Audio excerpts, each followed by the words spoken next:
The manhwa begins with someone rising from the ground, covered in blood, as a winged man stands before him. The celestial being declares, "God is dead." Humanity worshipped gold and revered arcane engineering until, in the end, they became slaves to themselves. The man holding a sword questions how this can be fair. His opponent wraps the blade in a powerful aura, but despite this he charges forward, asking why this even exists. He screams as he swings his sword, only to be utterly obliterated by a colossal explosion from his enemy. It is then revealed that this is all part of the most popular apocalyptic fantasy game of the moment, Arcane Seoul. The defeated man screams in fury, calling the game a pay-to-win garbage. His name is Kim Joonsoo, a 22-year-old university student. His opponent mocks him, saying that he did pretty well for a free-to-play player, but in the end, it was his bad luck. After all, he had been playing on auto mode the whole time. The enemy's ID is rich heavenly demon Chan Joonsoo insults him, but the opponent simply prepares to end the fight, admitting that it was fun and that he had never seen a player get this far without spending money. Joonsoo is in a public place and clearly furious. He yells, outraged that he had invested 10,000 hours into the game, only to be surpassed by someone who spent thousands of dollars. He sighs, realizing that the real idiot was him, wasting time on this terrible game. He decides that at least he'll do his daily missions before focusing on his homework. After all, even though he hates the game, he still sticks to his routines. With little hope, he does a free gacha pull, already expecting a terrible result, just like every other time, probably getting another generic warrior named Kim. However, when the draw finishes, he is shocked. A platinum chest appears on the screen and his heart races.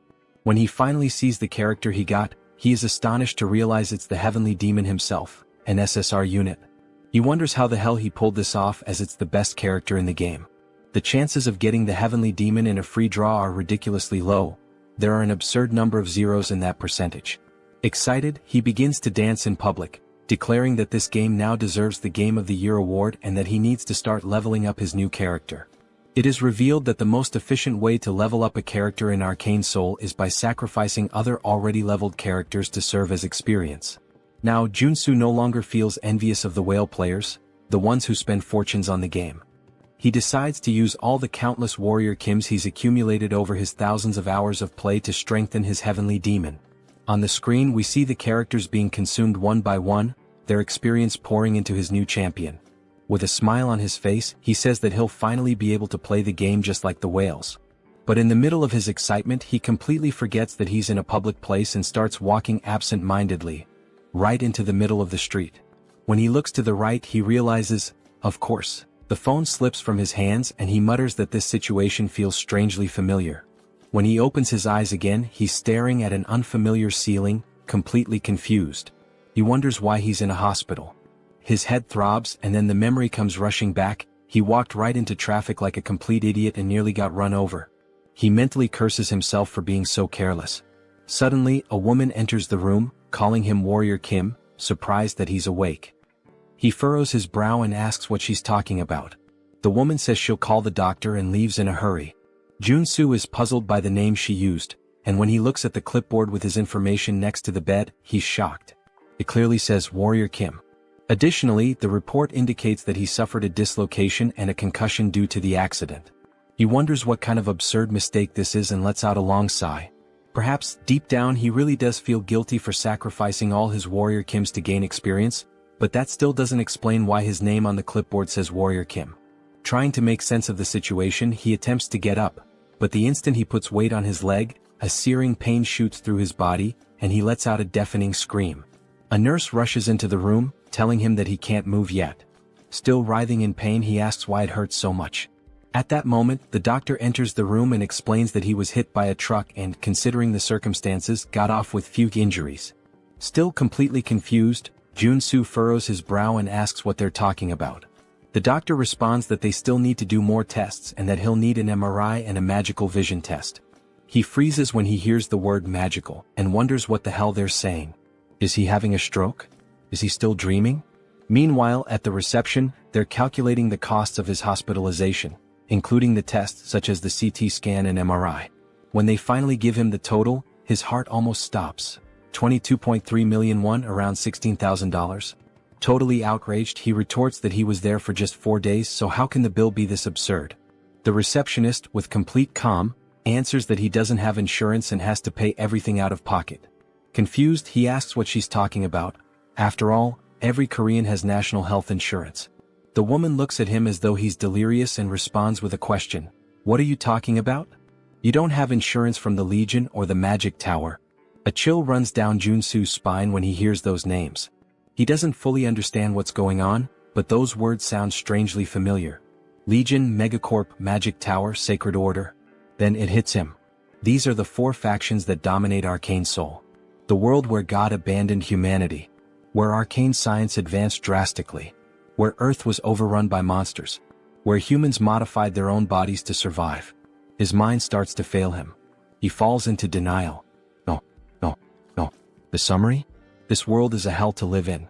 Hours later, he finds himself in a dark alley shouting at the top of his lungs. Why the hell did I end up in this game? He remembers how happy he was when he went to sleep that night, after finally getting the heavenly demon. But now he realizes the cruel irony of fate. He didn't reincarnate as a protagonist. He became a tutorial character. Maybe this is divine punishment for sacrificing all of his old characters. Finally, he arrives at Warrior Kim's house. Looking around, he lets out a heavy sigh. This crap is smaller than my bathroom. He can't believe this guy was so miserable. Exhausted, he throws himself onto the bed. His body is battered. He has no money. And now, what should he do? Then reality hits him like a punch to the stomach. If this is really the world of Arcane Seoul, events like nuclear wars, dimensional rifts, and even the rebirth of ancient gods are going to happen soon. And when that happens, this place will turn into a true hell on earth. He has no idea how he ended up here, but one thing is certain.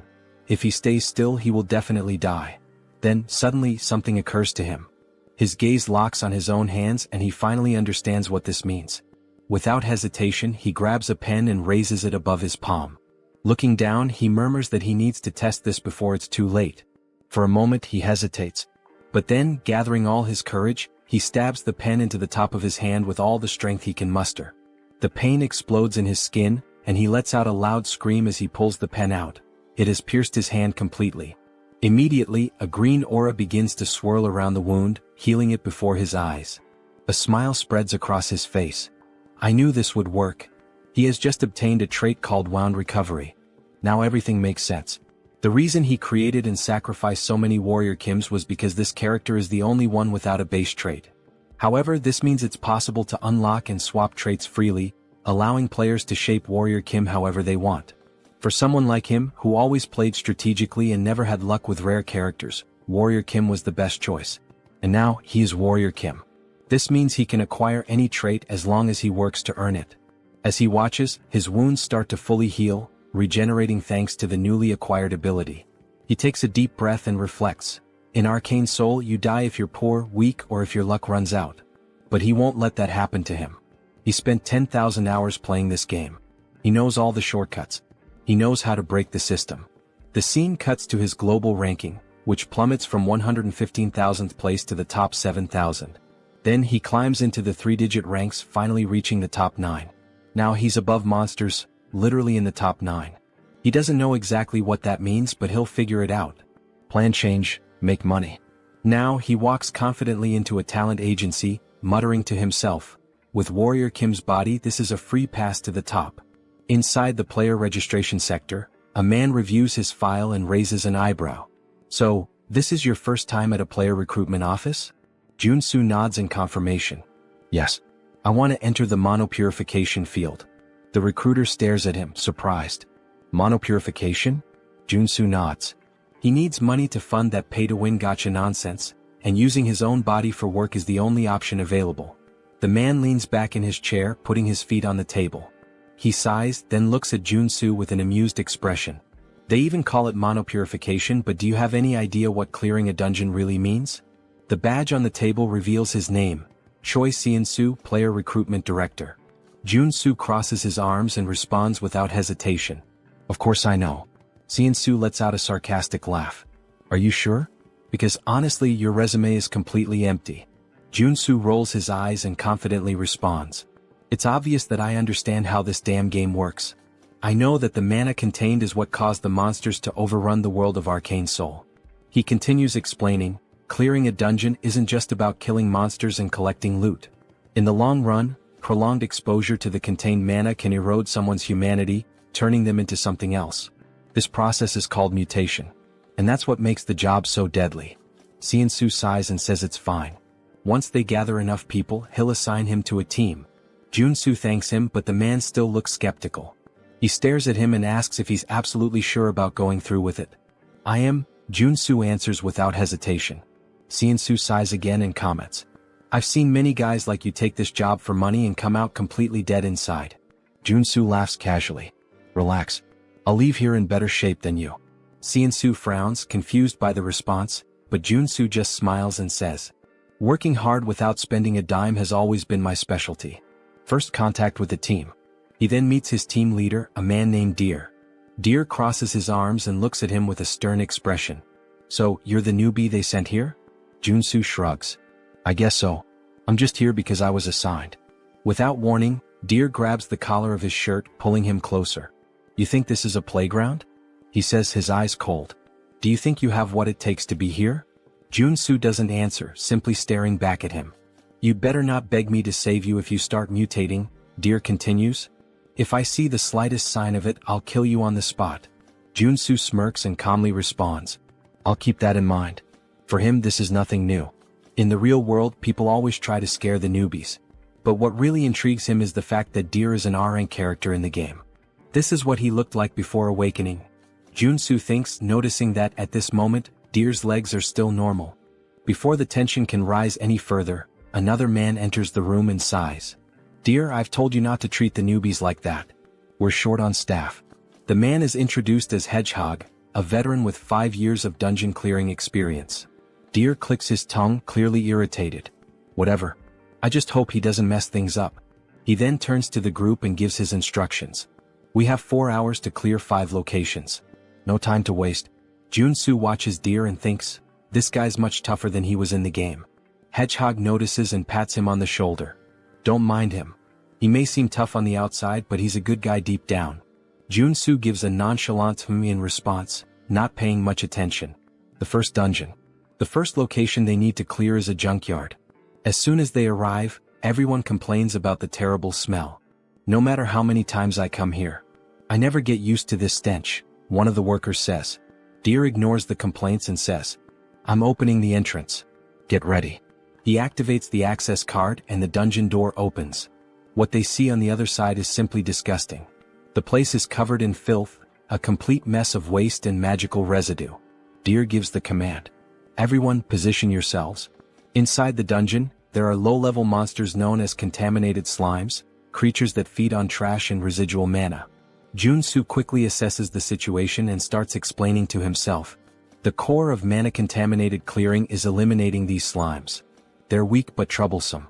If you cut them in half, they just multiply. The only way to truly kill them is by destroying the small mana core inside their bodies. As they begin to fight them, the workers quickly realize the problem. How the hell are we supposed to find these cores in the middle of all this mess? Someone shouts, frustrated. Joonsoo takes a deep breath, steps forward and says, Get out of the way. Before they can react, he rushes toward the slimes, holding nothing but a shovel. He leaps into the air, preparing to strike. If this goes south, don't blame me. He shouts to his teammates. With a precise swing, he drives the shovel directly between the legs of one of the slimes, hitting the mana core dead center and destroying it instantly. The other workers stare in shock. Hedgehog's eyes widen. He's killing the slimes way too fast. Deer also watches, intrigued. Meanwhile, Joonsoo just smiles. This is perfect. He continues to move forward, destroying the cores one by one before the slimes can multiply. And the most impressive part? He's doing all of this with nothing but a shovel without needing a real weapon. The other workers watch in disbelief as he moves rapidly across the battlefield, crushing slimes as if it's the easiest thing in the world. Is this really possible? One of the workers exclaims. Joonsoo answers with a confident smile. Of course it is. Suddenly the scene cuts to a flashback from 2 days ago. We see Joonsoo crawling on the ground as if searching for something. The curious detail? He's in the middle of a children's playground. Joonsoo looks around and murmurs to himself. It must be around here somewhere. After a few seconds of searching, his eyes finally spot what he's looking for. Found it. He crouches down and picks up a coin from the ground. The moment he holds it in his hand, An invisible notification seems to appear in his mind. Trait acquired, treasure hunter. A wide grin spreads across his face. Got it? This is the most important trait for Warrior Kim. Excited, he starts spinning in place, celebrating his achievement while holding the coin like a trophy. Nearby, a mother watching the scene covers her child's eyes and sighs. Just think happy thoughts. Joonsoo doesn't care about the strange looks and continues on his journey to acquire more essential traits. The price of evolution. He learns some fundamental rules while hunting for important traits. Cut to a less glamorous scene. Joonsoo is vomiting into a trash can, his face completely wrecked. That went too far, he groans. The truth is, to acquire a specific trait, he put himself in the middle of Asmongold's room, or at least something as disgusting as it. The notification appears once again. Trait acquired, contamination resistance. Joonsoo wipes his mouth, panting. That was the hardest one so far. The logic for acquiring traits in this world works exactly like in the game. If you meet the conditions, it's yours. He opens the mental menu and reviews his abilities, explaining to himself that it's possible to equip up to 6 traits at once, and that he can switch between them at will. Now, thanks to Treasure Hunter, he can see the mana cores inside the slimes, which explains why he's able to eliminate them so easily, even the giant ones. However, another slime is attacking his team, shooting a barrage of sticky slime. Deer gives an urgent warning. Don't let that stuff touch you. But Joonsoo simply walks through the toxic substance without hesitation. Finally, all this work paid off, he comments, satisfied. Thanks to contamination resistance, he feels no side effects from the slime. I personally wouldn't stick my tongue out in this situation. End of shift. The scene cuts to the bus on the way back home. Joonsoo leans against the window, exhausted. Even with all these traits helping me, working all day is still draining. Hedgehog smiles and comments. But thanks to you, we finished early today. It was incredible seeing all of that up close. He pauses and asks curiously, "Are you hoping to awaken like Deer?" Joonsoo laughs. "No way. I only know how to use a shovel. Military training to blame." Hedgehog whistles. Impressive. As they talk, something strange happens. Small horns begin to grow from Hedgehog's head. Joonsoo furrows his brow. "Your mutations are getting worse. You've been exposed to too much contaminated mana." He observes his colleague more closely. "You don't look so good.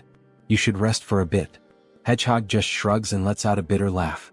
"I'd rather mutate than face the debt collectors." Joonsoo sighs, understanding his situation better. "Now it makes sense why you wanted this job.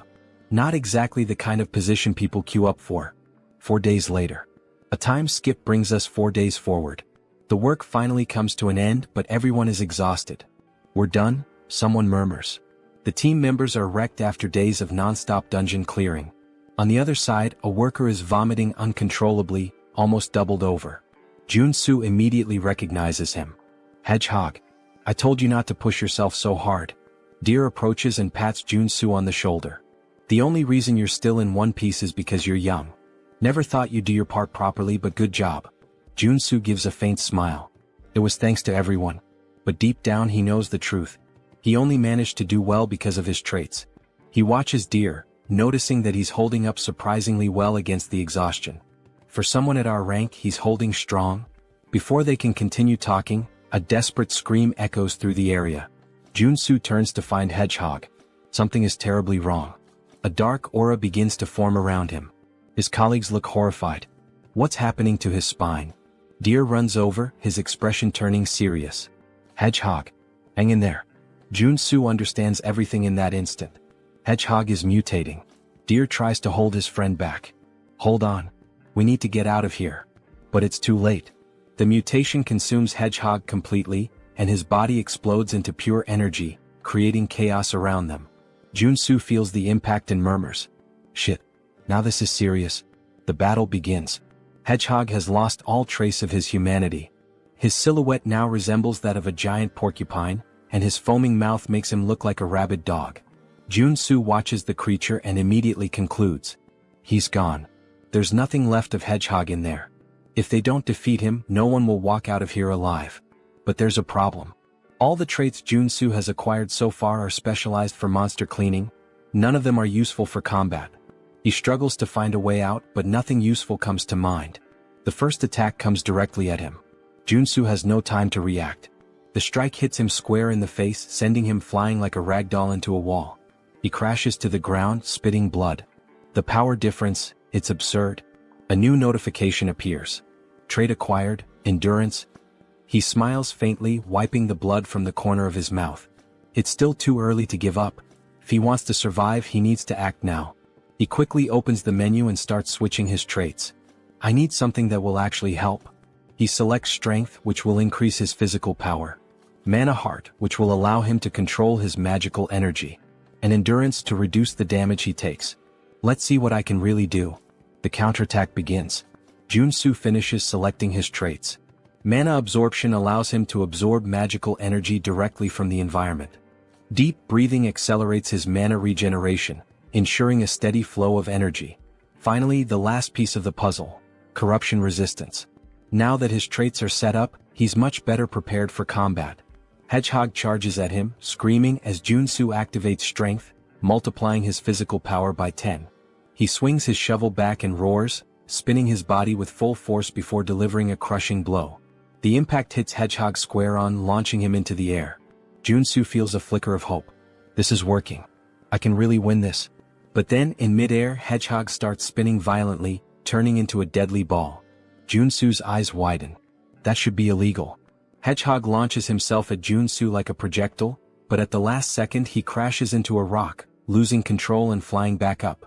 Joonsoo yells, completely confused. What am I supposed to do in this situation? He doesn't have time to react. The attack hits him full force, smashing him brutally into the ground. Hedgehog pulls away, laughing, but then his eyes widen as he notices something. From the rubble, Joonsoo leaps out, completely unharmed. Thanks to endurance, his resistance to damage was multiplied tenfold. He winces in pain, groaning. Even with endurance, this still hurts like hell. But he has no choice. If he stops now, he'll die. He steels himself, clenching his fists. With no other option, he launches into an unrelenting assault. Blow after blow, Joonsoo unloads a barrage of punches at Hedgehog, refusing to retreat. But then one of the spikes on Hedgehog's back curls backward and shoots out like a missile.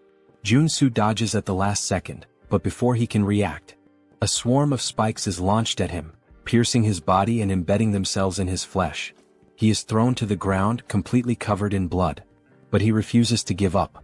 Joonsoo forces his body up, breathing heavily. Just a little more. He charges at Hedgehog again, preparing for another punch. But then, blood explodes into the air. Joonsoo feels something violently ripped from his body. His mind tries to process what just happened. His hand has been obliterated. His eyes widen in complete shock. His senses still can't understand how this happened. But before he can react, Hedgehog fires another spike. This time, his mind registers what's happening, but it's too late. His entire arm is torn off. The pain strikes him like an electric shock.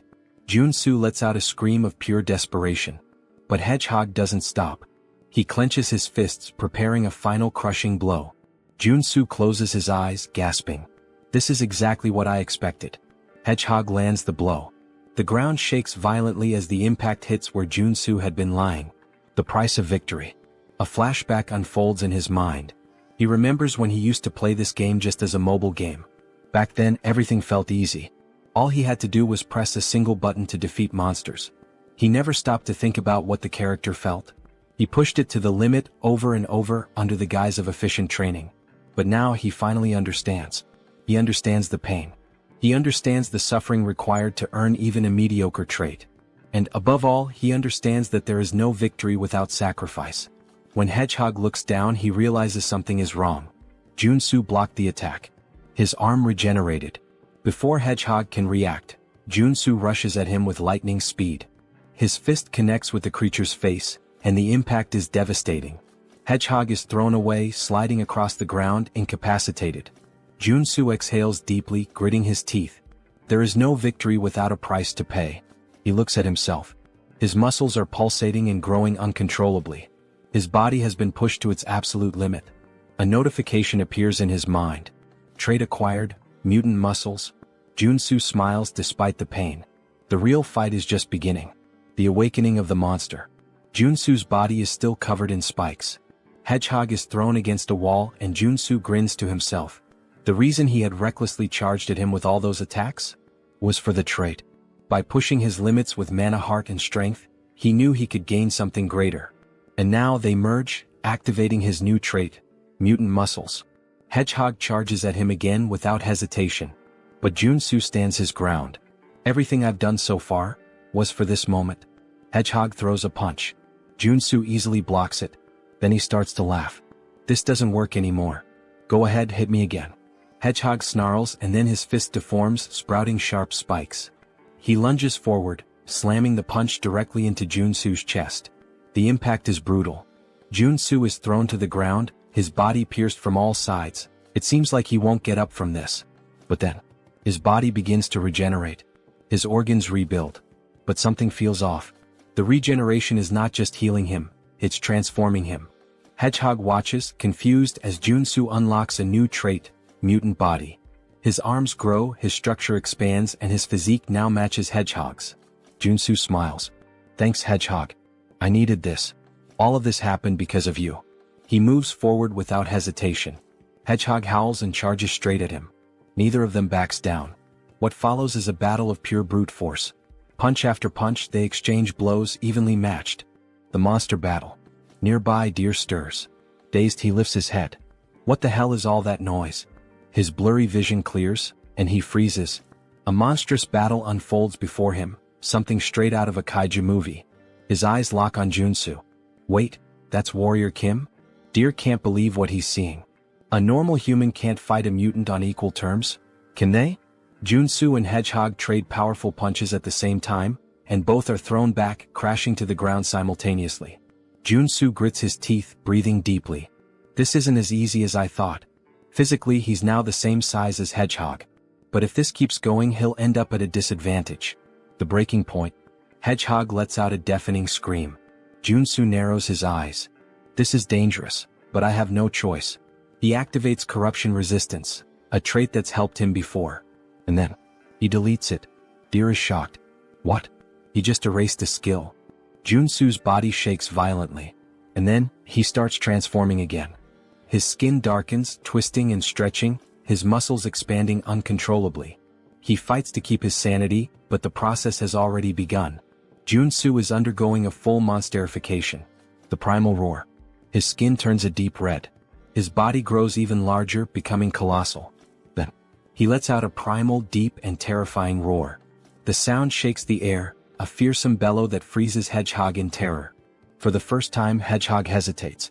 Above Joonsoo's mutated mouth, a magic circle begins to glow. And then, a burst of pure energy is unleashed. The attack hits Hedgehog squarely, sending him flying far, far away. What the hell was that?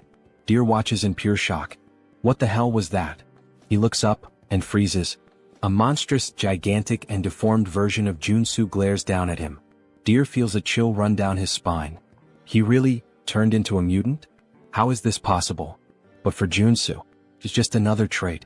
New trait acquired, mutant. Deer swallows hard, his instincts screaming at him to flee immediately. Holy shit. He begins to crawl away from Joonsoo, panic taking over. Then suddenly, Joonsoo extends his hand toward him. Deer shuts his eyes tightly, bracing for the worst. But instead of a fatal blow, he hears coughing and groaning in pain. His eyes open. Joonsoo is standing, panting. And just like that, he's human again. The final sacrifice. Then Joonsoo collapses face first into the ground, muttering that he made it. We learn that corruption resistance is the last line of defense. If you're possessed by the mutant form and mutant muscles, and you erase the resistance, you turn into a full mutant. The common belief is that once transformed, you can never go back to normal, but Joonsoo knew otherwise. He needed this, and he was sure he could change the trait back while still thinking clearly, even if only for a second. That's why, even though his body was disintegrating and rebuilding repeatedly, and the pain was unbearable, he kept fighting for his sanity, allowing him to swap corruption resistance for the mutant trait. The end of the battle. The scene widens, showing an aerial view of the area where the cleanup is happening, and Joonsoo is exhausted. He says it felt like every muscle and bone in his body was moving, and he never wants to go through that again. Struggling, he gets up, stumbling toward Hedgehog's body. A purple orb leaves Hedgehog's mouth. Joonsoo grabs it, and it's revealed to be a level 1 monocore. He starts to smile sarcastically, saying it was worth it. Soon he starts dancing, joking that clearing the field is really profitable. Deer approaches and asks if he's alright, commenting on his mutant transformation and asking what happened. Joonsoo replies that it would be annoying if strange rumors spread, so he just says he kinda bet he could turn back and got really lucky. Deer is surprised, saying it was an insane risk, and Joonsoo hands him some level 0 mono cores since he now has a level 1 mono core. Joonsoo says he wants to head back now, breathe some fresh air, and everyone is surprised since he saved their lives and even gave mono cores, hoping they'll keep his secret. But Deer looks at him with suspicion. Back at Seonsoo's building, we see him starting to flatter Joonsoo heavily. Joonsoo wonders what all this flattery is about.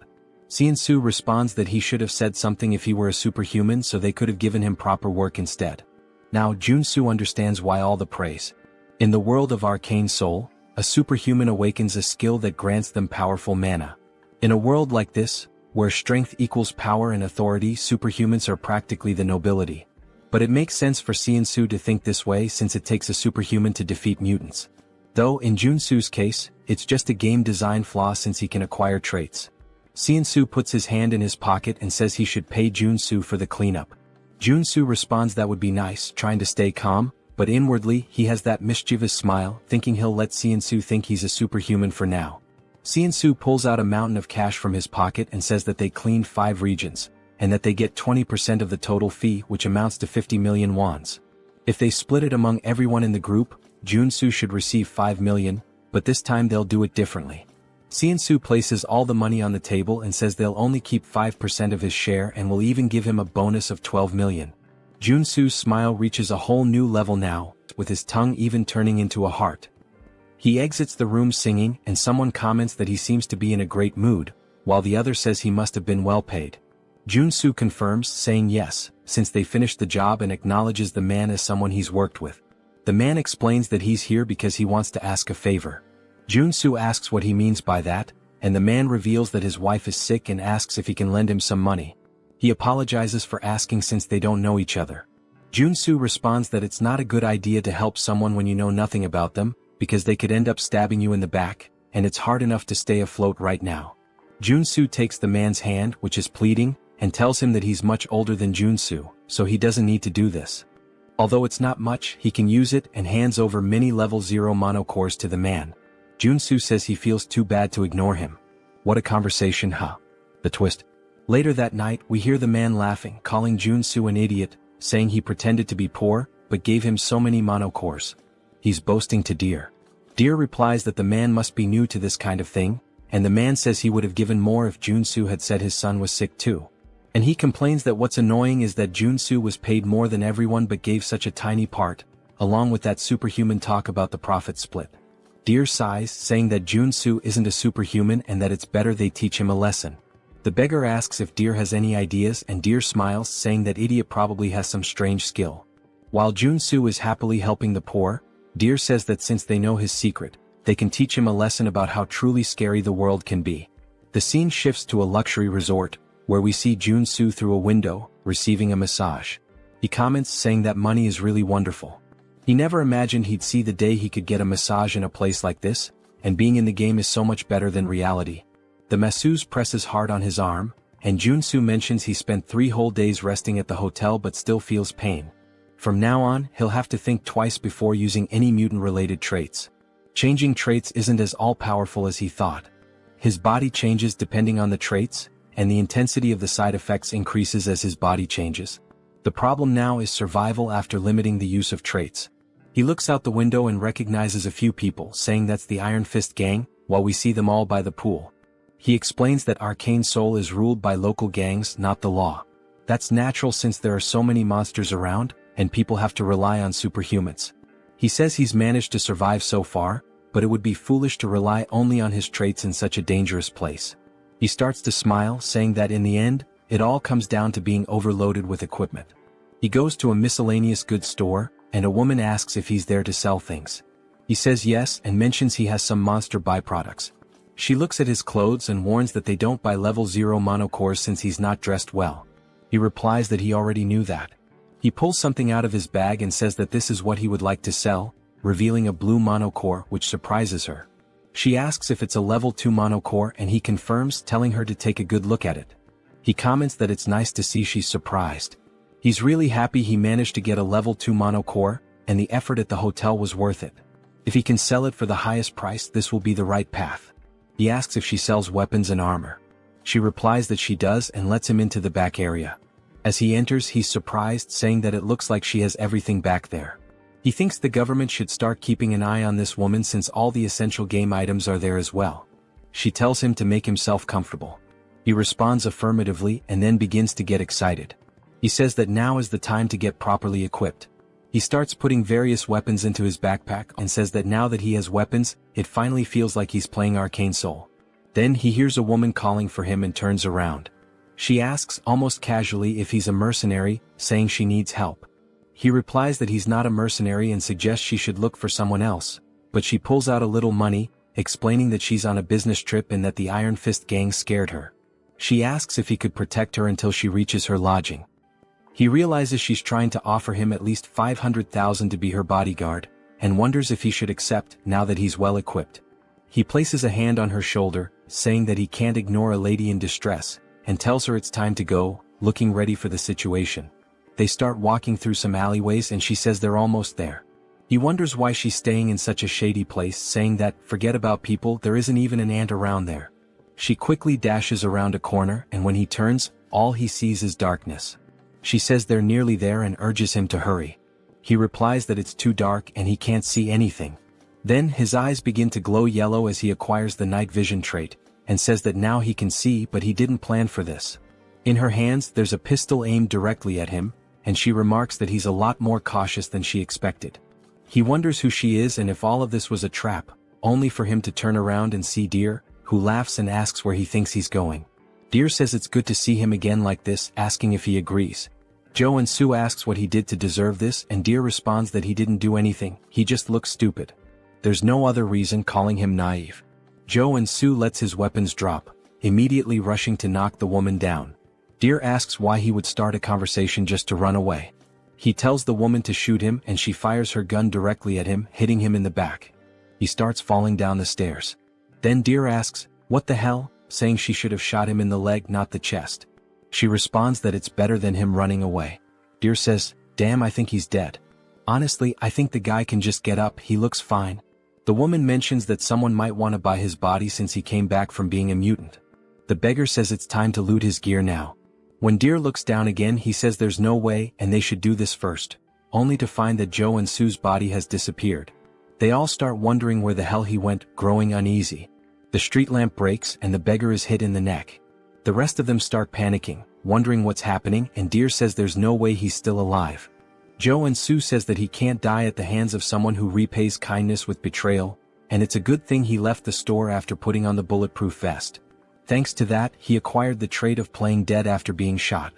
Deer looks around in panic, saying he can't see anything since the street lamp broke, wondering where Joonsoo is. Joonsoo suddenly appears behind him, saying he's right there. He says he saved his life, so now he's going to take it, landing a punch directly to Deer's face. Joonsoo punches Deer in the face, sending blood flying everywhere. Deer falls to the ground but instantly gets back up, wiping his mouth. He stands up and kicks Joonsoo, who dodges. Joonsoo says he should be grateful for being saved in the first place, asking if Deer thinks trying to kill the person who saved his life is the right thing to do. As Deer is about to fall to the ground from the attack, Joonsoo tells him to bite the curb and is about to land a kick when the woman shoots her gun at Joonsoo, asking Deer if he's okay. She manages to hit Joonsoo in the arm with a shot, and he says he was too careless. In Arcane Seoul, the scariest thing isn't the monsters or mutants but the people. He was incredibly naive and trusted them too easily. He places his hand on his waistband and pulls out his weapon to avoid making the same mistake again. He shoots the gun out of the girl's hand and then shoots one of the men in the shoulder, telling them that's enough, as we see both of them on the ground, writhing in pain. Something bounces off the wall, and Joonsoo turns, thinking he should kill Deer to stay safe, only for Deer to launch a surprise attack. Joonsoo wasn't expecting that but manages to react just in time by blocking the kick, although he loses his weapon. We see that Deer's legs have now transformed, and he's awakened as a level 1 superhuman.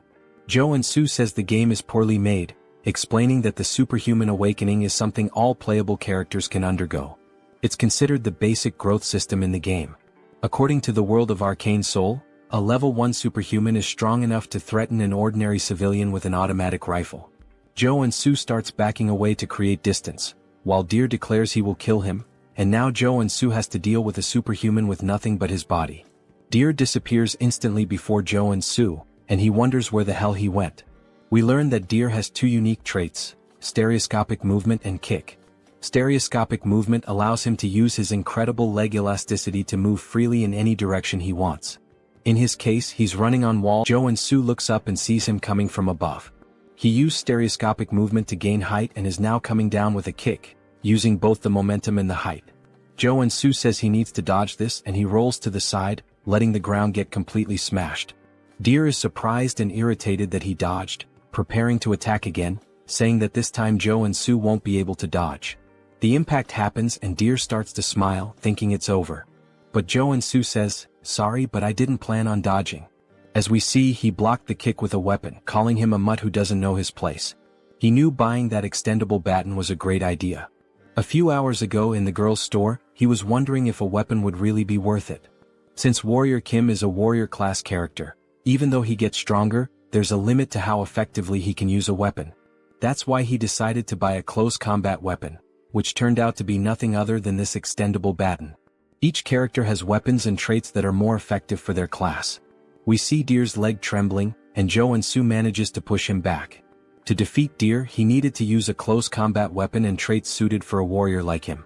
He swings the baton downward, hitting Deer and knocking him to the ground, then acquires a trait called Strike. This is a trait specific to the warrior class. He then starts spamming his attacks to acquire even more traits, using moves like a downward strike, uppercut, and even an advancing attack. He tries a side strike, though it's unclear if he gained a trait from that moment. Deer searches for an opening and as soon as he finds it, delivers a direct kick toward Joonsoo.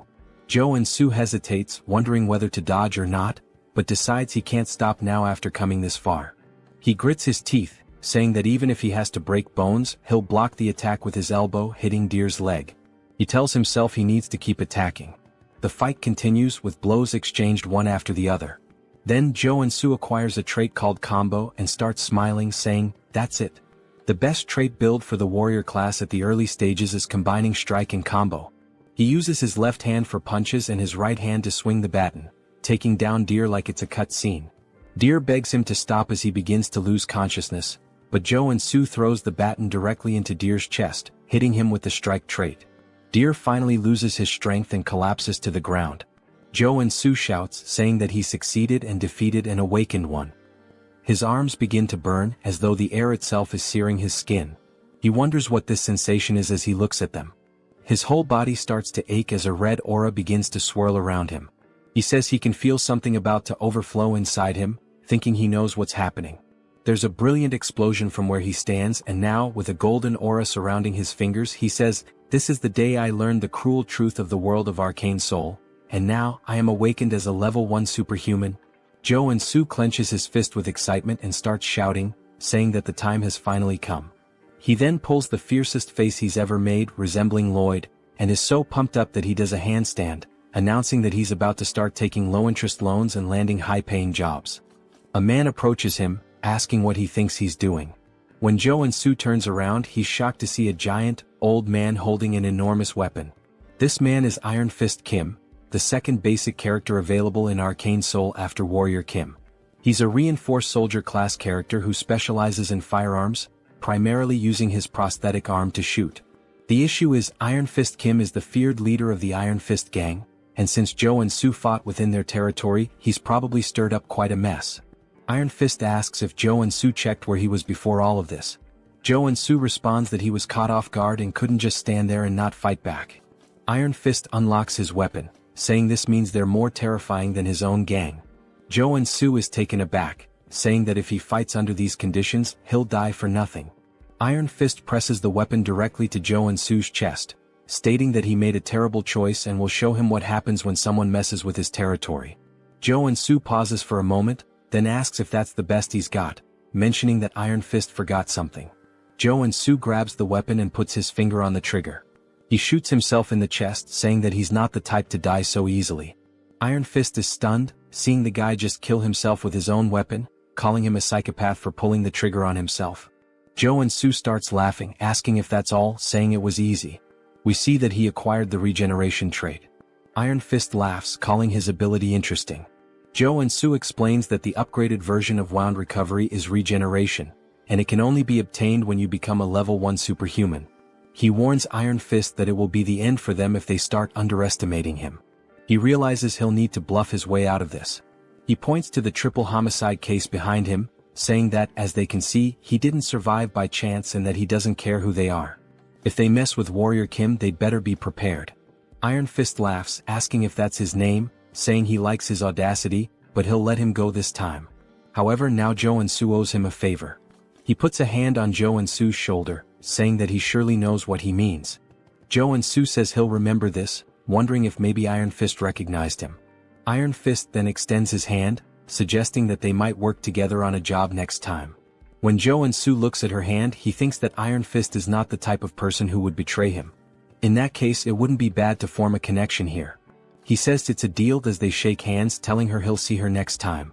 The scene then shifts to the superhuman tower in Jamsil, where Joonsoo says he had no idea when he first saw this place in the game, but now he realizes that it's really impressive, completely different from anything he's seen before.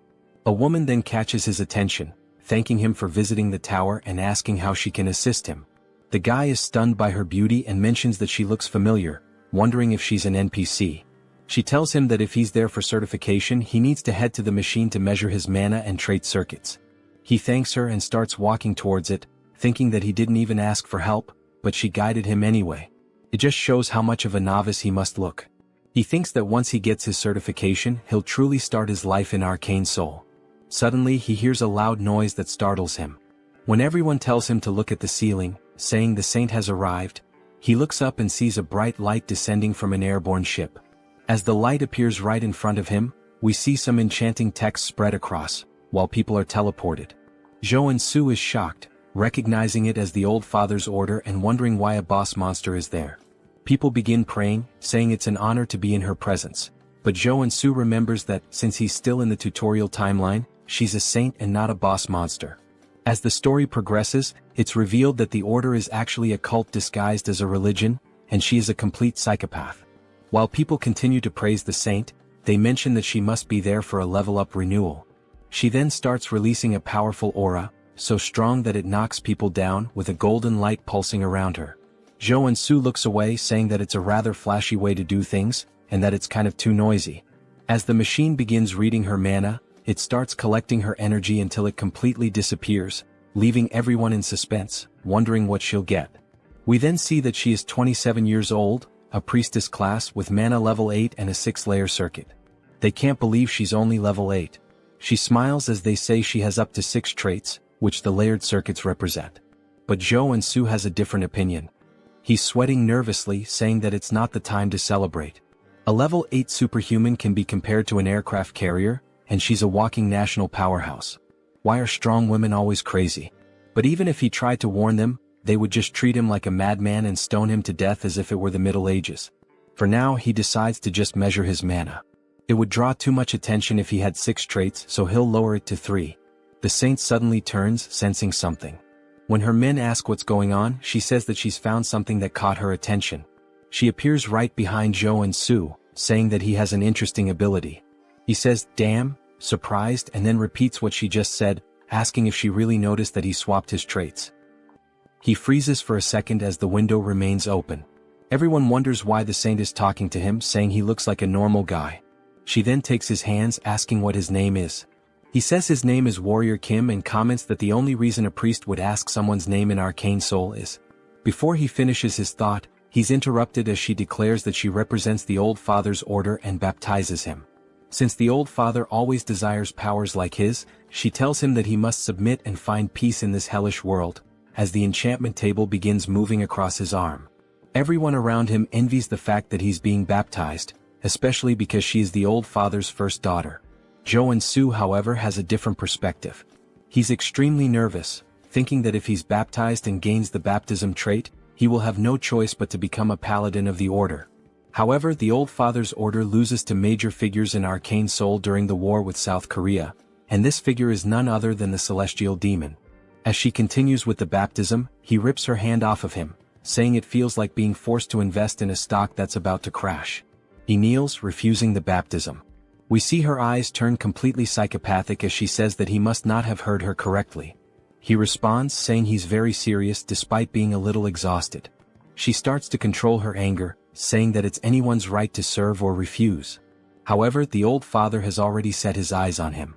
She places her hand on his shoulder, warning him not to forget that a powerful divine energy is already rooted inside him, and that if he can't overcome such a small power, his fragile free will won't mean anything in the end. Then he begins to be enveloped by a yellow flame as he starts screaming in front of everyone. They question how someone like him can refuse the baptism, asking if he isn't religious or something. We see that he's being affected by divine fever, and that he will suffer a burning, endless pain as punishment for refusing the baptism. He was prepared for this, but it still hurts like hell, his whole body burning.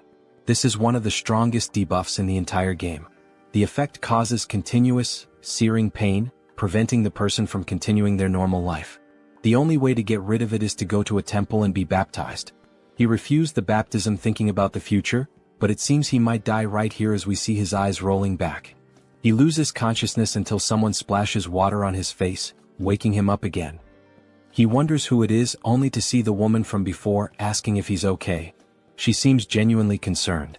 He says that no one helps someone affected by divine fever because they fear the negativity will spread to them, and he's grateful that she took the risk to help him. He sits up again, saying that he'll endure a little longer. As he enters a lotus position, he gains a trait called divine resistance. We see that he's starting to build a resistance to the flames. He says he didn't refuse the baptism recklessly either, and that the debuff gets stronger depending on the total mana of the target. Since he's still level 1, the debuff is weaker in comparison, so there are some solutions. The first is to acquire the trait, which he just did, and now he'll focus more mana within himself. It's unclear whether he unlocked his traits or activated mana absorption. Still, he starts screaming in pain, while the woman continues to pour bottles of water over him, telling him that he'll make it. This immediately cools his body, and he says it feels like life-giving water. He needs to focus on this contrasting sensation between the fire and the water. As he begins to balance them inside him, it feels as though time stops. The burning pain and the sensation of cold begin to merge into one, while he uses the mana within him to extinguish the fire. When he opens his eyes, a powerful blue light starts emanating from him. It even blinds the poor girl. We then see that he has gained another trait called Mana Barrier, as the flames can no longer harm him. He smiles, saying that this is the common level 1 skill that a defender warrior should acquire. The woman asks if he's okay, and he replies that he's fine now, thanks to her. But everyone is in disbelief that he managed to overcome the divine fever, asking if that's really possible. Of course, he hasn't fully overcome it, and this is just a temporary measure against the fever, using the barrier. But at least he's free from the burning pain, and the black flame even makes him look cool. Now it's his turn to measure his mana as he steps onto the magical device. He begins to charge up, rising higher and higher. He smiles, awaiting the measurement, and we see that the device reports he is level 1 but has a 6-layer circuit. They can't believe he has 6 traits, saying this is the birth of a super newbie. It must be why the holy figure had her eyes on him. Joonsoo says that he has attracted a lot of attention, and that his goal is to be the overpowered protagonist, but hidden in the shadows. The woman then congratulates him, saying she's never seen anyone start with a 6-layer circuit and that they can now issue his license. They move to another part of the tower, where she places it on the table, congratulating him for being officially certified as a superhuman. He starts crying tears of joy, saying that he worked so hard to achieve this, and she says she'll explain all the privileges. He replies that he doesn't need an explanation as he already knows everything. He begins to list the privileges, and she's surprised at how well he knows them. He says that he's addicted to games, or rather, a doctor in superhumanology. He then warns her that he doesn't like to waste time. While we see a crowd watching them, he asks if there's a way to leave discreetly. She laughs, saying of course she's already prepared a way. We see him blush as she stands up, asking him to follow her, smiling. They both appear cloaked, and he thanks her for taking such good care of him. She even provided him with a secret passage, along with a cloak, saying that it was nothing as everyone should help each other in the end. Just by wearing the cloak he acquires the stealth trait. The guy is broken. The woman then points to the exit, saying that he just needs to walk there as she can only guide him to that point due to the rules. He bows, saying that this is more than enough and thanks her for everything she did. She wishes him a good journey back. As he watches her walk away, he says he didn't know such a kind person existed in Arcane Seoul. She's also beautiful, and once he becomes stronger, he'll have to repay the favor. Then he wonders what her name is. When he looks at the business card, he's completely incredulous. We see that her name is Baek Soren. He says this is the name of one of the 3 strongest warriors in the SSR class in the game. She's a berserker and has always had a rather intimidating appearance. He finds it strange that her face looks familiar and never would have imagined she once had such a calm demeanor. He wonders what happened to her between then and now. The scene shifts to him working as he cuts a slime in half. He says that he takes back everything he said about being cool as a superhuman, mentioning that he's been cleaning these monsters for a whole week and is about to die from exhaustion. Me too, man, me too. He then sits down, sighing, saying he's only finished 1 cave, but he's so tired that he can't go on. His efficiency is terrible. All of this happened because he focused his traits on maintaining the mana barrier. If he could customize them to specialize more in monster cleaning, he'd have been done hours ago, but now he can't do any other work because of that damn debuff. He needs a rare potion called Nectar to get rid of the divine fever, but it's so expensive that this monster cleaning job isn't worth it, and he starts feeling incredibly depressed. His phone starts ringing and we see it's none other than Seonsu. He wonders how many times this guy is going to call him, saying that Seonsu is persistent. Before he can reject the call, thinking he's tired of this guy, an idea pops into his head, and he starts grinning wickedly. At Seonsu's agency, he's thrilled to see him and says he can't believe he managed to overcome the divine fever without being baptized, starting to turn into a big brown noser. Joonsoo says that things have ended like this and asks if Seonsu has found the job he requested. Seonsu tells him not to even mention it, saying it was so difficult because nectar is a medicine that can only be obtained through level 5 or higher requests. Joonsoo says that if he hasn't gotten the nectar, he'll leave, but Seonsu tells him to wait, explaining that it involves their exclusive contract, and he needs to secure it at all costs. And of course he did. Joonsoo starts smiling, saying that since Seonsu is so desperate for a superhuman contract, he knew he would do anything to ensure the request was fulfilled. He then sits back asking what the content of the request is. As Seonsu hands him the paper, he asks if Joonsoo has heard of Security Number 1. Joonsoo says this is the first time he's hearing about it, wondering if it's a security company. Seonsu explains that it's a private military company, one of the top 10 in the sector. The CEO and the vice CEO are a married couple, both come from traditional martial arts families, which makes their foundation very solid. Joonsoo asks what they might be lacking that would require them to make such a request. Seonsu replies that the issue is their son. He's already over 20, but still hasn't awakened as a superhuman. Joonsoo finds this surprising, given that both parents come from martial arts families. Seonsu says the rumor is that he's already accumulated level 8 mana, but simply can't awaken, which is a mystery. Their condition was for a warrior-type superhuman, level 1 or higher. So, it seems to fit perfectly. Joonsoo then starts smiling, saying that he'll go see them right away. As he heads to their property, we see Seonsu's legs shaking uncontrollably. He says that they're quite busy as they aren't the type to be late. Joonsoo just looks around the house, commenting that it's very expensive. We hear a woman apologizing, saying she's very sorry for making them wait so long. The guy's about to have a heart attack. Finally, we are introduced to them. She says they are the clients. The husband's name is Seo Youngju, and the wife's name is Lee Miria. Seonsu bows, saying it's nothing, thanking them for the time they've spent with them. Joonsoo does the same, saying they must be superhumans of at least level 6, as both have a considerable amount of aura. Youngju sighs and says he can tell this one is weak just by looking at him. Miria tells him not to be like that, and if he's going to act that way he should go back to his room. He sits on the couch, saying he can't do that, and she says he's so stubborn before asking both Joonsoo and Seonsu to take a seat. They thank her, and Miria says that since they've come all the way here, it means they intend to accept their request. Joonsoo says that first he'd like to see the condition of their son, as there might be a special reason preventing his awakening. Youngju bangs his fist on the table, asking if he really thinks he'd share that with a novice like him, and he's absolutely furious. Miria tells him to calm down and apologizes, saying he gets worked up easily about anything concerning their son.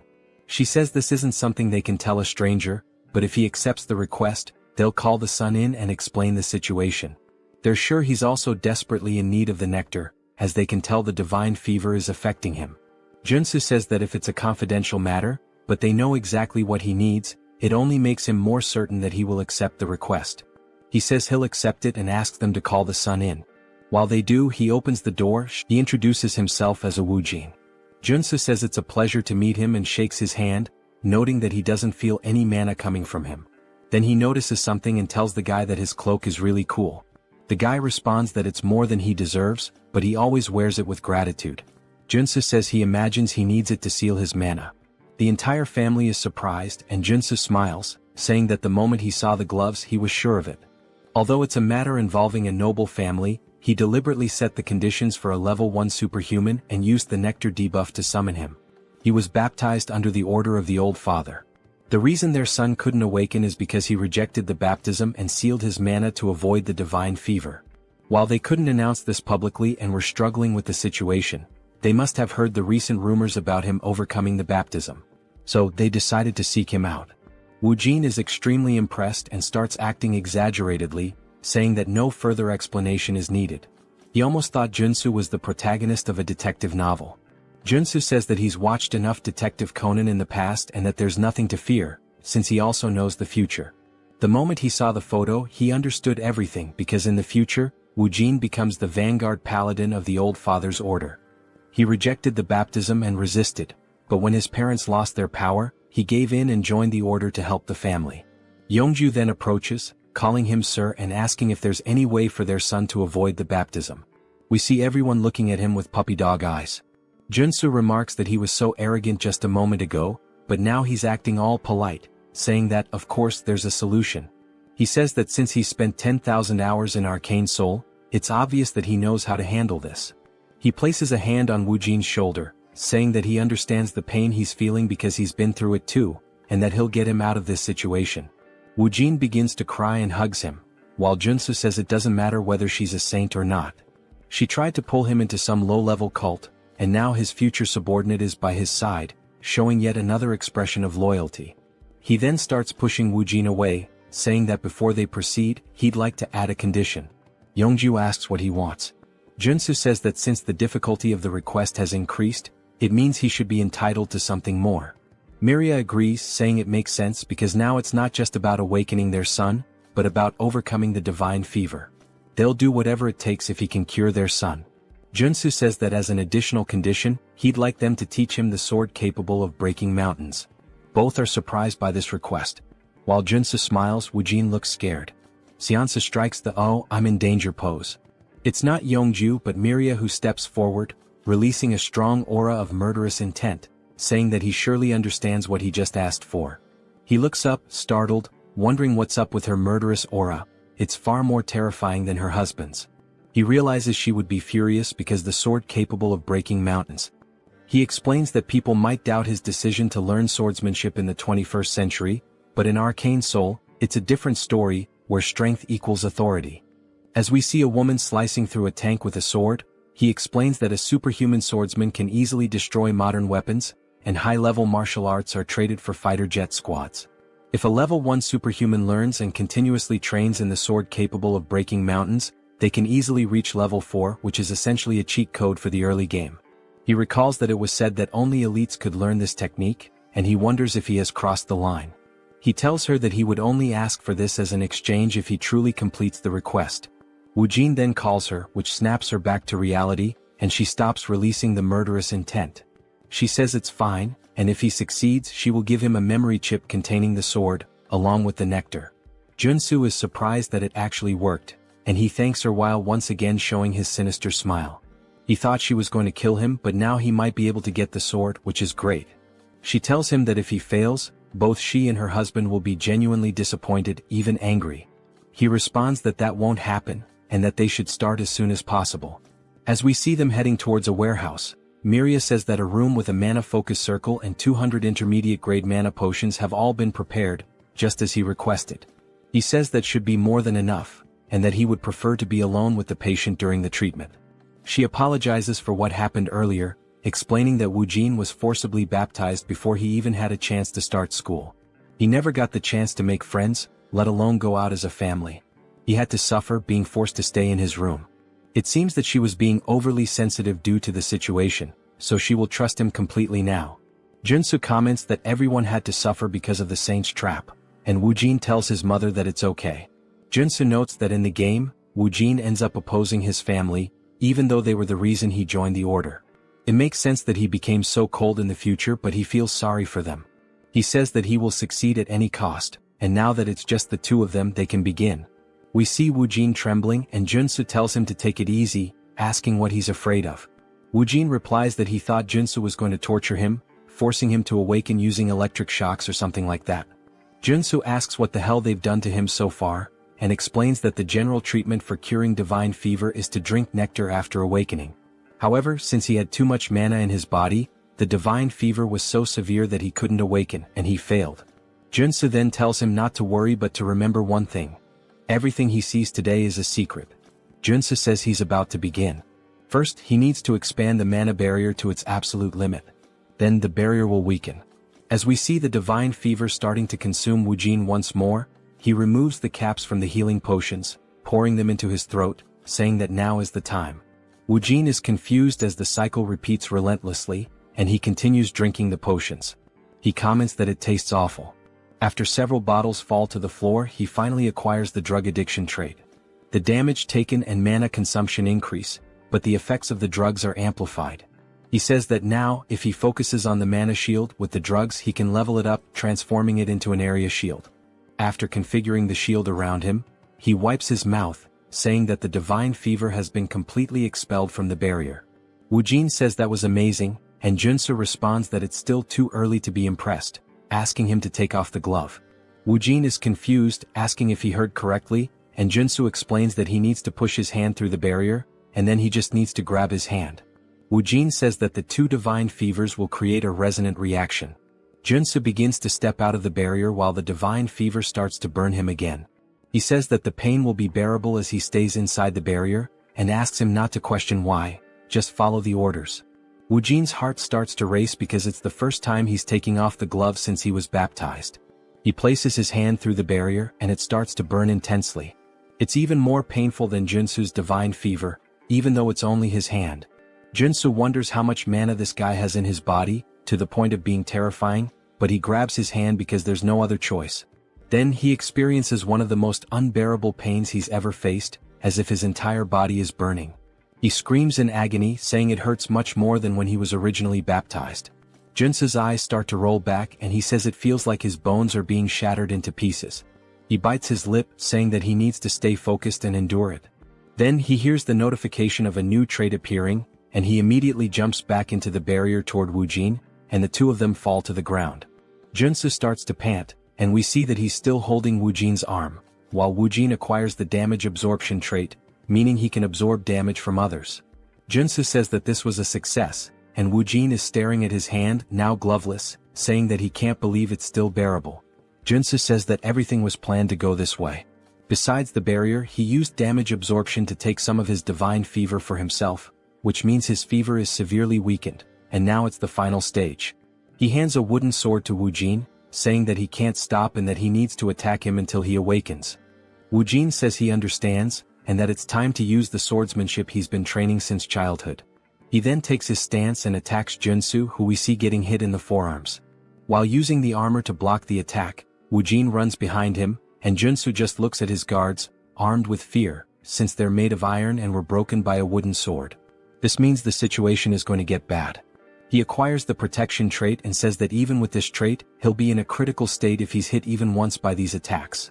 And to think that this is coming from a guy who hasn't even awakened yet is pretty terrifying. When Woojin begins to attack again, Joonsoo extends his hand, dodging the strike. He places his hand on Woojin's shoulder, spinning in the air, wondering what on earth they've taught this boy. He's struggling even to dodge the attacks. When he lands, he turns around and notices a small aura starting to leak from Woojin, and he's also acquired the evasion trait. Joonsoo smiles, saying that this means Woojin is about to awaken.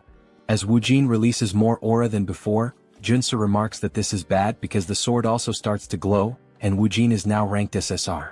It seems like he's unlocked a powerful trait, one with the sword, a state where the sword becomes the person themselves. That's an insanely powerful trait for a warrior class.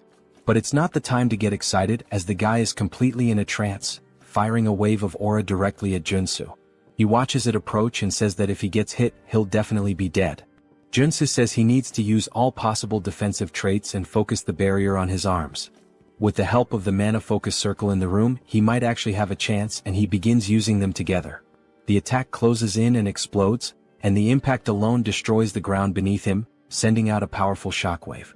We see a shield forming from the smoke as he acquires the mana shield trait. He says he's glad he managed to pull it off, and that when you combine mana barrier with protection this is the result. He comments that he really almost died there.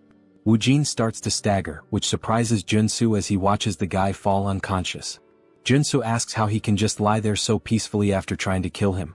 He's relieved that Woojin is just sleeping since he was a bit worried he might be having a seizure. He probably just lost control due to the awakening. In the game, Woojin was a strong character with an SSR rank just like he is now. But because he awakened as a warrior instead of a paladin, he acquired the sword trait as his initial one. Joonsoo then picks him up, saying he doesn't know how this is going to change the story, but Woojin is a guy with privileges and immense strength. It's good that he now owes him a favor as he smiles again. This guy might just be a villain. We see Joonsoo lying on his bed, and they're extremely happy that he's truly overcome the divine fever to the point of bowing in gratitude to Joonsoo for everything. Joonsoo says it was nothing and Seonsu once again becomes a sycophant, holding out a cup for him to drink. Miria gently pats Woojin's head, saying it's been so long since she's seen him sleep so peacefully and that she doesn't know how to repay this debt. Yeonju nods and she does the same. He says that, along with the promised nectar and memory chip, they would like to offer an additional success fee. Joansoo replies that he doesn't have to, and the other man responds that he would like to give 1 billion wons, although this may seem small compared to what Joansoo has done for them. Joansoo nearly dies on the spot and forces a smile, saying that it would be painful for his heart to refuse, but of course he's actually overjoyed to hear this. That night, while he and Seonsu are on their way back, Seonsu says it was truly a lottery win. Joansoo looks at the reward saying that it looks great. Seonsu asks if he's going to drink the nectar immediately, and Joansoo says yes, since he has to do it anyway. He plans to take a break for a while. Seonsu says he understands, as Joansoo doesn't want to attract attention from the Order or anyone else who might hear about the rewards and try to pursue him. But it's a shame because if he refined the nectar and consumed it, it would significantly increase his mana. Joansoo agrees, saying that if he refined it, his superhuman level would increase a lot instead of spending it on treating the divine fever. They head to a hotel, and when Joansoo steps out, Seonsu says he'll see if he can find the necessary equipment to refine the nectar, so Joansoo should hold on to the drink. Joansoo says he'll think about it, but he's not thinking anything of it and he tears off the label. He decides to drink it as quickly as possible. He learned how cruel Arcane Seoul can be during the incident with the deer, and he can't guarantee Seonsu won't betray him. He also has traits that can maximize the effect now, as he's a drug addict with mana absorption and potion dependency. These are just traits. He begins drinking the nectar and drops the bottle due to the pain he feels, describing it as if every fiber of his muscles were being dismantled and reassembled. He closes his eyes trying to focus, saying there's an incredible amount of mana inside him. His eyes begin to glow yellow as he shoots a brilliantly bright beam through the window. He's now reached level 2, but the divine fever still seems to be present. He says this is one of the best tier 1 traits in the entire game, and since it was added to his traits along with the mountain sword, he's relieved as he can now focus on training these two traits without any problems. His phone starts ringing and when he checks, it's Seonsu who says he has something to tell him. Joansoo ignores it, saying he'll just train, but the phone keeps ringing several times until he answers, asking why the hell Seonsu is bombarding him with messages. He looks at the phone and sees that it's actually a strange message. He starts decoding the letters and reads between the lines, saying it's telling him to run from the Dagger Gang. He says he can't believe he found a secret message in the text and that the Dagger Gang is one of the rival gangs to the Iron Fist. If Seonsu had wanted to betray him, he would have called as usual to buy time. Considering that he sent the secret message, it must mean he was captured first, and it looks like the information was leaked while Seonsu was trying to prepare the equipment. Joansa starts to feel a little guilty but decides to ignore it since he got the nectar he needed, and everyone is responsible for their own life in Arcane Seoul. Then the scene shifts to Seonsu screaming as loud as possible, and we see him sitting in a chair surrounded by 3 men. They say he's a stubborn man, and despite an entire night of interrogation, he still hasn't said anything about the superhuman rookie. Seonsu says he signed a contract because he trusted him, and he won't reveal anything no matter what they do to him. The man says he didn't want to resort to this but he had no choice. A man starts walking toward him menacingly, holding an axe, asking if he's going to use his right hand or left. Seonsu doesn't answer, and the man raises the axe, laughing, saying he doesn't care and that he's going to cut off Seonsu's right hand. But just before the axe comes down, an explosion happens behind them and they turn, wondering what it was. Then a man starts crawling forward, calling for his boss, saying that a madman is attacking them. It seems like he wasn't lying, as we see someone aiming and firing rocket launchers at their building. He says they're about to face the consequences of messing with him. He can't just let someone who keeps their promises in this cruel world of Arcane Seoul be left alone. He pulls the trigger, saying that, with any luck, this will be a good lesson to show them that the war has just begun. The rocket strikes the side of the building, exploding violently and sending armed men rushing out in a panic. They look around frantically, trying to pinpoint the source of the shot, saying they need to find the shooter first. Joonsoo chuckles, commenting that, just as expected, they're spilling out of the building like a bunch of cockroaches. Even though the structure looks like a regular residential complex, he knows for a fact that they were all inside. This is the hideout of the Dagger Gang, a place he's cleared so many times that he's honestly sick of it. It's a complicated dungeon, made up of 6 different buildings.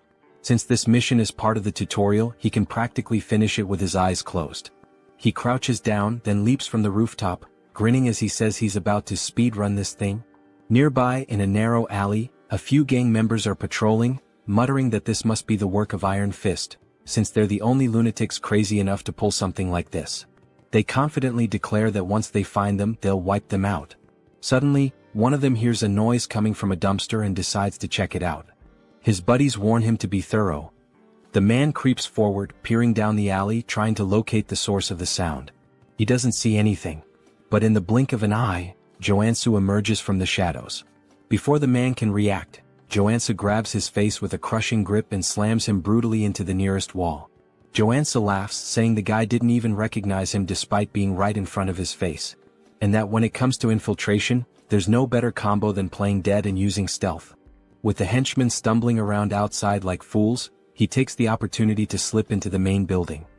He lifts the lid of a dumpster and begins descending a hidden staircase, commenting that this is one of the gang's secret entrances. Moving swiftly and silently through the corridors, he takes pride in the fact that he's avoided combat so far.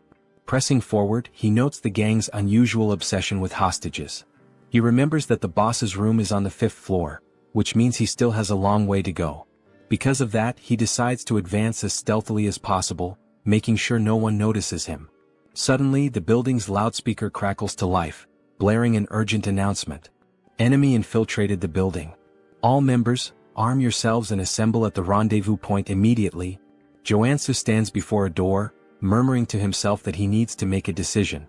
If he exits through here, he'll be in the lobby, which is the most efficient route. The central staircase leads directly upstairs. However, there's a problem. Now that the gang has detected an intruder, they've barricaded the lobby to create a defensive line. The moment he opens the door, he'll be shredded by gunfire. Even so, he decides to press forward. A wicked grin spreads across his face as he steps directly into the middle of the enemy formation.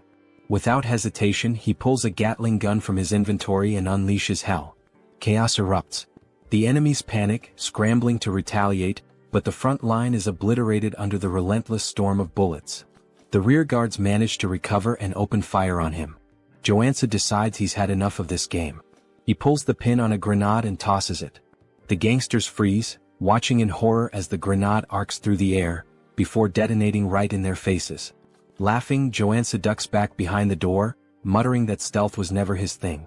Then, lowering his gaze, he reveals a fistful of explosives, grinning as he says he knew one grenade wouldn't be enough. Without hesitation, he hurls 8 more into the room and slams the door shut. Screams of terror echo from the other side. Joonsoo simply smirks. "Hope you guys enjoy the show," he muses. Moments later, silence.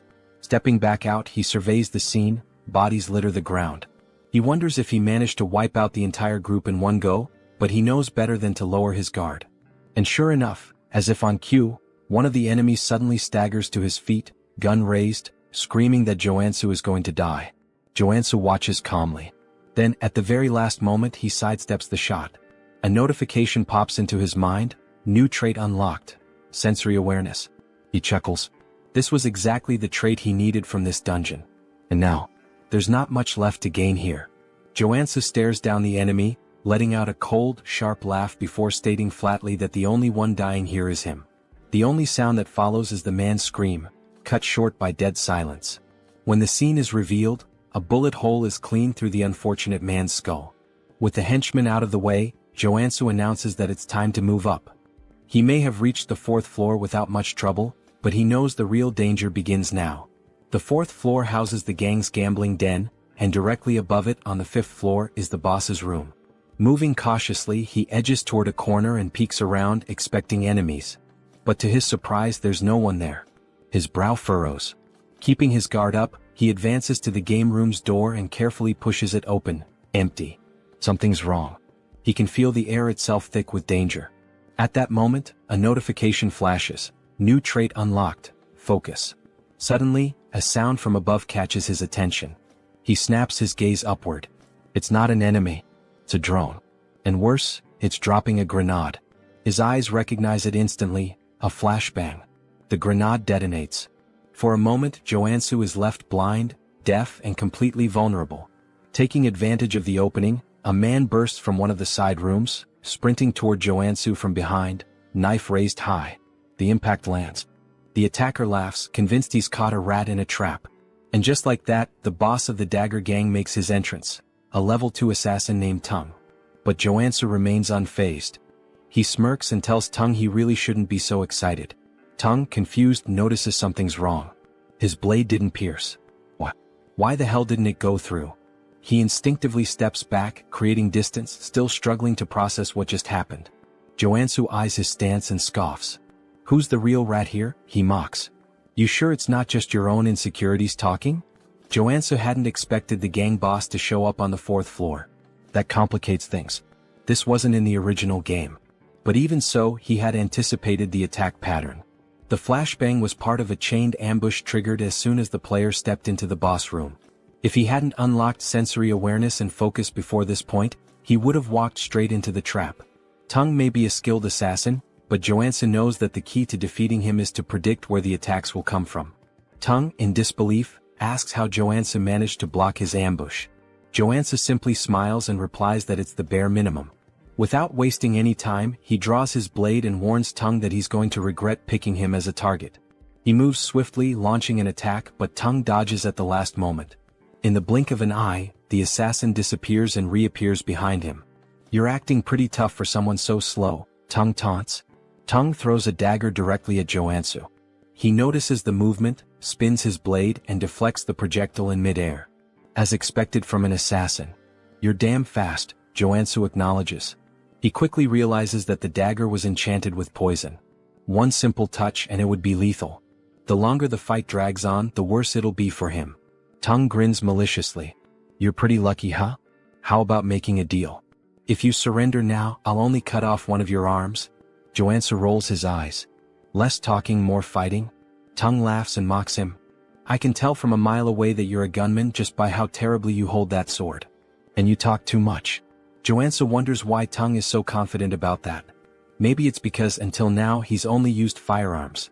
The gang leader charges at him, declaring that he's going to make his death painful. Joonsoo raises his sword above his head. I only have one shot, and it's now. He strikes, but Tung easily evades and laughs. Too slow? But that's exactly what Joonsoo wanted. In the middle of the swing, he twists his body, spins the sword, and redirects the strike straight at Tung's head. The assassin's eyes widen in shock, realizing too late the mistake he made. What? A marksman using a combo attack? Tung falls to the ground but manages to block the blade at the last moment. Joonsoo smiles, shaking his head. I hate to break it to you, but as soon as I switch traits, I stop being a marksman. He releases a faint aura around his body and declares, Now I'm a classic warrior trained in fencing. He adjusts his stance and activates the Mountain Crusher style. His blade descends with overwhelming force. Blood flies. Tung lets out a scream of pain as the blade tears through his chest. Joonsoo laughs. You dropped your guard. That's why you lost. Tung, on the verge of death, grips his knife tightly and throws it forward, shouting that he won't fall so easily. Joonsoo, completely caught off guard, didn't expect anything more from someone who was already defeated. The impact happens. Blood sprays through the air. Tung is sprawled on the ground, motionless, but Joonsoo looks to his side and sees the blade lodged in his own body. Damn it. I dropped my guard. Amateur move. He feels the poison spreading quickly through his veins. Without wasting any time, he reshuffles his traits to counteract the toxin. He manages to hold on, but the pain is intense. Outside he hears voices. Hurry. We need to get in. There's an intruder in the building. Joonsoo looks around. his vision begins to blur. He feels his energy draining from his body.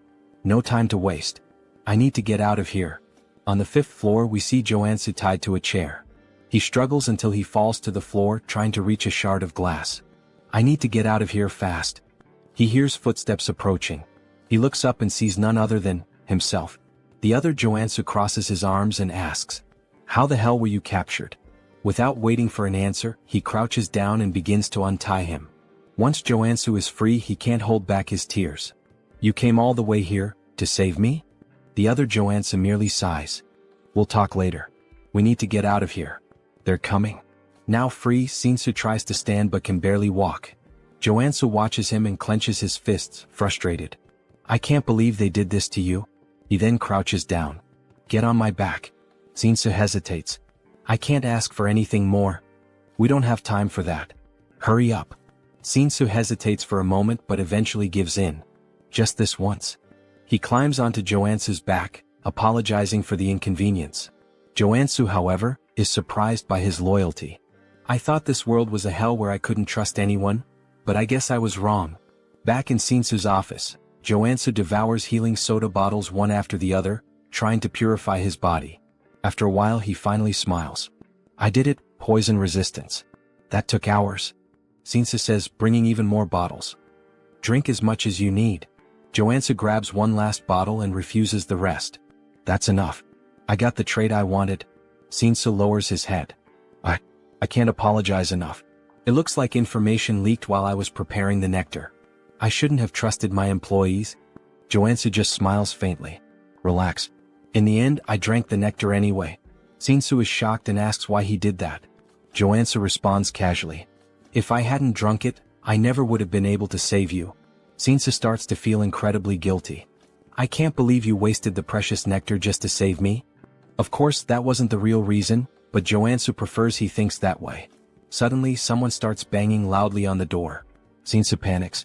"Is it the Dagger Gang? What do we do?" Joonsoo smiles. "Let's welcome them." He opens the door and to Joonsoo's surprise, it's not the Dagger Gang standing there, but the Iron Fist Gang. The leader of the group looks at Joonsoo with a half smile. "It was about time I got here." He crosses his arms. "I knew you weren't an ordinary guy, but I never imagined you'd wipe out the entire Dagger Gang. What do you want from me?" Joonsoo reflects for a moment. "Well, it's my turn to receive the reward for cleaning up this tough mission." He begins to explain how the two gangs hated each other and were constantly fighting over territory. In the game, the tutorial required the player to annihilate the Dagger Gang by helping the Iron Fist Gang take the building. As a reward, the rival gang offered various advantages. But now Joonsoo is struggling with an internal dilemma. Iron Fist asks, "Do you intend to create your own organization?" Joonsoo shakes his head. "That's not my style. I called you here to tell you that you can have the entire area that used to belong to the Dagger Gang." The gang leader is surprised. "You don't want anything for yourself?" "I prefer to work alone and have no intention of getting into the crime world. This is the best deal I can offer." Iron Fist ponders. "Such a deal has no drawbacks for me. Compared to the debt I had before, this feels like a bonus." Joonsoo laughs. "Looks like we're on the same page." Now that Iron Fist has the territory, Joonsoo finally makes his request. "So, I want a favor. What do you want?"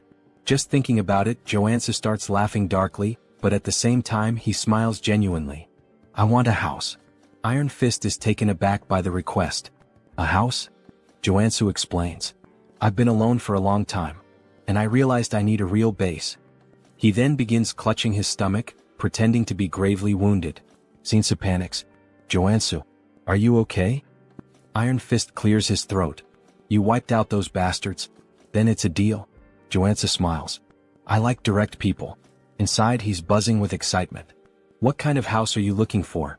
A villa? An apartment?" Joonsoo shakes his head. "None of those. I need a secluded house with security, soundproofing, and an underground training center." Iron Fist thinks for a moment, then starts listing some options.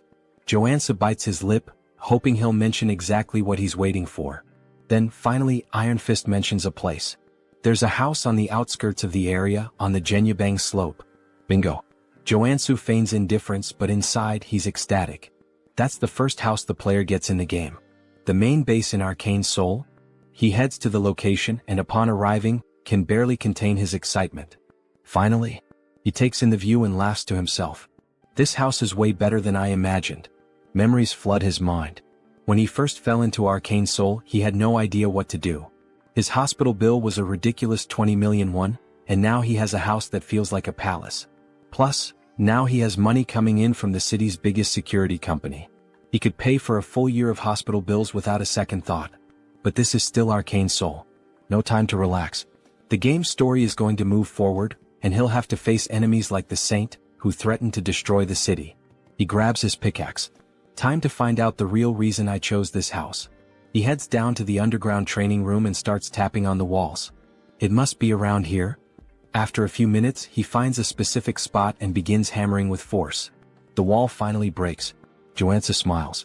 My instincts never fail. I think I'll finish this faster than I thought. He continues swinging his pickaxe back and forth, deep in the mine. However, things aren't going as quickly as he expected. Man, I had no idea this was so deep when I played. Even so, he's determined to continue. There's no turning back now. He keeps breaking the rocks until suddenly he hits a water source. Water begins pouring out, and without hesitation he takes a drink. Immediately he feels a wave of revitalization course through his body. This is perfect. Along with the refreshing feeling, his body also starts to warm up. So this is it. A mana spring. As the name suggests, this spring is filled with pure mana. Even characters whose HP has reached 0 can fully recover by immersing themselves in it. Additionally, most debuffs disappear, showcasing its incredible therapeutic power. And guess where one of these free springs is located? That's right, in the house Iron Fist Gang gave him. This was one of the main reasons why this house was essential for his progress. Without wasting any time, he prepares a bath. In the game I handled this with a click. Here it's much more labor-intensive. But it was worth it. He feels the energy flowing through his body, confirming just how powerful this spring really is. He grabs his blade and holds it firmly. This place is perfect for training. Here he can fully heal whenever he runs out of energy. So there's no excuse not to give his absolute best. 2 weeks pass. Throughout this entire time he's been locked in the training room. Now he can activate the black flame whenever he wants while wielding the Mountain Breaker sword. He lifts his blade and strikes downward. Mountain Crusher. In a fluid motion he moves into the second stage. Mountain Divider. Finally he finishes with the third stage. Mountain Piercer. With a precise strike he drives his sword forward. Not only has he mastered this technique, but he's also become accustomed to combining it with the black flame. Additionally, he gained new abilities during his training. Crushing Strike. Single Point. Meditation. Mana Stabilization. Fire Resistance. He leans back, catching his breath. Now that I've completed my training goal, there's just one thing left. The Mana Cultivation Technique. Unlike other skills, this one can't be acquired simply by training. Had he refined the nectar properly, he would have already reached level 3. But since he's only at level 2, there's still residual mana in his body. To fully absorb the mana from the nectar and level up, he needs this technique. The problem? It costs tens of billions of won. But he already knows where he can find a copy without spending that fortune. He heads to an antique shop. The shopkeeper eyes him, confused. Are you sure you want to buy this? It's been sitting in the back for over a decade. At that moment, a memory floods his mind. He recalls when he played Arcane Seoul and discovered this secret. He's probably the only person in the world who knows that this technique is hidden in this shop. He makes his way to the market where the shop is located, walking casually. Time to level up. Upon arriving, he notices something strange. The shop's door is locked, and surrounded by a blue mana barrier. He touches the barrier, feeling the energy pulse. Not only is the door closed, but there's a mana seal blocking the entrance. Looking around, he takes in the vastness of the area. This is the market with the most shops in the city. You can buy anything here, but what he needs is locked behind that barrier, and he's going to find a way in. In the game, this shop would be open at any time during business hours. But now in real life it's closed. And not just that. All the other shops around it are closed, leaving only this one standing. This is the complete opposite of how it was in the game. He narrows his eyes, feeling a chill run down his spine. This means that the world of Arcane Seoul isn't exactly as I knew it. He finally spots a store with its lights still on in the market and heads over, asking the man inside if things are going badly. He remarks that even the owner of one of the few shops still open doesn't seem to be doing well. The man responds that it's obvious just by looking at him. He's not in a good situation and has to fight off thugs every single day. How could customers possibly come under these conditions? Joonsoo comments that he thought the Iron Fist gang was the only one around. The man tells him he's dead wrong. Ever since the Dagger gang was wiped out, several other groups have been battling each other daily. There's the Iron Fist gang, the Venom gang, and the Naked gang. Who in their right mind would want to step into this mess? Now Joonsoo understands why all the markets are closed. According to the original story, the Iron Fist gang destroyed the Dagger gang and rightfully claimed the territory, naturally bringing the market under their control. But this time he was the one who took down the Dagger gang. Because of that, the market has turned into a battlefield with other gangs fighting to claim it. Joonsoo is considering his next move when he suddenly hears people shouting, telling someone to take them down. The old man says they're at it again, and Joonsoo decides to check out what the thugs are up to. Rounding a corner, he sees a man being thrown into a small tent. A woman confronts him, reminding him that she already told him this was Venom gang territory. She's talking to a member of the Iron Fist gang, flipping him off as she orders him to go back to his own turf. And that's when we're introduced to Steel Scorpion, the sub-boss of the Venom gang. The Iron Fist gang member is bleeding from the mouth. Then, the most elegant voice ever is heard, asking what all the commotion is about. Everyone turns to see none other than our Lord and Savior, Captain Underpants, arriving on the scene with his allies. Scorpion immediately starts yelling that the perverts have arrived. The leader of the Naked gang, known as the Exhibitionist, though I'd rather just call him Captain Underpants, declares that this three-way intersection belongs to him and orders everyone to clear out. If you really want to keep fighting, he warns. The Iron Fist gang members start backing off, calling them lunatics and saying they should take this chance to get the hell out. But one of them accidentally bumps into Joonsoo, who sighs, saying this whole thing is a complete mess. The Iron Fist guy recognizes him and Joonsoo helps him up, telling him to focus on his job. Then he shouts, ordering both Captain Underpants and Scorpion to stop fooling around and come to him. The guy he just saved asks what the hell he's doing, and Joonsoo calmly replies that he's here to help. If he wants the market to return to normal, he needs to establish a clear hierarchy. Scorpion barks at him, demanding to know how he dares to tell her what to do. Captain Underpants chimes in, asking if he's trying to make an offering. Joonsoo explains that if he fought at full power he would probably win. But that would only cause unnecessary damage to the merchants. So he's come to a decision. There's only one way to settle this. He's going to unleash everything from the very start and show them his true strength. Both of them recognize the black flames in his swordplay, realizing that he's the same warrior who single-handedly annihilated the Dagger gang. Joonsoo confirms this and adds that this time he's feeling generous. He's offering them a deal they can't refuse. He doesn't want to drag this out, he'd rather settle it with a one-on-one duel. So what do you say, he asks. Scorpion scoffs, laughing with disdain.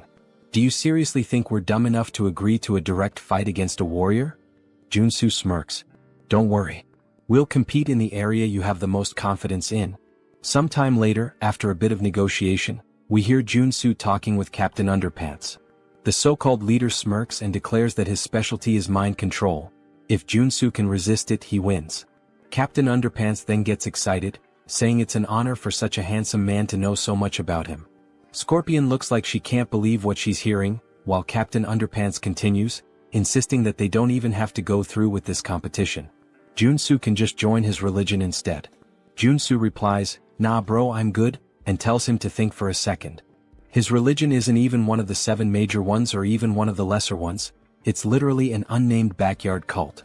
Why would he join a random sect that isn't even listed anywhere? Captain Underpants sighs and says that, as expected from a non-believer, Joonsoo will have to be enlightened by the love and mercy of his goddess. He then stretches out his hand and a green aura begins to form around him. He commands Joonsoo to kneel before him so that he may grant him the privilege of meeting his goddess. As the aura starts wrapping around him, Joonsoo immediately recognizes that the mind control ability of a combat priest is no joke. He struggles against the influence, admitting that he feels the urge to kneel, but his traits are far too strong to let that happen.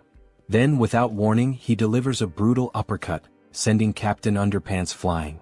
As the cult leader crashes to the ground, Joonsoo casually apologizes but warns him that not even a saint could manipulate him. His divine resistance is too high. Captain Underpants' followers rush to carry him away, muttering that it was one hell of a fight. Joonsoo then turns to Scorpion and says it's her turn now. She folds her arms and smirks. Not bad, I'll give you that. But the Venom gang is on a whole different level compared to the perverts you just dealt with. Joonsoo grins. Yeah, I don't think so. But I guess we'll find out soon enough. He tilts his head toward her. Your specialty is obviously poisons, right? Then go ahead, prepare the strongest one you've got. He gestures at himself. I'll drink it. She laughs. If you're that eager to die, I'll be more than happy to help. The Iron Fist guy starts begging, saying he knows Joonsoo is strong, but drinking poison is literally suicide. Joonsoo waves him off. Relax. I got this. Scorpion extends her hand, holding out a small vial. Drink it. If you survive, you win. If not, well, obviously you die and that means I win. He takes the vial and examines it. As expected.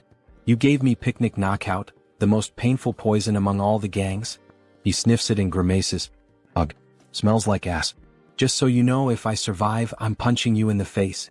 She cackles. Then don't come crying for the antidote later. That never even crossed my mind. He replies before downing the entire vial in one go. The pain hits instantly like a thunderclap. His knees buckle, his face turns purple. It feels like his blood is boiling. Scorpion places a foot on his back, grinning in triumph. You're feeling it now, huh? If you beg for your life like a good little dog, maybe, just maybe, I'll consider helping you. Woof woof. But Joonsoo isn't here to play games. He grits his teeth and forces himself to focus. The poison was created using a mix of special medicines. Ordinary resistance won't be enough. He needs to take control of the venom inside him. Slowly he directs it toward his arm. Scorpion's eyes widen as she realizes what he's doing. Then a silent notification flashes through his mind. New trait acquired, drug resistance. With this, he can now manipulate poison using his own mana. Joonsoo draws his sword. Time for the final step. Without hesitation he slashes his own palm.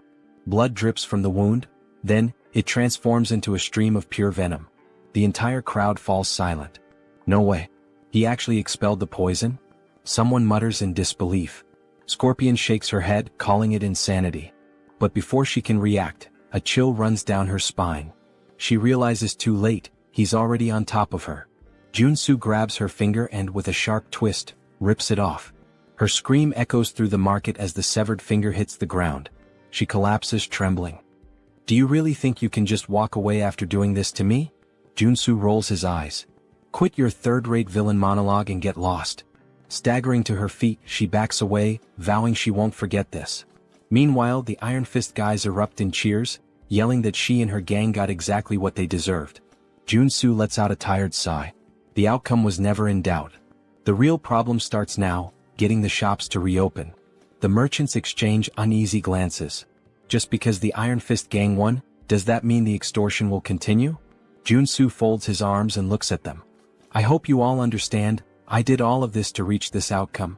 The Iron Fist guy beside him nods furiously. There's just one thing the Iron Fist gang needs to keep in mind from now on, Joonsoo says. Of course. What is it? Joonsoo grins. The protection fee for this market will be half of what the Dagger gang used to charge. The Iron Fist guy's eyes go wide. Wait.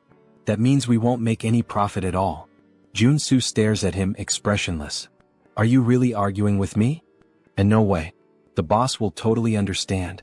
The merchants overhear the conversation and can't believe what they're hearing. Half the fee? To them this is practically a miracle. In an instant, Joonsoo becomes a hero. They start bowing, thanking him in every way possible. He chuckles. I just did what needed to be done. But I do expect some good discounts now. After all, this market has everything and I plan to take full advantage of that. The merchants immediately offer him an 80% discount. Joonsoo smirks. Good thing I leveled up my NPC affinity. With the antique shop finally open, Joonsoo heads inside. The shopkeeper greets him with a smile. I've heard a lot about you from the other merchants. The hero who saved the market. Joonsoo shakes his head.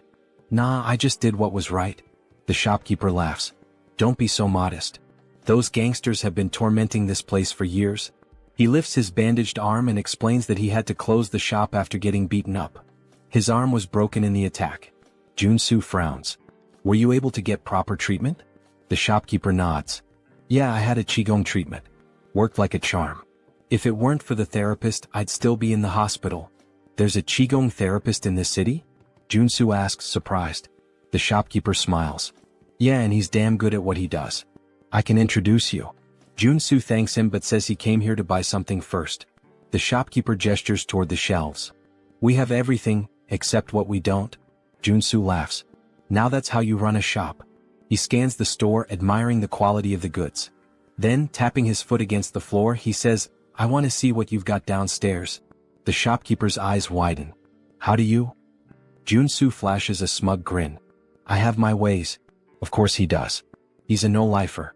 They head downstairs and the shopkeeper explains that he normally never shows this collection to new customers. But for Joonsoo, he'll make an exception. Appreciate it? Below, the secret collection gleams before him. A true treasure trove of magical artifacts. Joonsoo's gaze sweeps across the items, confirming that Chunbok has always had rare pieces, both in the game and now. But the real prize is right there. The hornpipe of the ancestral god, which contains a secret mana cultivation technique. This is the jackpot. Now that he's secured the most important item, he might as well grab a few extras. He gathers everything and sets it on the table upstairs. I'll take these. Chunbok eyes the selection sharply. As expected, you've got good taste. He starts listing each item, but Joonsoo only listens until he hears the price. For everything. 2 billion won. Joonsoo stares at him like he misheard. Chunbok bursts into laughter. Relax, relax. That's the price for a stranger. But you? You're the market's guardian angel, so I'll cut you a deal. 500 million. Joonsoo lets out a relieved sigh. Damn, you almost gave me a heart attack. That 80% discount is a lifesaver. Now, all he needs is a superhuman priest capable of removing the sacred seal on the hornpipe.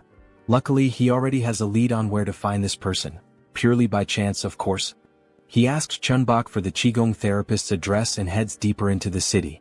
There, he spots someone knocking on the door of room 101. Hey, anyone in there? No response. Joonsoo presses his ear against the door, wondering if the guy stepped out for a bit. Suddenly the door swings open. A pale man with white hair glares at him, looking more than a little annoyed. What do you want this early in the morning? Joonsoo raises an eyebrow. Dude, it's the afternoon. The man shrugs. Morning for me. Now hurry up and spit it out. Joonsoo studies his appearance and confirms it. This is the guy. I heard your treatments are top tier.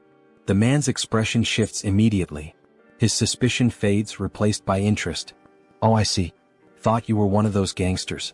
Come on in. He gestures toward the bed. Lie down. Where's the injury? Joonsoo glances around the room, noticing a statue in the corner. That just confirms his suspicions even more. The therapist frowns. What are you doing? Just get on the bed. But Joonsoo smirks and reaches into his bag. Actually, I'm not here for treatment.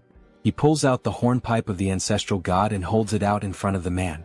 I came here for you to remove the seal on this item. The man furrows his brows. What do you mean, remove the seal? I'm a therapist, not a priest. If that's what you want, go to a temple. Joonsoo shakes his head. Not a chance. A temple would charge a fortune. Not to mention they might just confiscate the item. He then smirks and continues, but if you do it for me, I'll pay you 100 million won. Priest Kim. The man freezes. How do you know that name? Joonsoo shrugs. Of course I know. You're the third tutorial character in Arcane Seoul. He explains that Kim is a priest of a forgotten religion that worshipped a god who died 3,000 years ago. Among the countless corrupt priests in Arcane Seoul, Kim is one of the rare few who are truly innocent. With so many frauds out there, finding a good-hearted guy like you is practically a miracle, Joonsoo says with a grin. And that means you're going to be very useful to me? He leans in slightly. But let's keep this between us, yeah? The priest sighs, scratches his head and replies, this won't be easy, but I'll try. Joonsoo smiles. I knew you were a good guy. The two sit down on the floor. Kim places the hornpipe of the ancestral god between them, closes his eyes and takes a deep breath. Slowly, a divine aura begins to surround the artifact. The seal weakens bit by bit and he murmurs, it's working. The sacred ribbon wrapped around the artifact starts unraveling, then snaps entirely, revealing its true nature. Just as expected, the hornpipe holds within it the Einherjar cultivation technique. Kim stares at the item in awe. I actually did it? Joonsoo nods. As expected, you've got incredible talent. Kim keeps his gaze fixed on the hornpipe. This is a mana cultivation technique? Joonsoo confirms and thanks him. Then, without hesitation, he brings the hornpipe to his lips and blows. A powerful energy field spreads through the room, hitting him like a tidal wave. His mana circuits start purifying. The bad mana inside me, it's being completely absorbed. A deep sense of tranquility washes over him, as if he's reached a new level of serenity. If he keeps this up, in 2 weeks he'll reach level 3. Kim claps his hands impressed. This is the first time I've ever seen a warrior using a mana cultivation technique. It's a rare sight for sure, Joonsoo replies. Kim grins. You must be exhausted. Lie down for a bit. Joonsoo shivers slightly. I just got hit with too much information at once. I'm fried. He lets out a deep sigh and collapses onto the floor.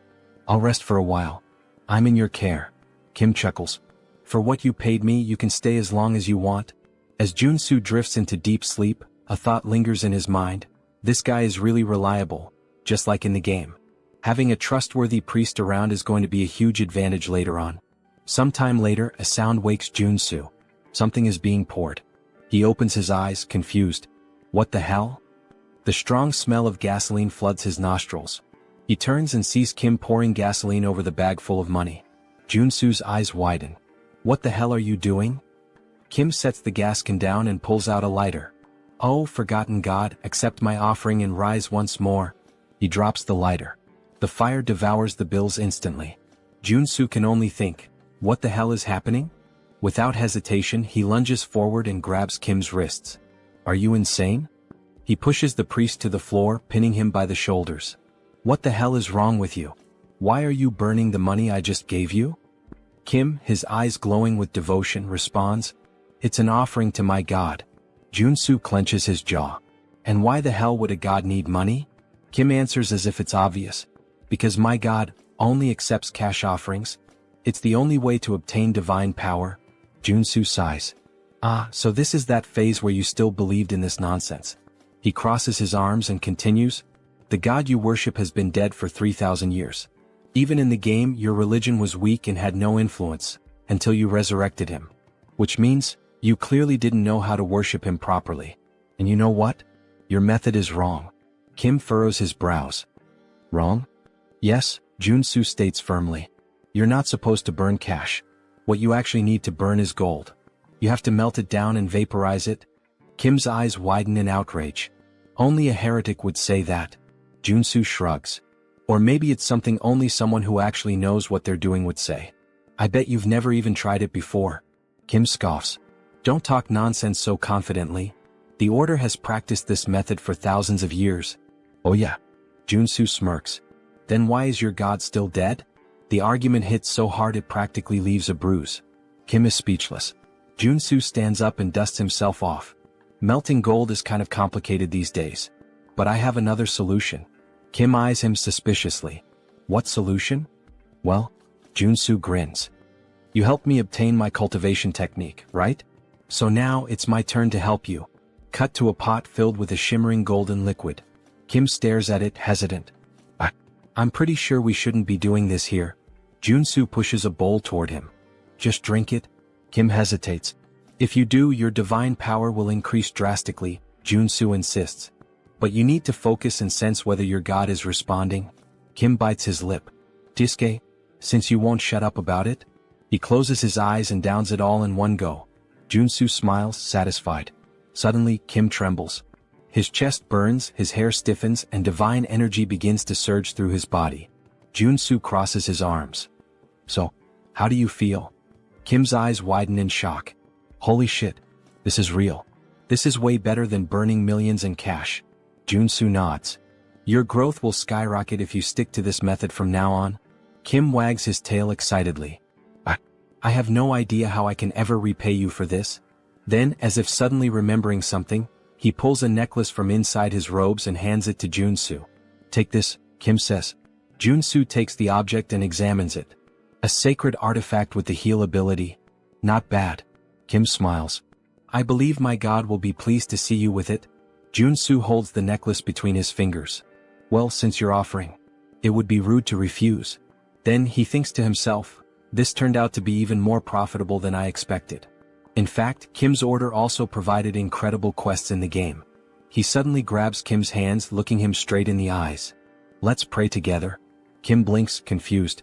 What? Why? Joonsoo grins. Because I want to repay you. And just like that, in true Pokemon fashion, Joonsoo captured Priest Kim. 1 week later. The room is filled with bottles of shimmering golden liquid. Kim is pleading. Please, no more. If I keep drinking this, I'll turn into gold. Joonsoo crosses his arms. Until you become Midas himself, you have to keep drinking. Kim trembles. I am going to die of mana poisoning. Joonsoo's eyes shine like a shoujo anime protagonist. Do you really think so? He smiles. I guarantee that won't happen. Kim swallows hard. Joonsoo picks up another bottle, grabs Kim's face, and pours the entire contents into his mouth. Now just pray. Kim thrashes in protest, but Joonsoo keeps smiling. Oh, and one more thing, he adds. The 4 tutorial characters each have unique traits. He watches as Kim writhes on the ground. If Warrior Kim had an entirely white body, then Priest Kim? Joonsoo's grin widens. Is completely immune to mana poisoning. This allows his growth rate to skyrocket. The bottle empties and Kim feels like absolute garbage. But then his divine power explodes, forming a glowing circle around him so intense that it blinds Joonsoo. Kim has reached level 3. His eyes widen. At this level, I can even start preparing to become an apostle. Joonsoo laughs. Perfect. At this pace, it won't be long before you're ready. I'd say you've accumulated more than enough divine experience. He then crosses his arms, thoughtful. Besides, now that you're level 3, you need to call a regional assembly and gain official recognition as a bishop. Kim nods. Yes. I have 2 bishops already, and thanks to your help, I've grown so fast that I'll never forget this debt. Joonsoo waves his hand. Oh, relax. I just like helping people. But of course, he's betting everything on the fact that this guy will want to repay the favor for the rest of his life. After all, he wants access to the artifacts in Kim's God's vault. Kim then takes a deep breath. Actually, I'd like to make a request. Joonsoo raises an eyebrow. What is it? Kim hesitates. I need to call a regional assembly, but I'm worried about going alone. Could you be my bodyguard until the meeting? The other bishop will be there too. Joonsoo smiles. Of course. That's easy. Now that Kim has completed his growth, it's time to start the mission line. The next day, the church is still under reconstruction. The faithful surround Kim, congratulating him for reaching level 3. Kim thanks them, but Joonsoo just watches disappointed. What's this? The scale is so small. I can't believe this is all that's considered an assembly. Then a man enters the room. He looks around and scoffs. What a sight, pathetic. The other bishop finally appears. He glares at Kim. Tell me, who gave you permission to organize an assembly? Kim breathes deeply. Every priest in the order has the right to call one. The bishop smiles coldly. That only applies to regular priests. He leans forward. When it comes to an apostate, it's a whole different story. Kim furrows his brow. What do you mean by that? I never renounced my faith. The bishop smirks. Your level increased to 3 in just 3 months. There's no way someone could grow that fast by normal methods. So there's only one explanation. His eyes gleam. You sold out your brothers to gain more powerful divine power? Kim's eyes widen. That's absurd. I just found an efficient method. The bishop sighs. Enough with the excuses. He raises his hand and soldiers enter the room. Capture him. But before they can move, Joonsoo steps forward. Hey, we can't let you scare the kid like that. The soldiers turn to him. And who the hell are you? Joonsoo laughs. I'm his bodyguard. The bishop narrows his eyes. This is an affair of the order. We don't need outsiders interfering. Joonsoo smiles. But I just said I'm his bodyguard. So I'm not an outsider. He crosses his arms. By the way, what kind of boomer logic is that? Kim then speaks up. I just drank gold to level up. This can't be considered a crime. The bishop grows furious. Consuming gold is the act of a heretic. How dare you commit such blasphemy and still expect to escape unscathed? Kim opens his mouth to retort, but the bishop raises his hand. A fireball materializes in his palm. I'll purify you personally and offer you to our God. He casts the spell. Kim screams. The explosion lights up the entire room. Everyone holds their breath. Did Kim? But when the dust settles, Joonsoo is standing in front of Kim, unscathed, with a mana shield still glowing around him. He sighs. Attacking someone without warning? He furrows his brow. Now that's blasphemy. The bishop is left speechless. Why you blocked my magic? Joonsoo smiles. So, you really want to attack a potential apostle like this? The bishop grits his teeth. There's no way a heretic can become an apostle. Kim looks at Joonsoo confused. What do you mean? Joonsoo smiles. Don't worry. He pulls something out of his pocket. Just eat this and pray. Kim blinks. What? Why? The bishop raises his hand again. If you don't want to burn along with Kim, get out of the way. Joonsoo smiles even more. If I prove that he is an apostle? He narrows his eyes. What will you do? Suddenly, a golden aura fills the room completely. Kim falls to his knees, his eyes shining. He begins to pray. The bishop's eyes widen. It can't be. The arrival of an apostle? Joonsoo crosses his arms. There's a reason I didn't make Kim an apostle yesterday. He glares at the old man. It's because you have a serious mental delay. He then gives a half smile. And also, you're a detestable villain who envies Kim. So I need to eliminate you here. He grips the hilt of his blade tightly. The requirement for Kim to awaken, he points, is to consume a golden relic from another order. The bishop's eyes widen. Joonsoo smiles. And with you being accused of blasphemy, it won't be hard to ensure Kim becomes the true apostle. Suddenly, a golden halo appears above Kim's head. His eyes shine. The bishop takes a step back, terrified. Joonsoo raises his blade. Now that the apostle has arrived, his eyes turn cold and sharp. It's time to teach this blasphemer a lesson. He then looks at Kim. By the way, I want to ask something to your god. He smiles. How should we punish a bastard who murdered a bishop out of envy, and tried to blame his own son as a heretic to kill him? The bishop pales. How do you know this? Then, Kim hears the voice of his god. He lifts his head, and with an unwavering tone he responds. The only answer is to kill him. Joonsoo swings his blade, aiming directly at the bishop's neck. The blade stops a hair's breadth from his skin. He smiles.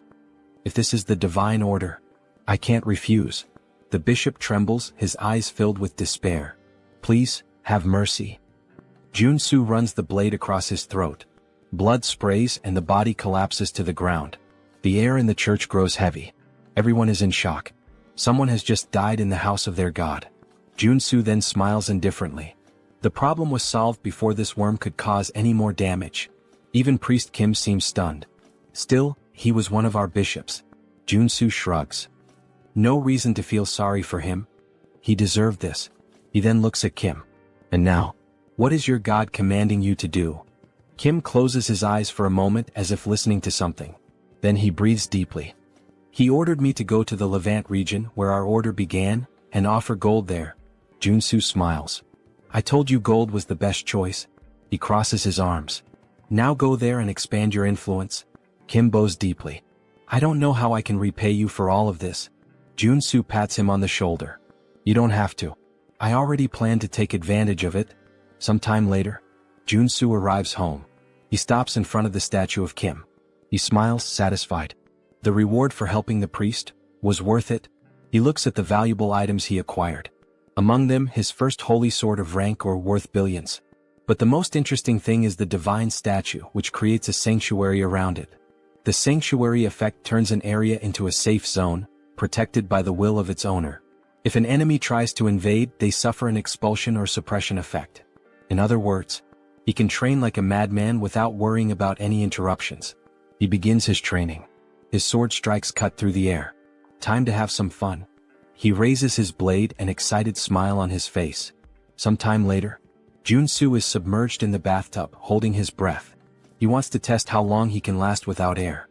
He emerges, looking like a wrinkled old man, gasping desperately. Okay, maybe I trained too much? Even the mana source isn't healing him properly. But still, he had plenty of time to practice his Enherjar cultivation technique and his mountain-crushing swordsmanship. And now, finally, he can assess the results. He picks up his phone.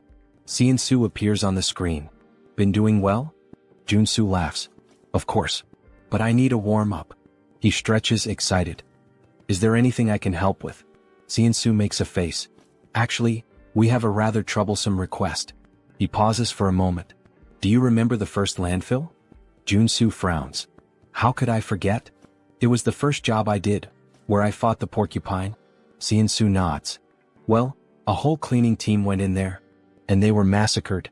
This means that there are at least 6 active mutants there now. Joonsoo narrows his eyes. And why the hell haven't you called in the Janitors Association? Joonsoo sighs. The authorities asked us to handle it secretly. They don't want this to become a scandal. Joonsoo snorts. If this leaks, some of them are going to lose their jobs big time. He crosses his arms. And what's the reward? Joonsoo scratches his head. The payment is kind of pathetic. 100 million for a level 1 mutant. 300 million for a level 3. Joonsoo rolls his eyes. Is that all? Actually, Joonsoo smiles. They're offering an artifact. An arcane rifle with a cursed debuff. Joonsoo raises an eyebrow. What kind of debuff? Joonsoo hesitates then smiles. It's an item that's related to you. A rifle used by the old order of the father. Joonsoo's eyes widen. Then he chuckles softly. This mission. I can't refuse. That arcane rifle used by the order. It has a black flame debuff that consumes its user. But Joonsoo has already overcome that before. He gets up from the bathtub. Alright. I'm heading there right now. Joonsoo is definitely fired up. He heads toward the landfill and right from the start, he can feel a sinister aura emanating from the place. As he moves forward, holding his rifle, he mutters. They haven't cleaned this place for just a few days, and it's already this chaotic? Something's very wrong here. His senses are scrambled, he can barely see properly. He needs to prepare for a surprise attack. With a quick movement, he activates his sensory focus. Almost like an immediate warning, he feels something moving fast in the mist. He looks around, tense. The sounds of the creature come from multiple directions. He can't pinpoint exactly where the enemy is. A strong wind blows behind him. He spins around immediately. And there it is, something like a gargoyle bat leaping straight at him. Joonsoo pulls the trigger. Die. The monster is riddled with bullets, but instead of falling, it flies away only wounded. Joonsoo frowns. Is that it? He keeps firing but soon realizes the bullets are ricocheting off the creature's wings. The beast loops through the air and launches back at him.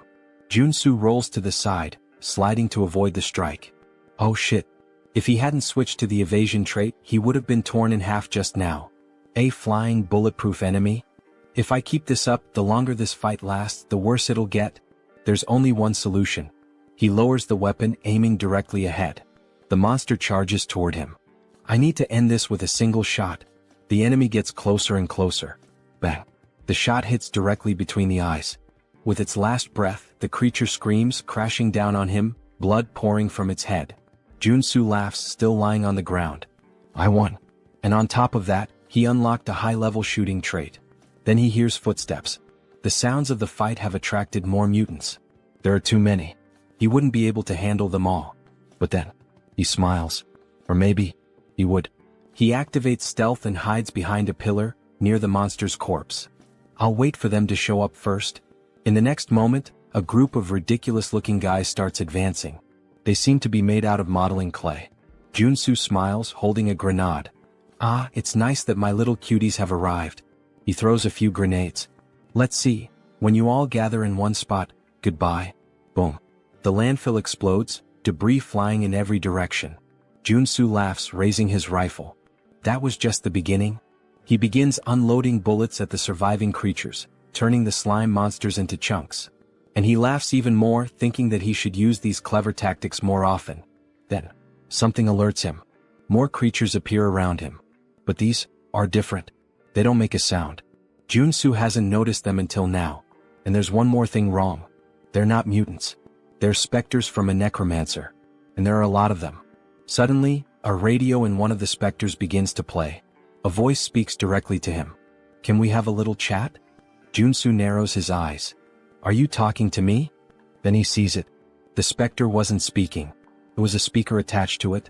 He sighs, understanding everything. Well. So you're using these specters to communicate, huh? This means you're the necromancer who created them. The voice responds. Why are you causing destruction in my territory? Joonsoo scoffs. Your territory? This is a contaminated landfill, my friend. But then, something clicks in his mind. The truth hits him like a weight. The Cleaners Association on the surface seems like a benevolent organization.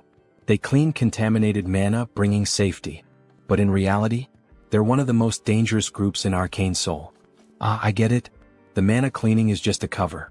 Behind the scenes, the organization is involved in all kinds of crime, expanding its influence. And this This is probably yet another one of their schemes. They created this situation on purpose. The government would have no choice but to ask for their help. And with that, the Cleaners Association's influence would only grow. Joonsoo closes his eyes for a moment. He smiles, full of adrenaline. This just got a lot more interesting. Meanwhile, the Cleaners Association already has another plan in motion.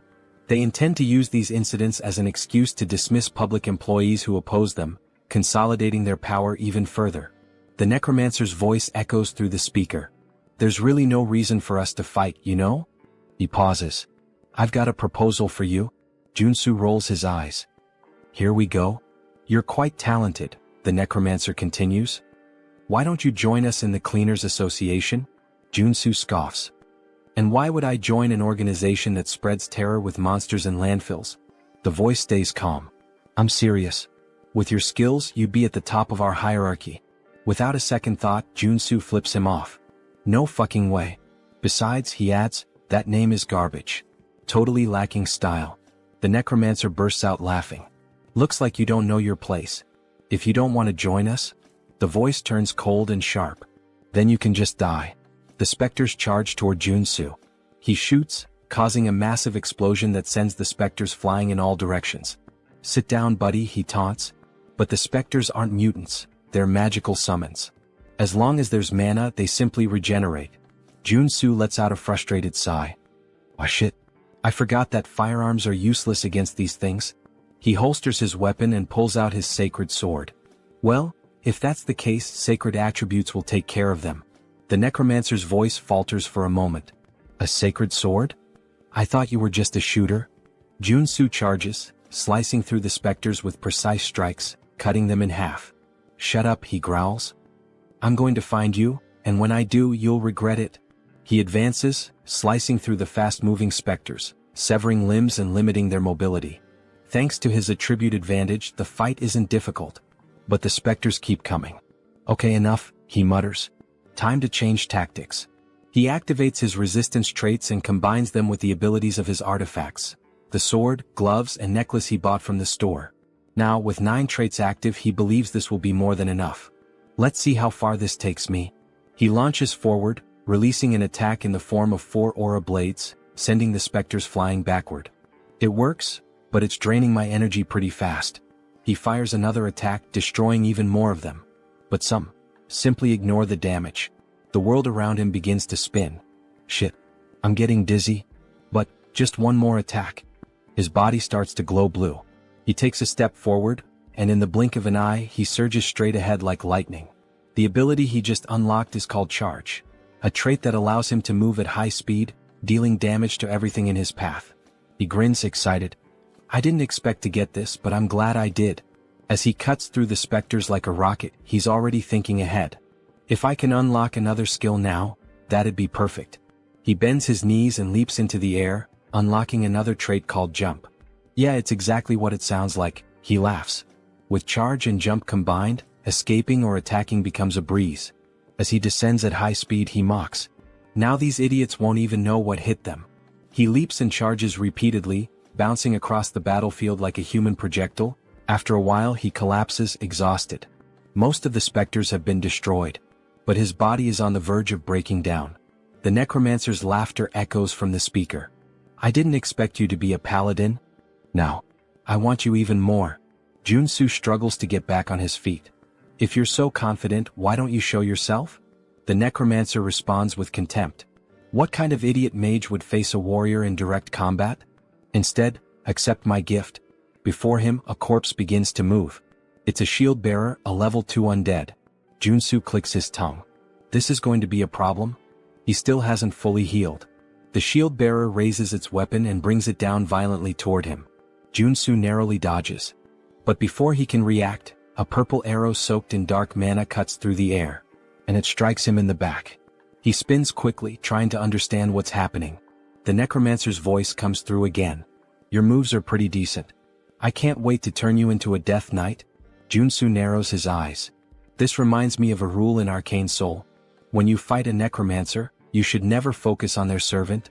He leaps into the air, pretending to prepare an attack, but it's a feint. Instead, he dives straight to the ground, sliding beneath the undead's shield. His eyes scan the area, searching for the origin of the shot, until he finally spots it. Up high in the balconies, a silhouette stands out. So, it's you? Joonsoo activates charge, dodging the shield-bearer's attack and rushing directly toward the necromancer. He propels himself off the ground, soaring through the air. Time to finish off this coward. He draws his sacred sword, pointing it at the enemy. You made a fatal mistake by revealing yourself. Karen, the necromancer, smiles with disdain. So, you have a brain after all? Joonsoo narrows his eyes. Now that I see your face, I recognize you. You're Karen, a Rancor necromancer. One of the directors of the Association of Cleaners, and the final boss of this damn landfill. Superhuman level 3. Karen raises his hand indifferently. Things aren't going to go the way you expect. Suddenly, spectral purple hands shoot out from his back, grabbing Joonsoo from all sides. He struggles trying to break free.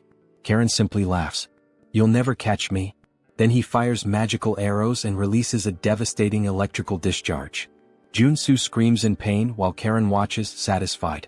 That scream? It's beautiful. He laughs loudly. You should have known your place. Joonsoo, still trapped, smiles. Actually, this is my ultimate technique. He raises his hand, conjuring a massive black fireball. Black flame. Karen's eyes widen. What? Joonsoo forces his arm to break free. This is the end of the game. Karen tilts his head. Why are you trying so hard? It's actually adorable. Joonsoo grins slyly. You really think so? From the very beginning, I never intended to finish the fight quickly. Karen furrows his brow. Joonsoo continues. When a boss uses their ultimate attack, if you equip the right traits, something fun happens. Karen rolls his eyes. Enough with the small talk. He shoots the black flame directly at Joonsoo. The black sphere, roaring with malevolent flames, advances rapidly. The spectral hands still hold him in place. Joonsoo smiles. It's now. When the three pillars, sword, magic, and physical power, align in perfect harmony, a supreme technique manifests in the face of certain death. It's the ultimate technique. The blade that cuts through everything, both the tangible and the intangible. Joonsoo raises his sword and brings it down. A massive golden burst erupts from the blade, slicing the black flame in half. The light illuminates the battlefield. Karen trembles. It can't be. The name of this trait? Cutting lightning. Karen watches in panic as the golden cut heads straight for him. And then, it cuts through his body, splitting him in half. The explosion of the black flame happens shortly afterward. The shockwave hurls Joonsoo back. He crashes to the ground, gasping for breath. Almost died. He lets out a sigh of relief. But a smile forms on his face. He won.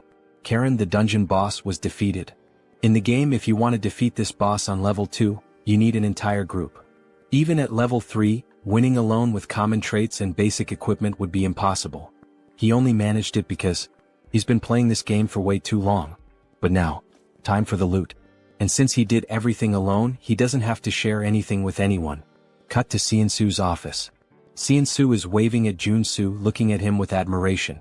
You're amazing. Joonsoo boasts. Oh, it was nothing. Seonsoo lightly touches his shoulder. Joonsoo winces in pain. Hey, be careful. That's where I got hurt. Seonsoo apologizes. Meanwhile, the others around them are just staring, trying to understand. What the hell did they just witness? They thank Joonsoo, still in disbelief. I can't believe you did it all alone. Joonsoo just shrugs. I was just doing my job. He pauses. But there's one problem. He looks around at everyone.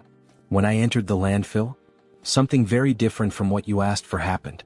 Joonsoo slams Karen's equipment onto the table. Do you recognize this? The others look at it, confused. He points to the pieces. They're mana equipment, used to create specters. Equipment that belongs to Karen from the Association of Cleaners. A heavy silence falls over the room.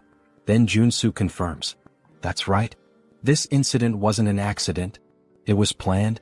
The man slams his fist onto the table, his face red with anger. I can't believe those bastards did this. Joonsoo crosses his arms. Looks like they never liked you from the start. The man grinds his teeth. They always charged us ridiculous fees. We've had our own conflicts before, but I never imagined they'd take it this far. Turning innocent people into mutants? Joonsoo observes his reaction. Did he really not know? But thinking about it, it makes sense. In the game, The reality of the association is only revealed after the player completes this mission. The man lowers his head, ashamed. I'm sorry we put you in unnecessary danger because of this. Joonsoo shrugs. I just did what I had to do to blow up the bad guys. He smirks.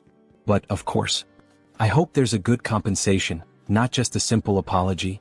The man nods, picking up 2 boxes and placing them on the table. This is the reward we promised. Joonsoo furrows his brow. Wait a minute. Why are there 2 boxes instead of 1? The man explains. One contains the arcane pistol we promised. The other is an extra reward for you taking on such a dangerous task. Joonsoo opens the second box, his eyes widening.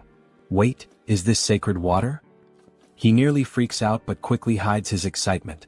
This is an essential potion and I always have to buy it at the temple. Are they giving it to me for free? The man gives him a final warning. Stay safe. We'll use this evidence to officially accuse the Association of Cleaners. Joonsoo clicks his tongue. So that means they're going to retaliate against me, right? The man confirms with a nod. Exactly. But we can't just let this slide. Joonsoo smiles, confident. Don't worry. I'll find a way to survive. That night, Joonsoo and Seansoo are driving through the city center. Seansoo at the wheel sighs. Maybe it's a good idea for us to stay off the radar for a while. The Association of Cleaners won't let this go. Joonsoo shakes his head. I don't think hiding is the best plan. After completing the landfill mission, the player gets a chain of quests. Eventually we'll end up clashing with them again. It's natural. After all, I just killed one of their directors. He looks out the window, thoughtful. But the most important thing? The association's quest line splits into 2 routes. The worst one is doing nothing and just wasting time. Seansoo raises an eyebrow. And why is that? Joonsoo smiles bitterly. Because in that case, the president of the association attacks your house with dozens of superhumans? Seansoo swallows hard. Joonsoo continues. On the other hand, the easier route is the one I'm considering. He turns to Seansoo. Have you ever heard of Genubong? Seansoo goes serious. Of course. It's that restricted area south of the region. There's a huge poppy plantation there. If you're caught inside, you're screwed. Joonsoo smiles sideways. Exactly. And guess what? That place belongs to the Association of Cleaners. Seansoo's eyes widen. They have dealings with poppies? Joonsoo shakes his head. No. It's not about the poppies. They're conducting body modifications and human trafficking there. They're nothing but a luxury crime syndicate. Seansoo's eyes widen. Are they crazy? Joonsoo nods. Exactly. And that's why I'm going to strike first. Seansoo jerks the steering wheel abruptly, almost crashing the car. What? Say that again? Joonsoo ignores him and instead pulls out his phone, showing a list of supplies. Claymores. EMP bombs. Among other dangerous and expensive things. Seansoo blinks, confused. What the hell do you plan to do with all this? And, do you have any idea how much this is going to cost? Joonsoo smiles wryly. Money is something only amateurs worry about. These items? I got them while cleaning up the monsters at the landfill. Seansoo inspects the materials and nods, impressed. This should cover the costs. But, Joonsoo, even you couldn't take on the association alone. The president is level 4. The executives, level 3. Joonsoo leans back in his seat, looking at him with a confident smile. Who said I'm going to fight alone? For now, just focus on getting the items on the list. 2 days later, Poppy Farm hideout. The night was dark. Guards patrolled the perimeter. But they didn't notice the shadow creeping up from behind. Joonsoo, in stealth mode, holds a cloth and presses it against one of their faces. The guy trembles, his eyes widen until his body goes limp and crumples to the ground. High level, he's done. The other guard turns at the sound. Hey, what? Bang. A direct shot to the chest. The man falls dead immediately. Joonsoo deactivates his stealth and cracks his neck. I never get tired of infiltration. He smiles, satisfied. This should take care of the external security. And, to think I said I didn't like stealth before. Well, sometimes it's worth it. He moves away, grabbing his communicator. But before he could speak, crack. A man flies into the wall, his face deformed by the impact. And then he appears. Iron Fist. Thanks for clearing the way. We've taken control of the underground with no trouble. He spits on the ground, scanning the area. These guys are real monsters. They forced body modifications on both kids and adults. and then traffic them out of the country. Joonsoo nods. That's exactly why we need to put an end to them. He adjusts his earpiece. Did you finish checking the place? Iron Fist walks through the lab examining the machines. Yeah. This place is a legitimate modification workshop. Joonsoo smiles. Great. Once we're done, it's yours. I'll help you strengthen your men. Iron Fist crosses his arms, studying Joonsoo. This sounds good. But are you sure you can take on the association? If they get involved, it's going to be a problem for everyone. I don't want to deal with the fallout. Joonsoo laughs, pulling out his lighter. Have you ever seen me act without a reason? He lights the flame, watching it dance between his fingers. This farm is their main source of income. But the security here is much weaker than the rest. That means it's the perfect place to start bringing down the association. Iron Fist narrows his eyes. Wait, what are you? Joonsoo tosses the lighter. The next morning, Association Tower. A man runs down the corridor panting. He bursts into the presidential office. Mr. President, we have a problem. The man sitting at the desk furrows his brow. What happened? The employee swallows hard. The poppy farm was attacked. The president furrows his brow. By who? The man trembles, his voice caught in his throat. It was the man who killed Karen. He took control of the hideout. The president clenches his fists. Then, boom. His punch destroys the desk, cracking the floor. How dare they? His eyes burn with rage. And then, the screen presents his name. Park Dae-iop, President of the Association of Cleaners. The assistant, trembling, extends the phone to the president. Sir, look at this. On the screen, a ridiculously bold selfie of Joonsoo appears. Behind him, the poppy farm is ablaze. The president grits his teeth, his eyes twisting with fury. Then, with a single grip, he crushes the phone in his hand. I will make sure the warrior Kim is reduced to ashes. Sometime later, farm grounds. The poppy field? Completely destroyed. In its place, an entire battalion from the association. Soldiers scan the area dazed. I can't believe it's all gone. That warrior Kim is a damn psychopath. In the middle of them, a bald man steps forward. It doesn't matter. Our only job is to capture him. The Department of External Affairs will show the president what we're capable of. The troops begin advancing. Baldy, the bald man, eyes the surrounding buildings. He might be sniping from one of these. Stay alert. One of his men grips his weapon tightly. If he shows up, we blow him to hell on the spot. Suddenly, something glints from a window. There. Gunfire rips through the air, striking the barrel of a rifle. Falls and Baldy smirks. My prediction was right. The troops start celebrating, but then the ground trembles. Baldy frowns. What? Boom.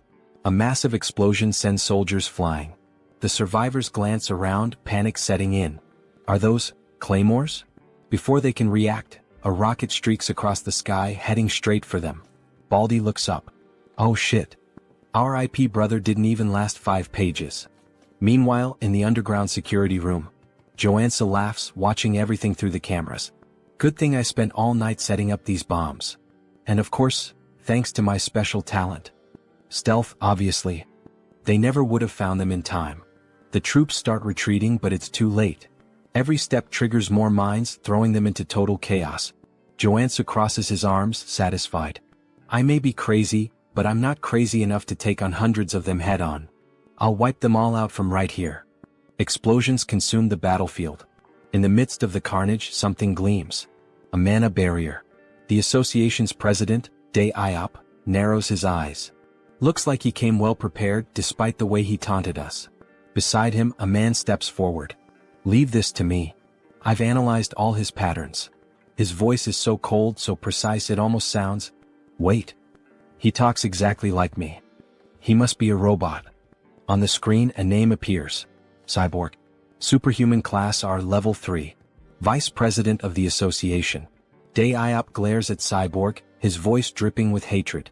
Bring him to me. I'll make sure he dies the most painful death possible. Suddenly, boom. A grenade detonates near them. Cyborg doesn't move. The blast radius doesn't reach here. Well, since they're throwing grenades to test the waters, we can just clear the traps and move forward. Another rocket fires straight at them. Sometime later, Cyborg raises his hand and simply swats the rocket aside, sending it exploding behind him. His men stare, slack-jawed. He turns to them. Did you track the shot? Yes, sir. It came from the right side of the rooftop. Good. Shoot him. The troops opened fire, tearing the location apart. But as the dust settles, it was just automated turrets. Cyborg grins, satisfied. We're almost at his hideout. Time to show that bastard what hell looks like. Or maybe, he's already getting a taste of it. Inside the bunker, Joonsoo clenches his teeth. As expected of cyborgs. Not even remotely human. Suddenly, a red alarm flashes on the control panel. Joonsoo leans forward, surprised. They're here already? Faster than I thought. This newbie hunting event really lives up to its name. Then, crash. The doorknob explodes. The door creaks open. And in the entrance, two women appear, smiling. Why are you hiding down here, little rat? Come play with us. God, I wish I were him right now. The moment that thought crosses our minds, we're introduced to Ebony and Viper. Both are level 3 superhumans and executives of the association. They step into the room and... The chairs? Empty. The screens? Just images of Joonsoo flipping them off. Viper frowns. How did he know we were coming? The answer? Joonsoo, invisible, grinning in the corner. Of course I saw this coming. As Ebony and Viper scour the room, Joonsoo observes. The Custodian Association wants to put on a big show, pretending this is a straightforward conflict. Meanwhile, their assassin executives attack from behind. He chuckles softly. Too obvious. I know all your tricks. Click. He pulls the pin on a flash grenade and tosses it to the floor. Ebony narrows his eyes. What is? Flash. Both are blinded instantly. They realize too late. It was a trap. Joonsoo dashes past them, cackling. Damn, that was perfect. I've got no business with you too. Viper, still dizzy, screams in fury. I'll kill you, you little shit. But he's already sprinting up the stairs. The assassins will catch up soon. I need to move fast. Gunfire. Bullets zip past his head. He twists, gritting his teeth. Shit, they're already on me. I need to focus on defense. He activates his mana barrier, forming a shield in the hallway. Bullets slam into it, but don't break through. And yet, crack. The barrier begins to splinter. Joonsoo grins defiantly. Shoot all you want. I'll block everything. Ebony smirks. You sure about that? Bang. A bullet pierces the barrier. Joonsoo's eyes widen. Shit. The shield shatters. Shards fly across the corridor. He stumbles back, trying to recover. Ebony steps forward, gun still smoking. How'd that taste? These bullets are laced with explosive magic. Joonsoo mutters a curse under his breath, but then, his eyes land on a clock. Important enough to catch my attention now? Viper pulls out a crossbow, loading a shot. Oh, and don't forget. The sweets come from the sides. Twang. The bolt whistles through the air, and buries itself in his side. Tisk. Pain flares through his body. Viper smirks cruelly. That's nothing compared to the pain you're about to feel. Joonsoo grits his teeth. You guys are just dime store villains, in ridiculous latex suits. Viper's smile vanishes instantly. What? She lunges forward, and kicks him square in the face. Bam. Joonsoo is sent flying. Straight into the clock he had just noticed. Viper laughs, enjoying herself. Bet that hurt like hell. By the way, that poison's pretty strong. It's already in your arteries. Good luck surviving. Ebony steps up, grabbing Joonsoo by the collar. It's over. Time to bring you to the president. But then, Joonsoo smiles. A confident smile. Now you're in my domain. He exhales slowly as if relaxing. Acting was harder than I thought. Ebony narrows his eyes. What do you mean? Joonsoo gestures with his chin. You hear that ticking? Tick, tock, tick, tock. Viper frowns. And? He chuckles. Surely it reminds you of something? Joonsoo grins wickedly. Almost like there's a giant time bomb right next to you, huh? He channels mana into his feet, preparing to rush. With a burst of speed, he rockets down the corridor. Stay put and rot. As he runs, his mind races. Ebony and Viper are stronger than Karen. If this were a direct fight, I'd have no guarantee of winning. So I had to play my role perfectly. I disabled all my abilities to appear weak. Lured them toward the clock while they let their guard down. Because, inside the clock, he had planted white phosphorus munitions worth over $1 billion. Pretty sure that's illegal under the Geneva Convention. Now he shifts into a dramatic tone, like a character from a novel. Sleep tight, ladies. And dream of me. With a smug grin, he presses the button. Boom. The explosion engulfs the corridor. Ebony and Viper's weapons fly from their hands, their eyes widening in horror. They realize they've walked right into his trap. But it's already too late. After the explosion, Joonsoo starts laughing. He has successfully eliminated the executives, but more of them are coming. He needs to recover quickly, so he equips all his healing abilities, especially because he has no idea when the guy with the machine will show up.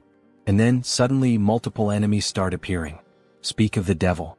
A group of men with robotic features approach the protagonist. You took down Ebony and Viper? Yeah, Joonsoo replies, grinning. And you'll be the next one buried in a grave in just a few moments. Don't even think about walking away from this unscathed, one of them snarls. I'll make sure to modify you until you're begging for death. Joonsoo smirks. Wow, what a terrible attempt at being scary. Try acting a little more human next time, he mocks, playing on the fact that his opponent is part machine. I can already tell talking to you is a waste of time. I'll end this right now. The enemy growls as a metallic claw extends from his wrist, just like Wolverine's. The others raise their weapons. Joonsoo chuckles. I love how you guys modified your bodies based on your own wild imaginations. Thanks, idiots. He grins, pressing a red button. Suddenly, sparks erupt from the area, and an electrical surge paralyzes all the enemies. Without missing a beat, Joonsoo opens fire. A billion one in EMP bombs. EMPs and rifles, my best friends when fighting machines. With the robotic men stunned, Joonsoo mercilessly guns them down. However, one of them remains standing. I guess that's the real RoboCop, he mutters, staring at the unfazed enemy. Damn. How much money did you pour into that stupid body of yours? The EMPs didn't even faze you. This is unavoidable, the cybernetic warrior growls. I'll rip you apart and kill you right here.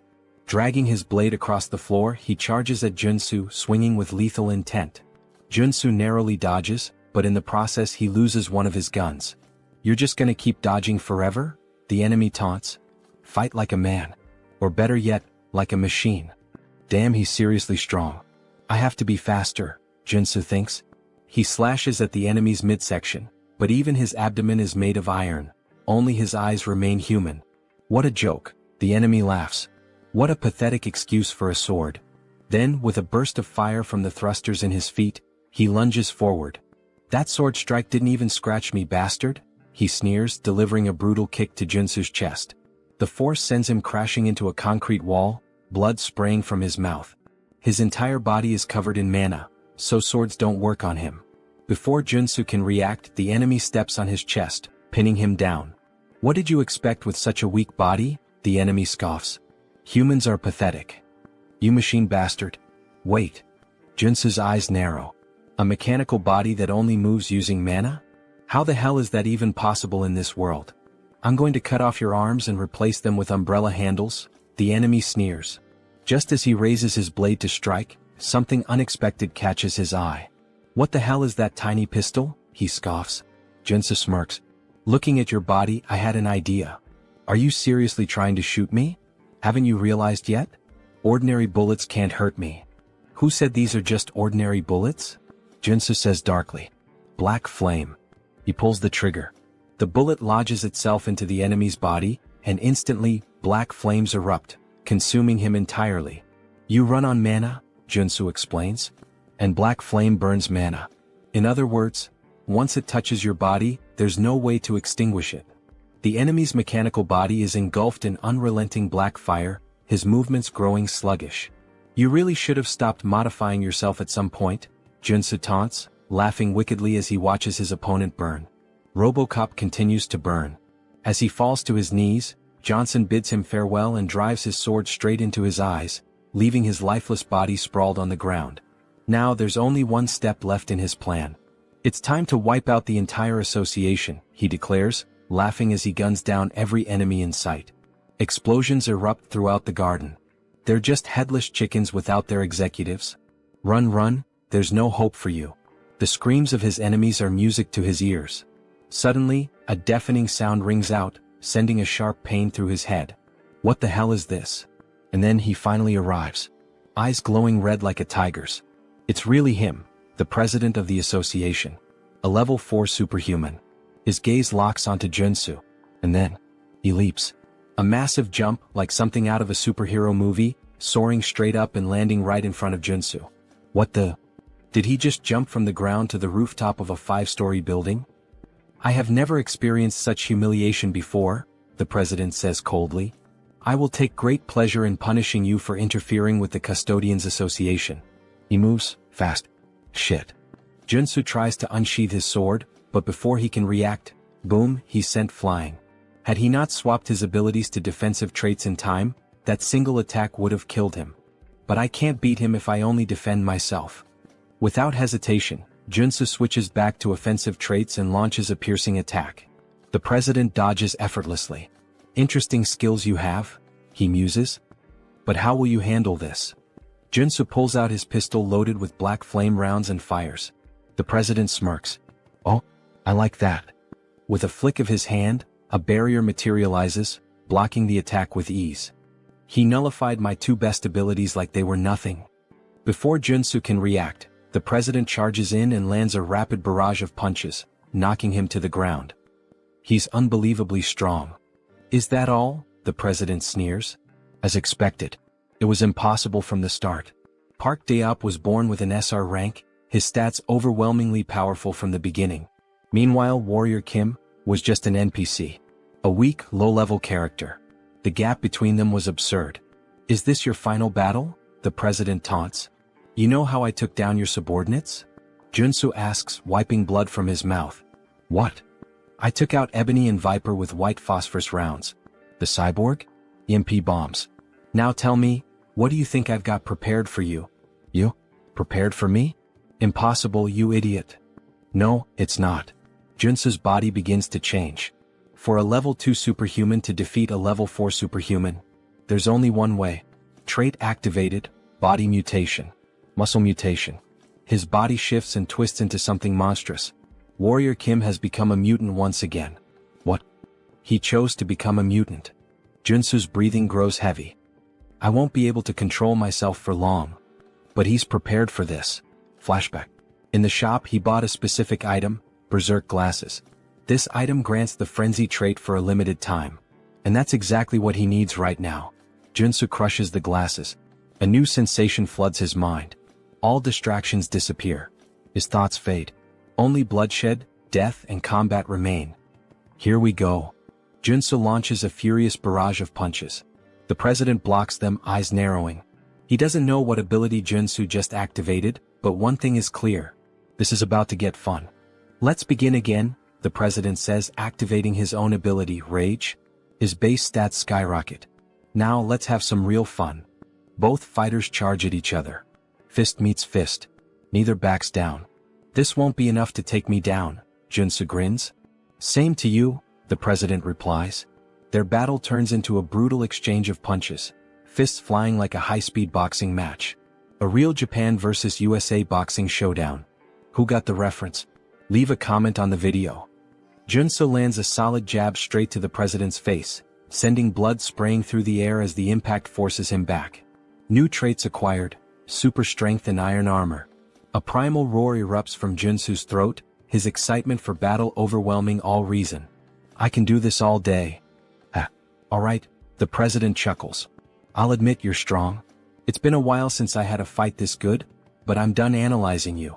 This is my victory. Quit bluffing and fight. Joonsoo growls, throwing another punch. But the president effortlessly dodges. All you do is throw mindless punches, he scoffs, sidestepping each blow with ease. Then, in one swift motion, he counters, driving a devastating punch into Joonsoo's gut. Blood spurts from his mouth. Bastard. The president smirks, dodging again. Go on, keep swinging those sloppy, untrained fists, he taunts. And then, boom, he delivers a brutal uppercut, sending Joonsoo flying. Damn it. In close combat he has a massive advantage. The frenzy trait's effect is starting to wear off. There's no other way. I have to go all in on this next attack. Joonsoo knows he can't win a hand-to-hand fight. He begins channeling his energy, preparing to swap his traits. What kind of cheap trick are you planning now? The president sneers. You're done. He charges forward to end it, but Joonsoo grabs his wrist. Fine. I'll admit it, you're better than me in hand-to-hand combat, Joonsoo says, locking eyes with him. But as you can see, I'm not a brawler. A dangerous grin spreads across his face. "I'm a swordsman, you bastard." Joonsoo channels power into his hand. And in an instant, a massive sword materializes. Before the president can react, a blinding light erupts point blank, piercing straight through his heart. You can use that ability barehanded?" The president gasps. This was a good fight. His body trembles, and then collapses lifeless. Joonsoo exhales heavily. "Shit. I really pushed my body too far this time." A system notification appears. Status effect, disease. Suddenly, a wave of unbearable pain surges through him, like his body is tearing itself apart. Arg? But then, a golden beam of light bursts from his body. His monstrous form begins to fade, his body slowly reverting back to normal. Warrior Kim has ascended to level 3. "Oh god. Thank you, I leveled up just in time." A weak chuckle escapes his lips. "I really am one lucky bastard." Then, his body gives out. He collapses unconscious. When Joonsoo finally regains consciousness, he finds himself submerged in the bathtub of his own home. Home? Mr. Superhuman, are you alright?" Joonsoo blinks, looking up at the concerned face of Director Choi. "What happened, Choi? I thought you were dead." Choi says, tears welling in his eyes. "You were lying there, surrounded by all the members of the association. So, you brought me back home?" Joonsoo asks, piecing it together. "Yeah," Choi nods. "I noticed you were still breathing, so I threw you into a mana spring. You've been unconscious for a week." A whole week. Now that Choi mentions it, he does feel a lot better. "You're seriously amazing," Choi says, shaking his head. "You single-handedly wiped out the president of the Plumbers Association." Yeah. I know," Joonsoo smirks. "I guess I'm kind of a big deal now. Not just kind of, you're insanely incredible." "Stop flattering me," Joonsoo laughs. "Oh, and by the way," Choi adds, "I took the liberty of collecting all the loot from the fight. Take a look later and let me know if you need anything." "Got it. But first, I need to fully recover." Joonsoo's expression darkens slightly. "Now that I'm level 3, there's somewhere I need to visit." A malicious smile crosses his lips. 1 week later, Joonsoo arrives at the Mana Measurement Center. Now that he's level 3, he will officially be promoted, receive a certificate, and gain access to countless benefits. "This is insane, Mr. Superhuman," Choi exclaims. "I've never seen anyone level up as fast as you. You're gonna start your own country soon at this rate." Joonsoo scratches his head, looking embarrassed. I wouldn't go that far." "Maybe I should get my certification now?" he asks, flashing a JoJo fan grin. The examiner chuckles. "Of course. Please come this way." After a while, the girl officially hands over the certification paper. "Thank you. I'm so jealous of you." "Ha ha ha." "Me? Why?" Joonsoo asks, puzzled. "For so many reasons. I wish I were as strong as you." Baek Soren showing this kind of emotion? Feels so strange. Unimaginable, even. In the game, she's a berserker warrior, a ruthless killing machine, more like a psychotic girl drenched in blood than someone who'd ever say something like this. Joonsoo pauses, thinking. He doesn't have any immediate plans after this, so... "Hey Baek, would you like to become a superhuman?" "Of course. Who wouldn't want that?" "Then how about you become my student?" Baek blinks in surprise. "If you agree, I promise, I'll turn you into a superhuman. And a strong one at that." "And how exactly do you plan on doing that?" "Trust me," Joonsoo smirks. Warrior Kim has the ability to see latent potential. Baek's cheeks turn slightly red. "That's right," Joonsoo nods, grinning as he makes a Dragon Ball Scouter reference. After all, he can see the potential radiating from an SSR rank individual like her. "So what do you say? Want to be my student?" Baek hesitates for a moment, then firmly shakes his hand. "All right. I guess I can trust you." "A wise decision," Joonsoo says. But inside, he knew it, he'd captured her just like a Pokemon master. Now it's time to train an SSR rank warrior. "You won't have to pay me anything," Joonsoo continues. "Just return the favor once you awaken as a superhuman." "That's nice and all, but I should warn you, I already failed to awaken once, even after undergoing rigorous training. It won't be easy even for you, Mr. Superhuman." Joonsoo just grins. "Don't worry about that. Just have faith." Because he already knows what will trigger her awakening. He's seen her story unfold in the game. Baek Soren's unique awakening. Star Killer of the Heavens. A trait that signifies an embodiment of pure bloodlust, a force that stains the world red. Berserker Level 1 Trait Effect. Combat Experience plus 1000%. While this trait dramatically increases the experience gained in battle, it comes with dangerous side effects. It risks corrupting her mind, turning her into a bloodthirsty psycho-killer obsessed with combat. Her awakening event perfectly matches her unique trait. You'll need to prepare yourself, Joonsoo warns. Prepare? Isn't? I'll need a lot of money? I don't make much in this job, Beck jokes, making a quiet hand gesture. No, Joonsoo shakes his head. You'll need something far more important than money, mental fortitude. Beck tilts her head, confused. But before she can ask more, "Excuse me, Mr. Kim," a staff member interrupts. "You've been invited to a meeting. Would you follow me to the 5th floor lounge?" Joonsoo's eyes narrow. An invitation to the 5th floor? That's strange. As he and Beck step into the elevator, a realization dawns on him. In this tower, superhumans are divided by their power levels. He's being summoned to the 5th floor. That means a level 5 superhuman invited him. Who could it be? As the doors slide open. "Professor? Wait, it's really you?" A familiar voice greets him. Seo Woojin, a level 5 superhuman. "Congratulations on earning your level 3 certification," Woojin says warmly. "I'm so happy to see you here." "I'm happy to see you too," Joonsoo replies. But inside he's assessing him. Despite his natural-born talent and wealthy family, Woojin reaching level 5 this quickly is still surprising. "He's already surpassed me. Also," Woojin continues, "I'd like you to have this." He hands Joonsoo a small ornate box. "A gift? You didn't have to." Inside, Joonsoo sees the item description. Item acquired, Mana Focus Crystal. A rare artifact that enhances mana control and efficiency. Perfect for Warrior Kim. A warrior who relies on mana. For a split second, Joonsoo almost drools at the thought. But instead, he clears his throat and coolly says, I shouldn't refuse a friend's gift, right? Thanks, Woojin. Use it well, Woojin nods. But then Woojin's expression turns serious. "Mr. Warrior," he says, "there's another reason I called you here." Joonsoo raises an eyebrow. "A favor?" "Yes," Woojin nods. Joonsoo leans in slightly. "Why do you suddenly look so serious? Could you help some of my friends who are also suffering from divine fever just like you helped me? They contracted it as well?" "Yes. The 4 of them have been dealing with this since childhood. They were blessed alongside me. For people suffering from divine fever, huh? Wait a second. Is he talking about those characters? If so, then this is the perfect opportunity to make things a lot easier." "Of course," Joonsoo nods, radiating an angelic aura. "I could never refuse to help those in need.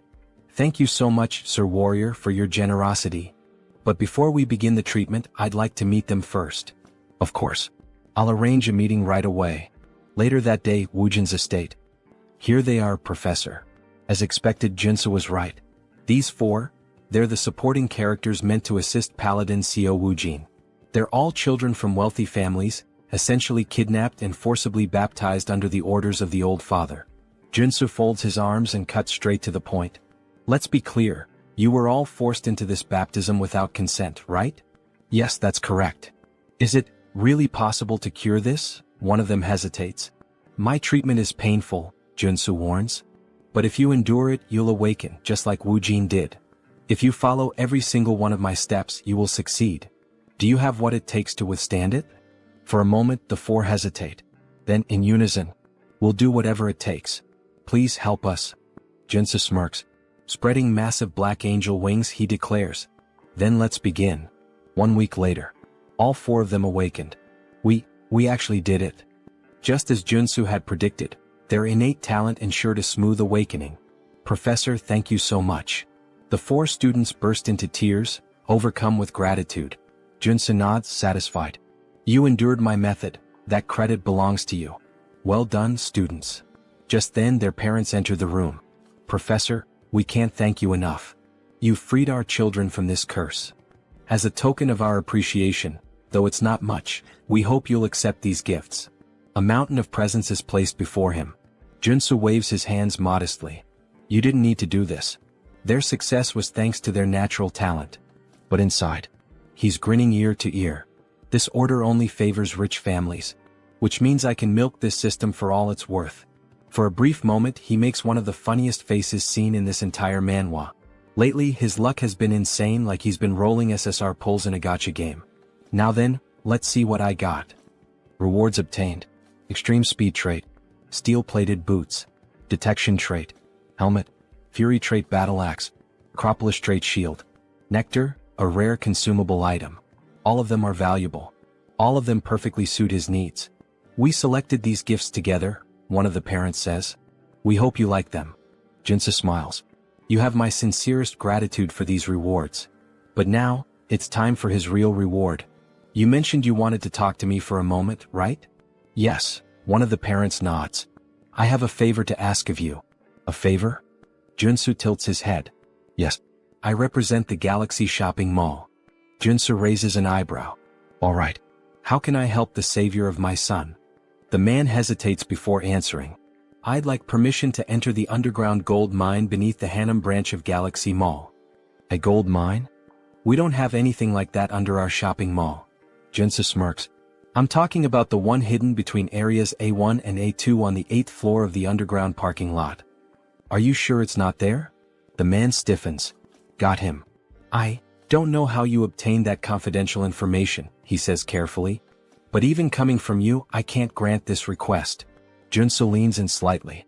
I promise you this, I won't speak a single word about what I see down there. Just for one day. That's all I ask. The man stays silent. Joonsoo smiles knowingly. All I'm asking is to keep your little secret, a secret. The next day, Joonsoo walks alongside the girl he promised to help. After smashing through the wall, she stares in disbelief. I can't believe there was actually a hidden space inside this shopping mall. See? Told you, Joonsoo grins. This is the place where you'll awaken. You have no idea how hard I worked to get us here. But, are we really going to train in a dirty place like this? She asks, wrinkling her nose. Of course, Joonsoo assures her, stretching out a hand. I promise, it'll be fun. Characters with the trait star that kills the sky can't be awakened through traditional methods.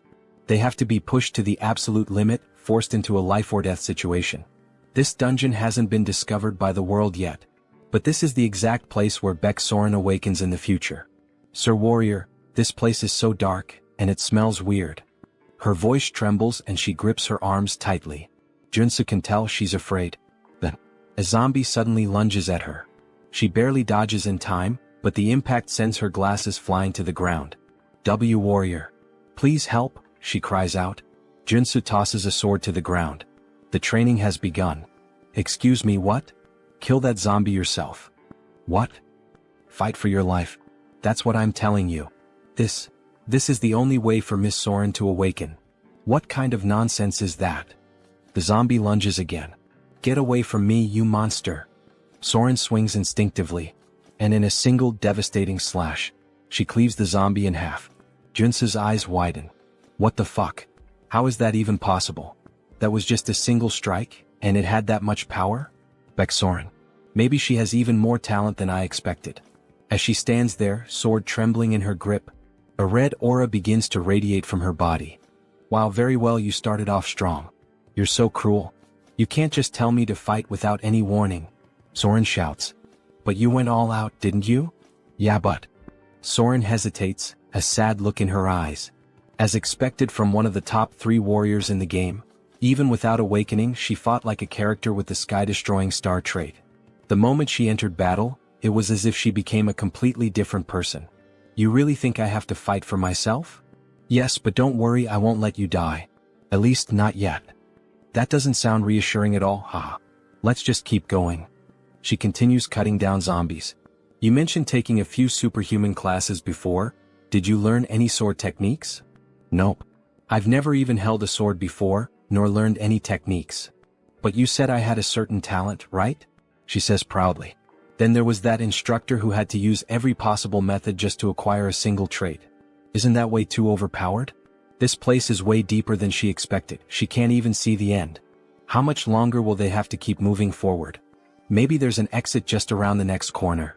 As things stand now, we're not getting out of here until she awakens. Suddenly, a zombie attacks them. Wait, is that a drill? Drill-wielding undead. The drill zombies were tough enemies back in the game. Maybe he should help her, but with a devastating strike, she slices the zombie's arm clean off. If you're a zombie, fight fair. Don't you dare use a weapon. Then, with brutal efficiency she cuts the zombie in half. Joonsoo watches in surprise. Well, that was a clean victory. She felt her body moving on its own. But just then the still-living zombie sinks its teeth into her foot. You bastard.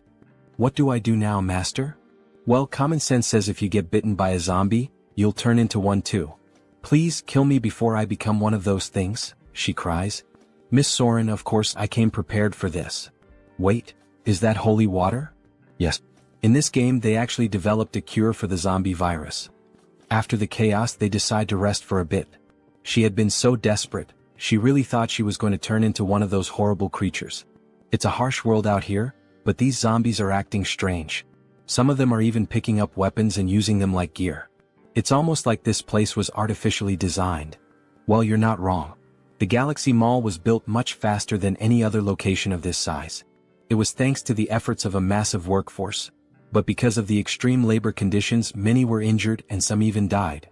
But the official reports claimed there were 0 incidents during construction. The corrupt executives of that wicked corporation just dumped their bodies here. Later, the representative of Galaxy Mall learned about the situation.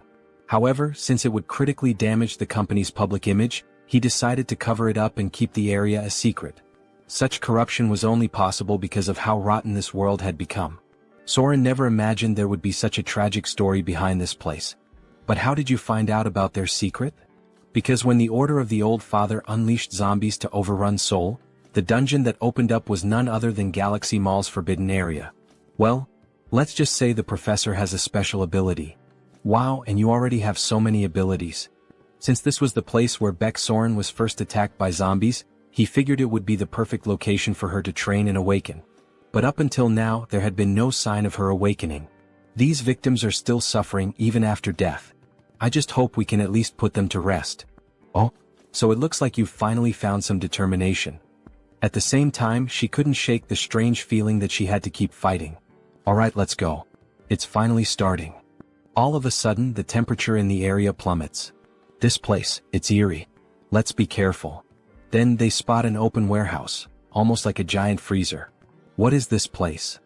Upon entering they see a radio. There are 3 bears in the house. Papa bear, mama bear, baby bear. A children's song. This is creepy. 3 bears in a house. The song starts to glitch, distorting into an ear-piercing screech. What the hell is this? Then, an ice spear shoots straight at Soren. Watch out. Joonsoo throws himself in front of her, blocking the attack with his own body. Sir Warrior, are you alright? He hadn't expected an ambush like this. Then a grotesque monster emerges. Conjoined Phantoms. Boss of Galaxy Mall's forbidden area. Level 3 mutant. A level 3 mutant? Soren, you need to get out of here, now. This thing is way beyond your abilities. But the creature launches another barrage of ice spears. I don't want to hear any complaints, get out. And I don't want a popsicle either. He deflects the attack, but suddenly the enemy starts channeling another ability. A massive ice lance forms in midair. He can't block this one. Professor. Soren, run. I'll buy you some time. How can I just leave you here? She cries. One of us has to make it out alive. She can't do it. Miss Soren, the reason I was so sure about your talent is because you possess the ability, Sky-Slaying Star. The Sky-Slaying Star? This can't be true. Believe in yourself. If you do, you'll awaken. And with that, my final lesson is complete, my apprentice. The monster fires a storm of ice arrows, obliterating everything in the area. Believe in herself? Oh. As the icy onslaught subsides, Soren stands frozen in place. Then, alright. I will. I will trust in my own abilities, Professor. A golden light surges around her. Her eyes burn red. What was this power she was wielding? Ha ha ha. Then please, don't give up. Joonsoo watches in awe. In an instant, she shatters the thick layer of ice encasing her. She has finally awakened. Beck Soren, SSR rank superhuman, level 1 warrior. What is this power? Shrill. I've truly awakened. Before a spear can pierce her, Joonsoo moves, cutting it to pieces. Now that you've awakened, it's time to drop the act. The Sky-Slaying Star has a condition for awakening. You must face a life-threatening situation and possess the mental strength to overcome it. You put yourself in danger just to make me awaken? You did an excellent job. But now, it's time to fight. Baek Soren, the sky-slaying star. The mutant lets out a furious roar, then begins channeling a new attack. He looks pretty pissed off, Professor. Don't worry. You'll be fine as long as you deflect his attacks before they touch your body. To prove his point, he demonstrates, effortlessly knocking aside an incoming strike. See? It's not that hard. But when he glances back, he sees Soren trapped in ice. Are you alright? Right. Even though she's awakened, she's still just level 1. It's unrealistic to expect her to master everything perfectly right away. She had been caught by multiple ice barrages, yet she wasn't seriously injured. Looks like you're fine. Upon awakening, every warrior receives their initial trait. Hers was indomitable, a trait that grants strong resistance against all abnormal status effects. Before awakening, she constantly felt like she was about to die. Now she barely feels a thing. Fascinating. As expected from an overpowered character, she got indomitable, the best defensive trait. As for him, since he had overseen multiple awakenings from his previous apprentices, he had gained the perception trait, allowing him to see all of his enemies' traits. A ridiculously powerful PvP ability. Oh yeah, that's broken. I don't think that'll be of much help right now. Well, don't worry about it. For now, let's train with your new awakening. Both of them start running. She acquires the haste trait. Good, you've already picked it up. Her combat growth is incredible. Her body feels like it could take off at any moment. She wants to keep fighting. Watching the professor leap to dodge 2 ice blocks, she instantly learns the same technique. Wait, I'll cut it for you. But before he can react, she's already next to him. What the? How did you get here? Well done. You can already use that ability. It felt like I was flying. Will she surpass Joonsoo in just a few days? Just like Seo Woojin did? Alright, Professor. What's the next move? Use the traits you just learned to pull the mutant's attention. While you keep him occupied, I'll finish him off. I've already taught you everything I could, so it's best to end this quickly. Understood. Soren starts dodging every attack with ease, gliding across the ice as if she were skating. Come on, hit me, you dumb mutant. She suddenly gains 2 more traits. She keeps accumulating traits. Her talent is truly something beyond normal. Alright. Now that I've helped Baek Soren awaken, it's time to wrap this up. Joonsoo channels a golden aura into his sword. With the skill flash, he unleashes a devastating light-infused slash, instantly obliterating the mutant. Well, congratulations, Professor. That was amazing. Nah, that was nothing. Then a phone appears on the ground. So this was the monster's mana core? How does a phone work as a monster's mana core? Well, this happens a lot with ghost-type monsters. A worker who ended up here valued his daughter more than his own life. Before he died, his resentment possessed this phone, turning it into a monster's core. I hope he can rest in peace now, Soren says, tears welling up in her eyes. I'm sure he will. Suddenly, the phone transforms into 2 mana cores. These are called crystals. If you hand them over to someone who knows how to use them, you can get some pretty good equipment. This is an incredible reward, something only obtainable by defeating this area's boss. Suddenly, the ground starts shaking. What's happening now? We already defeated the boss. This area is collapsing. Then what should we do? Have you managed to fully adapt to the traits you just acquired? What? There's no time. Start running if you don't want to die. Now. Both of them take off at full speed. Run as fast as you can, Soren. If you keep going this slow, it'll be the end for you. This is as fast as I can go, Professor. There's still a long way to go before they reach the teleportation portal. If she doesn't push past her limits, she won't make it. Suddenly, large chunks of debris start falling in her path, blocking her way. No, not like this. She just awakened. There's no way she's going to die so easily. There. The teleportation portal. Hurry. Joonsoo can't help her. There's still one last trait she needs to obtain. The reason she became one of the game's best characters was because of 3 defining abilities. The Sky Hunting Star trait allowed her to grow rapidly in battle. Indomitable nullified the deadly side effects of Heaven Slaying Star. And the last trait. Soren keeps running, desperate to survive. A massive rock crashes down, slamming into her arm, injuring her. Damn it. I won't give up that easily. I will survive, no matter what it takes. She pushes forward. Here I go again. Trait unlocked, runaway train. Ignoring the pain, she dashes forward, barreling past the obstacles in her path. Joonsoo loses sight of her. Did she fail? Then out of nowhere she burst through the rubble, grabbing onto him.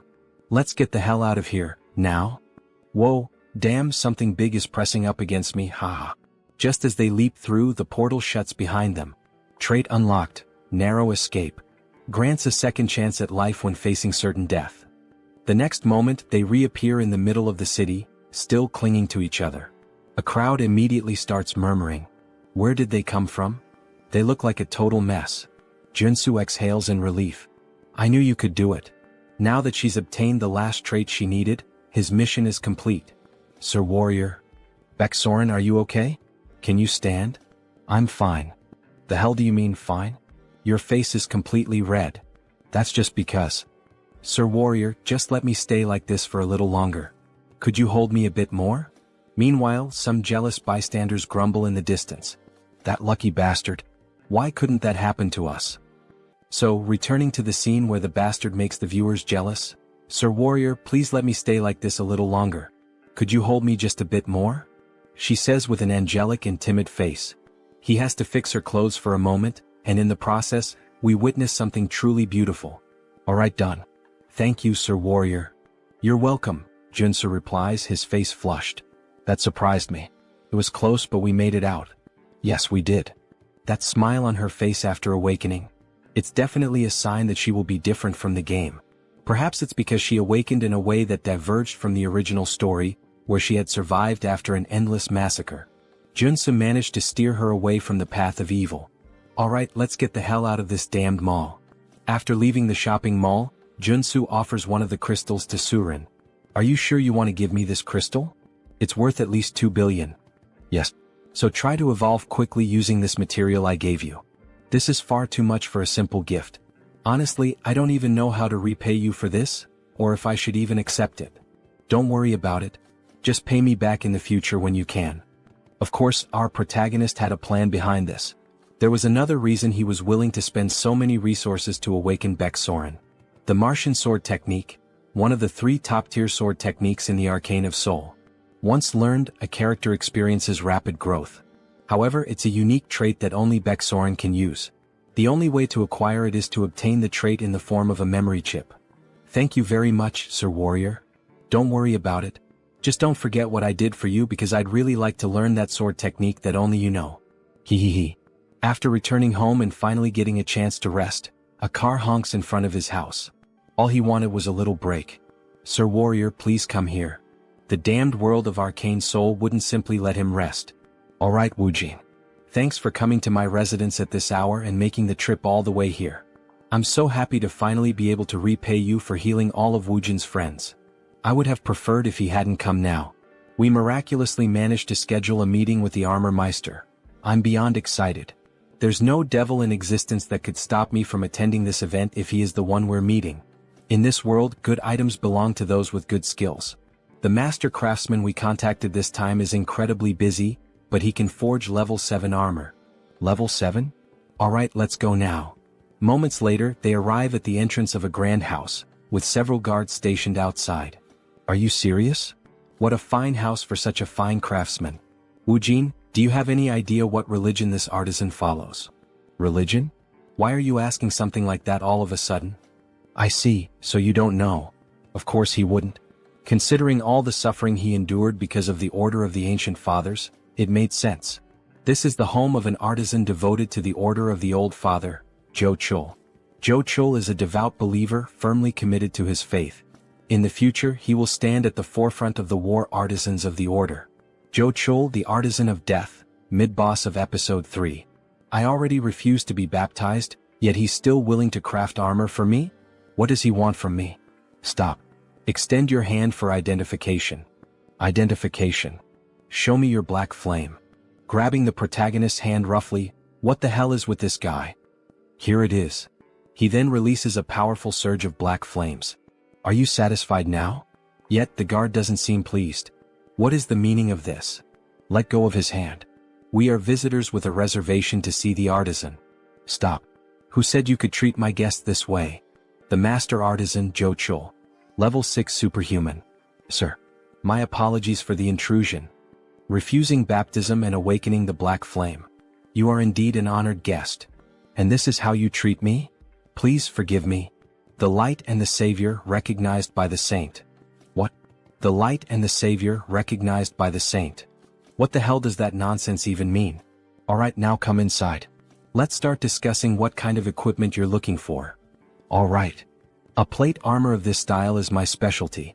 Since it's a request from the saint, I can craft it in this design if you'd like. Before them stands a medieval suit of armor, reminiscent of the Templars.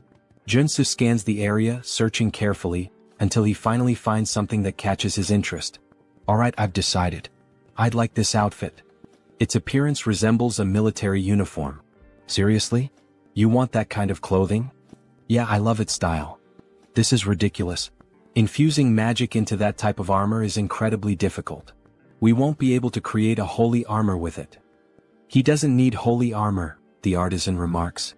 I just need to infuse it with the magic of giant and extreme.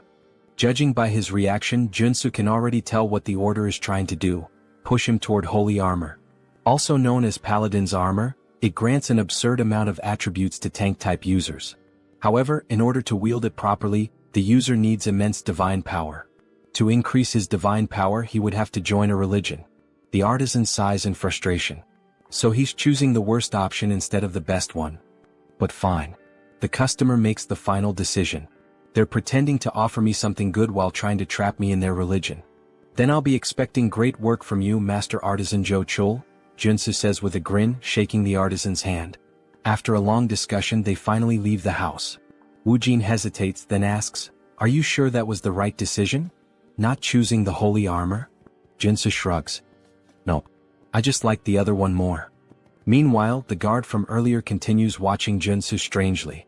"I can only imbue a few traits into this type of armor," the warrior comments. "Are you really going to make it the way he asked? So, you want me to defy the saint's order? She said that man is the light and the savior of our order." The warrior cannot believe the saint's words. No matter how many times he thinks about it, there's no way Joonsoo is the Messiah. He'll have to confirm it with his own eyes. 1 week later, Joonsoo is back at the shopping district. "Sir Superhuman, you really shouldn't be downing mandrake elixirs all at once like that. You glutton." "Thanks, but I'm fine." "Are you sure?" "Of course. I got the treatment I needed." A notification flashes. "New trait obtained, energetic. Thanks a lot for giving me these elixirs for free." "Don't worry about it. It's thanks to you that our market was saved. Now we're flooded with customers every day. Consider this my way of saying thanks." "So that's why there are so many people here today? Looks like business is really thriving." "That's great." "Hello, Superhuman," a man says, lowering his head in respect. "Hey, you're that guy from the Iron Fist gang? It's a pleasure to see you again," Joonsoo says, laughing loudly as he slaps the poor guy on the back. How have you been, sir? Could I kindly request a few minutes of your time?" "For what?" "Our boss wants to see you for a bit. There are too many eyes around." "Let's move somewhere else," Joonsoo says. "Understood." They get into a car and drive onto the road. "We've prepared a high-quality bulletproof car for you, sir. Do you like it?" "Not bad." A sign reveals their destination, Miram. Something feels off. Has the Iron Fist gang always used Miram as their meeting spot? If Joonsoo remembers correctly, that place is nothing but a slum filled with human garbage, the worst kind of murderers and degenerates. The car runs out of gas, forcing them to stop at a gas station. Of course. Wait, this place is Miram gas station. Joonsoo turns back, only to see the driver grinning. "Alright then, have a nice rest here, sir." With a murderous gleam in his eyes, the driver grips a detonator. "Seriously? He's trying to set me up?"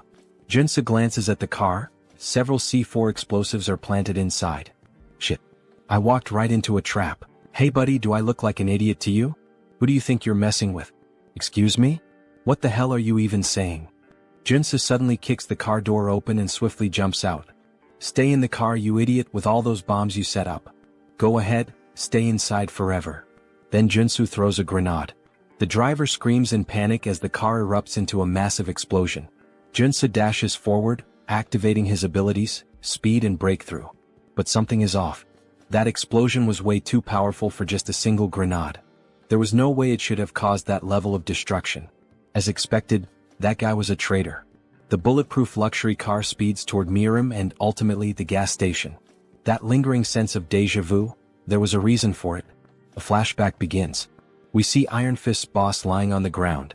Then it becomes clear, Joonsoo knew this would happen because all of these events had already played out in the game's story when Iron Fist Kim was betrayed by his own men. He doesn't know exactly why, but this time the traitors of the Iron Fist gang have chosen him as their target. Suddenly, a hail of gunfire rains down on his location. One of the men shouts, "That's him. The guy on the most wanted list. Ah. If we take him down, we'll get that billion-dollar bounty." Excitement spreads through the group as they ready their weapons. Guns, knives, and eerie grins. Of course this wouldn't end with just that bomb-filled car, Joonsoo thinks, dodging the storm of bullets. The gunmen keep firing relentlessly. Joonsoo ducks behind a car for cover. Damn it, there are too many of them. He knows the vehicle won't protect him for long. With no other choice, he activates his leap ability, launching himself onto a nearby building. They probably didn't expect this. I should be safe up here. But the reprieve is short-lived. There he is. On the rooftop. Shoot him down, one of them yells. Damn it, they caught on fast. Joonsoo grits his teeth, raising his mana shield just in time to block another volley of bullets. They're not even enhanced. How the hell are they reacting so quickly? What's wrong with these bastards? Then their leader shouts, "Everyone aim for the center of the shield. Fire all at once. Let's end this now." A synchronized barrage slams into his barrier. The sheer force causes it to crack, leaving Joonsoo momentarily stunned. What the hell? How do they have this kind of precision? He instinctively takes a step back, just as a bullet grazes his arm. He clenches his teeth. He had underestimated them. He really didn't want to use these, especially since he had just bought them, but at this rate he had no choice. Reaching into his jacket, he pulls out a handful of odd-shaped grenades. "Here, have some gifts, you bastards." The grenades slowly fall near the enemies, releasing smoke. They begin coughing. What the hell is this smoke? Wait, these are tear gas grenades. Damn it, I can't see him. We can't let him escape. We need to kill him to get the antidote. Who do you think you're chasing if you're not even superhuman? Joonsoo mocks them. Well, anyway, it's time to say goodbye to the failures. Time to get the hell out of here. As he runs between the buildings, he finally manages to lose them. Finally, a group of thugs showing focus almost like superhumans, huh? Joonsoo thinks. There's only one way that could happen, the damn combat drugs. They have serious, harmful side effects, but they can temporarily enhance combat abilities. That's probably how they almost trapped me for a while. Considering they mentioned something about an antidote, Joonsoo is sure that's what they're after. The only problem is, the only person who could lead that gang in Miram is the human hunter. He's the first person that comes to the protagonist's mind. He's a superhuman with excellent abilities, a sharpshooter with deadly aim, focus, and precision. He's the master of cowardice in combat, active in Miram. His methods are simple. First, use the betrayal of an infiltrator to plant a bomb. Second, send in a gang of criminals under the influence of combat drugs. And third, his specialty being a sniper. Knowing this, Joonsoo activates his abilities to see beyond normal vision on the battlefield. With great effort, he spots a distant light coming from a building. Just in time, he narrowly avoids a shot from the building, but despite his speed, the bullet grazes his face. If he had reacted even a fraction slower, he would have definitely been dead. But the risk paid off. He now knows the enemy's location, where they're hiding. Looking out over the city, part of it is on fire, and an idea forms in his mind. Got you, you bastard. He leaps down, sprinting toward the flames to confront the cowardly human hunter, the sniper. He has no choice but to go straight for him. However, the fire is intense, so he'll need to use his defensive abilities. Fire resistance, perseverance, black flame, leap, dash, and the Einhijar cultivation technique. He pushes through the fire, running as fast as he can, even though the flames are burning him. He ensures that the sniper can't see him through the smoke, making it harder for the shots to land. To fight such a skilled sharpshooter, he has to get close. Finally, as he looks up at the building, he sees a red light. So that's where you're hiding, you bastard. I found you. Locating the sniper's position is the top priority when facing these kinds of players. Damn, I can't see him, the sniper grumbles. Maybe I'll need to change positions. As the sniper scans the city, looking for Joonsoo and aiming at every possible spot, he catches sight of a blue trail in his scope. He realizes he has to get closer and create an unexpected variable. Wait, did he jump from that height? The sniper is taken aback by Joonsoo's move. And how dare he challenge a sharpshooter to a shooting duel? With that, the sniper activates all his abilities: sniper, focus, deep breathing, insight, gun shooting, ein. He fires his pistol, the black flame, at the same time that Joonsoo shoots. What will happen next? Who will win this cowboy-style shoot? Then both fire at the same time. They take a deep breath in this moment of tension. It's all or nothing. The sniper's shot hits Joonsoo's arm. Shit. He really is a damn sniper. And to think that even in this surprise situation he was still able to shoot. But we know our protagonist never does anything for no reason. With a smile on his face, he declares that it's over. He also managed to land a shot on the sniper's shoulder. The sniper is shocked. After all, it was just a shot from a regular pistol. But then, flames start spreading rapidly over his body. Black fire engulfs him as he screams in agony. Joonsoo barely manages to land on the ground, struggling due to his injured arm. Their bullets are deadly even if they only graze the enemy because they consume their target's mana. As he writhes in pain, Joonsoo declares his victory, only to realize he has fallen into a trap. A pool of sand appears beneath his feet. It's a magical snare. Meanwhile, Human Hunter starts taunting the protagonist, calling him a brat and a fool. Don't think this is over, you bastard. He pours holy water over himself to extinguish the black flames. Shit, this is bad. If Joonsoo doesn't get out of this trap now, he's dead. The moment I put out this damn fire, I'll fill your body with bullets. You'll look like a damn sieve. Damn it, I need to think fast or I'm a dead man. He hadn't expected this to turn into a race against time. For now, he needs to slow down the infiltration of magic and minimize the damage. He equips the traits: Mana Barrier, Perseverance, and Resolute. Then he adds the traits of Brute Strength, Strength and Super Strength. Pressing both hands against the ground, he yells that survival comes first, pouring all his strength into escaping the trap. He activates his last available trait, Purification. With Purification, he will destroy as much mana in the trap's magic as possible. But before he can react, his enemy is already in front of him, fully recovered. The enemy acknowledges the protagonist's resilience against the magical trap, but it's too late. Has he already extinguished the black fire? This victory is mine. If he kills the protagonist now, he'll spend the rest of his life relaxing on beaches. He raises his gun to shoot, but the protagonist vanishes. Before he can grasp what's happening, a fist slams into his cheek, making him spit blood. This is what a comeback feels like, you bastard. Thank God he managed to obtain the trait at the last second. Earth Resistance. It worked. Since you're a sniper, don't even think about fighting back at this distance. Now tell me who ordered this assassination. Alright, he admits defeat. He'll tell everything he knows, he just wants to light a cigarette first. Fine, you're free to talk, start now. As he lights a cigar, the protagonist already finds it suspicious. His expression shifts as if he knows exactly what's happening. So, do you enjoy the taste of that cigar? Of course he does, without a doubt he loves it. His mouth changes shape. Because it tastes like my sweet victory. He looks like a zombie now. Just as he is about to attack Joonsoo, a sudden gunshot rings out, and a hole appears in the Human Hunter's chest. So, you knew what was going on. Of course he did. Did he really think that a player with 10,000 hours of experience wouldn't recognize the cigar that turns the smoker into a mutant? What a mess. In the end he had to put him down. That was unexpected and bizarre. The hunter was always a cunning bastard, but in the game he usually surrendered after admitting defeat. This time though he chose to fight to the very end, transforming into a mutant? Maybe he had a hidden motive. Not that it really matters. What's important is making it out of this alive.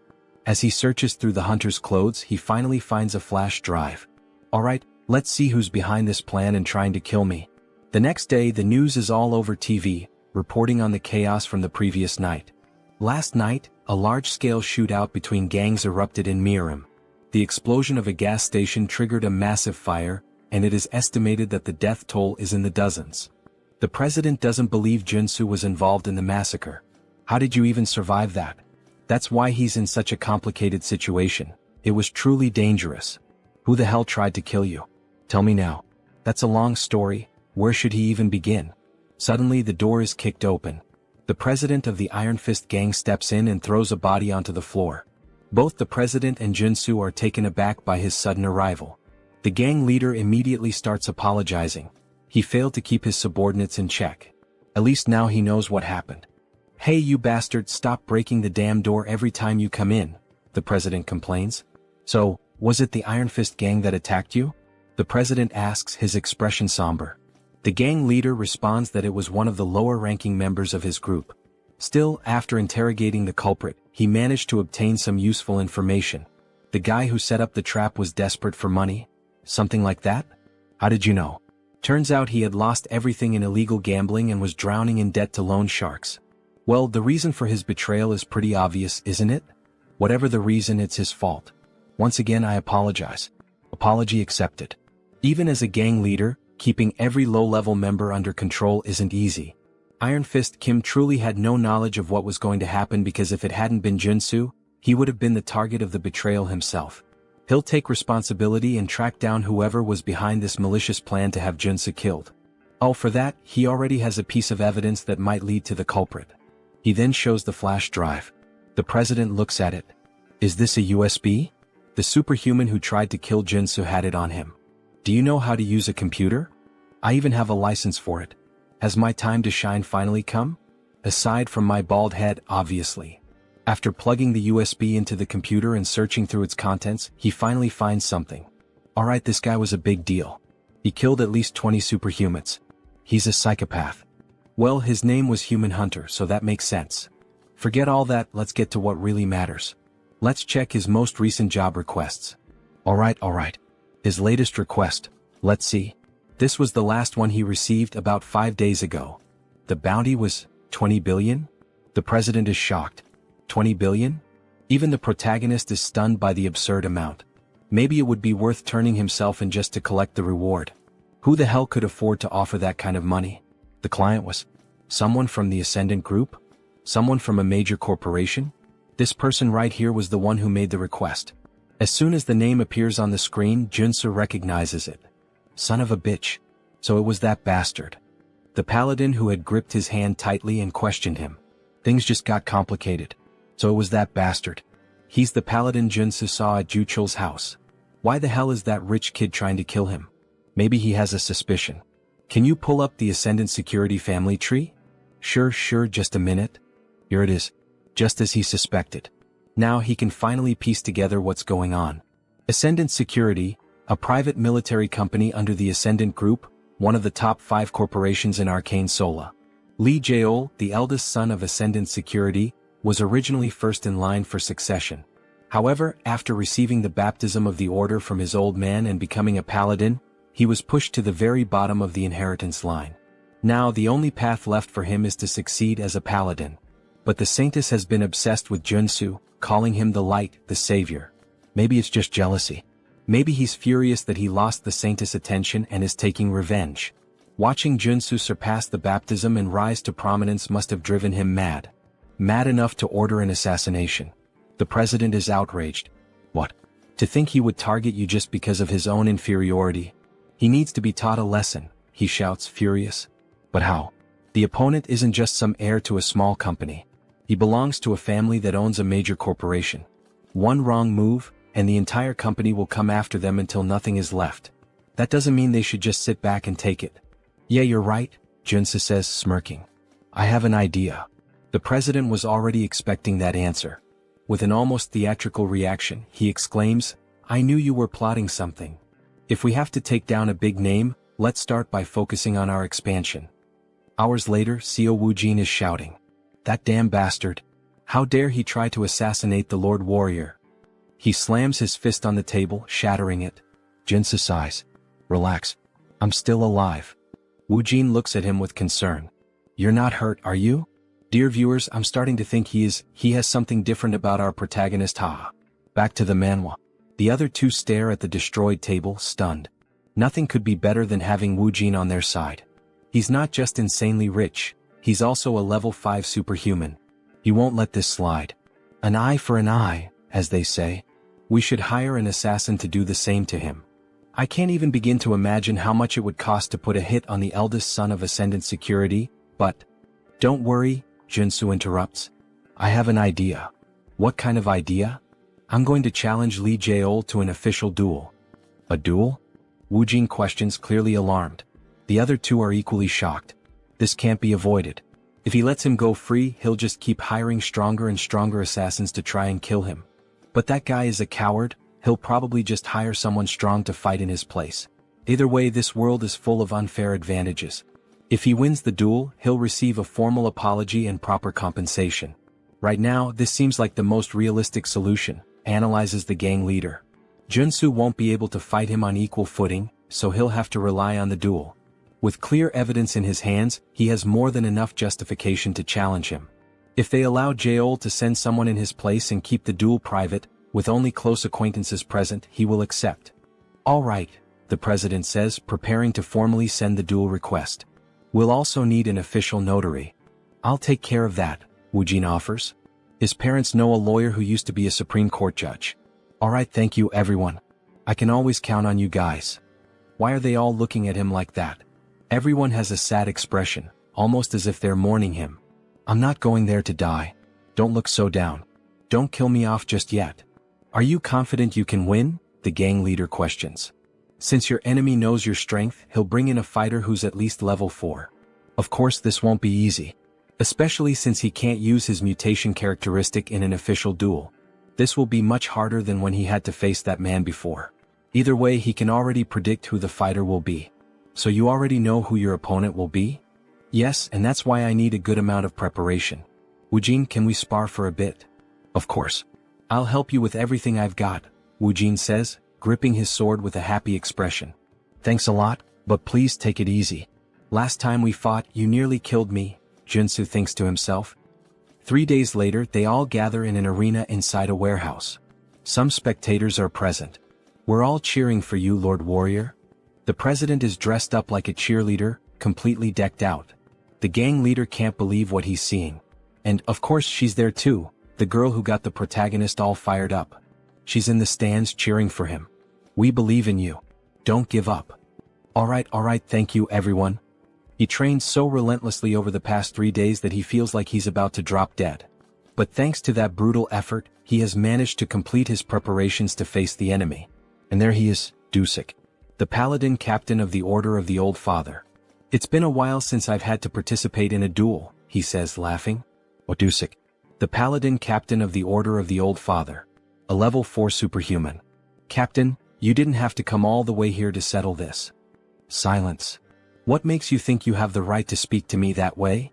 No paladin of the Order will ever lose an official duel while he is captain. Seoul stays silent. Lee Seoul, acting all high and mighty in front of me, yet he's nothing more than a sheep before his captain. What a coward. It's a pleasure to meet you, Warrior Kim. Hello. First of all, I would like to apologize for this unpleasant situation. What? He's apologizing in such a civilized manner? Joonsoo is taken aback. This incident is entirely the fault of one individual. The esteemed saint has nothing to do with it. All right. Then what is the official stance of the order? The saint has proclaimed that Warrior Kim shall be our light and savior. Light and savior? Jochul said the same thing last time we met. What the hell does that even mean? Therefore, the condition the saint proposes is this. If you lose the duel, Warrior Kim, you will join the order alongside us. What? Join the order? Why are they so obsessed with this? Why do they want me to join so badly? In the background, Seoul is trembling with rage, while Joonsoo grows uneasy. It is the will of our saint and our Lord. Just then an official interrupts them. It is now time for the duel to begin. Now that all parties are present, please confirm the terms of the duel oath. If the paladin wins, Warrior Kim will join the Order of the Old Father. If Warrior Kim wins, Lee Seoul will be prohibited from harming him directly or indirectly, and will also be required to provide financial compensation. Do both parties agree? Both nod in confirmation. Joonsoo feels something tightening around his heart. In Arcane Seoul, a duel oath is a magical contract. If you break it, your heart will literally explode. Even in this chaotic world, no one is reckless enough to defy such an oath. The official proceeds with confirming the rules of the duel. This duel will follow the standard international regulations set by the Superhuman Federation. All personal superpowers and weapons are allowed. However, all consumable items must be crafted on-site. Dusik is already prepared, but before proceeding, Joonsoo requests time to craft his items. Understood. The time limit is 10 minutes per item. He grips 3 potions in his hand. He's practically an alchemist with how he formulates, crafts, and modifies substances. These elixirs are specifically designed to counter paladins. Elixir of Steel Body, Elixir of Flash, and Elixir of Arcane Dragon. Are these correct? Yes. I will now consume all 3 elixirs. Doping is essential in PvP. He drinks all 3 at once. Now that both sides have completed their preparations, The duel is about to begin. 10-9-8-7. Both warriors stand face to face in the arena. Warrior Kim, it is a great honor and privilege to have you join our order. Why not reconsider and join us voluntarily? Just start the fight. Alright, we tried. If you refuse salvation, then so be it. Dusik raises his hammer. It's like watching Thor himself. But there's no need to worry too much. After all, he can't kill Joonsoo. He needs him to join the order. Then suddenly his entire body radiates an overwhelming aura, filling the arena. He looks like a Greek god, just like Thor. Meanwhile, our protagonist remains still, gripping his sword, a mere blade in the face of such power. The mana surrounding Dusik is incredible. He is clearly on an entirely different level. No matter how much Joonsoo has prepared, he cannot win unless he is willing to risk his life. 3-2-1-0. The paladin charges forward like a berserker. Then he vanishes. The only thing left in the arena is a trail of destruction carved into the ground. Joonsoo frantically searches for him. Where did he go? Wait, no. He didn't just disappear. He activated his haste ability. A moment later, Dusik reappears, right behind Joonsoo, hammer in hand. Warrior Kim, you shall ascend and become a god. As he prepares to bring the hammer down. Wait, say that again. I will become a god. Then Dusik strikes Joonsoo, causing a massive explosion of aura that lights up the battlefield as if two nuclear forces were clashing. Kim's friends watch from a distance. What the hell is that? He's insanely strong, comments the president. Did it really end in just one hit? Woojin questions with a worried look, while the gang leader stands there, speechless at such a display of power. However, our girl manages to see what really happened. Look right there. As the smoke clears, the two warriors stand face to face, Kim with his mana barrier raised and Dusik holding a hammer and shield. Becoming a god. Is that what he said? What kind of nonsense is that? Dusik is intrigued. So this kid actually managed to avoid his attack. As expected, he used his sprinting ability right from the start. It's a high-level trait for surprise attacks, but if the opponent is already aware of it, there's no reason not to block it. Then he quickly equipped all his defensive traits, area shield, mana defense, protect, interior cultivation technique, and mana heart. Yet, even using all of them together, that ability of his was still enough to shatter his triple-layered shield. Congratulations, Warrior Kim. For a level 3 warrior to block his surprise attack. Now he understands why the saint values him so much. Stop talking nonsense and explain. First he calls me light and savior and now a god? Explain it better. It's exactly as it sounds. You, Sir Warrior Kim, are the hope of our order and the one who will save us from the coming judgment day. Joonsoo can't understand what he's saying.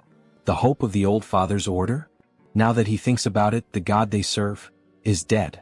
In the game's story, a few years later as the plot progresses, the saint performs a revival ritual for her god, triggering a boss battle in the middle of Seoul. A massive octopus appears, wreaking havoc on the city, and it must be stopped. So wait, if they keep mentioning this over and over, does that mean that by savior, they're actually referring to the vessel of God? Yes, exactly, Dusik confirms with a malicious look. A noble sacrifice and sacred devotion. These insane bastards. So in the end, they've just been planning to sacrifice Warrior Kim this entire time? He had actually thought there might be some genuine purpose behind all of this. Your body and soul will become part of the old father and his avatar. Because you will lose this duel, and join our order. Dusik shouts, radiating pure hostility and arrogance. Yeah, go to hell, you bastard. He then charges forward, quickly activating his sprinting trait and striking at Dusik with his sword. However, he isn't fast enough. Dusik easily blocks the attack with his shield. But even so, he is sent flying backward from the sheer force of the blow, eyes wide with shock. What kind of power is this? Then we see the new traits of our protagonist: strike, rush, endurance, strength, super strength, perseverance. Confusing, isn't it? Of course it is. He has swapped out all his traits for those suited to an offensive warrior. Right now he is fully optimized for battle. He lunges at Dusik again, this time fully engaging in the fight. He unleashes a series of swordsman strikes, attacking relentlessly with every warrior trait at his disposal to keep Dusik on the defensive. Then, in an instant, he switches traits again: mountain-breaking swordsmanship, smashing strike. With this, he delivers a relentless barrage of consecutive attacks, putting Dusik under immense pressure. Ah, your swordsmanship is quite the challenge, isn't it? Alright, this is the chance. Now that Dusik is completely focused on defense, Kim grabs the axe he had equipped and quickly switches his traits once again. Strength, super strength, endurance, strike. Dusik is distracted. Taking advantage of the opening, Kim swings the axe and lands a solid hit on Dusik's left rib, cutting through his skin and drawing blood, forcing him to step back. Finally, things are starting to get interesting, aren't they? He says with a laugh. It's working. The 3 days of preparation weren't in vain, Kim thinks to himself. A flashback begins. The reason he trained with Siu Woojin wasn't just to acquire the right traits for this duel, but also to learn how to switch them instinctively in a fraction of a second. We see him training, shifting his traits while attacking Woojin, and when Woojin counterattacks, Kim immediately switches to defensive traits to absorb the hit. Back to the fight. When facing superhumans far stronger than him, he must use defensive traits at the right moment. Just like now, as he swiftly switches to defense to block Dusik's hammer strike. However, the strike is too powerful, shattering the shield and forcing Kim to step back slightly. But within a second he switches his traits once again. Use offensive warrior traits when executing a surprise attack. He dashes forward, aiming another strike at Dusik, who manages to block it. Use other warrior traits when unleashing multiple attacks to keep up the pressure. Dusik struggles to keep up, forced entirely onto the defensive. This is the perfect opportunity. Wielding both his axe and sword, Kim activates his berserker traits, taking full advantage of the opening to push forward. For a level 3 superhuman to fight a level 4, the only thing he can do is continuously switch traits mid-battle. And so, he keeps the pressure on Dusik, driving him further and further back. It feels as if he's fighting 4 different warriors at once. How the hell is this possible? Then, in a brief moment of distraction, Joonsoo seizes the opportunity. With a swift move, he disarms Dusik, knocking the hammer from his hand and sending it flying across the battlefield. All the paladins watching are stunned. Impossible. How could this happen? Even Dusik himself is shocked. He quickly turns to Joonsoo. This kid is actually going to win this duel. But there's no way he will let that happen. He has no intention of becoming a sacrifice for their rotten order. Alright, he admits it. He can't hold back against Kim anymore. He'll fight seriously now. Gripping his shield tightly, his aura begins to surge. He has given up on being Thor. Now he's Captain America. Dusik channels power into his shield and warns Kim. This next attack could kill him, so he'd better be ready. Then with a sudden motion he hurls the shield like a spinning blade. Kim quickly raises his own shield to defend. A direct attack like this won't work, or so he thinks. But in an instant, his shield shatters, and the sheer force sends him flying to the far end of the arena. Shit. The power output just skyrocketed. Was Dusik really holding back this whole time? Before he can recover, Dusik appears right in front of him and lands a devastating punch straight into his stomach, striking in a stance straight out of JoJo. How dare you mock our order? Kim is sent crashing into the wall, spitting blood as his body collides with the thick stone. If he begs for forgiveness now, Dusik will accept his surrender. But as Warrior Kim stumbles back to his feet, rolling onto his side, he simply smirks. No. The only way I lose is if you kill me. So be it. Now both warriors engage in an all-out frontal clash, neither backing down. Kim charges at Dusik, who manages to block his attack. Then, in a calculated move, Dusik allows himself to take a few hits just to land a clean strike on Kim. With all his strength, he slams his shield into Kim's shoulder, cutting deep. The pain is so intense that Kim nearly loses consciousness, but he refuses to give in. In an instant, he counterattacks, driving his axe once again into Dusik's ribcage. Dusik grits his teeth and retaliates with a powerful kick to Kim's chest, sending him flying across the arena once more. Both fighters lock eyes, exhaustion weighing on them. Their bodies are battered, barely holding together, they are at their absolute limit. Dusik declares that it's time to end this meaningless battle. Oh, great Father! Lord, hear my prayer and fulfill my wish. From heaven bring down the hammer of your wrath. Raising his shield to the sky, he calls upon a massive storm. Dark clouds swirl, and the arena trembles as if about to be swallowed by a raging sea. Kim instantly recognizes the ability, Dusik's ultimate move. Darkness Tsunami. Now that he's seeing it with his own eyes, there's no doubt, this is a catastrophe. If that attack lands, he will lose. 100%. But there is no way to dodge it. If he wants to win this fight, he has to go through it. He stares directly at the approaching tsunami as his sword begins to glow. Suddenly, everything shifts. The colors around him fade to gray, as if time itself is slowing to a stop. He is afraid. But he has to trust in the traits he has built as Warrior Kim. He takes a deep breath, shutting out everything around him as if he exists in another world entirely. Mountain-breaking swordsmanship, the technique he has never stopped training. The swordsmanship, sharpened through battles and sparring against Seo Woojin. The Einherjar cultivation technique, honed through years of dedicated practice. Mana heart, which has grown alongside him. Rush, earned through sheer desperate willpower. And finally, the ultimate trait, one that can cut through any material in the universe, flash. Then, as if a divine force is descending upon him, a surge of power crashes down over his body. He will trust in his abilities. He will trust in the time and dedication he has poured into them. A brilliant four-pointed star flashes for an instant. Kim launches himself forward, dashing headfirst toward the oncoming tsunami. And above all else, he will trust in himself. He charges straight into the massive wave that gave birth to the tsunami. The entire arena is consumed in blinding light. No one understands what is happening. What the hell is that light? What's going on? Kim's friends question in shock. Then finally the light fades. Kim is on his knees, gasping for air, while in the background, Dusik remains standing.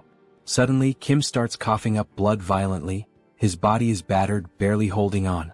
Dusik speaks, his voice steady. That was a magnificent duel, warrior Kim. But then the truth becomes clear. A massive hole gapes in Dusik's chest. Kim's power had been so overwhelming that it pierced straight through Dusik's ultimate ability, shattering his shield and tearing through his body. All that remains is an empty husk, standing lifeless. Then the announcement is made. The judge raises Kim Warrior's arm, declaring him the winner of this duel.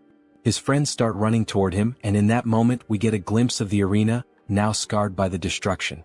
Joonsoo is happy he did it. He managed to defeat a superior-level superhuman without using the mutation trait. Professor, he really is the best. That was unreal, almost inhuman, our girl remarks, her face lit with joy. He knew he was capable of defeating that paladin, the president says, tears streaming down his face. He couldn't help it, he was simply amazed by what he had just done against that superhuman, adds the gang leader. But suddenly someone shouts, "Son of a bitch." It's Jaeol, gripping his axe, ready to strike Joonsoo. Die now, cheater. However, Seo Woojin was prepared. He reacts instantly, protecting his master as we see a punch followed by a blue explosion, sending Jaeol flying. He crashes to the ground, landing near other paladins after being thrown several meters. How dare you refuse to accept the outcome? That chief paladin Dusik lost in a fair and honest battle, and yet you still try to attack his teacher? Do you truly wish to meet death now? At last we see Woojin in a fighting stance, his expression filled with rage. Sir Lee Jaeol, do not forget the magical pact both fighters agreed to. If he acts recklessly, his heart will explode. Kim Warrior, because of him, the captain of the paladins is dead. We see his heart being crushed by magic, making it impossible for him to even breathe properly. They will have their revenge. The Order of the Old Father will not forget this, the other paladins shout. So they're saying that Kim was the one who killed Dusik in this duel? Is that really what that worm is trying to claim? Yes, everyone saw it, he was killed by Kim Warrior's hands. Stop talking nonsense, Joonsoo says in a serious voice. The one truly responsible for Dusik's death was none other than Jaeol himself. Though he was an enemy, Dusik was an outstanding example of a warrior. He fought bravely for what he believed in and battled to the very end. Without a doubt, he was not someone whose life should have been lost in an open duel, all because of Jaeol's petty assassination plot, driven by his inferiority complex. In the end, he was just a captain trying to protect his battalion, the very battalion Jaeol tore apart and led to his death. In the name of Dusik's honor, accept the outcome of this duel and uphold your promise. Jaeol begins to cry. Deep down he knows the truth, Dusik died trying to protect his reputation. Captain, forgive me. We need to leave now, sir. The paladins lift Jaeol and begin to retreat. Not even the Order of the Old Father would dare seek revenge after he had already gone this far. The next day we find ourselves at Seonsu Workforce. The president is on a call, bursting with excitement. That's right.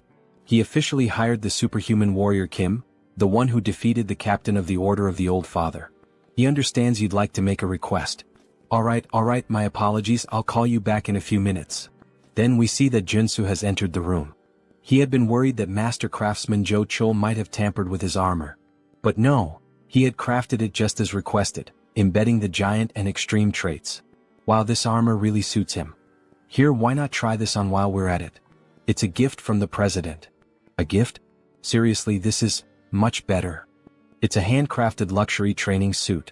It even has self-cleaning and regeneration magic. Very nice, this is quite to my liking.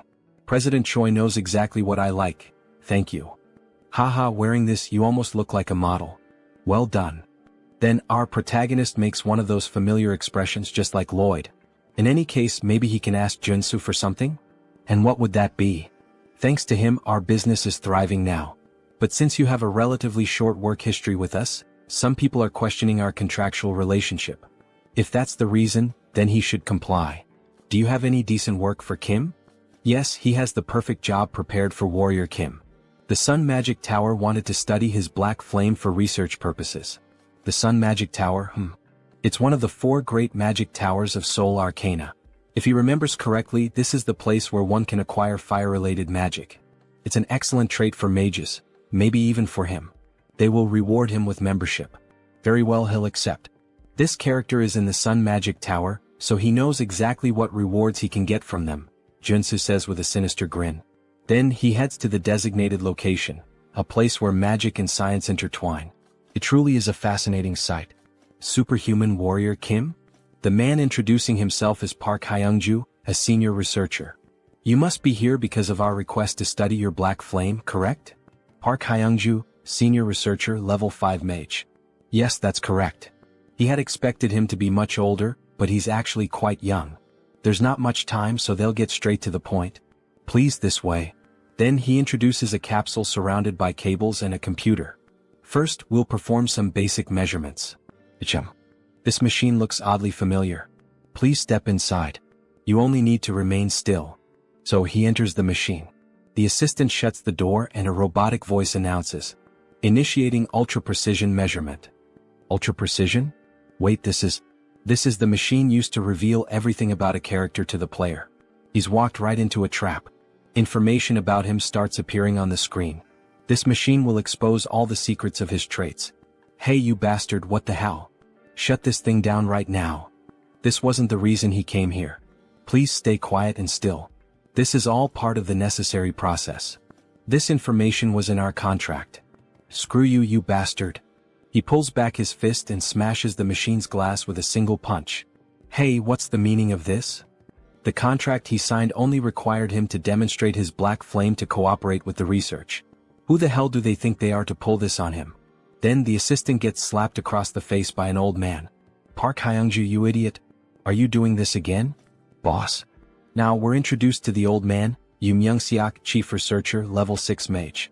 How dare you try to ruin my project? This is a misunderstanding, chief. A misunderstanding, my ass.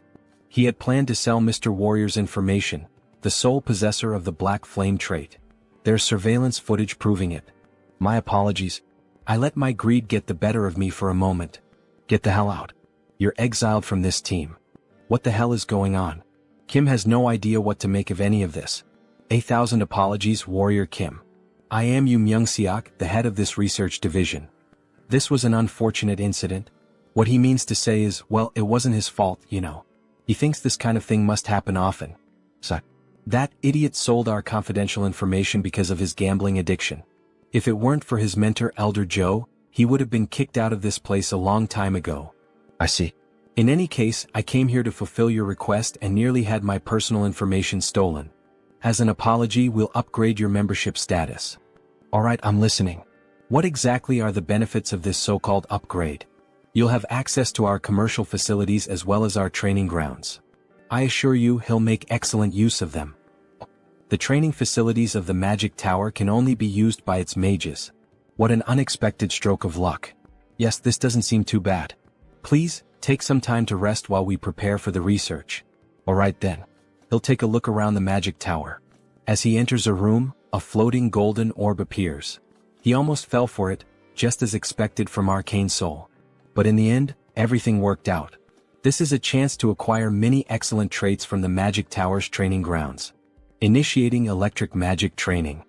The golden orbs suddenly begin releasing fierce lightning bolts that strike the protagonist. The pain is unbearable, he complains that it feels like it's shocking him down to his very bones.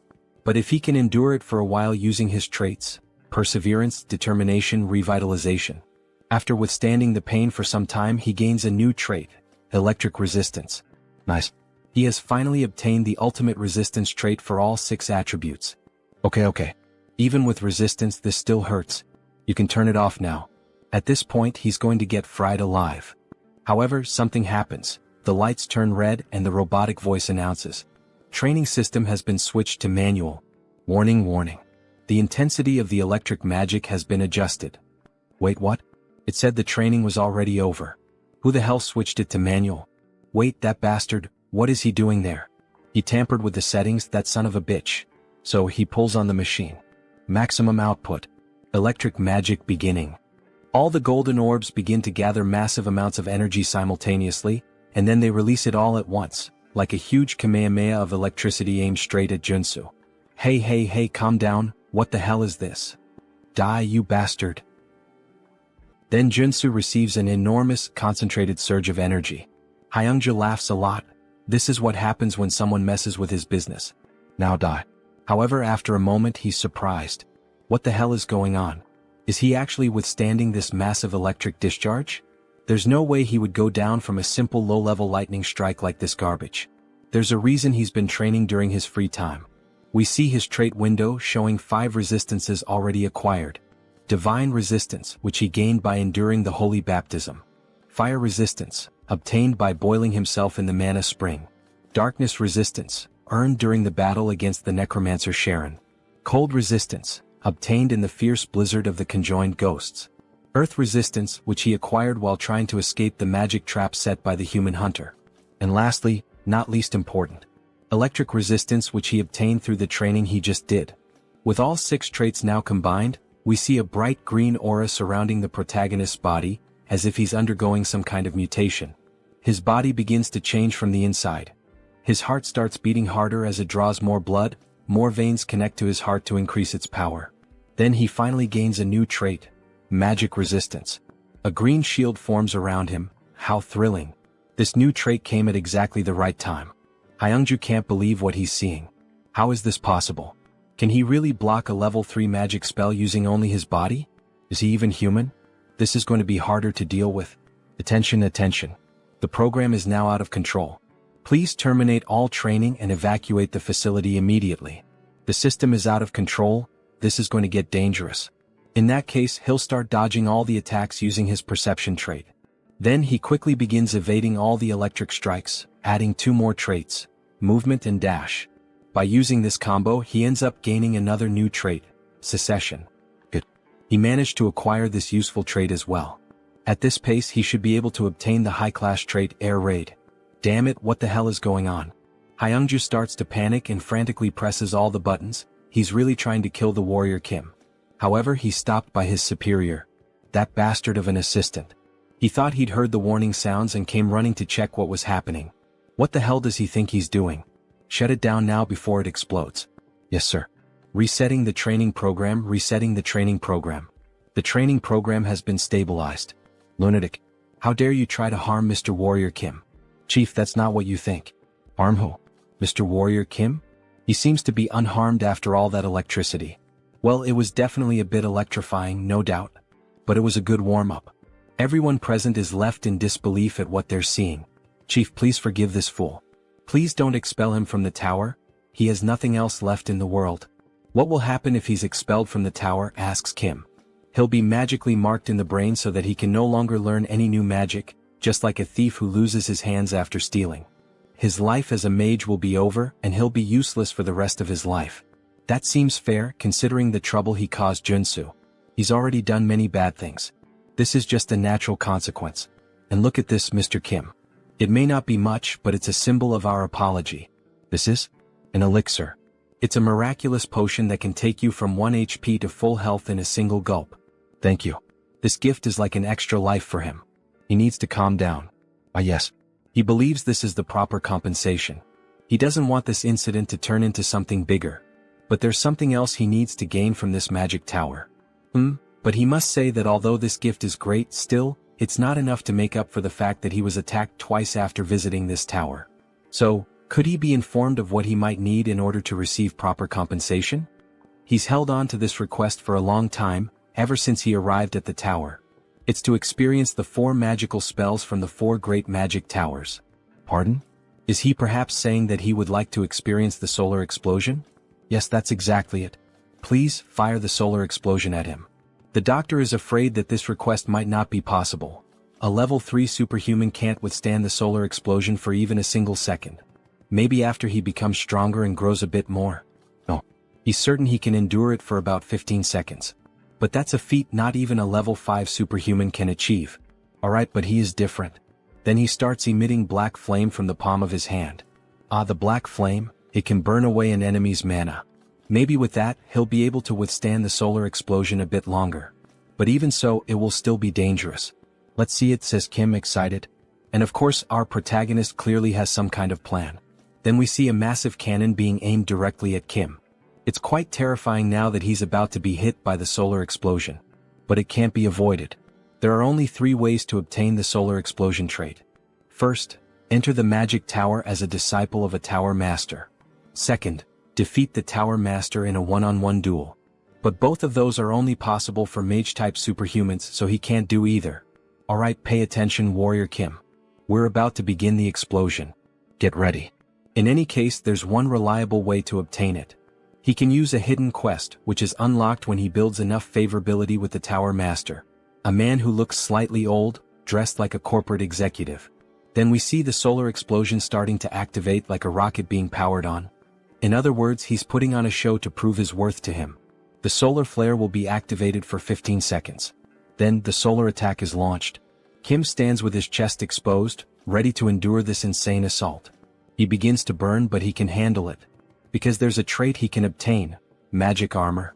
Through the trait embedded in his gear. Magic armor. Wait, is he actually withstanding it? So they're telling us that this superhuman isn't level 6? He's only a level 3 warrior and yet he's enduring all 15 seconds of our strongest magic? That bastard is level 3? How is that even possible? It hurts. He prepared so much, acquiring all the necessary traits, but even so, it still hurts a lot. Alright, the 15 seconds are over. Shut it down now. Abort the solar eruption. Finally, the machine stopped. We see smoke rising from it after being used. Damn, it's finally over. He really thought he was going to die. Those were by far the longest 15 seconds of his life. Even longer than when the woman's on top, haha. What was his name again? Warrior Kim? Truly very impressive. Then we see the two of them having a cup of tea together. That was truly impressive, Mr. Kim. Using the black flame to endure the solar explosion for so long. He will be a great help to our long-awaited project. It would be a great honor if he could help in any way. Favorability increases at this moment. Haha, he enjoyed the words spoken by Warrior Kim. So, he would like to request a favor from Kim. A request, you say? Yes. It worked. I triggered the secret quest. Grandfather, I came because I got a call. Was it you? Yes, and say hello to Mr. Warrior Kim. He's a level 3 superhuman. Nice to meet you. Nice to meet you too. His name is Mage Kim. Magic Kim is the mage-type tutorial character who appears after Iron Fist Kim and Priest Kim. Apologies, he's late. Was he always this gloomy? He's my grandson. He has the potential to become a high-level superhuman, but his growth was halted at level 1. That's strange. He apologizes for being strange. Forgive me for being the shame of this magic tower. That's not what he meant. What the hell is wrong with this kid? So, how does this work, Mr. Kim? He heard that Kim also healed Director Seo's son. He believes, and hopes, that maybe Kim might have some idea on how to awaken this boy. Awaken him, right? Of course I can help. Would be an honor. Is that true? Please help us. If he somehow succeeds, he will be given anything he desires. Anything you say? And we see the protagonist's famous look, as if he had something in mind from the very beginning. This marks the start of the hidden quest of the solar explosion. And a beautiful shot of the prettiest girl in this manhwa. What? Say that again. Warrior Kim wants what? Solar explosion. Should he spell it out for him again? Right? Solar explosion. Of course, he can do that for him, since the future of their tower depends on it, but he's not sure if he would be able to use it. That's why he's going to give it to him in the form of a memory chip, right? So he can learn it instantly. Well, fine. If he can solve the problem with his grandson, then his request won't be a problem. Alright, sorry to interrupt you both, but how is Warrior Kim planning to train him and make him awaken? Alright, let's begin. First, we need to figure out what the cause of the problem is. His biggest issue is that he's stupid. The grandfather says harsh words. He needs to become a mage, but he barely knows any math. Meanwhile, the depressed grandson starts tormenting himself. Sorry for being so terrible at math. Alright, of course Joonsoo already understood Mage Kim's problem very well. He's smart enough to have graduated in business administration from Seoul University. However, he gave up on mathematics, which makes him unsuitable for magical research. No matter how hard he tries, he just can't grasp magic. He's just making excuses at this point. Sorry? So, why don't we learn a type of magic that doesn't require mathematical calculations? What did he mean by that? Magic that doesn't require mathematical calculations? By using spirits, he will become a flame sorcerer. He says he's a flame sorcerer, but that's not the same as a mage. So does he prefer to let his grandson remain in that state forever? Or would he rather train him as a flame sorcerer, so that he can unlock his potential? Alright, for now, explain your theory in detail. The problem is the magical enchantment, isn't it? Since he can't perform the calculations for the formula, he can't cast spells. So, just leave that difficult task to the spirit that will assist him. In exchange, he only needs to supply mana directly to the spirit. That's not possible, he has no familiarity with spirits. How is he going to deal with one? He just needs to make a contract with a spirit like he already explained. The boy will only be using the spirit's strength. He inscribes just a single spell into the mana circuit.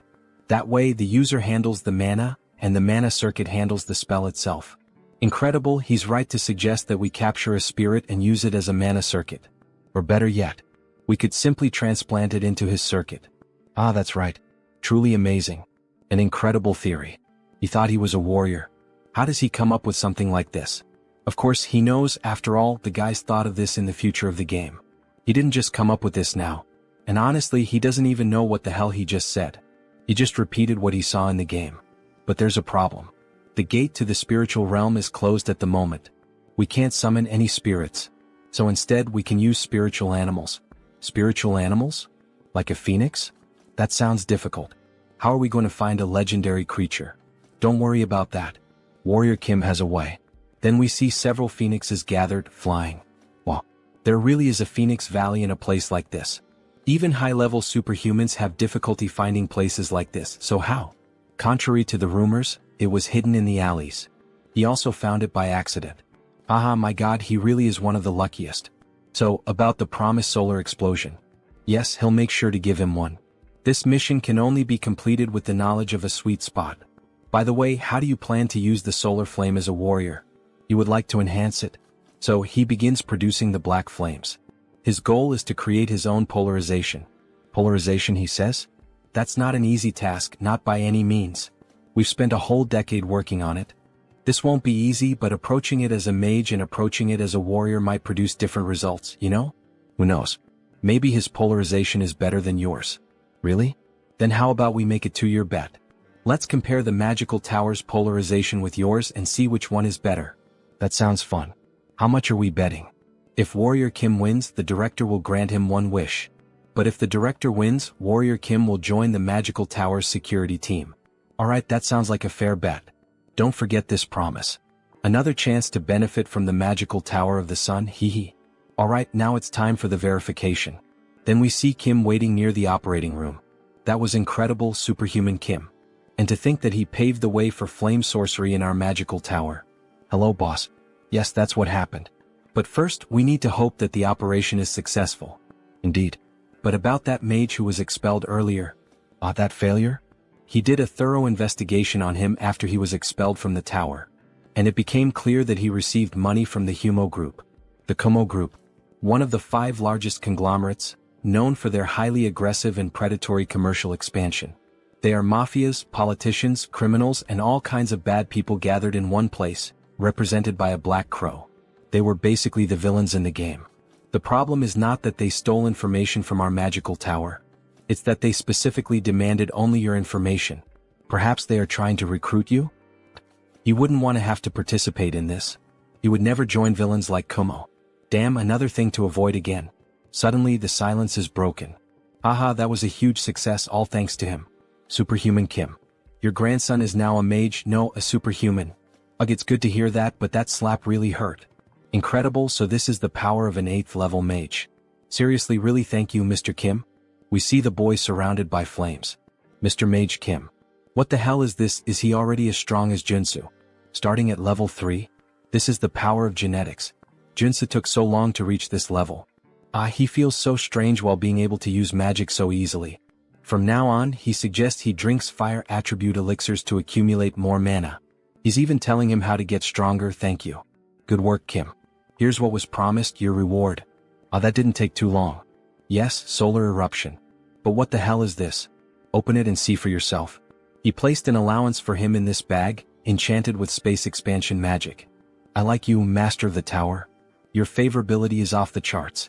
Moments later, we see the protagonist back at his boss's side. You received a bonus reward of 5 billion? That's incredible. He thinks it's time for you to get used to his greatness, Director Choi. Anyway, he thinks it might be time for him to take that nectar he's been saving for a while. Nectar, he says? It hasn't even been a month since he reached level 3. Doesn't he think it's a bit early? He might suffer side effects. So, can you refine the nectar, Director Choi? Refine, huh? You can count on me.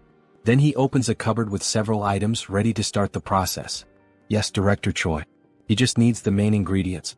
These are the most popular ones. He will gain different resistances depending on the ingredients used, so it's done. We see some items on the screen that grant different attributes. Super resistance, steel, regeneration. He already has super strength and regeneration, and he has steel armor on his shield. He will choose the heart of the horned tiger. Oh, this one? Does it have to be the horned tiger? What's the problem? It's an endangered species, so it's hard to find these days. Endangered? Well, in the next scene we see a car speeding down the road. If that's the case, then he will search for it himself. The problem is how he will find the horned tiger in such a vast area. He is in a wide forest looking like the safaris in Africa. He didn't want to resort to this, but he would rather smell a durian. Surströmming is too much. It's a smell that many YouTubers make videos reacting to and vomiting. Fermented herring from the Baltic Sea. So after vomiting he gains a new trait. Dog nose. God, it still smells like rotten shit in his lungs. But thanks to this trait he can now smell all kinds of things. Like this. He smells a lot of blood here. Was there a predator nearby? That means yes. Here it is. He spots a car with hunters in it. They're chasing some animal. Shoot, guys, over there. Get that damn thing. Shit, other competitors? Wow, that's Scar. It's not an ordinary horned tiger. King of the mountain. It's the most famous mystical creature of the Chulwan Plains. And it also has 6 full traits. The monster charges toward our protagonist. He will die if he lowers his guard and doesn't take this fight seriously. Then the king of the mountain charges swiftly toward the protagonist, who narrowly dodges the sudden attack. However, even while using the evasion trait, he still gets slightly injured on the face, showing that the monster is a real challenge. He won't have many chances if he plays around. He needs to take this seriously. He has to finish it with a shot. A lethal shot, fast, and preferably one that doesn't damage the heart. He needs to trust his own senses and instincts. The tiger charges quickly to strike him, but he dodges by leaping over the tiger, equipping all the perfect traits to execute the shot, perfectly. Gun shooting. Focus. Resolve. Shooting technique.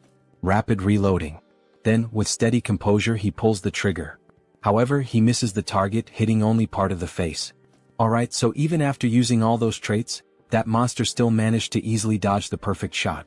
But he's not done yet. He has one last trick up his sleeve. Face to face with the king of the mountain, he unequips the rifle and draws his pistol, while wielding a sword and a shield. He's feeling confident in his shooting techniques even while fighting as a warrior. So he switches his trait, resolute for black flame.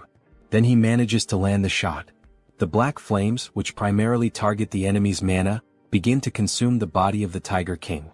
However, even with Kim thinking it was over, the king keeps advancing toward him, as if the flames weren't affecting him as severely as Kim had expected. He narrowly dodges the brutal attack from the king. This thing can still move like that even after being hit by the black flames? What an insane monster. If the black flames aren't enough, then he'll have to engage in close combat. After all, he is a warrior. The tiger notices the shift in Kim the warrior's stance and prepares as well. With all its strength in its legs, it charges swiftly at the protagonist using the trait Rush. There it is, the strongest ability of the King of the Mountains, Rush. He accelerates his massive body, weighing over 1.5 tons and pierces straight through his target. Compared to its infamous reputation that has frustrated countless users, the strategy to defeat it is ridiculously simple. So, with a leap to the right, he narrowly avoids the explosive attack. The key is to use the tiger's own strength against him. Surprised? With that speed and mass, there's no way he can dodge in time. Alright, he already knows he can't evade this attack. So, with a precise, swift, and incredibly powerful and skillful strike of his sword, he cuts the body of the king of the mountain in two. At sunset, in front of the monster exchange shop, several people are stunned by what they're witnessing. What the hell is that? Someone says. The king of the mountain, I think, says another guy. Hell yeah, that's right, that's the king of the mountain. Look at his heart right here, living proof. Wow, impressive, say the onlookers. He handled it himself because he was worried a contractor might try to scam him, and he ended up gaining a trait in the process. The trait, Butcher. It's a 1+1 event. He only needs the heart of the king of the mountains, so he's planning to sell off the rest of the body. Anyone interested in buying? Let's see how much the king of the mountain is going to go for. 1 billion. Someone wants to buy the Tiger King's carcass for that amount. Another man raises the bid to 2 billion, then 2,200 million, and then 2,500 million. Good. Then suddenly, a woman announces an offer of 5 billion. Everyone is left speechless by the outrageous amount she offered. Joonsoo quickly accepts the offer. 5 billion, it will be sold for 5 billion, it's hers. Alright, she's going to transfer the money right away. We see Warrior Kim holding up a sign with his bank account number, like a ring girl during a match. Here's your bank account number. The other bidders walk off, grumbling, whatever. That offer was rude. Alright, one question. By the way, did he actually hunt the king of the mountain by himself? Yes, he did. Kim was just lucky that day. There's no such thing as luck when it comes to hunting monsters, especially not the king of the mountain, who has been a challenge to countless hunters for years. All of this was earned thanks to his hunting skills. Here, this is her business card. She would appreciate it if he could give her a call later. Then we see who she is, Young Jin Young. Hunter Association. So, she's from the Hunter Association? That look in her eyes feels familiar to Joonsoo. Until next time, bring us an even bigger monster. Alright, thank you. Maybe she's just a very wealthy character from the game's story. Then a notification pops up on his phone confirming the completed transfer. 5 billion won, which would be roughly $3.7 million in the real world. The king's heart and 5 billion won. This was certainly quite a fortune. So, 2 days later we see Warrior Kim holding something in his hands. Just by looking at it and analyzing its color, he can tell the nectar was well processed. A shade of yellow that's almost golden. Director Choi added the king's heart into the nectar mix, so there won't be any side effects. He seems so confident in his own skills when producing this nectar that Kim feels he can trust the quality of a product made by the director's hands. Still, he feels a bit nervous. After all, this nectar was extremely difficult to obtain, and the benefits it offers are incredible. Even so, he equips a few traits in advance just in case something goes wrong. Then finally he drinks the nectar in a single gulp. Smoke begins to rise from his mouth and from all over his body. It's extremely hot, hot like lava. It burns from the inside all throughout his body. Then we see the nectar entering his lungs, passing through his heart, and beginning to circulate throughout his entire body. His body is evolving. A hormonal shift is being detected. Adrenaline secretion is accelerating. The activation of his body is increasing efficiency. The effect is working. Mana circuits are being restructured. We see his entire body being transformed from the inside. He leveled up. Level 4. His stats increased significantly. Awakened. Level 4. Superhuman, Warrior Kim. Now that he's at level 4, he definitely feels completely different. It's as if his soul has ascended to another plane, to another level. He is, quite literally, a new person now. Audacity, he's gained a new trait. And just as he said, the nectar was successfully processed. Thank you, Director Choi. There's a reason why he went out on his own, hunted the monster himself, and even sold the items by himself. With the 3 traits he gained in battle, strength, super strength, and pressure, and if he can also acquire traits through his equipment using this diamond which he runs along his clothing, he ends up obtaining 2 more traits. Robust and giant, the same ones he had requested from the blacksmith. The preparation work is complete. Now it's time for the final stage. We see all 6 traits equipped at the same time. Then he begins to grow in size by activating the giant trait. However, the system reports, status condition. Significant damage detected in muscle fibers. We see all his muscle fibers tearing apart as he becomes stronger. His skeletal structure is being readjusted. Then, with all 6 traits equipped, the system begins merging them to create a new trait. The traits are resonating, fusing into something new. Then a new trait is acquired. giant strength has been obtained. He finally achieved this trait. We see Warrior Kim completely pumped up, his body muscular and massive, looking like those strong anime characters with small heads. Giant strength. It's a high-level ability for a warrior, a legitimate S-rank ability. Holy shit. He's the size of a mutant. Let's see how strong he really is. Then, with just a single punch in the air, testing his body's movement and strength, he crushes it with nothing but the shockwave. What insane power. However, we notice his face looks quite exhausted. The system notifies, significant damage detected in muscle fibers. Recovery is required. But he's clearly experiencing some side effects. As expected, in order to use this trait he needs the diamond body, which makes his body more resistant, or the invincibility trait, which boosts his regeneration. But these two traits are high level. We see his body slowly returning to normal. He could learn from their equipment just like he did with the two new traits, but he has a problem. He no longer has any diamonds. He used up all he had this time. Well, no problem. Because he knows exactly where to get more diamonds. Alright, we don't have any more diamonds available. Kim is stunned. Seriously, none left? No, they'll be replenished next month as soon as possible. But he thought the Shinwon market would have everything he needed. Next month? That's so late. I need them as soon as possible. Then Warrior Kim, the old man, begins speaking softly, as if to ask if Kim has an interest or urgency in obtaining the crystals. So, he could accompany him to extract some diamonds. He says, "Mine?" He doesn't remember that from the game. This is a route that can't be leaked under any circumstances. So, Warrior Kim, are you interested? Of course, Kim replies. Let's go ahead. Time for faster growth. Then, in the city, the old man drives Kim in his truck. He's sure Kim already knows that obtaining something like diamonds requires taking risks, right? He'd assume so. Just like everything else in Seoul Arcane. First, brush up, and if you don't feel like doing that, you can quit. What's with all these disclaimers? Then, the direction of the city they're headed to, Bucheon. Bucheon, right. Now he understands where they're going. The place we're headed is where superhumans fight for their lives. Beat them. Kill them. Dismantle them. Everyone in the arena is ecstatic as they watch the battle. The largest battlefield in the capital, the Colosseum. And right off the bat we see two men fighting with blood splattered everywhere. Warrior Kim and Chunbok watch from a distance. The scale is enormous, the Colosseum is truly massive. Did he already know anything about the Colosseum? No, he's only heard some rumors. This is his first time visiting the place. By the way, is he affiliated with this place? Ah, he got him. Well, he was wondering where all those rare items were coming from. After all, they were from here. Now that he thinks about it, Chunbok's history in the game also seemed pretty suspicious. Kim Chunbok, the owner of the antique shop. One of the founding members of the Shinwon market. He sells magical items from unknown sources and occasionally offers high-level magical products at surprisingly low prices. But he'll let him know that he didn't bring him here to force him to participate. After everything he's done for him, how could he?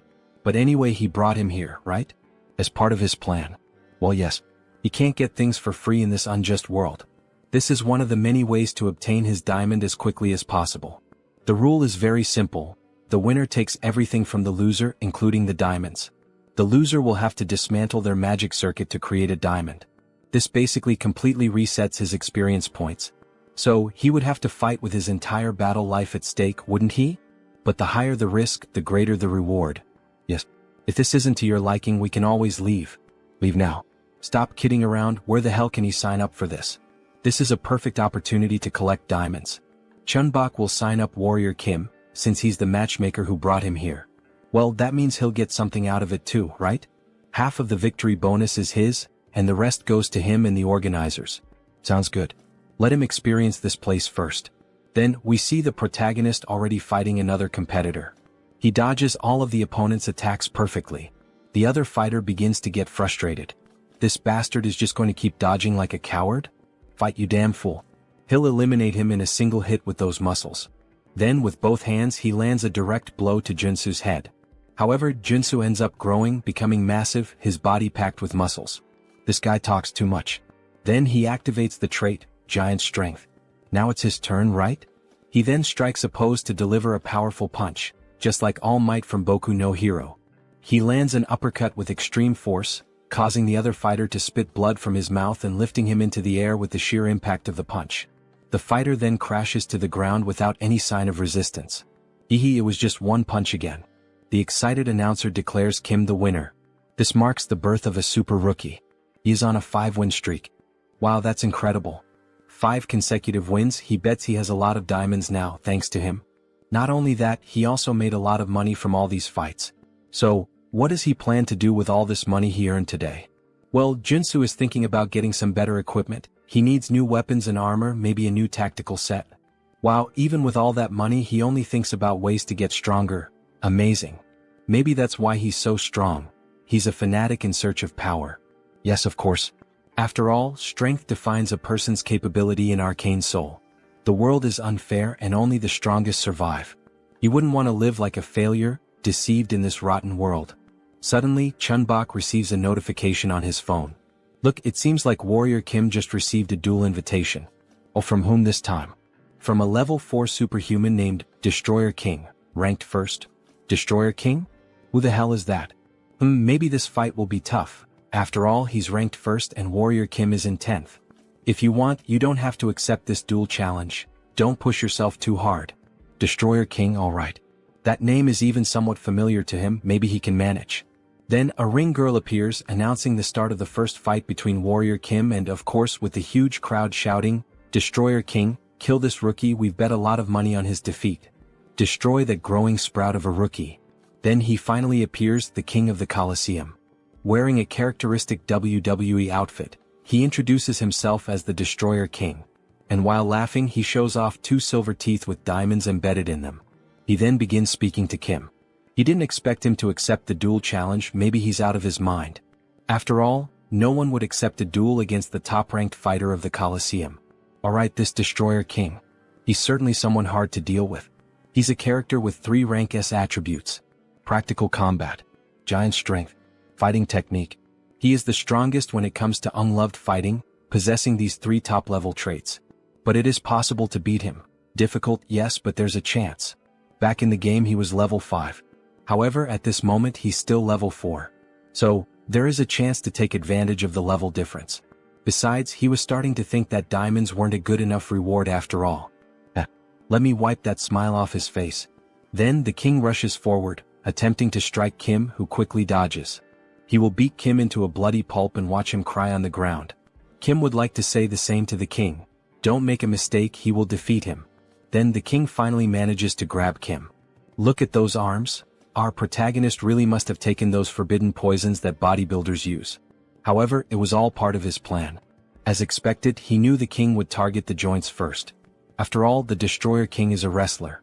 The moment he lifts his opponent, he will slam him to the ground. But you know, that's exactly what Warrior Kim wants him to do. So, as the king attempts to take him to the ground, Kim quickly manages to break free from the king's grasp. By adding strength, super strength, and the giant strength along with counterstrike, and activating the counterattack at the perfect moment, combining all these traits, he manages to dodge the king's attack and counter perfectly. He lands a precise elbow strike to the king's chest. He is able to surpass his incredible technique by combining these characteristics. The king suffers the impact, spitting blood. However, he quickly reacts by grabbing Kim's hand and using the arm lock technique, pressing his fists against Kim's neck. But it was already expected that his next move would be this. Kim saw the attack coming from a mile away, so he is able to break free from the king's grip again. Then he grabs the king's clothing and with immense strength, he lifts the king as if he were nothing, throwing him to the ground with tremendous force. He obtained a new trait, suppression. Suppression is a trait acquired by repeatedly predicting the opponent's movements. Now he's mine. This bastard, it seems like he's predicting every single one of my strikes. He's wondering how the hell Kim is predicting and dodging all his attacks. Well, unfortunately for him, Warrior Kim is just starting to warm up and will finish him off quickly. By obtaining the suppression trait, he has collected all 6 basic combat traits. Strike, combo, counterstrike, protect, evasion, suppression. And when combining all these 6 traits, we see the 6 traits merging and evolving into a single trait, practical combat. He has obtained a new characteristic. Alright, let's put this bad boy to the test, shall we? Then we see him assuming a new fighting stance, emitting an intense aura. What the hell is that? What the hell is he trying to do now? Then he advances with a classic boxing stance to strike the king. What the hell is this? What did he do to completely change the atmosphere of the fight? He even changed his fighting stance. It's like another person is fighting. He's sharp. No wonder he's ranked so high. He's right. When he first entered the ring he was just a big newbie. Now he's a complete fighter. Now that he has gained practical combat experience. Those blue eyes with that fighting expression remind me of Satoru Gojo. Then he lands a precise blow to the king's stomach. Even though the king blocked with both hands, the impact is still so strong that it forces him to retreat. By equipping the new trait, Practical Combat, his basic attacks now always have the combo trait active, in addition to adding all types of bonuses to all of his combat moves. So now he can use 6 traits at the same time, taking up only 1 slot, leaving 5 more free slots to add more damage or defense. However, the king gets angry and tries to return the punch, but Kim easily dodges the attack. And while using Practical Combat, if he combines other lower-level traits once again, even the Destroyer King won't be able to stand against him. Then he grabs the king's arm and applies an arm lock, pressing with all his strength as the king groans in pain. Touch the ground if you don't want him to break your arm. Surrender now. Shit. Fine, he gives up, he surrenders and taps the ground 3 times. And the winner of this historic match is Warrior Kim, announces the announcer. To the surprise of everyone in the Coliseum, he has risen to first place in the Superhuman Level 4 division rankings. He's really in great shape with a muscular body. Then, everyone in the Coliseum begins to clap for his performance. This is crazy Warrior Kim. He arrived today and has already become the new king. No, now he will be known as the Warrior King. Warrior King, Warrior King. Everyone starts cheering, calling him Warrior King. Joonsoo feels shy about the current situation. What kind of humiliating name is this? Stop calling him that. However, we know he likes it, he's just embarrassed. Alright, now let's begin, announces the announcer. Let's start the process of creating diamonds, here we go. Will he accept and lose all the strength he has gained so far? After all, the diamond creation system resets all the experience earned. Or maybe he will use the other option. Then he requests to use the special contract. Exactly what Joonsoo wanted him to request. Alright, are you really sure you want to use the special contract? The announcer asks. The special contract is an agreement made with the organizers when the Destroyer King became the level 1 fighter. The condition is that, if the Destroyer King is defeated, the organizers will provide the diamonds in his place. However, this is only possible with the winner's consent. Will Warrior Kim accept these conditions? If he accepts these terms, they promise to give him 10 diamonds. Even the announcer gets excited. Wow, this is an unprecedented deal. Considering that it is expected to extract 3 or 4 golds from the Destroyer King, it's a good deal. He suggests that Warrior Kim should accept the offer. However, Joonsoo doesn't think it's enough, he wants more. Both the former king and the announcer are surprised by Warrior Kim's audacity in refusing the offer. The mana and experience points of a level 4 superhuman are at stake. He can demand more and take advantage of this unique opportunity. Alright, in order to accept this agreement he would like to add one more term.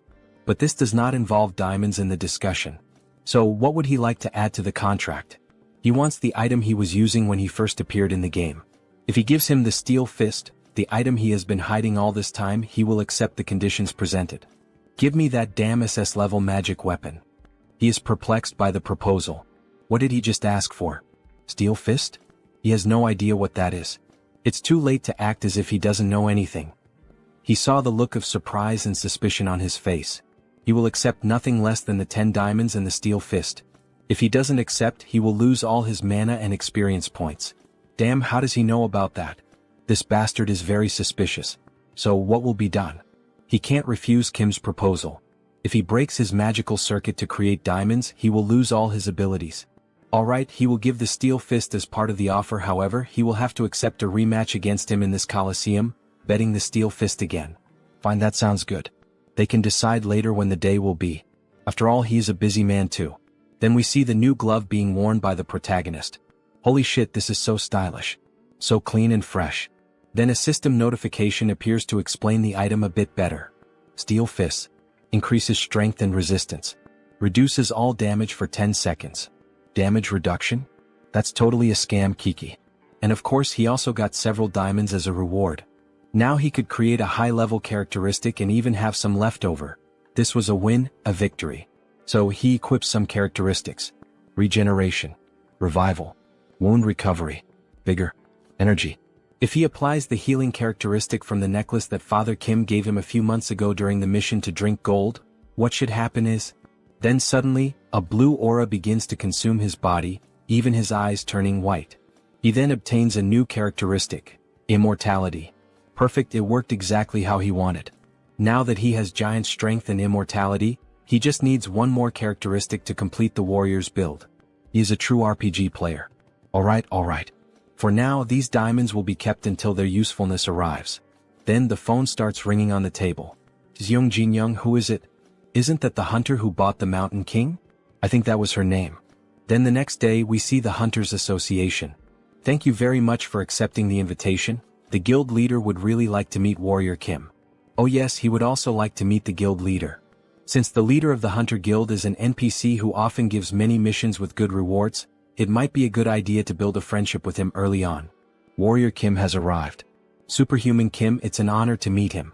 Kim was slightly startled. Something seems wrong. He is the leader of the Hunter Guild, Yoon Byungjin. We see a classic older man wearing a black suit and red tie, but what stands out are his vampire-like teeth. What the hell is this? This isn't the guild leader, at least not the one he knew from the game. He is the head of the assassin organization. Why the hell is a guy like this here? Something is off. Oh, it's an honor to meet you. I'm known as Warrior Kim. Haha, the honor is mine.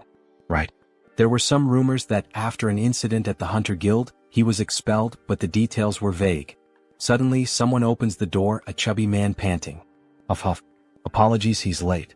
Director Kong, what's going on? What's all this fuss about? Haha, he heard that the person who defeated and tamed the Mountain King was here, so he rushed over as quickly as he couldn't miss this opportunity. This is the real guild leader, the one introduced in the game. Besides, the United Competition is today. How could he miss that? What the hell is going on here? Joonsoo is lost with all this information. Hello, he is Director Kong, a pleasure to meet you. You can call him Kiziak, haha. No, how could he dare to call him by his first name? Apparently he likes to joke around, Director Kong? As expected, he has a good personality just like in the game. Alright, if the introductions are over, let's get to the main topic for which Mr. Kim was invited. Mr. Superhuman, we would like to invite you to become a full member of our guild. He's talking about the Hunters Guild? He'll have to think a bit more about this. Becoming a member with full access for free is a good deal. But he's hesitant because of the current guild leader. To be honest, the guild is in the process of creating an exclusive hunting ground in Yongkian. An exclusive hunting ground? Yes, to be honest, the position of our guild is unstable. At the moment, we can only hunt with the permission of the two armies, the Western Army and the Eastern Army. But if that permission is revoked, we risk being dissolved. Therefore, our goal is to create a territory where only we can hunt without the need for things like this. A territory between the two armies that allows us freedom. We need someone skilled like Superhuman Kim to establish this. Alright, that sounds very reasonable, but there's one detail. Well, guild leader, this isn't actually our real goal anyway.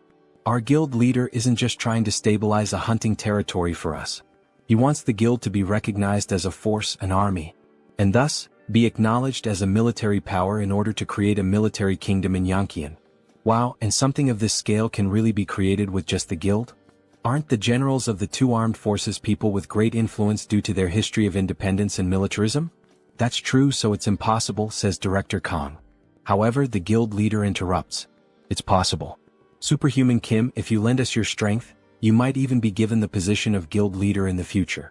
The position of guild leader? It seems so, his eyes are overflowing with ambition. Well, he should forget about complicated things like that for now and join them. Director Kong will take good care of him. Director. Thank you. Don't you think she can handle something like that? She says with a malicious look. Yoon Byungjin. A cruel man whose actions are unpredictable. The man behind the assassin organization, not trustworthy. It would be unfortunate if something happened to Director Kong, who will give out rewarding missions in the future. Then Director Kong interrupts her charm. Superhuman Kim, of course if you decide to join us, there will also be tax benefits. You can also enjoy hunting in today's United Competition. Alright, he's made his decision, he has to protect the director at all costs. Fine, sounds good. So he will join. Moments later we see a truck in the middle of the forest. He owes a favor to Warrior Kim now. He'll take care of driving, just relax. He was worried that the guild leader inviting him first made him have to rush over there.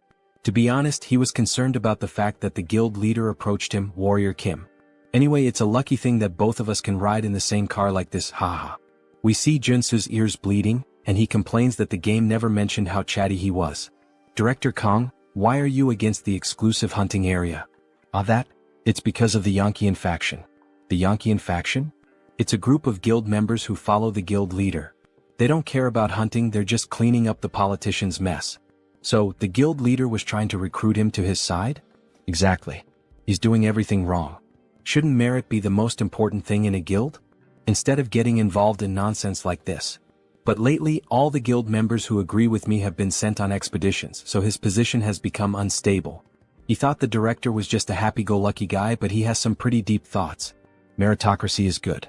After a good while of talking, they finally arrive. So, they finally made it. This is the secret hunting ground of our guild. Wow, it's really well set up. Damn, there are so many hunters gathered here. Look at those weapons. Hunter Kim, he's finally arrived. We see our beautiful hunter, look at that gorgeous stomach.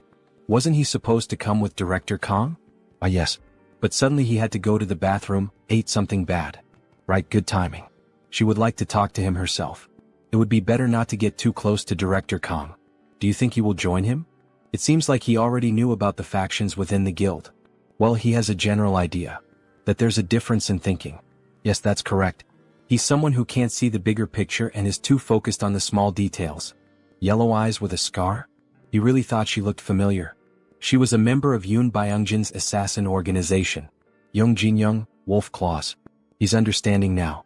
The Yankian faction is the predecessor of the assassin organization.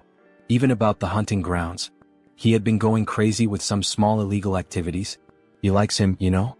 So Joonsoo, in an intimidating position, says, he doesn't speak behind others' backs and seems to be a genuine person. This leaves the little girl feeling all awkward. Well, do it your way. Just don't regret it when it's too late, I won't be able to help you. Now that he has a sense of the situation, he should start preparing. Then we see several sunscreen bottles placed on top of a sink. His face is covered in sunscreen. Then he acquires a new trait, sensitive skin. He only acquired it after buying cheap skincare products and applying them until it hurt. But he finally got all of them. Sensitivity. Bright eyes. Enhanced hearing. Dog nose. God's tongue. Sensitive skin. Now he can combine all of these into an absolute trait for hunting. Sixth sense. The sixth sense is a great trait for hunting, but it's also useful in other situations. We see the protagonist with his face all distorted from the excess of products. Should he check if someone is having evil thoughts? Then, as he leaves the bathroom, he is shocked by the situation. Everyone in that area has a purple aura. What the hell is this? Don't tell me most people here are evil? Warrior Kim, finally he found Kim. Let's have some drinks and eat something before the competition begins. These two people are hunters who are like his right-hand men. Director Kong had many good things to say about him. He can drink. But in reality he wouldn't want to drink because of that person whom the director thinks is his right-hand man. He smells like something rotten. The poisonous stench of betrayal. So by late afternoon, everyone was already pretty drunk. Director Kong already needed help just to stay on his feet. Meanwhile, Joonsoo was handling the barbecue, watching the whole situation unfold and thinking about what to do. They don't even know there's a spy among them. What should he do? He needs to tell the director. But will the director believe him, someone he just met today, if he tells him that his right-hand man has betrayed him? Mr. Warrior, please take care of the director for a moment. All right. Meanwhile, the director is shouting from the back that he's going to buy more drinks. After all, today is a good day. Kim will have to just observe the situation for now. Then the director comes up to Joonsoo, reeking of alcohol and rambling a bunch of nonsense. Mr. Warrior, how are you enjoying the party? Having fun? Haha. With a discouraged look, Joonsoo replies that yes, he's having fun. Without mentioning that there's a traitor here. What is this, a mafia game?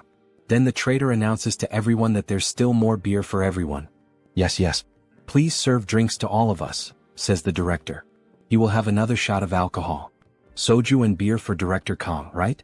Let him mix one with the other. Yes. He always loves his usual ratio. Here it's ready. He should drink it all at once to fully taste the flavor of the drinks. All right, hand that drink over now. But then Warrior Kim shouts, asking them to wait.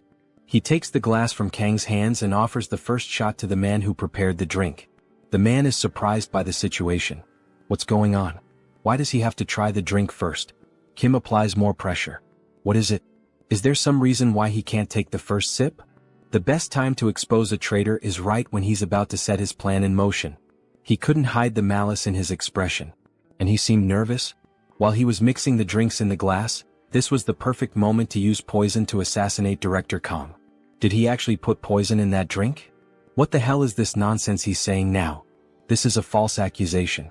Mr. Warrior, why are you saying this so suddenly? If he's wrong, then just take a sip of the drink in the glass. Come on, it's just one sip. No need to be shy, prove it to everyone here. Then, feeling cornered and irritated, he slaps Kim's hand, making the drink spill onto the ground, where it's clear that something green had been mixed in and dissolves into the air. Choi realizes the mess he's made by trying to poison the director. Manager Choi, this bastard. Did he really try to poison his own director? He betrayed him first. He heard everything from the chairman, that he was against the idea of his promotion. What are you talking about? He didn't do any of that. Yes, he did. Then Kim quickly kicks Choi's leg to make him lose balance, taking control of the situation, with the sword now at his neck. Alright, then we've confirmed that he really was a traitor, director. What should he do now? Stop, please. Spare him. He doesn't want to die, please. Or are you going to do it yourself, Director Kong? The chairman manipulated him into doing this. Please don't do it. Then we see the director picking up an axe that was lying nearby, and with a swift motion, he cuts off the traitor's head without a second thought. I have to admit, as a reader, I didn't expect that reaction from the director. He seems so soft. Leave a comment on the video if you agree with me that the director didn't seem like the kind of person who would kill someone so easily. We see the director covered in blood, with an angry expression on his face, still holding the axe. He always knew his right-hand man was greedy from the start, but he never thought it would reach the point where he would try to kill him just to take the position of director. In the next scene we see them driving at high speed. They need to get out of there as quickly as possible. If anyone finds out they killed the spy, they will come seeking revenge. Yoon Byung-jin, that bastard. He thinks he can get away with this? That's why he got rid of all his men. That cunning bastard. Then the sound of a car horn breaks through. The hunter Young Jin-young is on their tail. Director Kong, did he get anything? She heard a rumor that he found the grand prize. No, they didn't find anything special at the camp. No, she insists she heard news about it. That they killed and decapitated Manager Choi. She pulls out a sniper rifle and fires at them. Kim activates all defensive features. Sensitive. Night vision. Enhanced hearing. Insight. Intuition. Focus. To avoid the rain of bullets chasing them, they swerve through the road. After all, an entire fleet of cars is pursuing them. All the vehicles begin firing at the pickup truck of our protagonist. Director Kong leans out of the vehicle and points a magical item toward them. Damn Yankeean group. Those filthy bastards. How dare they shoot at Director Kang's car? Then we see some of the pursuing cars being destroyed in a powerful explosion. However, there are still many more cars and trucks continuing the chase. Director Kong tells Kim to slow down a little because at this speed he can't hit them properly. Wait, let me show you something, says Joonsoo. Show what? Then he lets go of the steering wheel and begins aiming by himself. He equips the perfect traits for perfect shots. Gun shooting.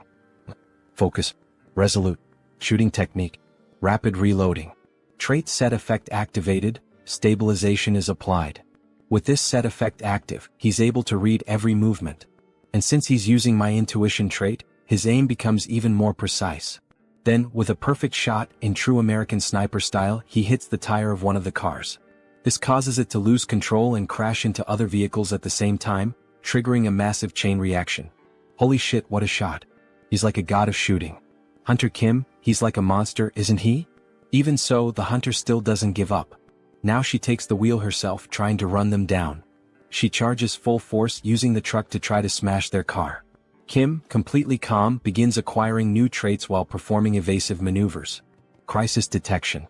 He manages to dodge at the very last moment, causing the enemy truck to nearly crash into another enemy vehicle. That way they manage to escape the chaos safely. However, this only makes Young Jin-young even more furious. Follow them now. We're going to kill those bastards right here. In the rearview mirror we see more cars joining the chase. Kim acquires 2 more traits. Driving and boarding. He remains completely at ease with the situation, while one of the others is nearly throwing up in the seat. At last they arrive at the military zone. This is Warrior Kim, a level 4 superhuman, affiliated with the Hunter Association. Full report submitted. Alright, very well, Warrior Kim. But he has one question. What the hell happened on the way here? We see the director's car completely wrecked, with a few other vehicles trailing behind him. Put your weapons away. We're not going to start trouble here. If they cause a disturbance in this area, it will be considered a challenge to the authority of the corps commanders. Yes, they're aware of that. They won't cause any trouble here. Please wait. You can't let them into the city. They're criminals. They kidnapped and killed one of his men. We don't get involved in disputes that take place in hunting zones. He should already know that, Mr. President. But what if we... Then the guard's aura changes completely. He slowly begins to draw his sword. Are you trying to challenge the authority of the commander of the Eastern Army? The president just swallows hard. He knows there's nothing he can do. Kang Kiziak was running away like a rat. Did he hire a professional driver or something? All thanks to our hunter Kim here. He's good at driving, hunting, and shooting. Thank you for taking down a guy like that. If I had a daughter, I'd let you marry her. Marrying into that guy's family? What a horrible thought. Damn it. You didn't think Warrior Kim would take the side of that fat bastard. Director Kang, come over here for a moment. We don't want to see any blood spilled. No. He must not forget, this isn't his territory. He better not cause any trouble here. Then someone suddenly appears, yelling. What the hell is all this noise? Everyone is caught off guard by the sudden voice. It was a short-haired man named Gu Hyungwon, a level 7 warrior, division commander of the Eastern Army. Division commander. My apologies. We were just trying to talk. There he is. One of the 4 division commanders of the Eastern Army. A level 7 superhuman, Gu Hyungwon. He couldn't care less about other hunters fighting among themselves or even killing each other. But they cannot do that on this territory. This shit isn't some damn playground. You two understand, right? He doesn't want to have to say it again. If he sees this happen one more time, before he could finish his sentence, he looks at Warrior Kim, thoroughly analyzing him as if he could see everything about him. Alright, he will mediate this dispute between the two as representatives of the Eastern Army. What is this? With all due respect, sir, this is a matter for the Hunter Association. Not even he can get involved in this. This is an order from the heavens. Everyone is shocked. Wait, does that mean the corps commander? At noon tomorrow there will be a duel of honor in front of the city hall. Only one person present at this location may volunteer to fight. What? Why is he looking at me? The loser must offer their head. If anyone refuses the duel, their head will be condemned. The next day, exactly at noon, everyone gathers under the rain near a park. Hunter Kim, is he sure about this duel? He knows he volunteered, but still. Don't worry. This duel of honor was prepared to test me from the very beginning. He must be behind this sudden challenge. Then we see Gu Hyungwon approaching the duel scene, followed by greetings from several members. The level 8 superhuman, the one who stands in the tower called Heaven. The commander of the Eastern Army Corps, the Tiger King Kyujigam. Alright then, let's begin. Judge me as much as he wishes. We see that Warrior Kim's opponent is the president of the Hunter Association. Kim is wielding a shield and sword. It's a shame, Warrior Kim. If only he were on our side, we could have had something wonderful. But he refuses to work with their dirty group. Well, if that's his choice, then he just has to kill him. We see the president transform into what we suspected from the start. He's a vampire. Wow, that bastard is a vampire. He was a shapeshifter? It's understandable that everyone is shocked. Vampires are known as extinct monsters. But Kim has known his true identity from the beginning. And he knows all the countermeasures. The night before, just a few hours before the duel, we see Kim holding a diamond. He went through every exchange house to gather as many as possible. Are you sure that will help him fight this vampire? Just wait and see, Manager Park. Then he begins acquiring new traits to finally reach the Trinity. Endurance, Perseverance, Iron Armor, Acropolis, Resolute, Extreme. Mixing the 6 traits, he obtains a new one, Diamond Body. He will soon reveal it in the duel. He now has the Trinity build. Then the vampire attacks first. With his claws extended, he tries to strike Warrior Kim. However, Kim easily blocks the blow with his shield. How can a mere level 4 block his attack so easily? Because he isn't at a level where a monster could kill him. Then Kim uses the trait, Giant Strength, counterattacking with a sword strike that forces the president to retreat several meters. What the hell kind of power is that? He is utterly shocked. Did you fake your level? The correct answer is this, Giant Strength, Diamond Body, Immortal. It's the synergy of the 3 most powerful traits in the game, combining Diamond Body and Immortal to withstand the full force of Giant Strength. He can exert power that surpasses that of a level 4 superhuman. He then continues attacking the president with full force until he finally breaks his extended claws, his steel claws. Now that it has reached this point, there is no avoiding it. Red eyes and veins appear on his face. He is beginning the transformation. His body starts to change. His face takes on a more vampiric look with huge fangs. His claws grow again. He begins to sprout new arms. Director Kong, what the hell is this? Oh my god. Is he a mutant? This is the secondary awakening of a shapeshifter, using the mutant trait. There is a risk the user will lose consciousness and become enraged, but he gains enough power to annihilate an entire group of level 5 superhumans. That's why the highest priority is to suppress him before this transformation fully develops. Then Kim quickly tries to strike him with black flames. However, the mutant manages to block the sudden attack. He resisted the black flame. He could possibly become a level 7 if he completes his transformation 100%. While Kim was thinking of a solution, one of the vampire's wings hits him in a blind spot, leaving him badly injured. So much power in a single strike. Then the vampire advances, attacking with all his wings at once against Warrior Kim. He finds it truly regrettable, Warrior Kim, thinking he would have to kill such a talented individual. Then he hits him with a powerful blow, attempting to pierce his heart.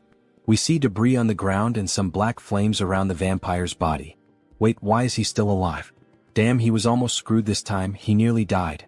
Then we see him using the new item he acquired from the tournament, Steel Fists. Effect: reduces all damage for 10 seconds. But what the hell is this? With his awakened power he should have died right there with no chance of survival. Yes, he's right. If his black flames hadn't slowly halted the mutant's growth. Had your fun? Now it's his turn. Now that the transformation has stopped, there's only one thing left to do. He begins to gather golden energy in his sword. Kill this before he reaches 100% transformation. Then he unleashes a pure energy slash, the same one he used to defeat the president of the staff while using the mutation. Say goodbye, hideous monster. What the fuck? We only see a trail of golden light on the vampire. Even the sky started to clear after the heavy rain. He actually defeated the level 5 vampire. He still can't believe it even after witnessing it with his own eyes. Phew. It was a fierce battle. He knew from the beginning that he would win. He defeated the president of the association. We're screwed. Screwed, he says. Hunter Young, say something, what are we going to do? But she remains silent, showing no reaction, only a look of sadness in her eyes. What is Director Kong planning to do with the association now that the president is dead and there's a vacancy? He's not sure what to do, but what if Hunter Kim were to take the position of president? It would be great to have him as president. No, thank you. The director knows the association better than Joonsoo could ever imagine. So he wants to believe the director will do a good job. Kong is pleased to receive the praise. Of course, all of this is driven by interest. After all, he can only obtain his mandatory quest once Kong becomes president. Then we see Gu Hyungwon approaching after the duel has ended. Warrior Kim, follow him. The Corps commander wishes to see you. As expected, that man had been watching the entire time. Kyujigum. Night falls and we see the moon above a brightly lit tower. The Tiger King's palace. Inside, for people are in the room, 3 servants and possibly the master. Hello, his name is Warrior Kim. He thought Kim was over 100 years old, but he doesn't seem to have that age.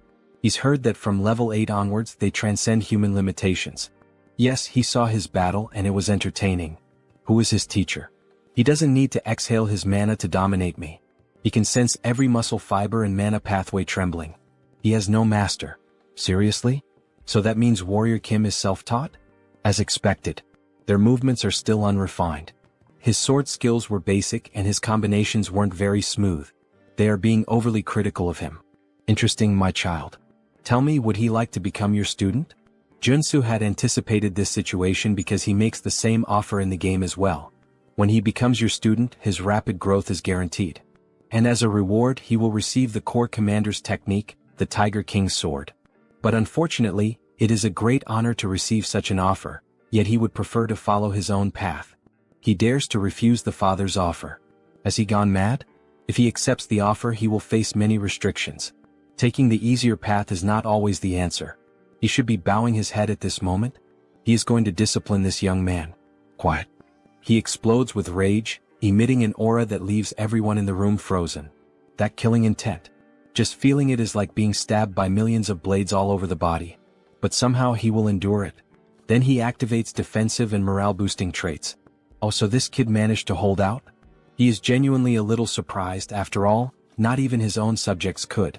Even with so much talent, why does he still refuse to become his student? It's as if he has to face a tiger bigger than a mountain.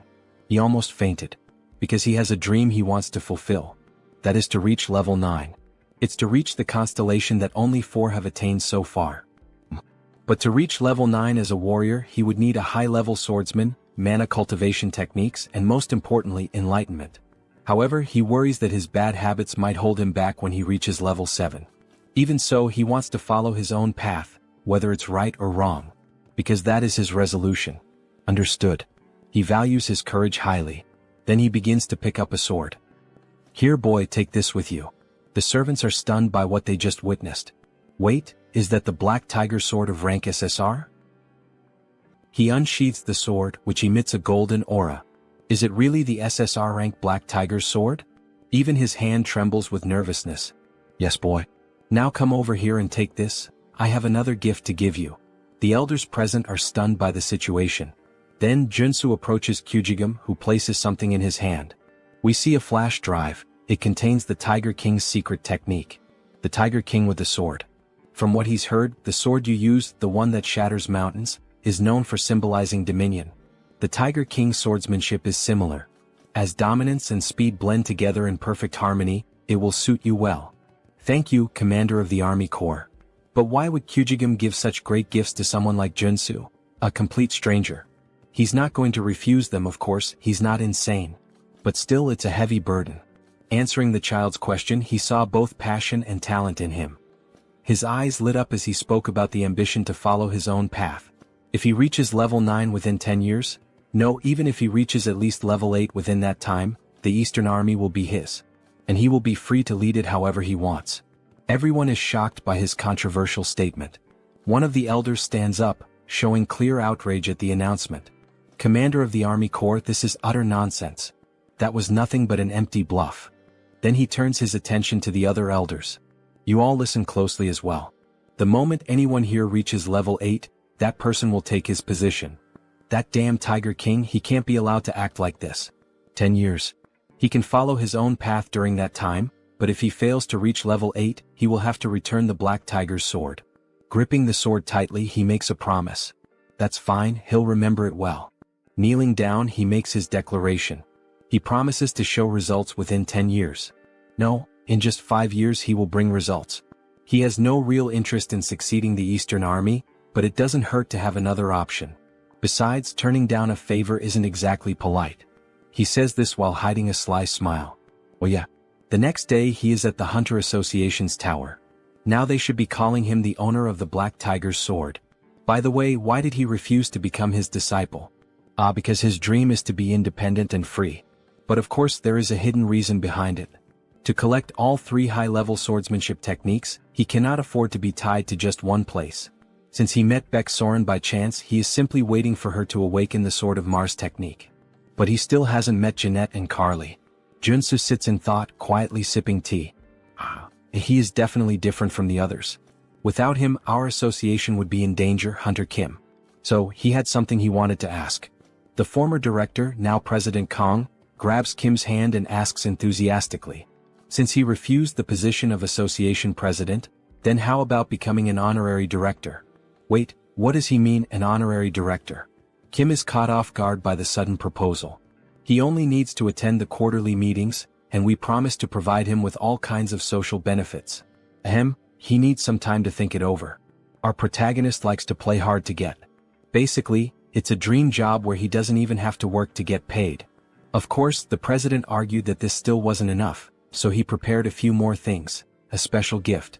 Joonsoo becomes curious, looking like a child faced with a new present. What could it be? Then inside the box we see 2 weapons adorned with golden details. One is a shotgun and the other looks like an automatic rifle. Dear God, is it really what he's thinking?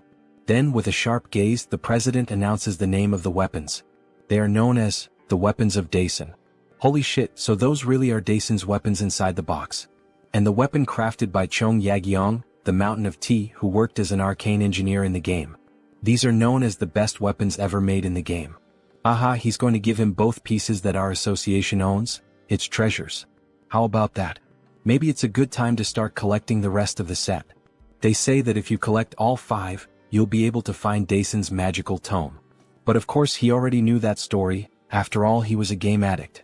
It's a relic that unlocks the high-class traits needed for building the gunslinger class. He'll have to gather a few more when he gets the chance. So, would he like to sign the contract now, Director Kim? We can see that the current president is excellent at marketing and negotiation.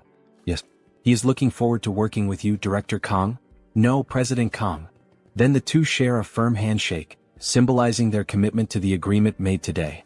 He absolutely loves this president. The first rewards have already begun. Back at his house, we see sparks flying. More precisely, golden lightning bolts. We see Kim training with his newly acquired sword. The four sword forms of the Tiger King. The Tiger King's advance. He charges swiftly at enemies as if using the rush trait. The Tiger King's fierce strike. A slashing attack in the shape of a crescent moon. The Tiger King's double slash. A dual strike performed simultaneously. And of course the final move. He stands still, channeling all his power while holding the sword. The essence of the Tiger King's swordsmanship lies in mana control. When executed with the proper movements, the sword's aura is unleashed. Then he opens his eyes, we see the moon reflected on the blade and we get a glimpse of what this technique, when fully mastered, could truly accomplish. The Tiger King's elevated sky, a technique powerful enough to slice even a star like the sun or the moon. We see an ancient master demonstrating that it's possible. And at the same time, we witness the raw devastation unleashed by Warrior Kim. He's still far from being able to cut a star, but judging by the damage done to the reinforced wall and the short amount of time he spent refining the new sword, we can already see its firepower. However, it seems he'll need to train much more to master it completely. He's only able to draw out this level of sword aura thanks to that item. Even so, with a smile on his face, he's gained 2 new traits, so the training was worth it. The system announces the 2 new traits, Quick Draw and Moon Slash. Soon he will unlock the Sword Specialist trait. Only 2 more traits to go. He wishes he could obtain them right now, but he's taking a break today. It's time to enjoy life. We see him calmly sipping tea on the balcony of his house, completely relaxed. But of course he wasn't going to stay at peace for long. Something catches his attention. What is that? He thought he would finally be able to rest. Then he sees a car parked in front of his house, with a wounded man lying on the ground. Warrior Kim, please help. No, actually, save his younger brother. Wait, that's Iron Fist Kim? What the hell happened to him? Later that same day at night, the two of them are on the rooftop of a hotel. So his subordinates betrayed him because he opposed the idea of the business? They were running a human trafficking operation without Iron Fist's knowledge. He punished the instigators, and they betrayed him for it. We see his metal arm torn off, and his face and body covered in injuries. You know, this probably isn't everything. What? Then he equips a few espionage traits. Detection. Intuition. Insight. His gaze changes completely, becoming far more serious as he analyzes the building that used to be Iron Fist's headquarters. Iron Fist Kim was betrayed in the game's storyline, but he thought it ended when the human hunter was killed. Even though Iron Fist Kim has already been mostly neutralized, there are still many armed individuals standing guard. Right, that means they're looking for Warrior Kim. After all, he's the one who killed the human hunter when a bounty was placed on his head. The other 2 brothers, the bomber and the demolition specialist, are probably involved in this. He's going to enter through the main entrance. In the meantime, the other should find his younger brother. The main entrance? Is he insane? He's sure there will be traps there. Why would he? Just trust him. After all, he's a level 4 superhuman now. You know how it is. Then, in great style, he begins reloading the weapons he received from the president. The bullets float through the air as if charged with mana and electric currents. Not to mention he's armed with top-tier weapons. Then the door opens and Kim enters carrying the automatic weapon. It even looks like an AK-47. That idiot really went in through the main entrance, huh? We see several guards waiting for Kim, armed with pistols fitted with silencers and armored shields. They look like a SWAT team. So this is him, right? The man who betrayed Iron Fist Kim. He didn't betray him. He opposed the business plan meant for the organization. But still, human trafficking is a bit too much. Don't you think? Then he draws his weapon. What are you doing? The guard laughs. This is a bulletproof shield. Go ahead, shoot me. He doubts Kim has that kind of audacity. Unfortunately, it's the worst mistake that random guy has ever made in his life. Alright, since he asked for it himself. With a huge smile on his face, mana channels at the tip of the weapon. He finally fires a shot that easily pierces the shield, hitting the enemy directly. How did he penetrate the bulletproof shield with a single shot? Because the weapon he's using, is the superpowered weapon that surpasses all defensive abilities, the Daisen weapon. Why are you just standing there? Shoot him and kill him now. Then a gunfight begins straight out of an action movie. As he runs and dodges bullets, he modifies the weapon's mechanism, extending its magazine. The first weapon he received from the Hunters Association was the Daisen shotgun. The skill this weapon possesses is devastating. It's a powerful trait that shreds and pushes back everything the bullet touches. We see multiple shots fired at once, hitting the entire front line of enemies. He keeps running while using his mana shield to deflect attacks. He equips 6 traits for this combat. Einherjar cultivation technique, mana heart, mana shield, gun shooting, insight, rapid reloading. And if he adds more traits that have synergy with these, we see him reloading the weapon with incredible speed as he rushes toward the enemies. He could obtain the final piece needed to complete the gunslinger build. With a single shot, he hits several enemies at once again. He gains a new trait, Spitfire. Then he quickly switches to new traits, shooting technique, gun shooting, rapid reloading, Spitfire, snipe. Now he's going to take down all these guys and uncover the true culprits behind everything. Post-credit scenes. We see a funny image of Iron Fist Kim smoking a cigar, and in the background Warrior Kim sucking on a lollipop. Until the next chapter. If you watched all the way to the end, leave a comment and subscribe to the channel as well as like the video. Then he starts gunning down all the guards who try to shield themselves behind ballistic shields. However, they don't work. At least not against those special bullets which completely bypass all forms of defense. One by one they begin to fall to the ground. They look just like the zombies from Resident Evil 4 when they're hit by a submachine gun. If you got that reference, leave a comment on the video. When the storm of bullets finally ends, only one soldier is left alive. It's the same one who, at the beginning of the invasion, was confident and laughing, thinking that Warrior Kim was a fool for entering through the front. What the hell? How did he manage to pull all of this off on his own? This guy is literally a one-man army. There's no way he came up with this entire plan by himself. Where are the others?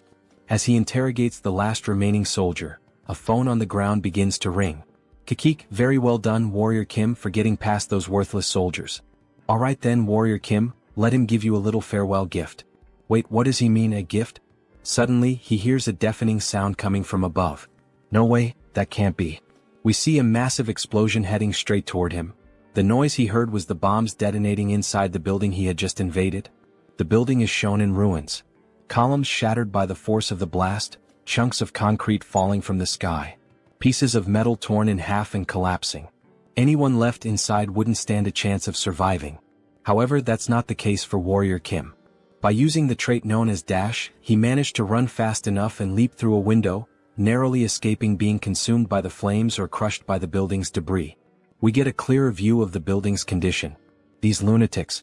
They used the entire structure as a trap. He's going to have to teach them a lesson.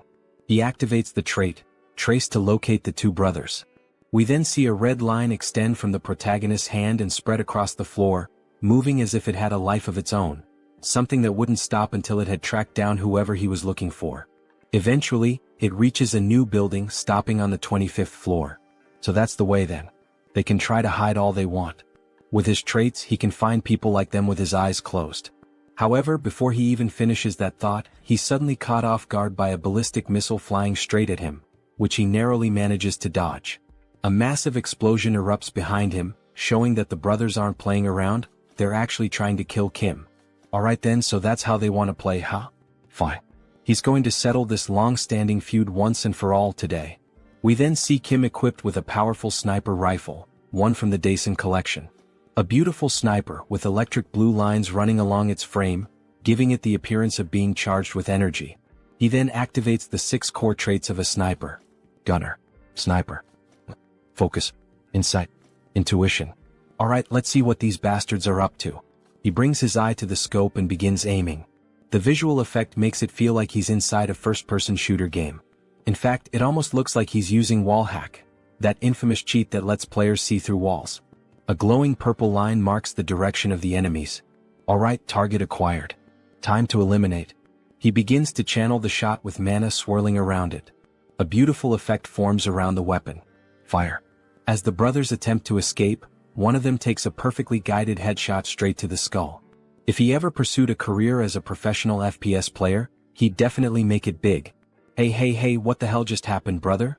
We hit ourselves intentionally between the buildings, so how? You'd better find a good place to hide. Because the shots he's firing now can't be blocked by walls. That's because these are special bullets that pierce the tangible to strike the intangible. Then we see another shot fired in their direction. They're known as soul bullets. The bullet flies straight between the buildings and hits the second brother directly in the head, making it a double kill. Warrior is the MVP. He didn't finish them off completely because these bullets strike the soul instead of the physical body. But that's even better, because others will take care of the rest. He then grabs the brothers and throws them to the ground like gifts, dropping them in front of Iron Fist Kim. As he assesses the situation, he hears someone calling out, "Brother. Everyone's alive and well. We've been protecting your younger brother, boss." You have no idea how worried he was. Worried both for his brother and for the rest of the team who had been taken hostage. Wait, where are the other members? All the captured members escaped safely. They're currently hunting down the traitors. What are you going to do now? We'll have to start erasing all traces of the human trafficking operation. But of course, before that, he's going to punish those who dared to mess with our organization. Iron Fist Kim is taking longer than he expected. Finally, the wait is over. Warrior Kim, please listen to what he has to say. He then bows deeply before the protagonist. What happened? Tell me everything that happened. Please, he begs. Teach him how he can become as strong as Joonsoo. He's learned from this incident that he needs to become stronger to protect his people. And that right now he doesn't have the strength to do that. If you teach him how to become stronger, he will serve as your slave. So please, how annoying. If he's that grateful, then give him a reward that's actually useful. He doesn't want him as a slave. But still, he starts analyzing Iron Fist's body. Maybe with that method, Kim can definitely turn him into a stronger enhanced soldier. They can even perform a magical oath right away. He'll swear his loyalty. Wait, he's seriously willing to take a magical oath? Yes, of course he is. Alright then. He's going to train him like he's going to die starting tomorrow. Thank you. He swears he'll serve him well, sir. Maybe it's finally time for him to have a loyal subordinate. The next day, we see an abandoned area with several destroyed buildings surrounding it. Warrior Kim and Iron Fist are walking through the deserted place. Wait a minute, wasn't this place? Yes, this is where the body modification facility is located, the one we took from the Caretakers Association. That's right. And it's probably the place where those traitors continued their human trafficking operation. Wait, this place? He told those guys to use this facility only for enhancement purposes. Wait then. He finally realizes the reason they're here. You brought him here to modify his body? Yes. This place is the best for enhancing a reinforced superhuman soldier. Today he will undergo a biological mutation and have prosthetics implanted at the same time. At the same time? But isn't that dangerous? Many people suffered mana overload attempting that. Don't worry. You just need to make sure the combination of the mutation factors and the prosthetic components is correct. We see a massive metal door like the entrance to a secret hideout once controlled by the former organization that ruled this territory. Inside we see Warrior Kim working at a computer, programming the correct combination of mutation factors and prosthetic components. Meanwhile, Iron Fist is inside a green capsule. There are fewer ingredients than he expected. But it should be enough for a level 3 superhuman. Maybe those bastard soldiers of his stole some of the ingredients. The process of creating reinforced soldiers requires a method that is both standardized and unorthodox. Mutation factor plus prosthetic component. Just so he knows, this is going to hurt like hell. It's fine. He's ready. Let's do it. Alright then. Time to get this party started. He clicks the mouse. The capsule begins to emit a strong green radiation, lighting up the entire room. We see his body fully exposed to the blast. Then, looking inside the capsule, we see a high-speed spinning blade. He stares at it in fear, trying to imagine what's about to happen.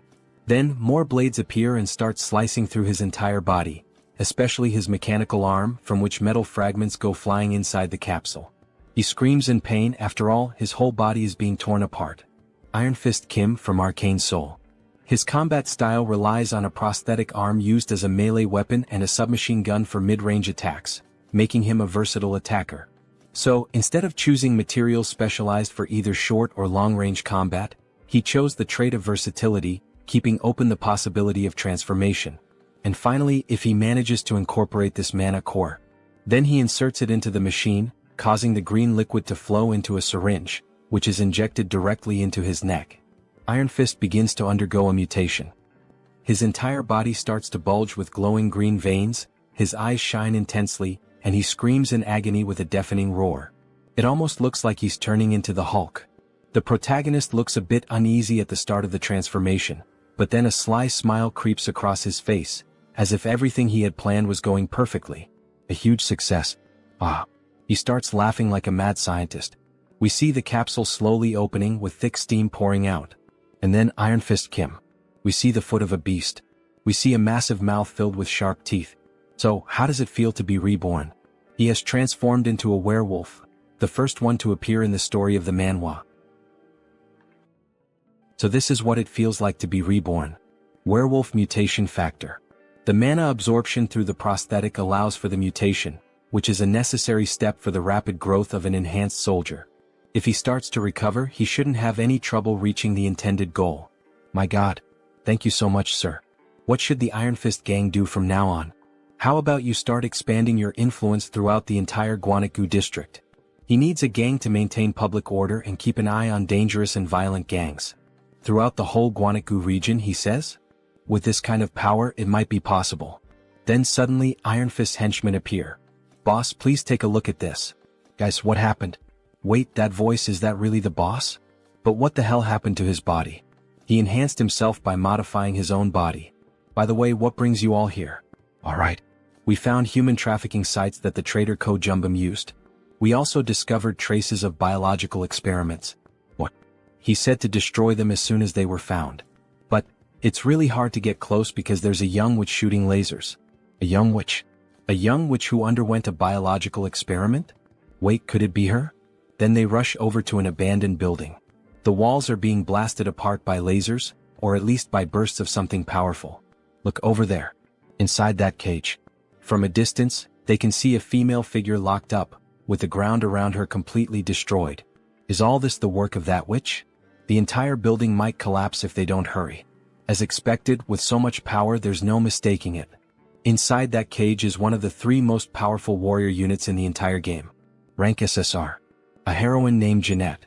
If Baek Soren has the heaven-slaying star, then Jeanette possesses the natural-born energy. That's exactly what allowed her to rise to the rank of one of the top 3 warrior units. But the fact that she's using such a precious ability non-stop means she's currently fighting to stay alive because her mana is almost completely drained. She's instinctively using her power to protect herself. She keeps launching a relentless barrage of arrows made of pure energy toward the protagonist and Iron Fist. The wolf barely dodges her attack. Damn it. At this rate, they won't even be able to get close to her. Then Kim starts sprinting toward her, weaving through the beams of light. The beams suddenly focus all on him, and a massive explosion erupts, with thick smoke hitting the protagonist dead on. Iron Fist shouts out in worry, asking if he's alright, even though after an attack like that, it clearly doesn't look good. Then we briefly see the girl inside the cage and suddenly the traits start activating. Giant S strength. Diamond body. Immortal. Strength. Super strength. Sturdy. He transformed and modified his body to withstand the impact and, with sheer brute force, broke open the cell where the girl was trapped. Damn it, this hurts more than he expected. Then all of a sudden she starts conjuring an energy beam at point-blank range, which hits Kim directly, causing a massive explosion that leaves even Iron Fist panicking about what just happened. Holy shit, is he okay? All they can see is thick smoke rising, unable to make out what's underneath it. But then a mana potion is quickly used, leaving the werewolf stunned. Like he almost died burned alive. They see him carrying the girl in his arms, completely wounded, while she rests quietly against him.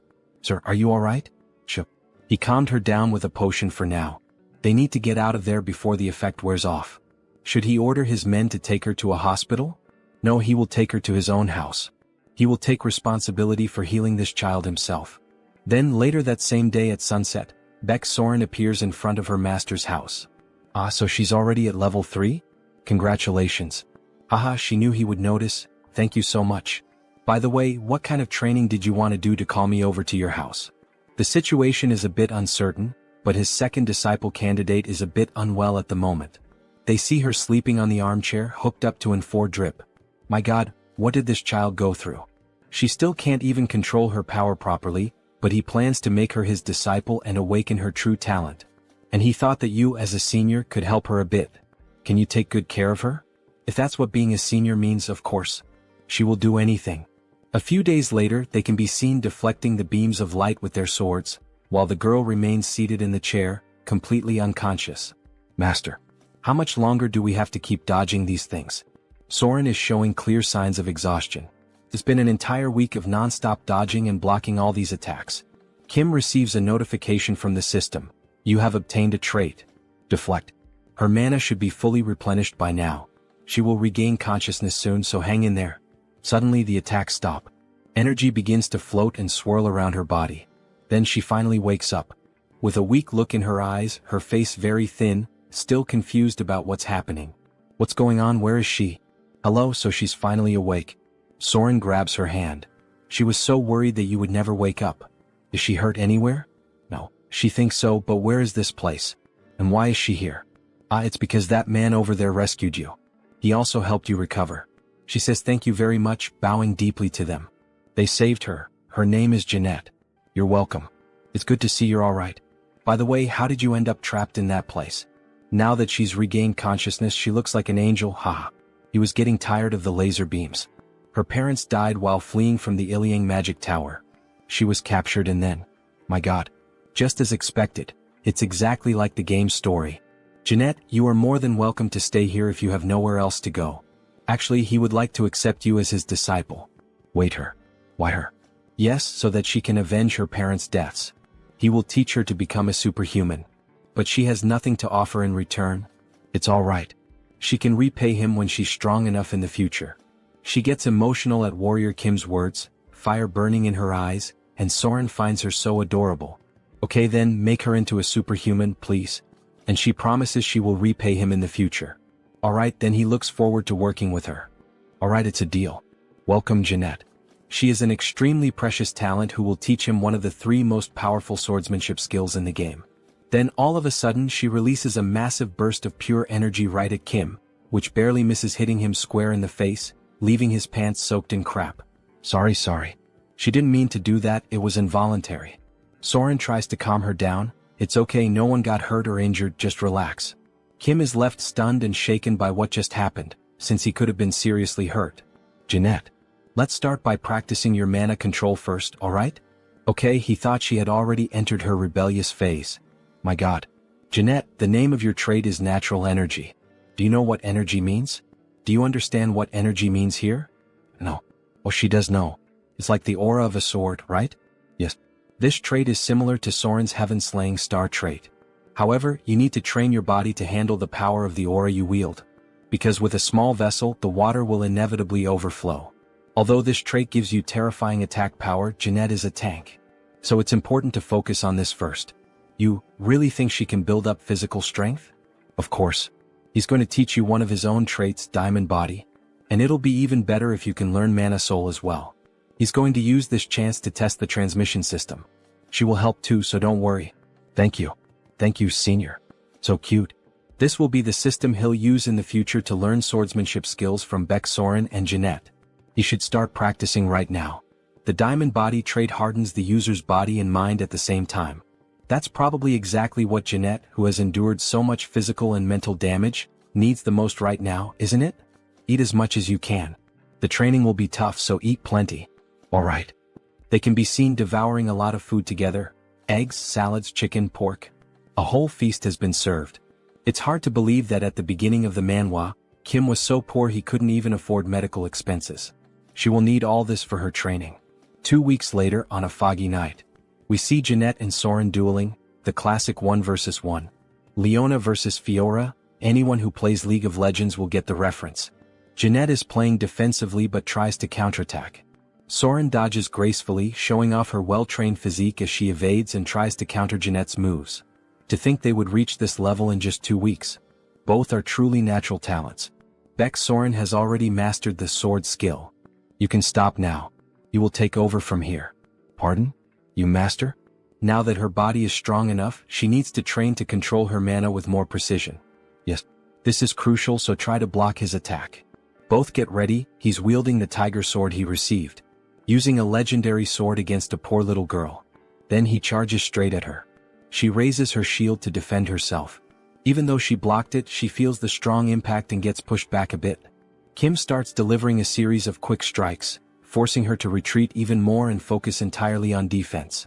She starts blocking his strikes more precisely, even using her natural-born energy to her advantage. You can sense it now. Her refined movements give off a solid presence. Her natural-born energy. Natural-born energy. Diamond body. Shield technique. Mana soul. And Jeanette's mana circuit. He then puts more power into a heavy sword strike and can feel her form clearly. Now he's the one who has to step back from the impact of her shield. Finally he lets out a laugh. She's controlling her trait with precision now. Cesar Jeanette has finally awakened. Soren congratulates her. She finally managed to awaken, such happiness, while hugging her almost like she were her own daughter. A daughter of Kim and Soren in a way. Then he congratulates her too. Good job. Congratulations on awakening. Thank you so much. It's all thanks to the two of you. An SSR rank really is on another level. To think she would reach level 3 as soon as she woke up. Good girl. Well, considering the others, maybe she shouldn't be so surprised. After all, I'm the only one still low-ranked. She can't let her junior surpass her. She's going back to training. Wait for me. Great. Make sure to grow fast and master the art of the sword. That way I can learn from both of you. He's literally planting the seeds now so he can reap the fruits later, and maybe in more ways than one. Alright, he can't afford to fall behind either. Before his two disciples' personal missions begin, he'd better take care of a few things. We see on his phone screen a plane ticket that he bought. There's a beautiful view of the airplane flying over a large remote island surrounded by the sea. There are various buildings on it and one of them stands out, releasing green winds almost like forming a cyclone. Finally he feels that he's truly abroad. This is the city where the Divine Annihilation War took place, a hen. Beneath that hollow structure of the building, which emits a strong green light, lies the extra-dimensional space known as the Great Labyrinth. It's a troublesome place where ghosts of forgotten gods constantly launch attacks. But there's no need to worry because the most powerful organization of humanity, the Guardians League, protects a hen. The true reason he came to a hen is right here. Diana Bar. Because here he can inherit the Einherjar cultivation technique from this place. Then he walks into the bar and sees the receptionist with two horns looking startled. First time here? Looking for a specific drink? We get a better look at her, an older woman with two horns and a cigarette in her hand. He's not here to drink. He's here to get some information. Information, he says? What is he looking for? He's looking for a man named Sigmund Sigurdsson. He will make sure to pay her very well for the right information. I see. She's afraid that won't be enough. Her husband is currently in very bad shape because of his illness. Now that he thinks about it, he remembers reading something about Sigurd having lost his wife. Madam, if that's the case, he can take a look at your wife? This might end up being much easier than he expected. Then the next day we see a house by the beach with a beautiful view and sand all over the ground. She's going to tell him in advance, but Sigurd will be very sensitive, so please forgive him. He understands. Sorry, Sigmund. A guest asked about your wife's illness. Oh my god, she sees that some guests arrived before them. There's a woman lying in bed while, at the same time, a priest and a nun are using healing abilities. The archbishops are going to heal her, it seems. Maybe they should leave them alone for now. However, Kim grabs his hand. What are you doing? Let go of her. We're in the middle of treatment.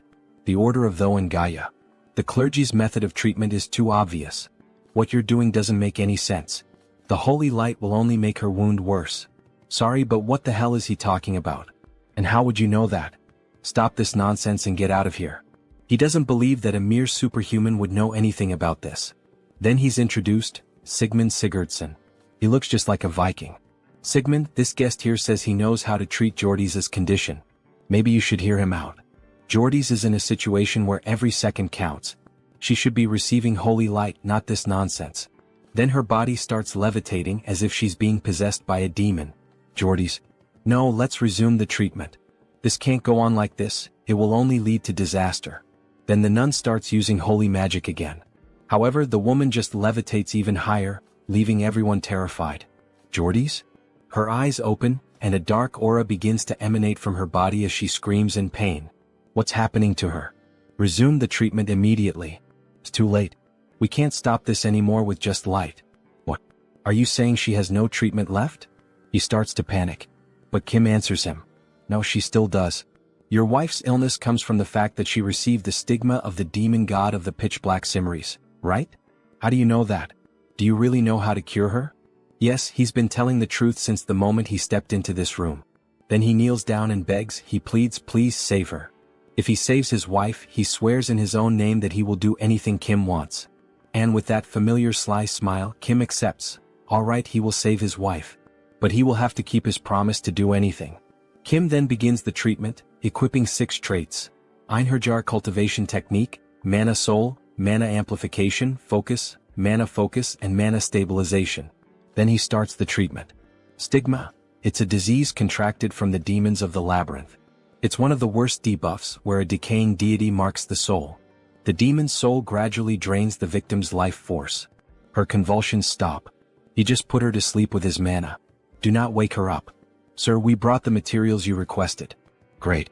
Let's start immediately. Then we see the entire room in darkness with candles lit and a mark drawn in blood. It looks like a satanic ritual. He begins creating potions using his best traits for this purpose. Formulation, crafting, modification, intuition, insight, and focus. We lit all the candles, sir. Are you sure we can cure her with this treatment? It's more of a hope that she can overcome the disease than an actual cure. This debuff can't be easily removed even in the game. Because the more healing you apply, the more vitality this thing gains. You'd basically be trolling if you did that. Therefore, to overcome the stigma, he forces her to drink the potion he made, and after that, she starts vomiting blood and something begins to come out of her mouth. You have to draw out the hidden sprout that's causing this debuff. Black flames start pouring out of her body, and the symbol drawn under the bed begins to glow too. She starts levitating again, and little by little she begins to transform. 2 horns start growing on her head. Bat wings begin to appear on her body. Why is Jordy's turning into a demon? Are you sure this is the right treatment? Yes, he is. It's going very well. And while holding a cross in a hand blessed with holy water, he says, because demons must be punished personally. Then he punches her right in the stomach with the cross. Begone, demon. Our protagonist, besides having the ability to possess countless traits, has now turned into a priest. A strong light begins to fill the room, all the black light drains out of her body, leaving only a golden glow. She finally falls back onto the bed. Darling, are you alright? Can you hear me? Can you see me? Sigmund? What happened? Why is he crying? Darling, you had been asleep for almost a year. Of course he was sad. You really would have died if it hadn't been for him. Now it's your turn, archbishops. He leaves the rest of the treatment in their hands. After all the commotion, Sigmund thanks Mr. Kim. By the way, what brought you here all the way from Korea? To meet you, of course. Meh. You said you would do anything, right? He needs you to teach him the Sigurd cultivation technique. Sigmund's ancestor is Sigurd, the most famous mortal hero in Norse mythology. The Sigurd cultivation technique, passed down through his bloodline for generations, is a superior trait of the Einherjar cultivation technique. They sit down and Sigmund begins gathering energy and places his hand on Kim's back. He starts transferring the Sigurd cultivation technique. Every cell in Kim's body starts awakening. His mana attribute is changing, stronger, more resilient, more durable. His heart is undergoing a transformation infused with mana and the new technique. Then a new system notification appears. Sigurd cultivation technique. You have obtained a trait. His total mana just increased by 30% or more. With this growth, he shouldn't have any problem learning more sword techniques. Then they are interrupted by the priest and the nun. Sigmund, we've finished Jordy's treatment. She should fully recover at any moment now. Really? Thank you so much. You truly are incredible for curing the stigma. By any chance, do you know how to treat other stigmata as well? Well, actually, he does know a few methods. Really? Could you please teach us how to help our patients overcome their stigmata? We'll pay the proper price, of course. They really want to learn what Kim did. Maybe he can use this chance to become more familiar with the 2 orders. But of course he's going to teach you. Both of your orders and the Guardians League work so hard to keep the Great Labyrinth under control, right? Oh my god, is he really going to help us? Even though the game only gives 2 options, he knows a different path, He absolutely cannot accept any payment from you too. He's going to teach you the methods for free. He says it with an angelic face. You truly are the esteemed saint of this era. Where is he? All I can see is light. He's too radiant. Are the 2 orders really going to get this information for free? Of course not. You really are an angel. How generous of you. Because this is the beginning of a hidden quest. Now his usual devilish face returns, always taking advantage of others. Then, when night finally falls, the villagers begin to celebrate in the village. A toast to Lord Kim. They start drinking from large wooden barrels, the kind that resemble those used by the Vikings. Lord Kim. He's now the hero of our village. Drink it all. Down to the last drop. Ah. Their faces are already red from drinking so much. Kim says he'll drink within his limits. Oh really? Our hero isn't as strong with alcohol as he looks, huh? Dear, you can still drink more, can't you? Ho ho ho, of course. Then they raise their mugs full of beer once more, making a toast to life. Just how much do these people drink, anyway? Meanwhile, he is passing out from exhaustion after working so much. Then we see a flashback to 1 week earlier. Kim is in an auditorium with several priests, nuns and members of the church. A man is chained up around the torso, possibly suffering from the same illness as Jordy's. The foundation is demonic blood, but the method changes depending on which demon granted the soul mark. He spread the method to overcome it to both orders and to the League of Guardians, and began traveling to save warriors who were suffering from demonic stigmas. So, at the very moment the mark takes over the body, he once again exorcises another demon. Driving a stake into the body can expel the demon possessing it. Wah. Long live the superhuman. He performed a miracle. He changed Akin's fate just like that, so I guess the grand festival makes sense. But what he really needs now is rest. A good rest and a vacation. Phew, he barely made it through. The Nordics really do know how to party. Ichem? Ah, superhuman, there you are. He was worried he wouldn't get the chance to thank you. Then we are finally introduced to who that man is. Director of the League of Guardians. A director. He came rushing over as soon as he recovered. Do you have a moment now? Ah, he's a bit tired at the moment. He thinks it's better if they talk later. Ah, what a shame. Our league president really wanted to meet you at least once. If he's not available, there's nothing we can do. He'll explain everything properly to the president. No. Suddenly, all his exhaustion vanishes. Please show the way immediately. If it's the president of the League of Guardians, he knows who that is. The youngest disciple of the Heavenly Demon. The Blood King SSR. It's an honor to meet you. He is Warrior Kim. Nice to meet you. He is Chinwei, president of the League of Guardians. Blood King / Chinwei. The president who protects the labyrinth and the dedication of the League of Guardians, he knows it well. Thank you for your words. It's simple, but please have a seat. They said you spread the cure for the soul mark in Akin? He's truly impressive, just as they had heard. Does he know Warrior Kim? In this world, there's no information that doesn't reach the League of Guardians. He heard you were called a rising star of Korea. Would you consider becoming his disciple? What? What do you mean by that? You happen to resemble his master quite a lot in temperament. Like someone with a vision that sees beyond. You mean, the Heavenly Demon? Yes, the Heavenly Demon. The greatest martial artist of all time, his skills reached the heavens. Although he has been in closed-door training and hasn't been seen for over a decade. The disciples of the Heavenly Demon, Divine Lord, Demon Marquis, Blood King. All of them are SSR rank in level 8, but the Heavenly Demon is on an entirely different level, level 0. And the reason for that is the Heavenly Demon's divine art.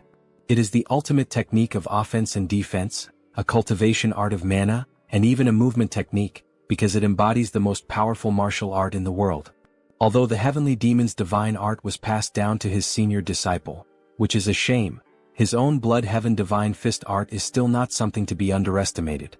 Anyone who seeks power would never regret it. Unbelievable. The Blood Heaven Divine Fist art is level 1 among martial arts.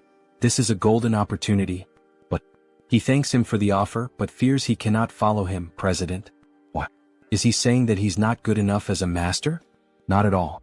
It's just that he already turned down an offer to become someone else's disciple. Then he shows the tiger sword he received. The silent sword. It seems he met Master Gu Gijium. He cannot do something that would dishonor him. After all, he is a historical figure of Korea. If you think about it, the Blood Heaven Divine Fist art is on the same level as the silent sword's invincible style. So it's not exactly irreplaceable. TSK. Just when he thought he had found a promising disciple, that old man ruined everything, completely messed it up. So he supposes he has no other choice either. This is a sign of the respect he has for you. Wait, isn't that the Heavenly Demon's medallion? Hold on, is he giving me this rare item? Only our master and fellow martial brothers are allowed to use it. You should treasure it. Thank you. But in truth, the reason he gave it is obvious. It means, if you ever change your mind, come find me. It's probably something similar to why the Legion commander gave me a sword. Amen. With 2 big shots showing interest in me, it's kind of overwhelming. Ichem? Why is he suddenly trembling? He's just moved by the president's gift. You will treasure it. Take care. Very well. I hope we meet again as master and disciple. Well then. Time to go claim that hard-earned mission reward. The next day in a massive building. We see the priest and the nun speaking with Kim. Transcendent One, we've prepared a modest gift for you. Here, please open it. You really didn't have to go through the trouble? You didn't do any of this expecting thanks. Good heavens. To think that someone this humble still exists. No wonder they call you the saint of our era. But eternal grace deserves an expression of gratitude worthy of it, and what is worldly also deserves its own form of appreciation, don't you agree? Please accept it. Grazie. That's exactly what he was saying. He opens the chest, which shines brightly. Inside we see nothing less than a massive axe, the same one from Thor in the Avengers movie. This is a gift from the Order of Thor, Mjolnir. If he doesn't recognize Thor's hammer, he must be a spy. Just like a sacred sword, it is especially powerful against dark-type monsters. It's an SSR-grade weapon that unleashes even greater power. Please take a look as well at the gift from our Order of Gaia. It's a shield, of course, Athena's Aegis. An invincible shield that can freely shape magical force fields. Did you like it, Transcendent? You're really giving me all these over-the-top gifts? It would be a bit disappointing to stop here. Of course there's more. Come on, hand it over already. He's already getting dizzy. 10 bottles of IAS nectar, 7 diamonds, even the tears of an angel. What's this? Isn't that a demon heart? Exactly. We prepared it to be refined together with the nectar when you consume it. Maybe he should try to get a little more? So, by any chance do you have a flame demon dragon heart? Isn't that something used by fire-type mages? Yes, he can use black flame, so he needs it. The trait of the flame demon dragon is hellfire. If he's going to face the Lord of the Sun Tower, he's going to need it. Oh, understood. We will gladly deliver the heart of the flame demon dragon to you. This is our final gift to you, Transcendent. Wow, thank you so much. Secret mission reward, jackpot. And by direct order of the Pope, he will be named an honorary Holy Knight of the Order of Thor. The same goes for the Order of Gaia. It's only honorary, so there's no pressure. Alright. It's important that he becomes stronger, but thank you very much. He will gladly become an honorary Holy Knight. One day, if it's necessary to keep the old father's order in check, he might need the power of those two orders. Back to the present, the party continues. This village festival shows no sign of ending. This is exhausting. Maybe he should head home now. Yang. Chem? That voice sounds familiar. Priest Kim? What? Why are you here, MMPH? Sho. He's being chased by the order of the old father right now. Let's get out of here first. Quickly. Then we see a red-haired girl with short hair, surrounded by a few guards, searching for Priest Kim. He thinks they're already gone. Thought he was going to die. What happened? I thought you were in Levant. At least he found the treasure vault. Thanks to the golden artifacts inside, he even reached level 5. But he was discovered by the Order of the Father. That place is the origin of the order after all. Well, considering that Priest Kim's order is a cult not listed in the Divine Extinction Treaty, it's no surprise they're chasing you. Anyway, he's not sure if the trials are supposed to be that cruel. He needs to reach level 7 quickly so that their god can be resurrected. Well, is there anything I can help with? Actually, yes. That's exactly why he was looking for you. Tell me, what is it? Can you take me to the Great Labyrinth? The Great Labyrinth? Yes, all the way to the Fortress of Beginnings on the 10th floor. For Priest Kim's order to be officially recognized, they need to gather more divine power. Using the Great Labyrinth as a place to hide and accumulate power until then. This might actually be perfect. They then head to the Great Labyrinth, a massive gate guarded by 2 sentries. One of them notices Warrior Kim and Priest Kim approaching. Halt right there. State your purpose. Both of them are wearing masks looking like ninjas. He's trying to enter the Great Labyrinth. At this hour? He has his reasons. He covers his face and is treated like a criminal. Well, the Great Labyrinth is often used as a hideout for criminals. It's a lawless zone where the laws of the surface don't apply. Level 4 superhuman confirmed. They may enter freely, but remember, your identities will be checked upon exit. Yes, that's fine. Come to think of it, the suspicion isn't entirely wrong. From a normal point of view, Priest Kim is a cultist criminal, haha. The Great Labyrinth, the seal of the fallen gods. Hey, didn't you say you were famous around here? But earlier you looked like a total nobody. Don't even get me started. If he had been recognized, the news would have spread, and he would have been exposed instantly as well. But it's quieter than he expected. He thought it would be terrifying. So Kim decides to equip his best detection traits. Sixth sense, insight, sensitivity, perky ears, bright eyes, dog nose. There's a smell of sulfur. Sulfur? There are demons hiding up ahead. No, he takes that back. Demons are advancing toward them. One-eyed bats, one-eyed goblins rush toward them at high speed. Priest, bless our weapons. Yes. Perfect timing. He was just wondering how the new weapons would perform. We see Thor's hammer glowing intensely with the priest's buff. SSR-grade weapons with golden blessings. Man, you could just throw them and it would already be a total massacre. He then equips the Thuring trait and wipes out all the demons with a golden lightning strike. As expected, Mjolnir is Mjolnir. It's incredible to think he wiped out all those demons. His blessing was insane too. It felt like it doubled the power. That's what you'd expect from a level 5 priest. Honestly, he was afraid the old cult of the father would follow him all the way here. But once they pass through that gate, they'll be free from the 9th floor so he can finally relax. But Kim begins to stare intently at the door and the priest asks why. What was with that sudden look? He thinks things aren't going to go as planned. They came in a swarm. They're much later than we expected, Savior. An inquisitor from the old cult of the father. How did they find me? No. Thinking about it now, he realizes it was obvious. They followed Priest Kim here. They must have the same tracking trait he has. No wonder they found us so easily no matter how much we ran. This tiresome pursuit finally ends here. And at last, Savior, he'll join our faith. Join your cult? What the hell are you talking about? The saint has blessed us with a divine message. If the Savior joins our cult, he will be treated as her equal. He will offer both his body and soul to the old father. So they're basically declaring without any pretense that they're going to sacrifice me now. Are you insane? Who gave you permission to decide that? No need to worry so much. Because right here, the ascension ritual for you, Savior, is already prepared. So they want to break me, trap me here, and offer me as a sacrifice. Did you throw the Westphalia Treaty into a soup pot or something? You know that doing things your way could cause absolute chaos, right? Someone so well-informed, why act so surprised? This is the great labyrinth, free from the laws of the surface, a place without restrictions. Then holy knights, kill this wicked cultist who deceives people with a false and twisted god, and bring the Savior here. Yeah, this place is beyond the laws of the surface, which means he can also rip their limbs off without consequences. Kyung, do you think we can handle this? There are 2 level 5s and the rest are all level 3 or higher. We can do it. Because he has. Priest Kim, bless me. Yes.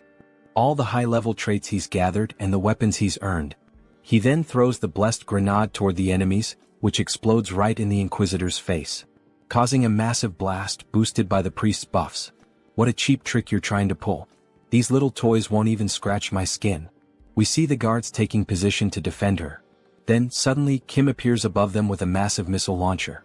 He equips his best traits: gunslinger, shooting, aiming, rapid fire, insight, black flame. He fires multiple missiles at the enemies. It's useless. Old father. Protect your children. Then, in the shape of a cross, lightning strikes down from the sky and forms a powerful magical barrier. It precisely deflects all the missiles. This is the true power of the old father, Savior. Well, up until now it's only been friendly punches. But now the real punch is coming. Then he activates the new trait he acquired, Sigurd's combat method. His hand starts crackling with electricity, and the mana overflowing beyond its limit makes his blood boil. My head, it feels like it's burning, blazing like molten fire. A blue lightning slash cuts through all the enemies. His heightened senses pick up every detail of the world. He finds someone with an opening. Then he draws the tiger sword and strikes. Collapse. Multi-strike. And he slices one of the enemies clean in half, as if cutting through a slab of meat. The formation's been broken. Return to your original positions. Wait, something's wrong? He tore through our weakest line. With eyes surging with energy, the soldiers panic. He's going to wipe us all out before we can regroup. Kim activates the technique, Tiger King Twin Striker. With 2 X-shaped slashes, he annihilates several enemy soldiers. Do not retreat. The great old father watches over us. Sword Shadow Knights form a wall. Where do you think you're going? Tiger King Fierce Blow. He quickly slaughters the soldiers before they can form a new defensive position. Inquisitor. The enemy is advancing. What should we do? Please give us an order. Accept a glorious death. What? Your deaths will please the old father in the divine kingdom. This is his will, you must not avoid it. We can see she's a sadistic bitch who doesn't care about death. A difference in numbers and levels means nothing before the savior. It's utterly overwhelming. Tiger King rising / Meanwhile he keeps slaughtering the weaker enemies. And she, watching such a display of strength, with that golden aura surrounding him. This is. You're so magnificent, savior. It's an honor to witness the true face of light. So, are you finally thinking of sending out the stronger ones? Yes. She'll send some truly loyal ones your way. There's just one thing you must be extremely careful about. You absolutely must not die, alright? Then the first guard charges straight at Kim, who blocks the attack using the newly acquired shield, Aegis of Athena. However, the warrior suffers internal damage reflected back by the shield. Internal damage caused by a single collision against his shield? Then Kim hurls the enemy into the air, sending him crashing into the wall. The second enemy seizes the opportunity and tries to attack from behind. Kim jumps, dodging the surprise attack, and with all his strength, he strikes with Mjolnir, causing lightning to electrify the enemy. With a sadistic grin, the protagonist asks, "Is that all you've got? You can't even get warmed up with this. How the hell is that our savior? This is impossible. He has to be some kind of demonic apostle. Get lost, demon." Chem? So that one is still alive. Unfortunately for him, stalling isn't part of Kim's style. With a single swift and clean strike, he cuts off the enemy's head. So she's the only one left out of all of them? Do you still have more new power to show? Just as expected from the prophesied savior of our order, we see Kim massive and muscular. He's equipped several traits for this battle: giant strength, mana soul, smashing strike, Tiger King swordsmanship, Sigurd cultivation technique, moonlash. On top of that, he's receiving multiple buffs from Priest Kim. As he prepares for the final blow, he asks, "Are those your last words? What else does she need to say?" All that's left now is to wait for his soul to reach the divine land. Then a massive explosion erupts, and we see the body of that lunatic lying on the ground, along with her guards. Wow, he really took them all down by himself. It was all thanks to his blessings. Nice work. Did you see how she kept talking until the very end? That's why you don't mess with fanatics. Disgusting. It was almost frightening. Anyway, maybe he overdid it a bit. There's nothing left to loot because he destroyed everything. There's still that shield. It's broken too. That's a shame, but thanks to that battle just now, he gained 3 new traits: destruction, massacre, fierce assault. He managed to gather the necessary materials to create a high-level trait, one capable of facing 1,000 foes. In the end, the loot's not bad at all, huh? Finally, we've reached the 10th floor. Congratulations, mission accomplished. He wouldn't have made it this far if it weren't for you, brother. He'd still be stuck in that Qigong therapy. Hey, at least he admits it, It was all you. He didn't really do much, so that's why, here it is, the Heart of Abundance. Heart of Abundance, SSR. Increases all stats. Possess trait, luck. An SSR level artifact. What a great reward. Kim's eyes practically light up. He found it in Levant's treasure vault, the one he told him about. Apparently, it's an extremely valuable artifact and he thought it would suit him well. Thanks, man. You really know how to pick a gift. By the way, where are you headed now? He's gathered a lot of good stuff, so it's time to return to South Korea. To find the final item he needs to reach level 5. So he finally returns to South Korea. He had missed the fresh air of his beloved hometown so much. South Korea, Gangwon-do. He thinks the place was somewhere around here. Maybe he should go deeper. Then, suddenly, a masked man appears behind Kim with a knife to his throat. What brings a stranger all the way out here? We see a skeletal hand. This guy is hiding his body, but he's the skeletal serpent, a character of SR rank. Looks like Kim has found the mutant's hideout. The man said, "What brings you here?" Kim replies that he has business to attend to. This area is restricted. Turn back. Wait, but Kim thought this was the path to Hope Village, wasn't it? How do you know that name? The place he arrived at is the Village of Monsters. However, the mutants call this place Hope Village. Someone who knows the real name of the village? It's like a password he can use to get in, He'll guide you there. Follow me. Thanks. Good thing the one on patrol today is the skeletal serpent, because for a mutant he's actually a pretty flexible guy. So they walk deeper into the forest, where various plants, roses, and beautiful trees are shown. There are even drawings made in archaic styles. As he approaches the village, the other mutants begin to wonder why the hell a human is there. This place is Monster Village. It's where the item he needs to find is located. Then we see massive feet approaching the area. Skeletal serpent, Why did you bring a human to our village? We see that those huge feet belong to a bear wearing clothing and moose antlers. He knew the real name of our village, the skeletal serpent replies. He said he's here to do business with you. But I've never seen him before. What business? Kim becomes slightly nervous in the bear's presence. The challenge is that most mutants, having been ostracized by society, are closed off and hostile. He's here to make a request. A request? Yes, he needs a mutant mana core. Is it really okay to try and get one from them even like this? Before he could finish speaking, the bear attacks him violently. However, he manages to activate his shield just in time. That's what makes them hostile toward humans. If it weren't for those defensive traits, he would have already passed out. Diamond Body. Immortal. Sigurd Cultivation Technique. Mana Shield. Practical Combat. Protect. Not bad, huh? Great. Now I can feel you being crushed into pieces. I'm going to kill you. Wait. Why are you doing this? He's not here to hunt these people or anything like that. In truth, he knows the reason behind this irrational rage, because mana cores come from a mutant's dead body. Would you sell the body of a family member for a handful of coins, if it were you? The bear then starts using an aura blade to attack Kim. A bear that can use an aura blade? He's really serious. Please calm down. He'll pay the proper price for this request, okay? I already said, I don't need money and I won't accept anything in exchange for selling the dead body of a mutant. No, he's not paying with money. The fastest way to earn their trust is this. The entire area starts glowing intensely. What the hell is this? The bear asks. Kim says he'll pay the bear with this, by filling their empty stomachs. Are you kidding me right now? How is that supposed to help? Don't be like that. Just take a sip. It won't be too late to talk after that. He then begins preparing a cup of instant noodles. By the way, this isn't just some cheap cup of ramen. I don't need that. If you don't leave right now, I'll tear you apart. There's no way a bear can resist that smell, hee. From a menacing expression, his face suddenly turns sweet, drooling from the scent. He's never smelled anything like this before. He heard from a friend that people in Hope Village struggle to get real food. So you've heard something, huh?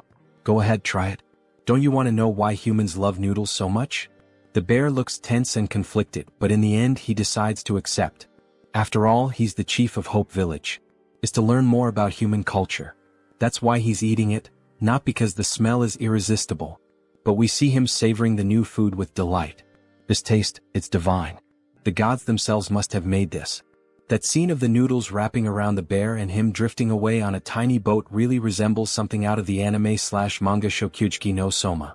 If any of you subscribers have read or watched it, let us know in the comments. How can something taste this good? Do you have more? It must be really delicious. What? He's prepared lots of other things. Everyone come try some. Not every mutant has senses as highly developed as the bear's, so he added a bit of mana core powder earlier to help with that. Wow, so sweet. Slurp slurp. Look at that damn bear eating everything by himself. Where's that always serious and responsible chief now? All we see now is just a happy animal enjoying himself, haha. He's a good human. Do you happen to have more of those sweets? Did he just befriend them now? However, the skeleton stood off to the side, simply observing the whole situation, and then he noticed the mana core powder. Wait, is that mana core powder? Can we even eat that? What? Mana core? Shit, he already ate 2 of them. It's understandable that they're cautious. If something goes wrong, a mana core can cause them to go into a berserk state. What the hell are you plotting? But Kim had prepared for that too. If you're that worried, then let's ask your guardian angel. He's talking about the entity with the power of prophecy. The one known as the godmother of the monster village. The tree goddess. The guardian angel of the monster village, the tree goddess.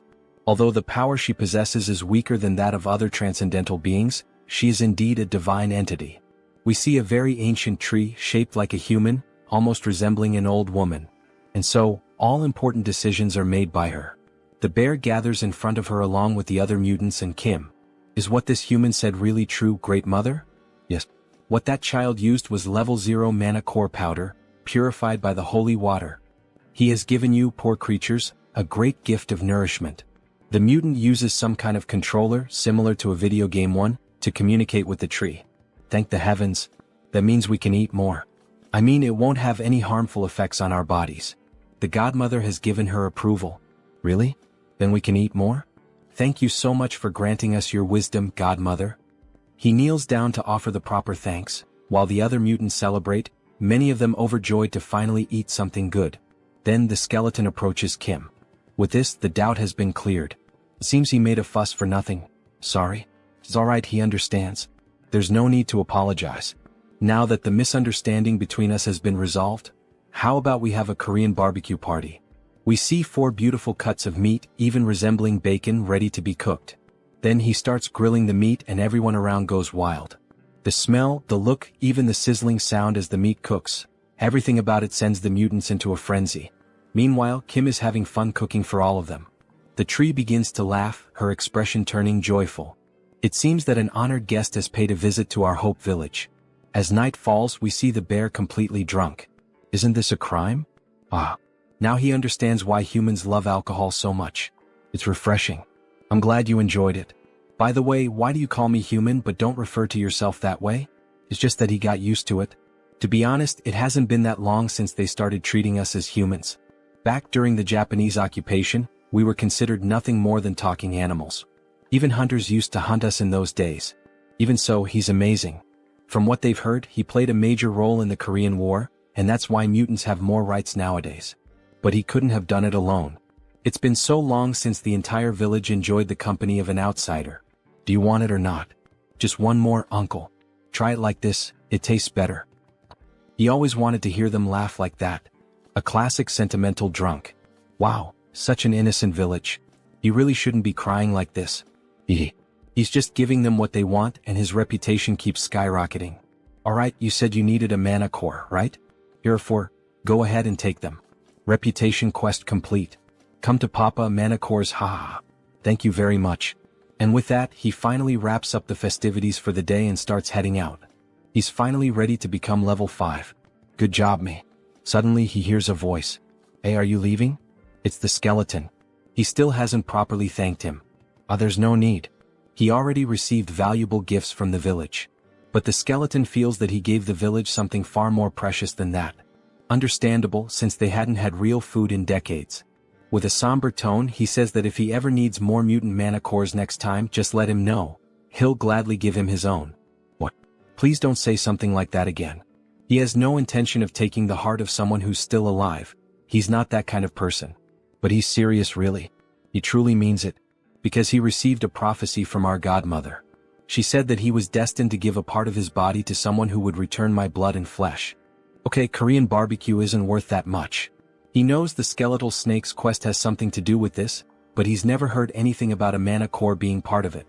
Maybe it's just a metaphor? She could be talking about something other than her mana core. Of course, he'll find out when the time comes. You can go now. Sorry for taking up your time. Alright. Take care. He's looking forward to the day he sees you again. Obviously, that skeletal snake is hiding something. The next day we see a new house, quite large even with a pool. Yes, finally. What's right in front of me now is the large single-family home that will be mine from now on. The entire property spans over 660 square meters. And there's even a pool. But it's not just those perks. The real reason he came and chose this place. He takes an elevator down to the basement of the house. It leads to the high-quality, high-security secret training center. Yes, he never thought he'd see this day. Kim is truly happy. Enjoying the nice weather, sir? Yes, Director Choi. Thank you so much for suggesting this amazing place to him. Don't mention it. Still, why did you decide to make the move so suddenly? Because his disciples have been visiting his home quite frequently lately. He just wanted to provide them with a better environment. He also needed a bit more space. And since you brought that up, of course he's already prepared everything. Please feel free to use this to help you reach level 5. We see a massive capsule, equipped with advanced technological components. Hello, Master. She is a magical spirit born to support you, Master. How can she assist you today? First, precise measurement. From this point on, leveling up requires a more complex process. To achieve the best results, he needs the help of a spirit. Beginning precise measurement. Inside the capsule, all of his attributes, abilities, and powers begin to appear on the screen. Level 4 Warrior Class. Musculoskeletal Class, Giant. Musculoskeletal Class, Diamond. Healing Class, Immortal. Mana Class, Soul. Mana Class, Sigurd. Battle Class, Tiger King Swordsmanship. So that's how it's structured. However, several error messages suddenly start flashing on the screen. He doesn't understand what's going on. Master, there's been an error in reading your mana circuit. Ah, that's probably his fault. He's capable of altering his mana circuit in real time. That's actually top secret information, by the way. Is that even possible? That's not recorded in any of his data. She just saw it with her own eyes. So yes, she just witnessed it herself. That's why he'd like to prepare a level 5 elixir that suits him well. The spirit pauses in thought. A regular elixir wouldn't work, but if it's custom made, it's possible. Really? The performance does match the high price, huh? Please tell me all of your abilities. Please tell her all of his abilities. Alright. First of all, he possesses 11 high-level traits, successfully registered. The master's abilities total 136. The design has been completed based on the Celestial Throne elixir. Celestial Throne? He's referring to that elixir that only exists in theory. Is everything ready for the elixir's production? That's not the elixir he expected, but that's fine. He trusts that the spirit found the right elixir for him. Absolutely. Let's begin. Then, initiating production of the level 5 elixir. We see the mutant's mana cores being used in the process. The full moon night has arrived. The house is lit up from top to bottom. Congratulations on becoming level 5. Congratulations, Master. We brought you some gifts. How did you know? That man over there told us. Great day for a party, don't you think? Congratulations, Warrior. You told them, Director Choi? Of course he did. It would have been a waste not to celebrate an occasion like this. Then he hears an explosion. It was fireworks from the first family he helped. The great achievement of Warrior Kim. Congratulations, from security number 1. Wow, unbelievable. He turns red like a strawberry. You too, Woojin? You're making me embarrassed. Oh, and by the way, there's also a flower wreath at your door. Congratulations on reaching level 5, Warrior Kim. From the Order of the Old Father. How far has this news spread? Is this supposed to be a provocation? Now that he's level 5, he'll have to act discreetly. Everyone will be watching his every move. And they send me something like this? He starts tearing apart the flower wreath. While Kim was tearing it apart, a car pulls up beside him. A beautiful woman with purple hair and dressed in executive attire steps out. Finally, more women are starting to appear in this manhwa. So, who the hell is that now? Everyone, even everyone's mother, is coming to his house today. Superhuman Warrior Kim, right? Congratulations on reaching level 5. Aw, thanks. But who are you again? Apologies for the late introduction. She is Song Hee-young from the Kumo Group. Third daughter of the Kumo Group. Song Hee-young, level 6 superhuman. Gasp. She's the youngest daughter of the Kumo Group. And what business would the Kumo Group have with me? We were thinking of leaving a request. A request, huh? Wait a second. From what he knows, the Kumo Group is in the middle of a succession war, isn't it? Getting involved in the internal affairs of the Kumo Group will only make things more complicated. The wise choice is to refuse the request right here and now. We wish for him to participate in the 5 consecutive duels that will be held for the succession, as the champion. Then she begins to open the briefcase she was carrying. The compensation will be more than satisfactory. How about this as your payment? There's no doubt, this girl is strange. Those ears and eyes, and those marks on her neck. Wait a second. That pistol. Is that the gun that holds the power of destruction among the Daisen weapons? That changes everything. Bring me the contract right now. Time to get some rare items. The next day they head straight to the main building of the Kumo Group. Such generosity on her part. Imagine her offering a Daisen weapon. He already owns 2 from the Daisen series. She knew he would accept the offer. Since she's willing to pay that much just as a fee, he can't help but wonder what she'll give him if he actually wins the duel. She will give him another weapon from the Daisen series, one that has the Paralyze ability. Wow, seriously? It's like one of those buy one get one free deals? Well yeah. If he manages to win consecutively, she'll give him even more incentives. But he shouldn't get too greedy. After all his opponents will be level 6. He just needs to defeat the one she tells him to. Other than that, he can relax. And so, the day of the tournament finally arrives. A massive arena with a huge crowd watching the spectacle. Even Kim is impressed by the sheer scale of these duels. The two of them walk toward the designated area and end up encountering Hee-young's brothers. Look who showed up, the little sister. They thought she wouldn't dare appear in this stadium to try anything, yet here she is, wearing that look of disdain. However, she simply ignores them and heads toward her seat. How rude of their sister. Eldest son of the Kumo Group, Song Hee-jun. Level 6 superhuman. Leave her out of this. This is a fight between you and me. Second son of the Kumo Group, Song Hee-cheol. Level 6 superhuman. It seems the two of them don't see Song Hee-young as a threat. It makes sense considering she's still young. The first duel will be between the champions of the eldest son and the second son. Yes, both are extremely strong opponents. We see the first superhuman. Mr. Armored Soldier, level 6 superhuman. Mr. Pyromaniac, level 6 superhuman. A level 6 cyborg and a level 6 human who manipulates flames through a mutant factor, huh? Being a conglomerate, they certainly have many enhanced soldiers. Please pay close attention to this battle. The armored soldier, team leader Kim, was hired by her second older brother. He is considered the key figure to watch in this tournament. And so, the battle finally begins. He charges straight at the enemy, trying to grab him with his own hands. However, Mr. Pyromaniac starts laughing and activates his ability. He brings his hands together, forming a cannon, and says, "Solar Flare." Mr. Armored is caught off guard. Flames, an enormous explosion, is unleashed directly at Mr. Armored. Song Hee-young is taken aback by such a powerful display.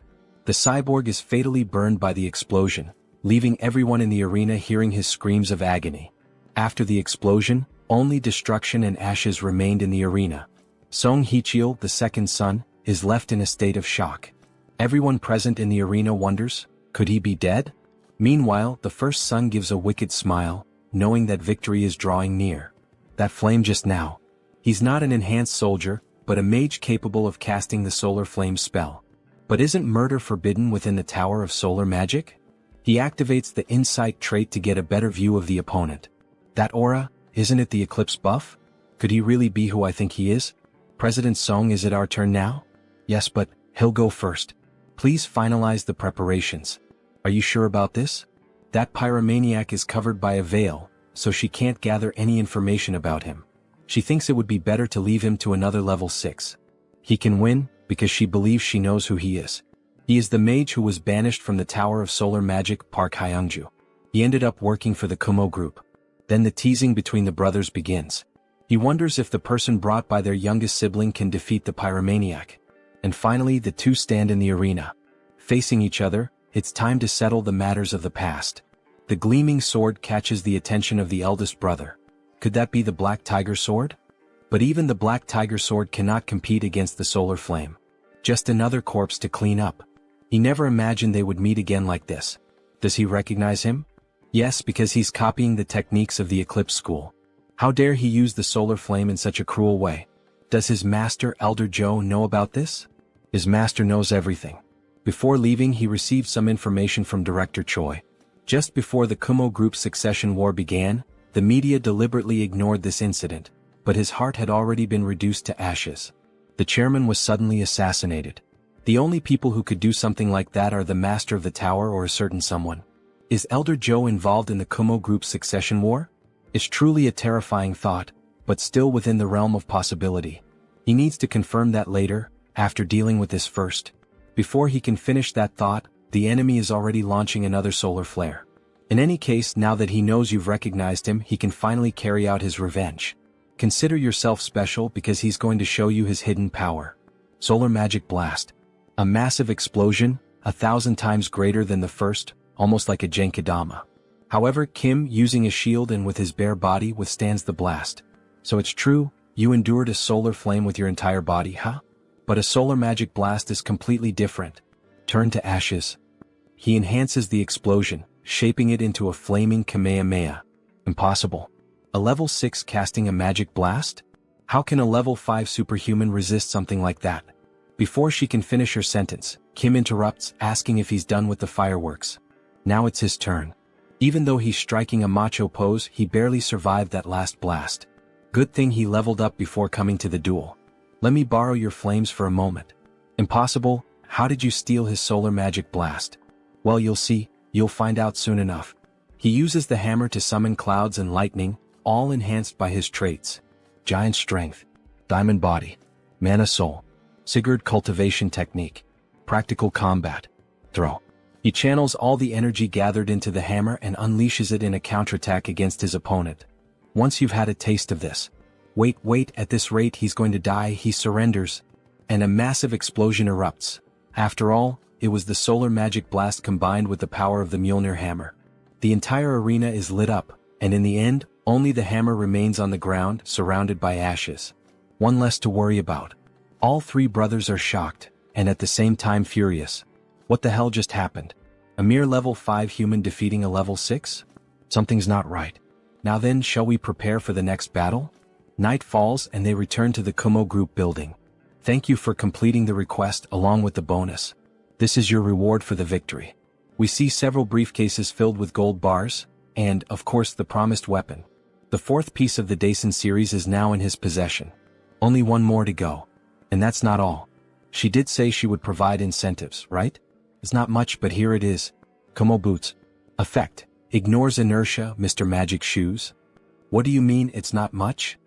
Rich people are really generous. He's not so sure if he should accept something this valuable. Please, you've earned it.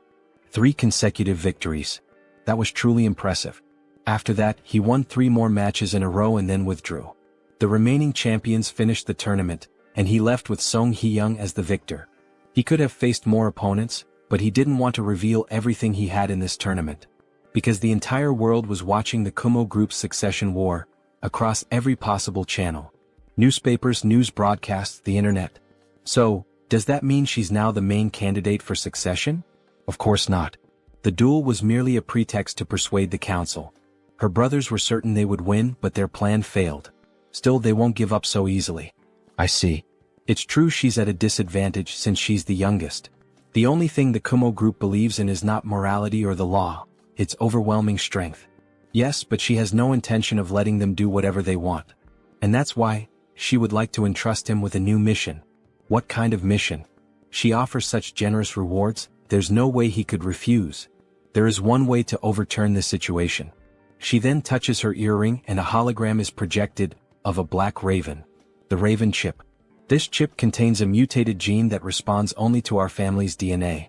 If we can secure it, she'll be able to reach level 7 and turn everything around. So she's willing to risk the dangers of the mutated gene.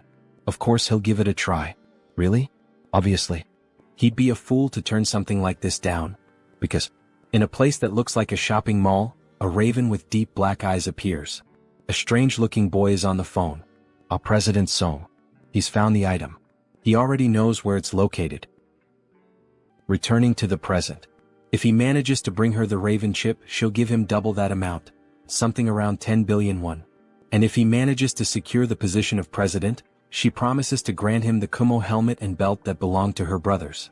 But before she could finish speaking, she asks if the protagonist is okay, since he's completely red. Sorry? His nose itched for a second. Please go on. The Kumo equipment that the 3 of them possess will end up going to the president in the end. That means the full set of Kumo equipment, which has effects comparable to rank SSR gear, will be mine, right? He looks like a cowboy. What insane rewards. Anyway, her brothers can't find out about this, so please keep it confidential. If he needs anything for this request, let her know. Alright then. Can he get some diamonds? Well, he can see the entire Gangnam district from up here. Money really is a great thing, huh? Then the protagonist starts using the diamonds on the items he obtained.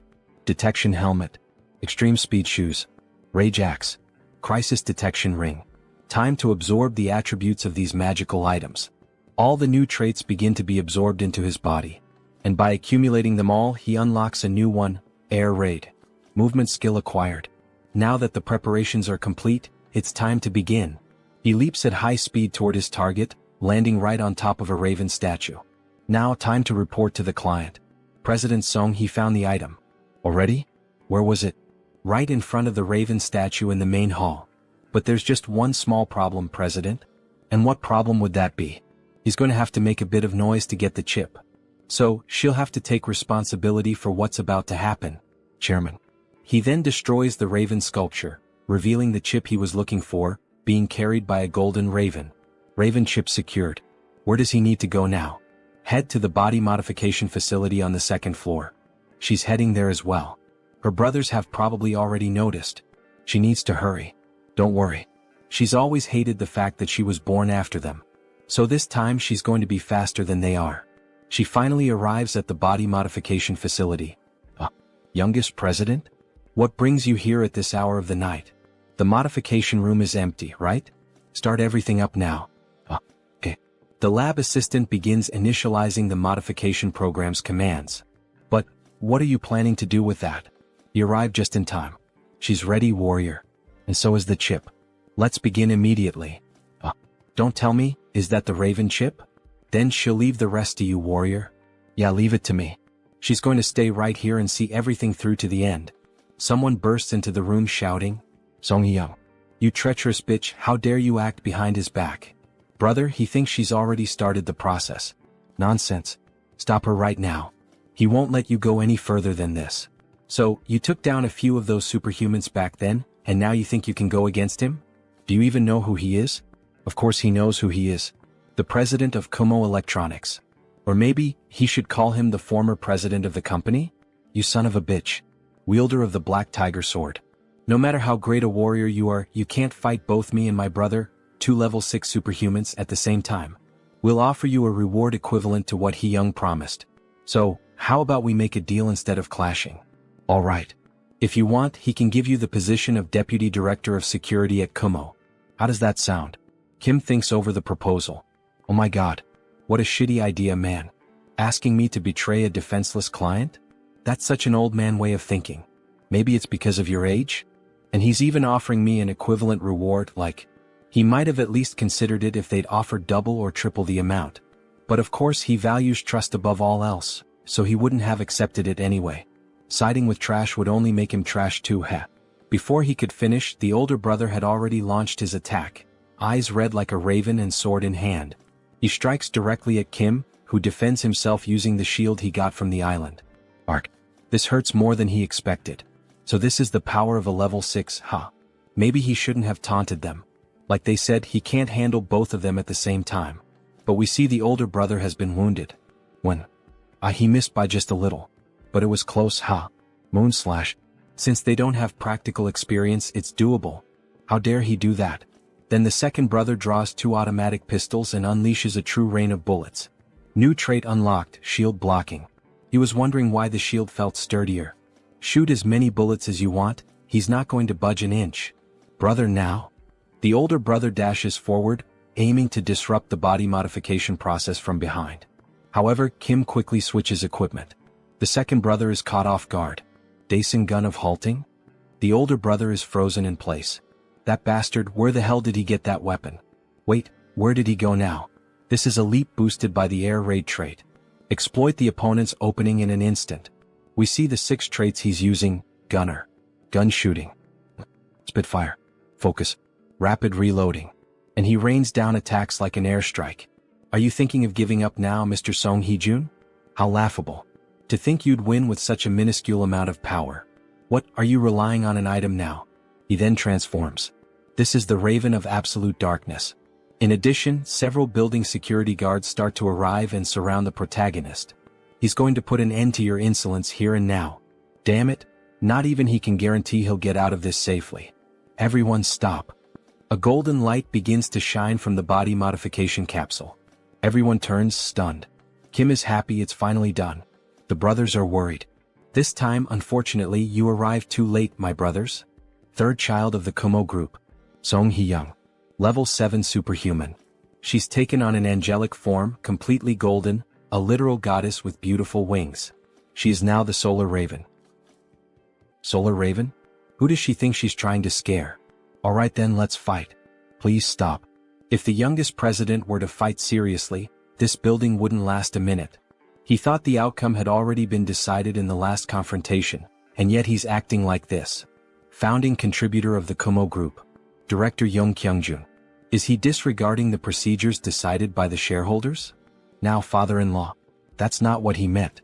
If that's not what he meant, then could he be plotting something beyond the president's death? He gets nervous and decides to back down. At last, we have a better view of the new president.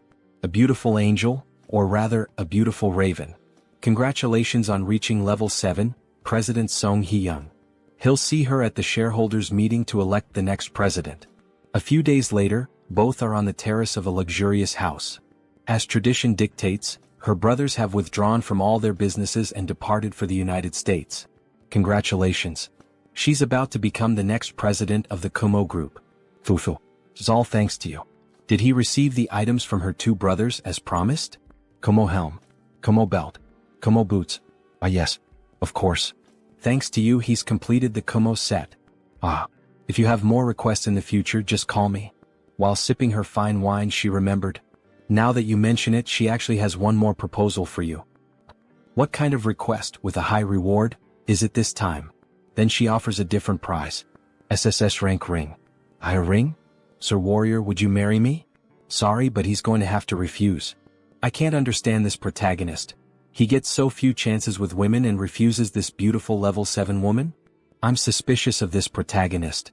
Back to the manhwa. What? But why? There's no way you'd be lacking as a partner. And you're right about that. You have both wealth and beauty. Either way she's just not his type. Making that romance anime face. What? That's absurd.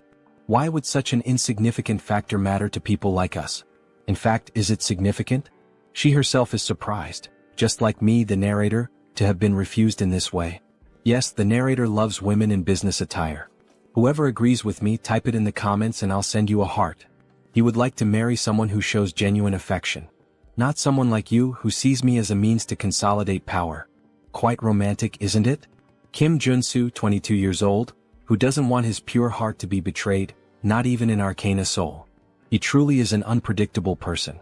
In that case she would like a cooperative relationship, where we can help each other at any time. Would that be alright? Yes, that would be more than welcome. And so, that night, a new alliance was formed with the clinking of glass cups. Then, after finally leaving her house and heading back home, he starts to grow pensive in the car. Kinda feels like he just threw away the chance to live in luxury for no reason. That leaves a bitter taste. After all, he's still in his intense early 20s. Marriage might have been too much, but if it were just dating. Look at this beautiful woman he just lost. Today, the narrator is disappointed with Kim. He even slaps his own face to stop thinking about it, startling even the driver. Control yourself. The situation is unfolding differently from the game, as far as he knows. What he should focus on right now is Elder Joe of the Solar Magic Tower. Back at the tournament, that bastard said his master knew everything about what was going on. She's acting suspicious. And just as he was thinking about this matter, he got a call from the Solar Magic Tower. The director's son. What convenient timing. The next scene is in Phoenix Valley. However, it looks deserted. Kim wonders why he doesn't see any phoenixes flying in this area. Well, it's been quite a while, hasn't it, Superhuman Kim? Oh, or should he call you the owner of the Black Tiger Sword? Tower Master. It's been a long time. And of course his grandson is with him as well. He's noticed that you've become a greater person, huh? He'd like his grandson to learn from you. Grandpa, why don't we get straight to the point? Now that Mage Kim has awakened, he's starting to show his true nature, huh? Superhuman Kim. He's sure you already expected this, but we called you here to make a request. Is it because of all the Phoenix disappearances? Correct. He has no idea where they might have gone. He supposes that some mythical beast might have taken them all. That's very possible, but have you considered the possibility of unauthorized poaching? That's highly unlikely. Our security was flawless. But what if someone on the level of an elder of the Magic Tower had acted? Someone on the level of an elder, huh? That would be possible, yes. But who would dare do something like that? The misuse of a phoenix is a clear violation of the rules. He then starts to get angry and ignites his entire body, showing why he is the tower's director. Of course, he will find every last missing phoenix, and find whoever is responsible for this. But you have to promise me an extra fee. Then we see a car speeding over the water at high speed. What do you think of this red stove? It's an amazing sports car. And it's really fast. If he entrusts the driving system to a spirit, automatic driving is possible. But no speeding. Meh. Asks the spirit with an innocent face. By the way, how did you come up with the idea of getting this car as our advance payment? He could never even dream of driving it because his grandfather really treasures him. Because he needed it for the request. We need a very fast car to catch that thing. A huge bluish-green phoenix flying at high speed. A moment ago. Sir, what the hell is that? Oh, can he recognize what that is, made on the ground? It's a phoenix. Made of steel wires. It definitely doesn't look like one. You only replicated its bone structure. You can save the compliments about the quality. I will. He managed to get some crafting attributes from it, so of course. Alright then, Mr. Mage. Let's take a bit of your blood, shall we? Says Kim with a scary face. What does that mean? To think that that small amount of his blood transformed that wire into an artificial phoenix. His blood contains the essence of the phoenix, so if we can just use its homing instinct, we'll be able to find out where the rest of them are. When night falls, they finally arrive at an island called Ulungdu. So this is where they were, huh? But they don't seem to be in good condition. They look tired and dehydrated. They should have lived for more than 20 years, but they seem drained of energy. Can you check their mana, please? Yes. He begins to check, using fire as a sensor. These guys had their mana stolen. From the heart to the blood vessels, everything was burned dry. Wait, this traces. Yes, Mage Kim. He believes you can find out who did this. He then focuses more and finally discovers, the Eclipse School? Yes, that's right. How clever. Let's contact the Tower Master immediately. The culprit is none other than Elder Joe from the Eclipse School. Joe Akbun, that crazy bastard. He erupts like a volcano. Grandpa, please calm down. She was caught trying to take all the phoenixes for herself. He swears to God if he catches her, he will. So he's saying that Elder Joe also disappeared from the tower? Yes. He went to her office, and she had vanished, leaving her clone behind. What, is she mocking me or something? He swears he will. Clone? It's a magic that creates a body identical to the user. However, it dies after a while. Was she just trying to buy time? The death of the Kumo Group's president, whose heart was burned to ashes. The exiled mage reappearing as a reinforced soldier. The overexploited phoenixes taken to gain power. An Elder Joe hiding? You've already received so many clues. Come on. Tower Master, doesn't anything come to mind? Don't tell me. Joe Akbun got her hands on that? The forbidden ritual of the Eclipse School. The moon in complete darkness. The forbidden ritual. This ritual is carried out by emitting mana to block the sunlight, an event that appears in the polarization mission of the Solar Magic Tower. But this is even before the polarization research begins. It's the butterfly effect. A different course of events unfolded because he got involved with Elder Joe's disciple. What is this after all? She is using the power obtained from the phoenix to corrode solar magic. And not just that, through the sky, land, and sea, she is absorbing the mana from every form of life. Is she performing such an evil ritual in an era like this? And what if your magic tower is ruined because of it? We must find Elder Joe quickly. If she reaches level 8 with that power, we don't know what she will do. But how are we going to find her?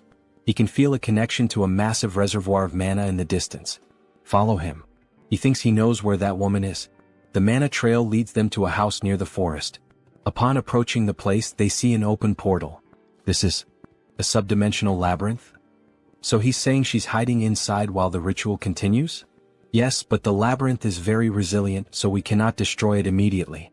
It was designed to withstand the power of a solar eruption. You stay here and he will take care of things. You can't, grandfather. There's no way Elder Joe wouldn't have prepared countermeasures against the Tower Master. He's right. This is far too dangerous. Leave it to me. He's going in there? Yes. Wouldn't it be better to have an outsider intervene to catch her by surprise? Looks like he owes him one more. In that case, take this. We see several objects in his hand, a ring and dice of different shapes. Magic dice. Rank SSR. Ring of Great Escape, rank SSR. It's the Ring of Great Escape. Use it if you're in danger. Thank you. The Ring of Great Escape. He's just gained an extra life. In that case, he can risk his life without worry. Because Elder Joe has one of the 8 treasures of the Magic Tower. Then he finally steps into the portal. What are all these things? We see a large ruined city completely abandoned. However, there's an unexpected visitor in this labyrinth. Why did you follow him into the labyrinth? You know you could actually die, right? But this is the responsibility of the Magic Tower. And he thinks that 2 would do better than 1. It would be a big problem if you ran into an enemy while installing those dice to neutralize the subdimension. Well, you have a point. By the way, does the School of Eclipse like this kind of atmosphere? Yes. The School of Eclipse is rooted in dark magic. The moon in the labyrinth is already black. While he was explaining, a larva-type monster tried to attack him from behind. However, Kim quickly uses the tiger sword to kill the monster instantly. What a damn scare. Where the hell did that ugly creature come from? He would have been all bitten up and screwed if he'd been even a second late. He thinks they smelled us. Stay close to my back. He will protect both of us. Then he activates the best traits. Intuition. Sensitive. Treasure hunt. Insight. Detection. Sword expert. Dozens of them will come at us all at once from now on.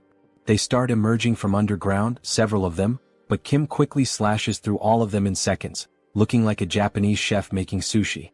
And he ends up unlocking a new trait. Identify weakness. Attacking the enemy's weak point will deal extra damage. All those monsters were simply blown apart and sliced within seconds. Kim is truly very strong. However, from the top of the mountain, an old woman with a huge staff appears. Stop. How dare you set foot in this place? The crime of obstructing a great cause will not be taken lightly. She uses her power to create a crack in the walls, causing several rocks to start falling on the protagonist. Elder Joe is indeed a difficult opponent. But he's not going to die in a minigame like this. Hold on tight. What? Because he has already experienced this pattern many times in the game. He can see through everything. Then he activates the traits: giant strength, air raid, intuition, insight, detection, sensitive. He can see the battlefield with an overhead view, where each stone will fall and which route he should take. Running quickly, he saves the two of them from a terrible death. Only the rubble of the walls remains, and Kim emerges from the ruins in giant form, carrying Mage Kim. Are you alright? Yes, I'm fine. By the way, where is this? It's the place where the mana flow is concentrated. Install the neutralizer, please. Alright, he finishes it in a second. However, the old woman suddenly appears in front of him. You little rat. You've walked into your own grave. Mr. Mage, dodge. Then, by some miracle, he manages to dodge that powerful attack. As expected from a level 7 mage. He would have died instantly if he had been hit. It will be difficult to face her with normal methods. Mr. Mage, he will distract her. So go. Yes, then he will also have to reveal his trump card. Where do you think you're going, you little rat? Hey Joe Akbun, you old witch. He has to provoke her. Seeing you doing something like this all of a sudden, you're using the Kumo Group Chairman's magic circuit to keep yourself young, huh? Or have you gone insane because you're already too old? She wanted to obtain the Solar Raven through his disciple, but you ruined everything. Well, none of that matters anymore. Because the Raven of the Deep Darkness will do. Does he really think he can keep avoiding the power of the School of Eclipse? Yeah, right. Your school is nothing but a loser third-rate school. Have your eyes gone bad too? You can't seem to land a single hit. Lol. You little bastard. The old woman truly gets pissed off by the protagonist's provocations. Magic dice installation complete. Activating. He's already installed the neutralizer? Grandfather, now's the chance. Good. The power of the subdimensional space is weakening. Time to show some of his own power too. He begins creating a whirlwind of fire, and the labyrinth slowly starts to give way under such power. Mr. Warrior, the labyrinth is shattering. Yes. It seems the Tower Master has done his part well. No, this can't be happening. Her magic, her power, and her world. Her body begins to melt along with the world, and we see that part of her body is robotic. It would have been complete in just a few seconds. It's all because of you, it's all your fault. Filled with rage, she tries to attack the protagonist with a massive burst of dark magic. He quickly manages to withstand the damage with the steel fists. Holy crap. He blocked it with the steel fists, but damn, what power. Even so, he won't fall behind when it comes to speed. Damn it. Why won't her attacks land? He vanished from her sight. Then he activates the new trait he gained, Identify Weakness. He found her weakness. And with a quick strike, he slashes her directly in the back. She falls to the ground like a sack of shit. No. It can't end like this. At the very least, she has to take his life with her own hands. Useless bitch. Time to die. Then the director himself burns her. So after defeating Elder Joe, they return to the tower. Warrior Kim is unbelievable. He thought you were an anti-magic warrior, but today you fought like a practical swordsman. Thank you for the compliment. It makes sense, however. That must be why that old tiger man gave you the black tiger sword. He thinks people call it the Celestial Star. That sounds like something the spirit said. What is the Celestial Star? It refers to those with infinite talent and 1,000 kinds of supernatural abilities. Doesn't that not seem exactly right for him? Anyway, he should reward you for this incident. Ring of Eclipse, SSR. It is a treasure he found from Elder Joe. Understood. One of the 8 treasures of the Magic Tower, and the strongest item of the School of Eclipse. The attribute imbued in the ring is Eclipse. The ring begins to display an animation of water and fire, as if there were a fusion of both powers. This is truly incredible. It combines the attributes of mana devouring, absorption, and storage. Says Kim while driving his new Ferrari that literally flies from being so fast. Time passed and autumn arrived. Beck Soren is training her attribute Heavenly Assassin Star, and Jeanette is training her attribute Innate Energy. Beck Soren will reach level 5 very soon. It will not take long until she learns the Mars Sword technique. we also have our werewolf. Having far surpassed level 4, Iron Fist Kim is in the process of expanding his territory throughout the country. And so, Arcane Seoul faced December 24th. Embassy of India in Korea. Wow. So an honorary paladin gathering is happening here? She wonders what it is like inside. This is the first time she spends the day of divine annihilation with other people. Make sure to enjoy today. Because tomorrow she will return to training, says Kim with an evil face, while Soren lightly laughs, seeming almost like a couple taking care of their daughter. She is going to enter first. Ah, Jeanette. Wait for me. December 24th, the day of divine annihilation. It is the day when the old father was officially killed, and the day to celebrate the Treaty of Westphalia. That is why it is commemorated as Christmas all over the world. Because this world does not have Christmas. Inside the Indian embassy it is beautiful. The girls become emotional upon seeing it. So much food and gold. Jeanette, look. It is Paladin Cha De-jun. Wow. He is so handsome. And on every day of divine annihilation, gatherings of paladins are held in several countries. He was invited as an honorary paladin of the orders of Thor and Gaia. But that is not the real reason why he came here. Who if it is not the owner of the Black Tiger Sword? He is Asim Kurat, the ambassador of India. He is Warrior Kim, level 5 superhuman. Thank you for the invitation. He came here because this man is the one organizing this gathering. This is his wife and daughter. His only daughter. Nice to meet you, Superhuman Kim. It is Kali, the last of the 3 most powerful warrior units of the game. SSR rank Kali Kurat. She will be the future owner of the Kalaratri. Let's use these girls as an excuse to talk to her. These are his disciples. And what a coincidence that his second disciple is. Before he could use the excuse to start a conversation with the ambassador's daughter, he is interrupted by strangers. Aren't you the owner of the Black Tiger Sword? What? The owner of the Black Tiger Sword? Really? Oh, he is a big fan. He never thought he would see you in real life. Can we talk for a moment? What?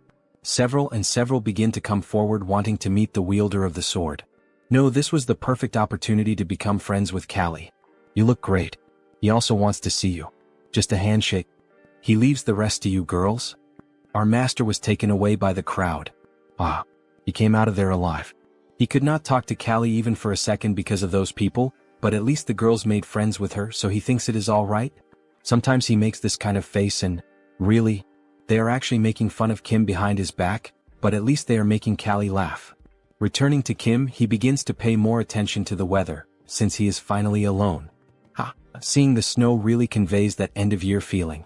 He wishes life were always this peaceful. However, the silence is interrupted by a girl. Hello. Would you mind having a small conversation, Mr. Kim? A beautiful woman in a black dress. But what we did not expect is that, in fact, that woman, this is the priestess of the Order of the Old Father. The very same one from the beginning of the story who forced him to serve her god. What brings you here? You must be busy since it is the day of divine annihilation. It is not the day of divine annihilation, it is the day of resurrection. Ah yes, of course, right? She is sure he already knows that she is showing great consideration. Consideration, she says? What kind? Have you never thought it strange? That he is still alive after you killed one of our inquisitors. That happened in the labyrinth, but even so she knows about it? If she had not intervened, his pathetic life would have already ended. It is all thanks to me working behind the scenes. Do you understand? Why did you do this? It is not as if he asked for it. He must do it, so that his great soul may become the light and the savior of our order. Soul. By soul she means the real world self? In the real world he was just one among countless losers.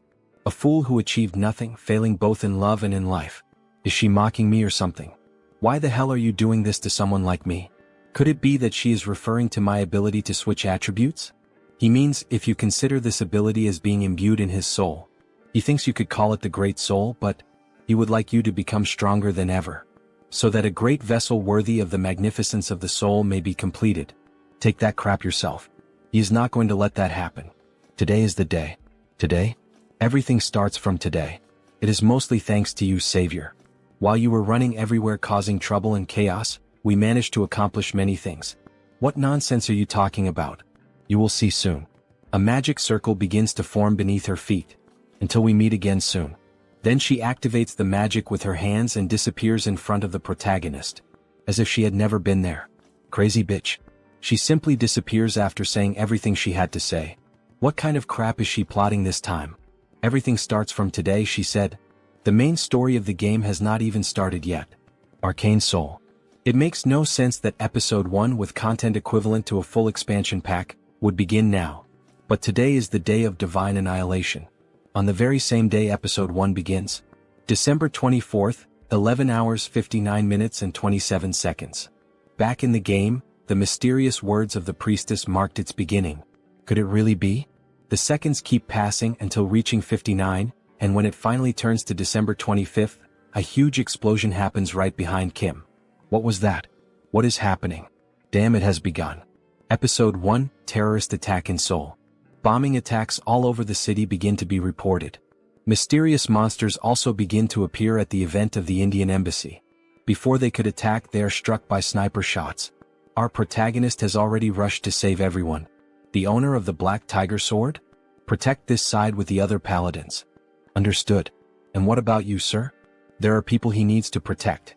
It looks like the war in Arcane Seoul is really about to begin now. The manhwa is getting even more exciting. See you in the next recap. The attack began with monstrous serpents attacking everyone at the embassy.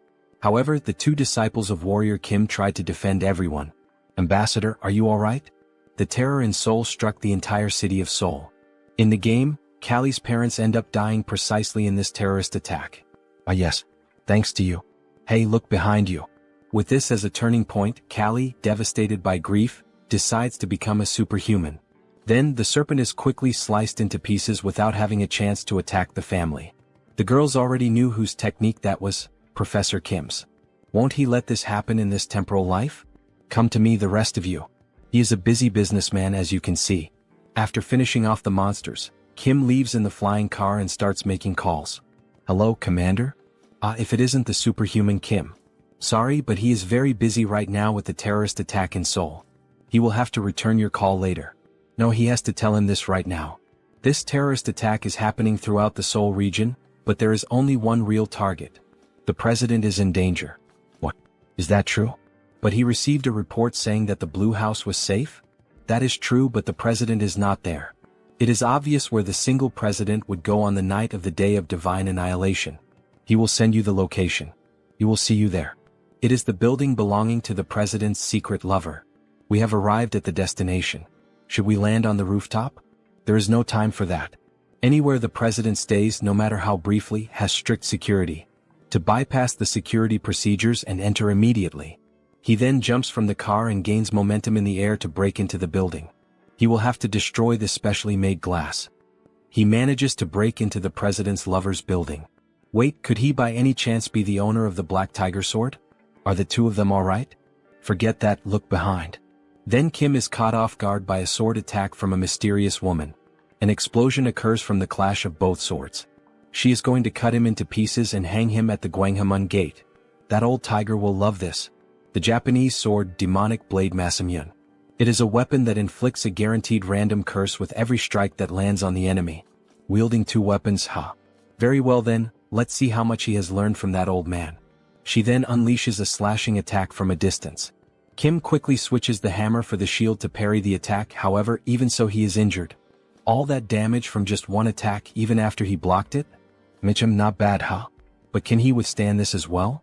She launches another slashing attack. Kim tries to stop it by matching her strength, but he ends up losing and is hurled against the wall. He cannot keep going like this. The Empress of Massacre prioritizes offense over defense. To survive even one more second against her, he will have to close the distance. He will not stand a chance if he only blocks her attacks. He quickly rushes to her back with impressive speed, the same technique he used to defeat the old woman of the labyrinth. However, she manages to keep up with that speed. How cute, now die. She strikes the shield again, however this time Kim switched the traits to endure more. Giant Strength, Diamond Body, Mana Soul, Fierce Assault, Resonance, Shield Strike. This ends up reflecting the attack back at her, sending her flying. Then he quickly switches to the hammer charged with energy and tries to strike her. You damn bastard. The only weakness of the Empress of Massacre is extreme close quarters combat. One wrong move and he will die, but let's try. They begin the 1v1 PvP, Samurai Sword vs Mjolnir Hammer. The sparks and massive destruction in the apartment leave the president and his lover terrified. Damn it. Because of the Empress of Massacre's broken passive ability, invincibility, he was unable to inflict any damage. You annoying worm. This is the end. She then finally manages to land a blow and seriously injures him in the chest. He is more resilient than she thought he would be. Last words? Red. Take the president somewhere else. Confirmed. Moving to the designated location. Wait. The car speeds off at maximum velocity, safely taking the president and the woman away. What is he going to do now? She lost the target, huh? Ah, that bastard. He was aiming for this the whole time. This is the ultimate ability of the Empress of Massacre, annihilation of heaven and earth. A Japanese technique that slices the enemy in half. Damn, he cannot move because of the curse now. Is there really no way to escape this? Of course there is. What is that? Ring of Great Escape. The user can leave the battlefield once during the fight. Thank you for being so stupid. Then at the last moment before he is struck, he ends up being teleported from the battlefield and she hits the ground. In the end, she only left the sword stuck in the concrete. That son of a bitch. She will 100% kill him when she finds him. He throws himself into the sacred water that heals him. He managed to survive by a hair's breadth. If it weren't for the Ring of Great Escape he received from the Master of the Tower, he would probably have died there. He was lucky. Anyway, the commander should have already arrived. Could he restrain the Empress of Massacre? Honestly, that may be difficult with his strength. He should focus on healing first. Then he equips the traits. Immortal, Revival, Regeneration, Wound Recovery, Cure, Vigor. He can think about that later. His phone starts ringing. And he was just about to rest. Hello, Master. Holy God, is that Soren? Why didn't he answer her calls? 4 days. He thought he had lost his hearing. He was resting. Wait, did she just say it had been days since he last answered? Yes, she was worried about him. Kim had disappeared after leaving her a strange message. Soren, he managed to survive, he will rest a little. Sorry, he was in a hurry. Okay, that's fine. But do you know where she is now? Where is she? Soren is at the Blue House with Jeanette. Well, the president wants to see him right now. He understood what is happening. Alright, he will be there soon. Now then, it is time to receive his rewards. In the next scene we see a handshake. He is truly incredible. He risked his life to save the presidents. Are you feeling better already? Yes, he is 100% recovered from the incident. The mana fountain and the elixir played a huge role. Gah. What did he just say? Someone slapped Kim on the back. He told you this guy would show up as if nothing had happened. It seems the elixir helped you. Do not forget that it is thanks to the Tower of Sun Magic. Why are these guys acting so friendly? Thank you, Superhuman Kim. This is to show his gratitude, so please. Is this the Rankisar equipment, Star Descendant? Star Descendant. The trait embedded in the equipment shares the same name. Star Descendant. It is an overpowered ability that changes your attributes to fit the situation every time the traits are switched. Evolution. Superiority. Adaptation. Arrangement. Divine Blood. When switching to the swordsman traits, it increases his attack damage and dexterity. Strength and endurance for the warrior traits. And for the shooter traits, it increases attack speed and movement speed. It is literally perfect for him. Thank you. You will make good use of it. Now that Mr. Warrior Kim has received his reward, it is time to put him to work. What? He wants to become a corps commander. It will be good to try this out in advance. Then he is taken to a kind of war hall with several maps and points. Currently, they are pursuing the leader of the terrorists, Shin Yaren, also known as the Empress of Massacre. He is familiar with this map because it is the mission map of Episode 1. If this were inside the game, he would have to complete each of those missions, but here, he sees the commander of the Western Corps, a war hero like the commander of the Eastern Corps. He even sees some executives from other orders and some people from the strike force of the Superhuman Association. The government plays a huge role indeed. That is why the Order of the Old Father was trying to assassinate the president, huh? Everything starts from today. Oh, what are you going to do, priestess? He thinks Episode 1 will end sooner than expected. Wow, we see a photo of Kim and the president together. The entire internet is talking about you, Master. Someone filmed a clip of you fighting at the Indian embassy. It seems Episode 1 will wrap up without too many complications. He will focus on developing his character for a while. When they are approaching home, they notice that someone is already waiting for them. Is that the ambassador in Cali? Right, Cali. He had forgotten about her. Hello, owner of the Black Tiger Sword. We came to express our gratitude. Ah yes, he understood. It is the perfect opportunity to win Cali's favor. He has to say something. Master. She would like to become your student. Getting straight to the point? Student, you said? What do you mean? After experiencing this incident, she came to the conclusion that she needs to be strong to protect those she loves. She also wants to be strong like his students. Thanks to Soren and Jeanette, her family is alive. Please, she would like to become his disciple. Callie, are you sure you will not regret this decision? They can think about it a little more and make the decision later. Kim understands why her parents are so worried. Because Callie's grandmother, who was the former owner of the Kalaratri, which transformed into a kind of other world during the Rift expedition. The ambassador's family, upon reaching adulthood, manifests the destiny of the goddess Callie, and if they reject this destiny, death follows. Because of that, she also had no choice in the matter. But look at the time we are in now. Ambassador. No, Callie's father. This is a once-in-a-lifetime opportunity. The last of the 3 main warrior units has fallen right into our hands. He is well aware of his family's devotion to protecting humanity, and of the destiny passed down through the generations of their family. How could he know that? He understands his concern, but Callie has the talent to protect herself. Does this mean he knows a way for Callie to escape her suffering? Yes, and for that, Callie must become a superhuman. If he leaves that task to me, he will make it happen. He cannot miss this chance. That child has never wielded a sword in her life, and she needs to become a superhuman? There may be some other way. But dear, he already knows that Callie does not have much time left. Let us leave this to him. Callie, is she certain about this? Is this truly what she wants? Yes, father. She promises that she will do well, so please trust me. It will not be an easy path. But even so, if she is prepared, then do what must be done. You must overcome your destiny and survive. Yes, she will. Have you made your decision? Yes. Then, Callie, she will undergo hellish training starting tonight. Tremble. She is looking forward to it. A few days later, we see Callie exercising and stretching. Kalaratri is an assassin and a dancer. She unlocked the stealth trait some time ago, so now she needs to unlock the dance trait. It is already time for her to unlock it. As she dances, her golden aura keeps increasing as if she were leveling up. Goddess's blood. Stealth. Dancer. As expected, she has some talent. Now that they have built the foundation for her to challenge her destiny, all she needs to do is level up. Good work. She is already at level 3. Thank you. Rest a little. Her stamina is still somewhat lacking, so he suggests that she should not push herself too much. No, she is fine. Let's just start the next lesson right away. She has to become strong like Soren and Jeanette. Soren has already reached level 5 and Jeanette is at level 4. She is overtraining without even realizing it, due to her growing impatience. Hallie, she also has a God-given talent like the other two. All you need to do is train consistently at your own pace, so do not become too impatient. If you push yourself too much, it might slow down your progress. Okay, I will remember that. Oh, I'm getting a call. Rest a little. Hello. Mr. Kim, owner of the Black Tiger Sword. It's me, Kim Chunbok. It has been a while. So what is the matter? He just wanted to inform you that you have another challenge in the Colosseum. Do you remember the Destroyer King? He wants to fight to reclaim his steel fists? Yes, he does. This time he offered to bet some diamonds, and the statue of Mars. The statue of Mars? That is the divine statue that has the Mars sword technique sealed within it. So this is the quest to obtain the Mars sword technique.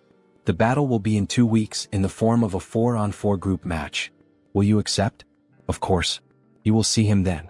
He has 2 weeks to form a group. The Destroyer King will be fully prepared for this. He needs a group that can guarantee victory. He does indeed know some strong people, but he is still a little anxious about fighting a real battle with them, since he has never used them in a group fight. Very well then. He thinks this group will do. After 2 long weeks of anticipation, the day of the team battle had finally arrived. The arena was filled with tension as the fighters began to make their entrance. Leading the opposing squad stood the imposing figure of the feared Destroyer King. Right behind him marched the other formidable names, the Wyvern King, the Dark Demon King, and the Angel King. Despite his aged appearance, the leader radiated strength, proving he still had enough vigor to face his enemies head-on. Each member carried with them the promise of unleashing their full might in the clash to come. Old or not, everyone stood equal before sheer violence. The expectation had been that a few high-level fighters would appear, yet no one anticipated the arrival of the foremost veterans of level 6. Even so, there was no reason to falter. On the opposite side of the arena, the leader of the Warrior King's team emerged, Warrior Kim. Known as Iron Fist Kim, a lone wolf armed with a mechanical arm, he prepared to push his limits with the power that had been granted to him. Priest Kim stepped forward, proclaiming that even their god would answer the call of his brothers. Beside him stood Magic Kim, ready to give everything in honor of his grandfather and the Magic Tower. A few days earlier, the group had gathered at his summons. For them, his call was undeniable. It was their chance to repay Superhuman Kim, the one they owed so much to. He would have rushed to answer immediately, even in the middle of a meal. A traditional team had taken shape, composed of a warrior, a reinforced soldier, a mage, and a healer. The formation was one he knew all too well, though it carried a clear drawback. The greatest issue lay in their defense. Yet reassurance came from a brother who claimed to hold a support skill that could balance the flaw. Even so, the weight of responsibility seemed to press down on him, though there was no need for such harshness toward himself. In the end, they were up against the veterans of the Colosseum, making a direct victory nearly impossible. The question lingered: what plan could he be preparing to use? They needed to hold on to two guiding principles, explained through the example of chess. The first was to advance. The second was to fight. Back in the present, the clashes had already erupted across the arena. Iron Fist Kim clashed with the Destroyer King. Priest Kim confronted the Angel King. Magic Kim faced the Dark Demon King. Yet the fight unfolded in a messy, chaotic fashion. The struggle was brutal, filled with raw pain, resembling nothing more than dogs tearing into each other. Blows landed recklessly, even dragging at hair in desperation. Such tactics served one purpose only: to disrupt the opponent's specialty. Since every combatant was a mage, relying solely on fists left no room to unleash their special abilities. Meanwhile, Warrior Kim was engaged in battle against an airborne foe, the Wyvern King. The enemy dared to mock them with such a low tactic, showing not a shred of respect. Yet everything was unfolding according to plan. Their opponents had underestimated them, allowing their formation to break apart. The Angel King began preparing to unleash his light cannon. Fire erupted as the aerial battle revealed itself to be the Wyvern King's domain. Still, Warrior Kim carried a method of his own to counter it. He unleashed the trait Air Raid, granting him the ability to move freely through the skies, evading incoming fire and positioning himself strategically above his foe. To everyone's shock, he too could fly. Channeling Tiger King's soaring heaven, he delivered a massive slash downward at his opponent, leaving the enemy caught in a dangerous position. At Dawn's strike, the blade drove him into the arena floor, erupting in a brilliant golden explosion. The Wyvern King had fallen. Curses rang out as the realization hit: the Uncle Wyvern had been taken down. Distracted, his gaze turned elsewhere instead of the opponent before him, giving Iron Fist the chance to drive a crushing blow into the Destroyer King's stomach. The strike ended with his weapon aimed directly at the opponent. A pained grunt followed, a gasp questioning what kind of power this was. His strength was monstrous. For a complete attacker like Iron Fist Kim, an opponent such as the Destroyer King posed little challenge. He could hold his ground on his own without difficulty. The next clashes shifted to the others. One fighter, small in stature, moved with the flow of a mage despite not truly being one. Another stood unashamed before his god, even as doubts circled around him. A message had just reached him, declaring pride in his actions. Step by step, they were performing exactly as instructed, their coordination falling into place. He had forbidden the two of them from using any magic. The restriction seemed absurd. How were they supposed to fight? The command was simple: stay close to the opponent and keep brawling. In time, an opening would reveal itself, and that was when their magic would come into play. The white mage struck first, casting a burst of light that blinded even his own allies. The chaos escalated as the black mage began conjuring an immense sphere of dark energy, while the white mage lent his strength, feeding more power into the growing spell. The moment of death had arrived as the attack was unleashed straight at Mage Kim and Priest Kim. Yet Warrior Kim intervened, raising the shield he had earned to block the devastating strike. The priest was called upon to act, channeling every defensive enchantment and blessing at his disposal. The force of the assault grew heavier with each passing second, but the shield endured, holding firm against the overwhelming power. In that clash, the protagonist awakened a new trait: Wall of Shields. Laughter echoed, mocking the idea that these youngsters would do nothing more than block his attack. But then the white mage noticed something unusual. A warning rose: Dark Demon King had sensed a threatening presence. When the dust finally settled, only the protagonist remained standing with his shield, and behind him stood Mage Kim. The question lingered: should this be the end? The decision was made. Kim wielded the Mjolnir hammer, charged with the last spell he had carried, while Mage Kim stood ready with the flames of the Phoenix. The time had come to finish it.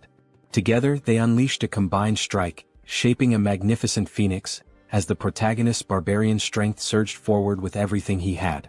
It was a victory for the Kim family team. A massive explosion erupted at the center of the arena, sending the crowd into a frenzy over what had just unfolded. The battle was over. The winner was declared to be the Warrior King's team. Cheers rose higher as the announcement followed. He had obtained the peerless trait. The condition had been to defeat 3 high-level opponents consecutively, and he had accomplished it. With this achievement, he now possessed all the necessary components for the fusion against 1,000 traits. Laughter echoed as the opponents conceded, admitting their defeat. It had been a worthy fight. The promised reward was delivered to him without delay, with the assurance that the others would also receive what was owed. At last he had obtained the statue of Mars, the artifact destined to awaken Baek Soren along with her sword technique. A challenge for revenge was offered at any time, but the response was firm. Such a rematch would never come. Their time had passed. It was clear a new era had already begun. Days later, the scene shifted to the protagonist's residence, where a duel unfolded between Warrior Kim and Baek Soren. The clash, however, leaned in her favor as she pressed the attack and forced him onto the defensive. Kim began to tire, sweat marking the strain of the fight. Yet his opponent showed no sign of slowing. She advanced again with unrelenting force, driving forward with the power of her charged trait. In that moment, the overwhelming might of the heaven-slaying star revealed itself. A few hours earlier. Pardon? He is giving this to me? Yes. The statue of Mars is somewhat useless to him. It is an item that only responds to her, the star that slays the heavens. No wonder that the moment she merely touched the statue, it began to shine intensely. But it gives off a strange feeling just to look at that thing. Her eyes slowly start filling with power little by little. It is all right, she does not need to resist it.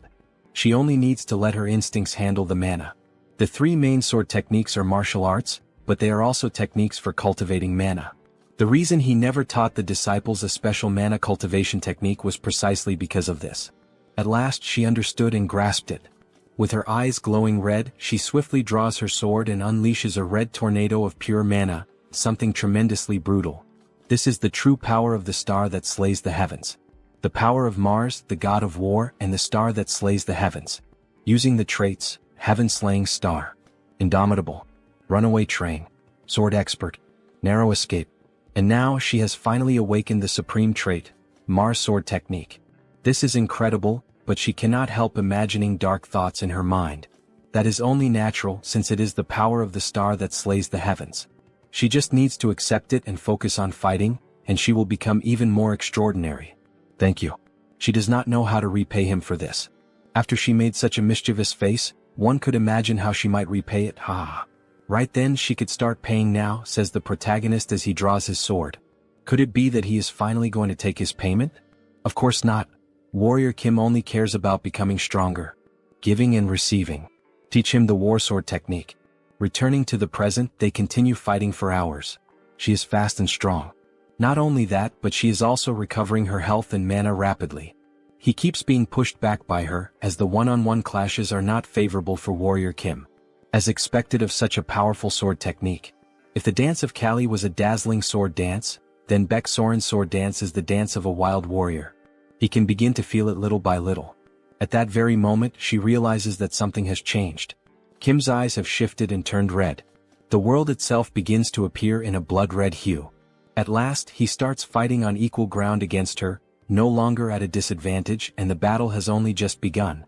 With a display of power, he hurls his disciple far away, slamming her violently against the wall. Surely that must have hurt. Trait. Mars sword technique. You have obtained a trait. So, this is the star that slays the heavens. The red energy courses through the entire body. Our protagonist has farmed aura. However, he forgot one detail. Baek is on the ground, nearly unconscious from the last strike.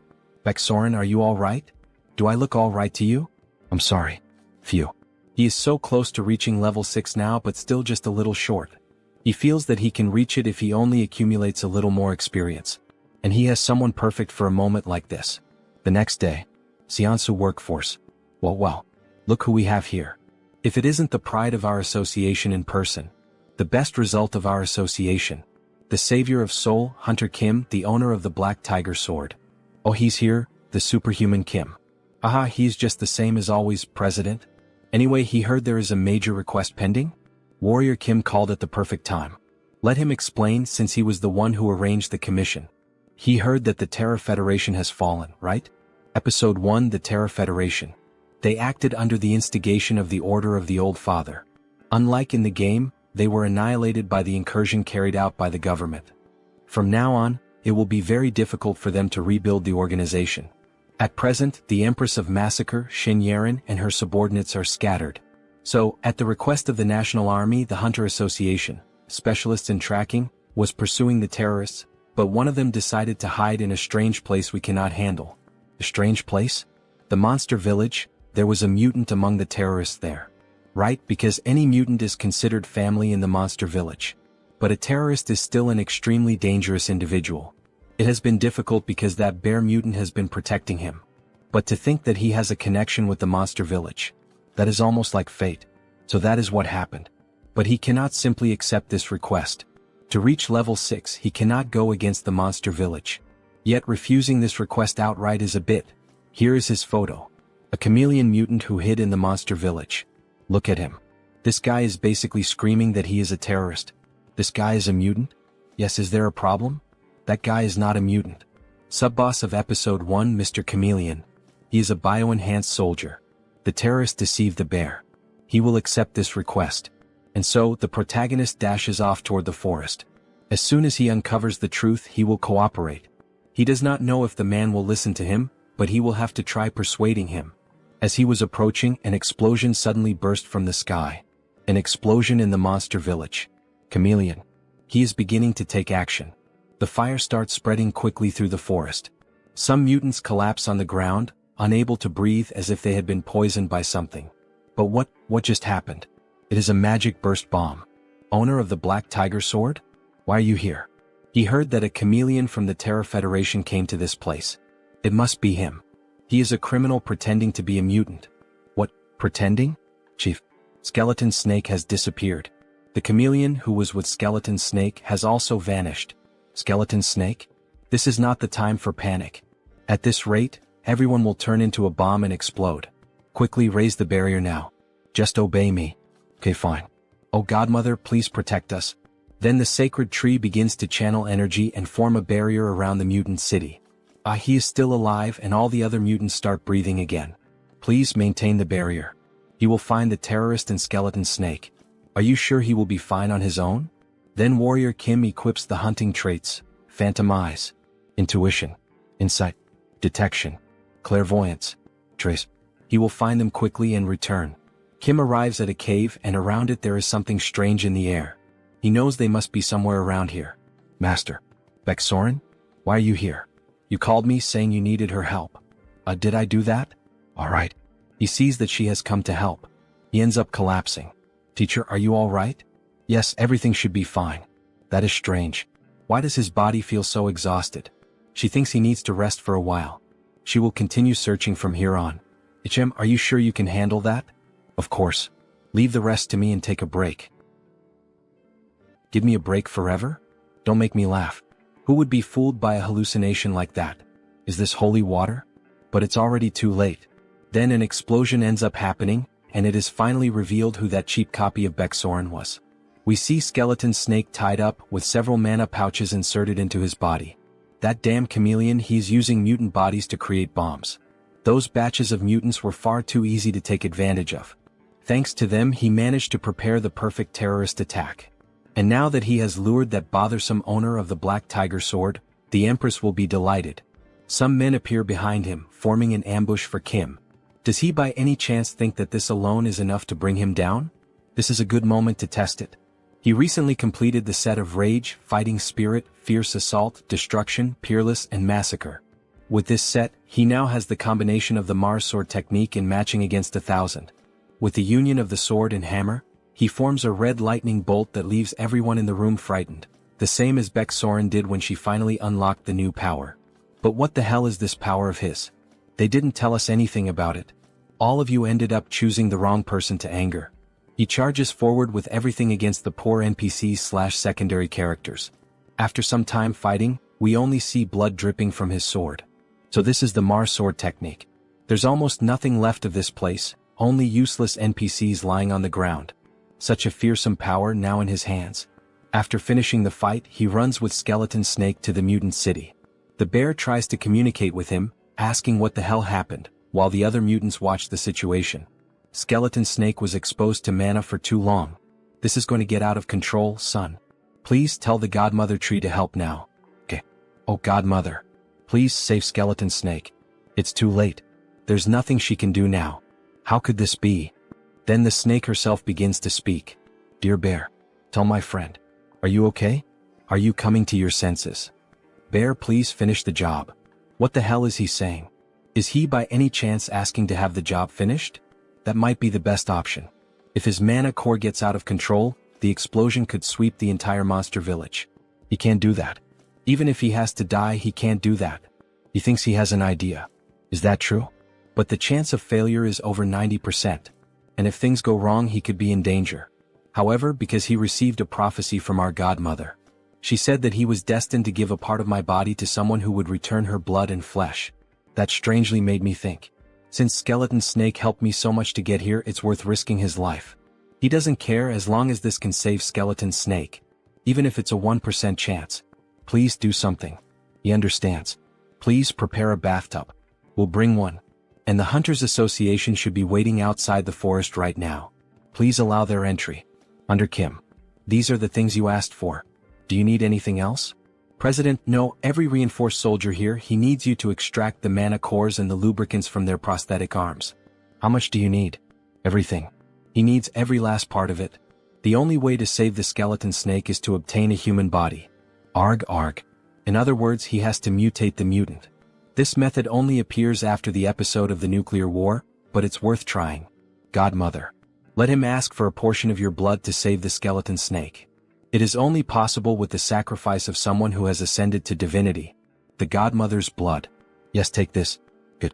Give a sip of this to Skeleton Snake. And a sip to me. Then he receives new traits. Divine power. Holy light. Radiance. Briefly combine divinity with these 3 traits and enter the space with the Godmother's permission. Kim begins to ascend. This is the Godmother's space. And the 2 beings she invited. 2 gods.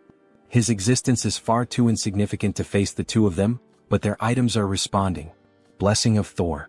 Blessing of Gaia. Blessing of the Godmother tree. With the help of these 3 deities, he can even pierce through this probability system and ascend to the heavens. In the middle of the forest, something strange is happening in the sky. 3 different forces in the form of lightning went directly to the bathtub with Skeleton Snake. A lightning bolt struck the Skeleton Snake. What is happening right now? Kim is radiating divine power. Until finally a huge explosion happened as if a miracle were occurring right there. Smoke is coming out of the bathtub. Kim speaks in a deeper voice as if it weren't him at the moment. Skeleton Snake. It's time to wake up.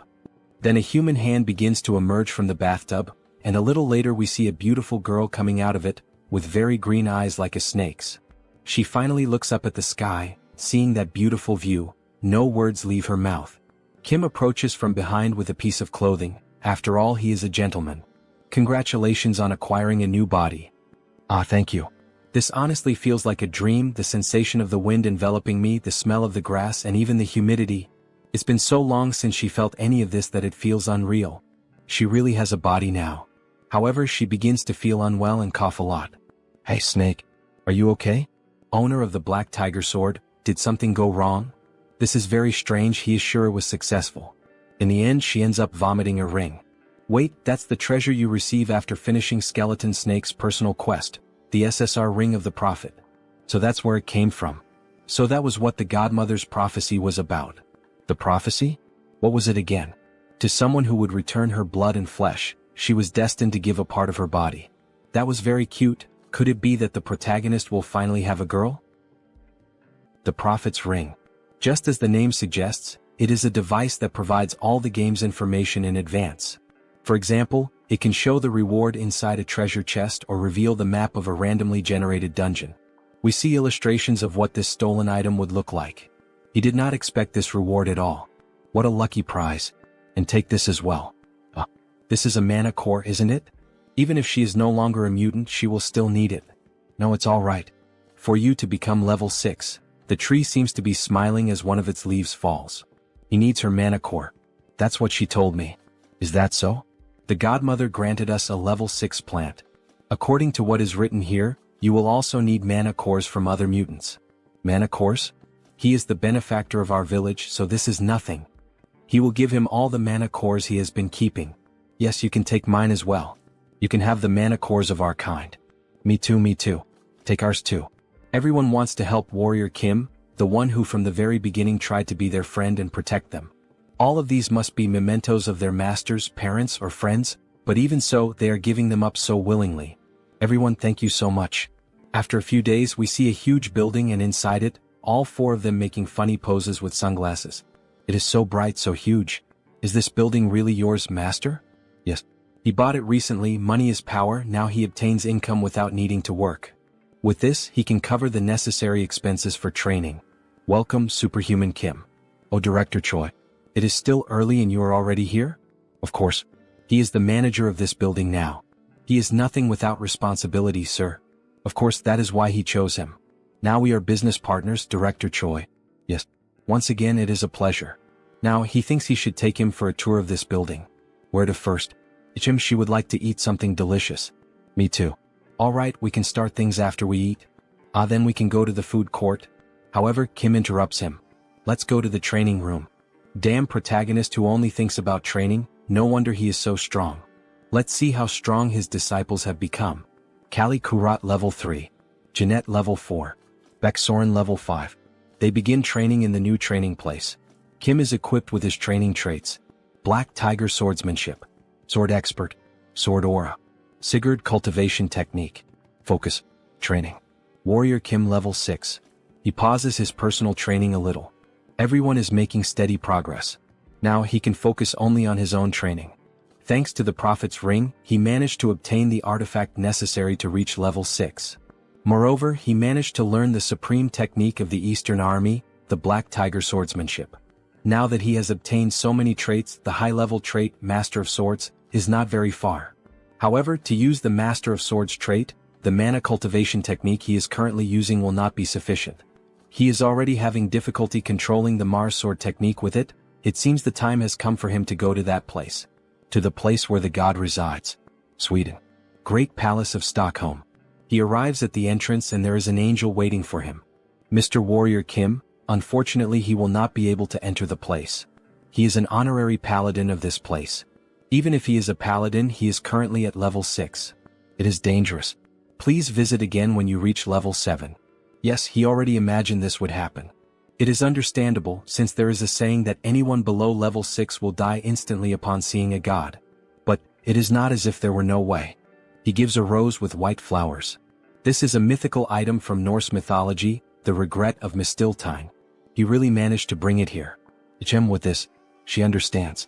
Allow her to guide him to God. She will allow you to witness the greatest of lightnings. Good thing he prepared this in advance.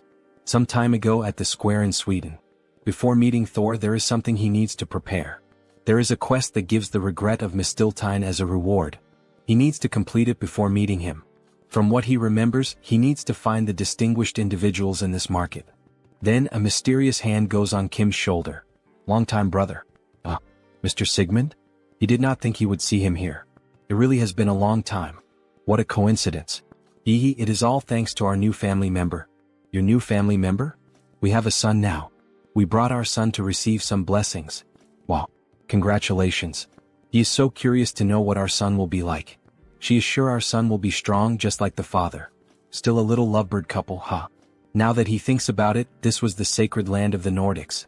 Wait, the god who blesses babies in Norse mythology is... Wait, you two are here to receive the blessing of Frigg? But he heard that she was already dead. That's right. But there was a prophecy. In the castle floating in the sky, and in the lowest place, seek the rune that guards the twilight. Take the rune to the open field, board the skyship, and bring the world to order. Only then will the goddess smile. Interpreting the prophecy, the castle floating in the sky must be the great palace, and the lowest place must be here. We have already found the rune as well. Would you like to see it? This is the rune? Well, runes can also mean secrets or knowledge. Wait, this image? What happened? Is there a problem? This is... The birth of the clearest and purest god. The birth story of Mistiltine? Now he understands, the distinguished individuals he had to find were them. He needs to help them receive Frigg's blessing to complete the quest. My brothers, may I join your journey? This is the field mentioned in the prophecy. That's right. In the sky with the flying chariot they see the battle of giants. And this is the skyship from the prophecy. It is a legendary ship built by the ancient dwarven king, Skidbladner. It is a portable fortress that can be put in the pocket when folded.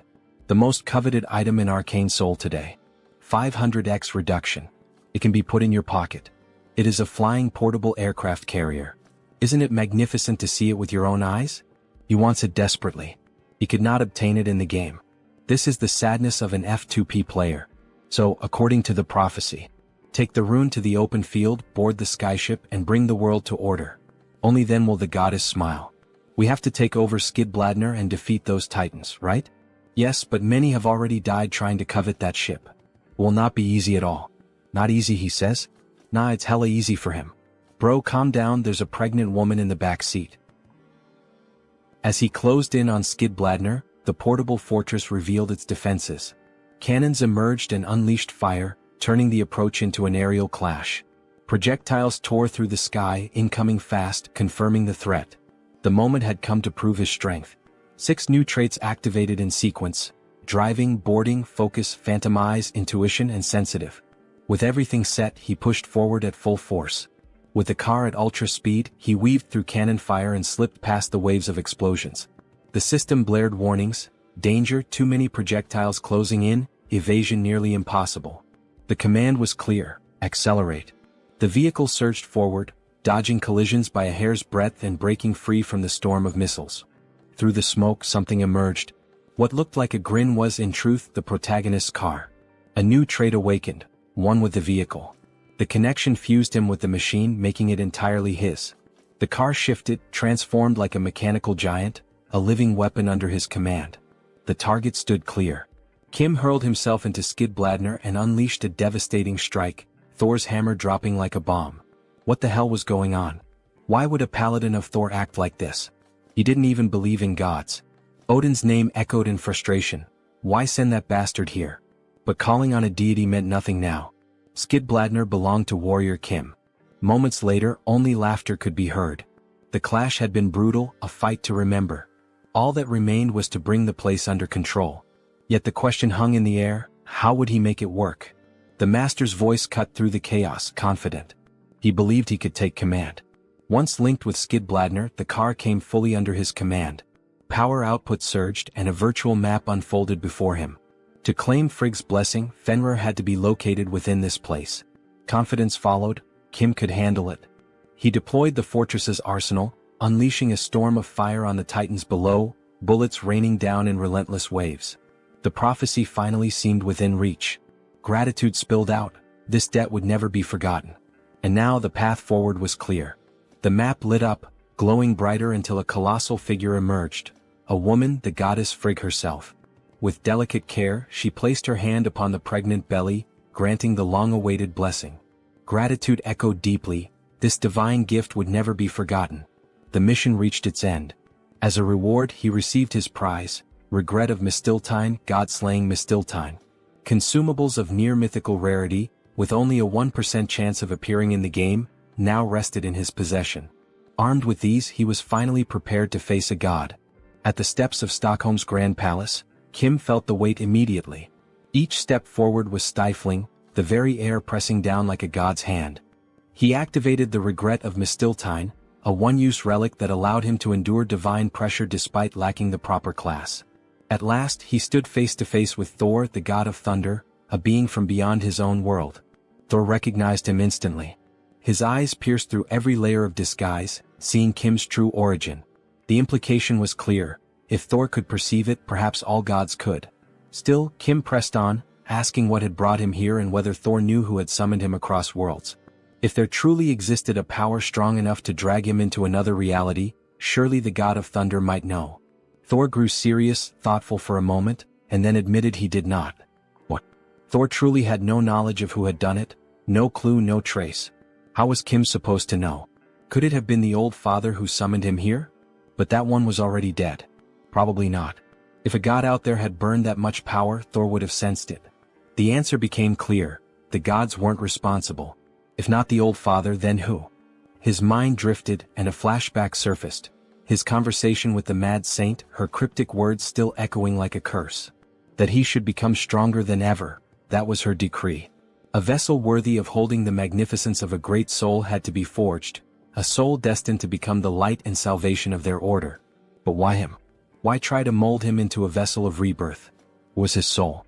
Its rank was impossibly high. Was it because of his ability to swap traits? The power to learn anything and exchange it at will?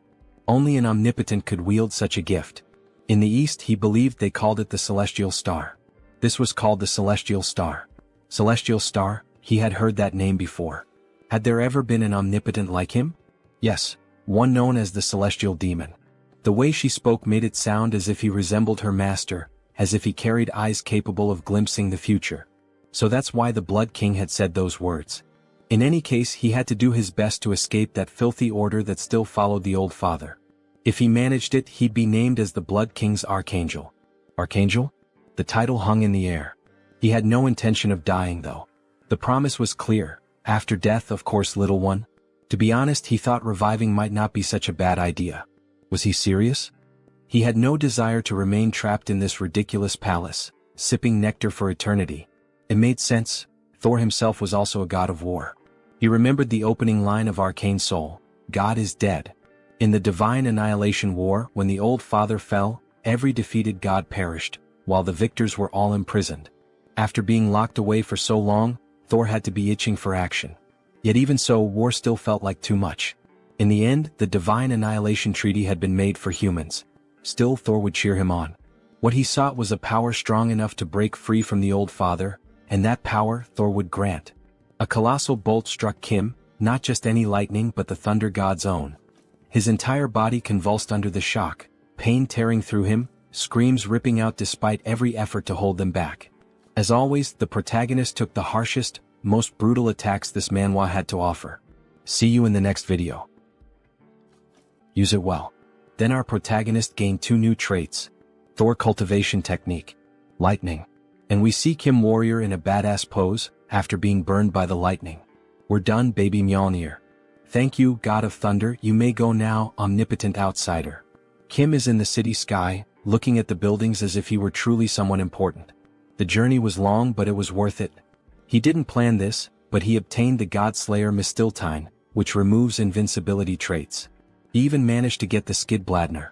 Maybe he should take a trip with his disciples. Jeanette and Callie will love it, hee. Jim, what's that siren sound for?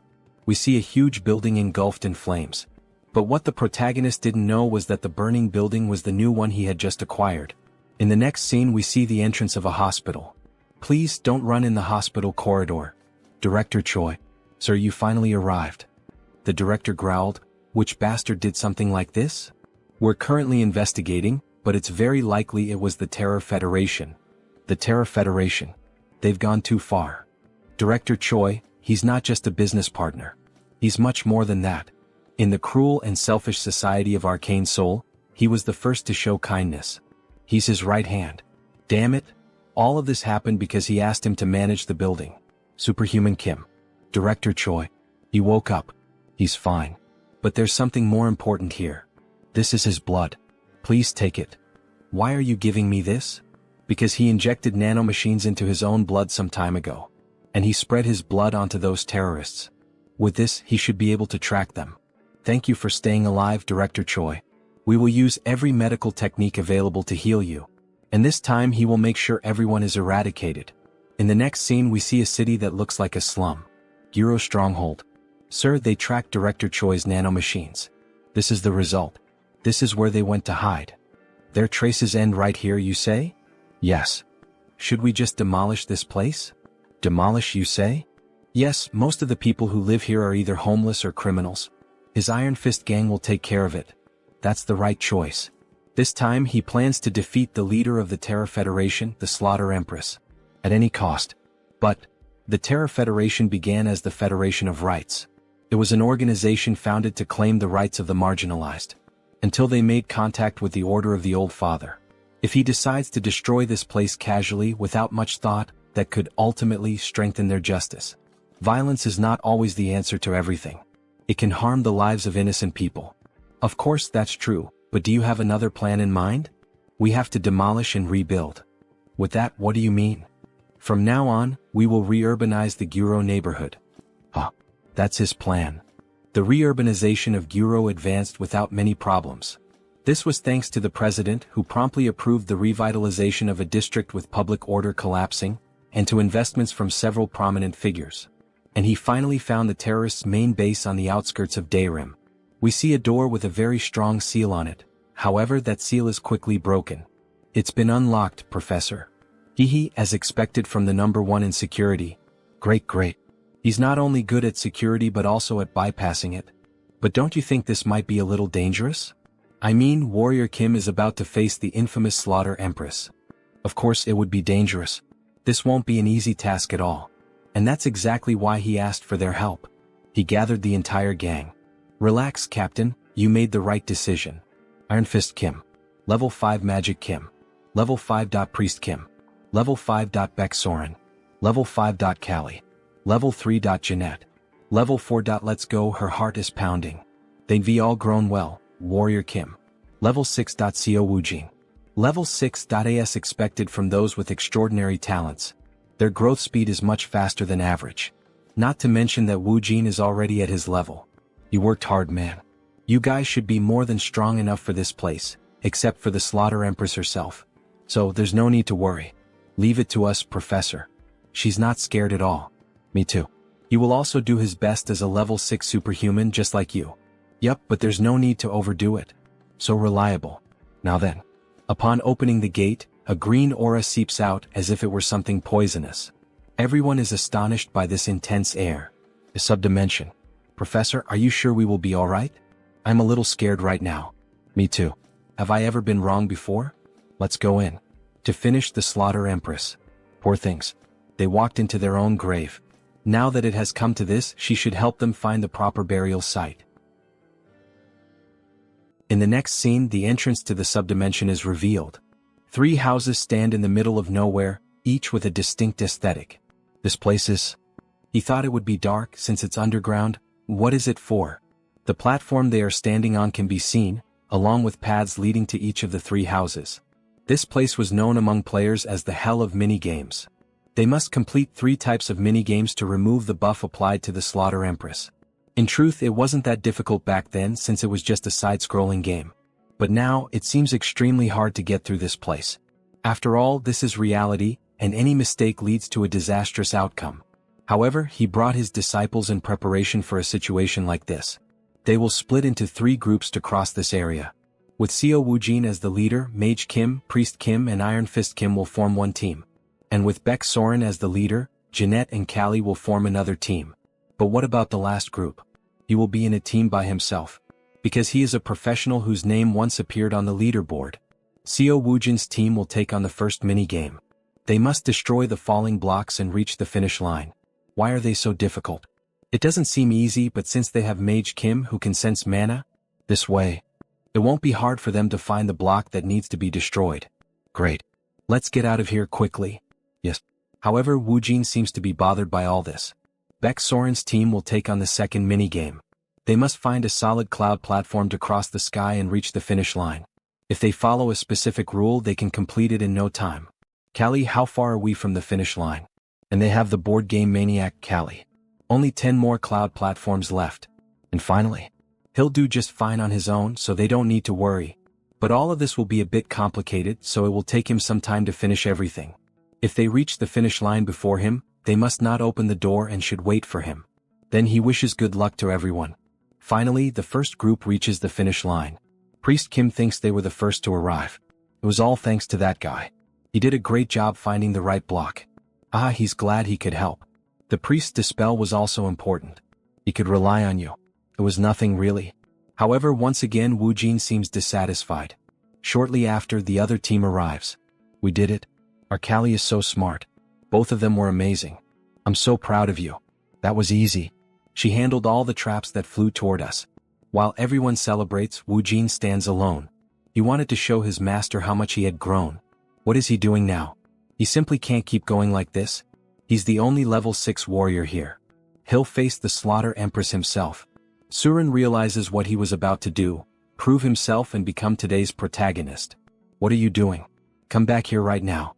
You can't go in. Warrior Kim hasn't arrived yet. It's fine everyone. He's a level 6 superhuman, so he should be able to face her. Then, before he could do anything, the same mist from before appears, leaving everyone in shock. What is this crushing pressure? He can't move an inch. That's the difference between him and a level 7. You idiot. The master said to wait. What? How are they enduring this curse?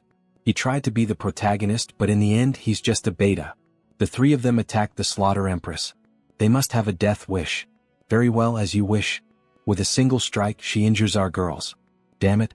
Resisting the curse isn't enough to defeat her. She's not someone we could have faced from the start. Run back, Soren. Goodbye, little girl. Before she could finish the blow, the hero, the true protagonist, the Gigachad, finally arrived in time. Hey, Slaughter Empress.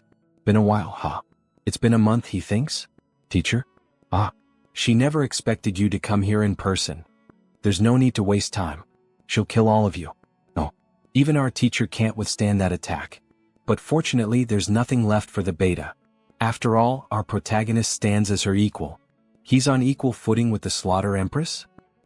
She swears she'll kill him. He was wrong. The protagonist of this battle is... Kim draws the tiger sword. Wrong. The one who will die today is you. The protagonist is Warrior Kim, our master. With all that light around him, he looks almost like a scion warrior. You think you can stop me with something like this? It doesn't matter how many times you fire that. He already knows that. During the Soul Terror incident, he painfully experienced firsthand the power of the Slaughter Empress's broken passive, invincibility. Damn it. Because of her overpowered passive, invincibility, he couldn't inflict any damage at all.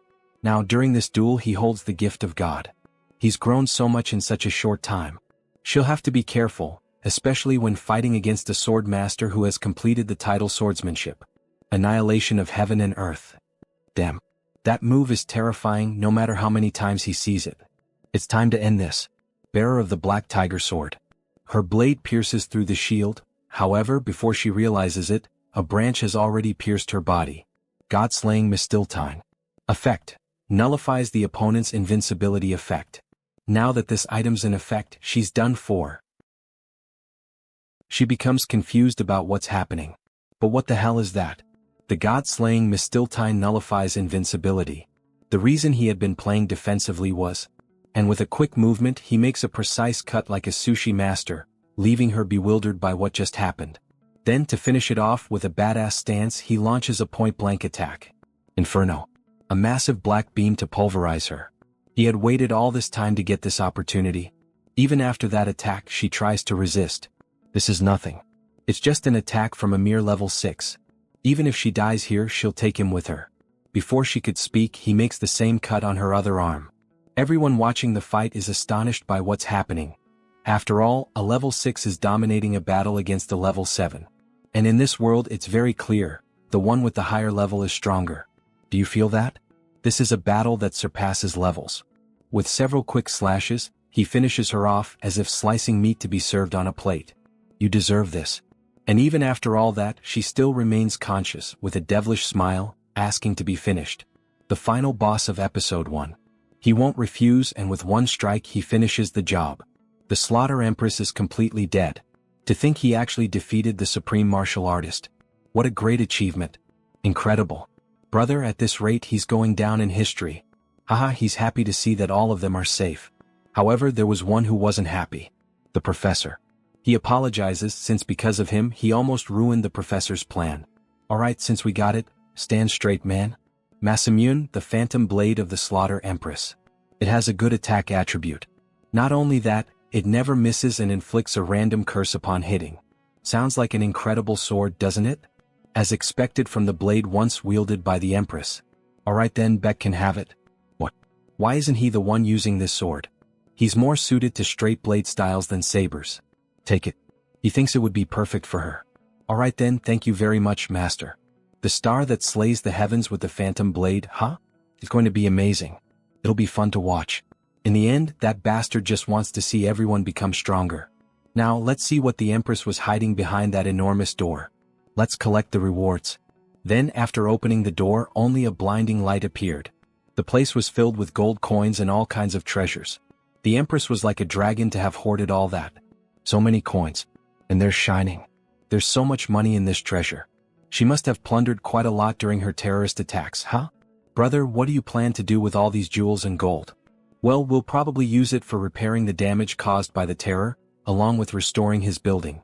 With the exception of that, of course. He picked up an automatic weapon. He found the last one of the Daisen series. Now he has the complete set of Daisen weapons. Days later, the reconstruction of the building began. And we see a new scene. Please, I beg you. Allow me to become your official disciple. Aha. So suddenly.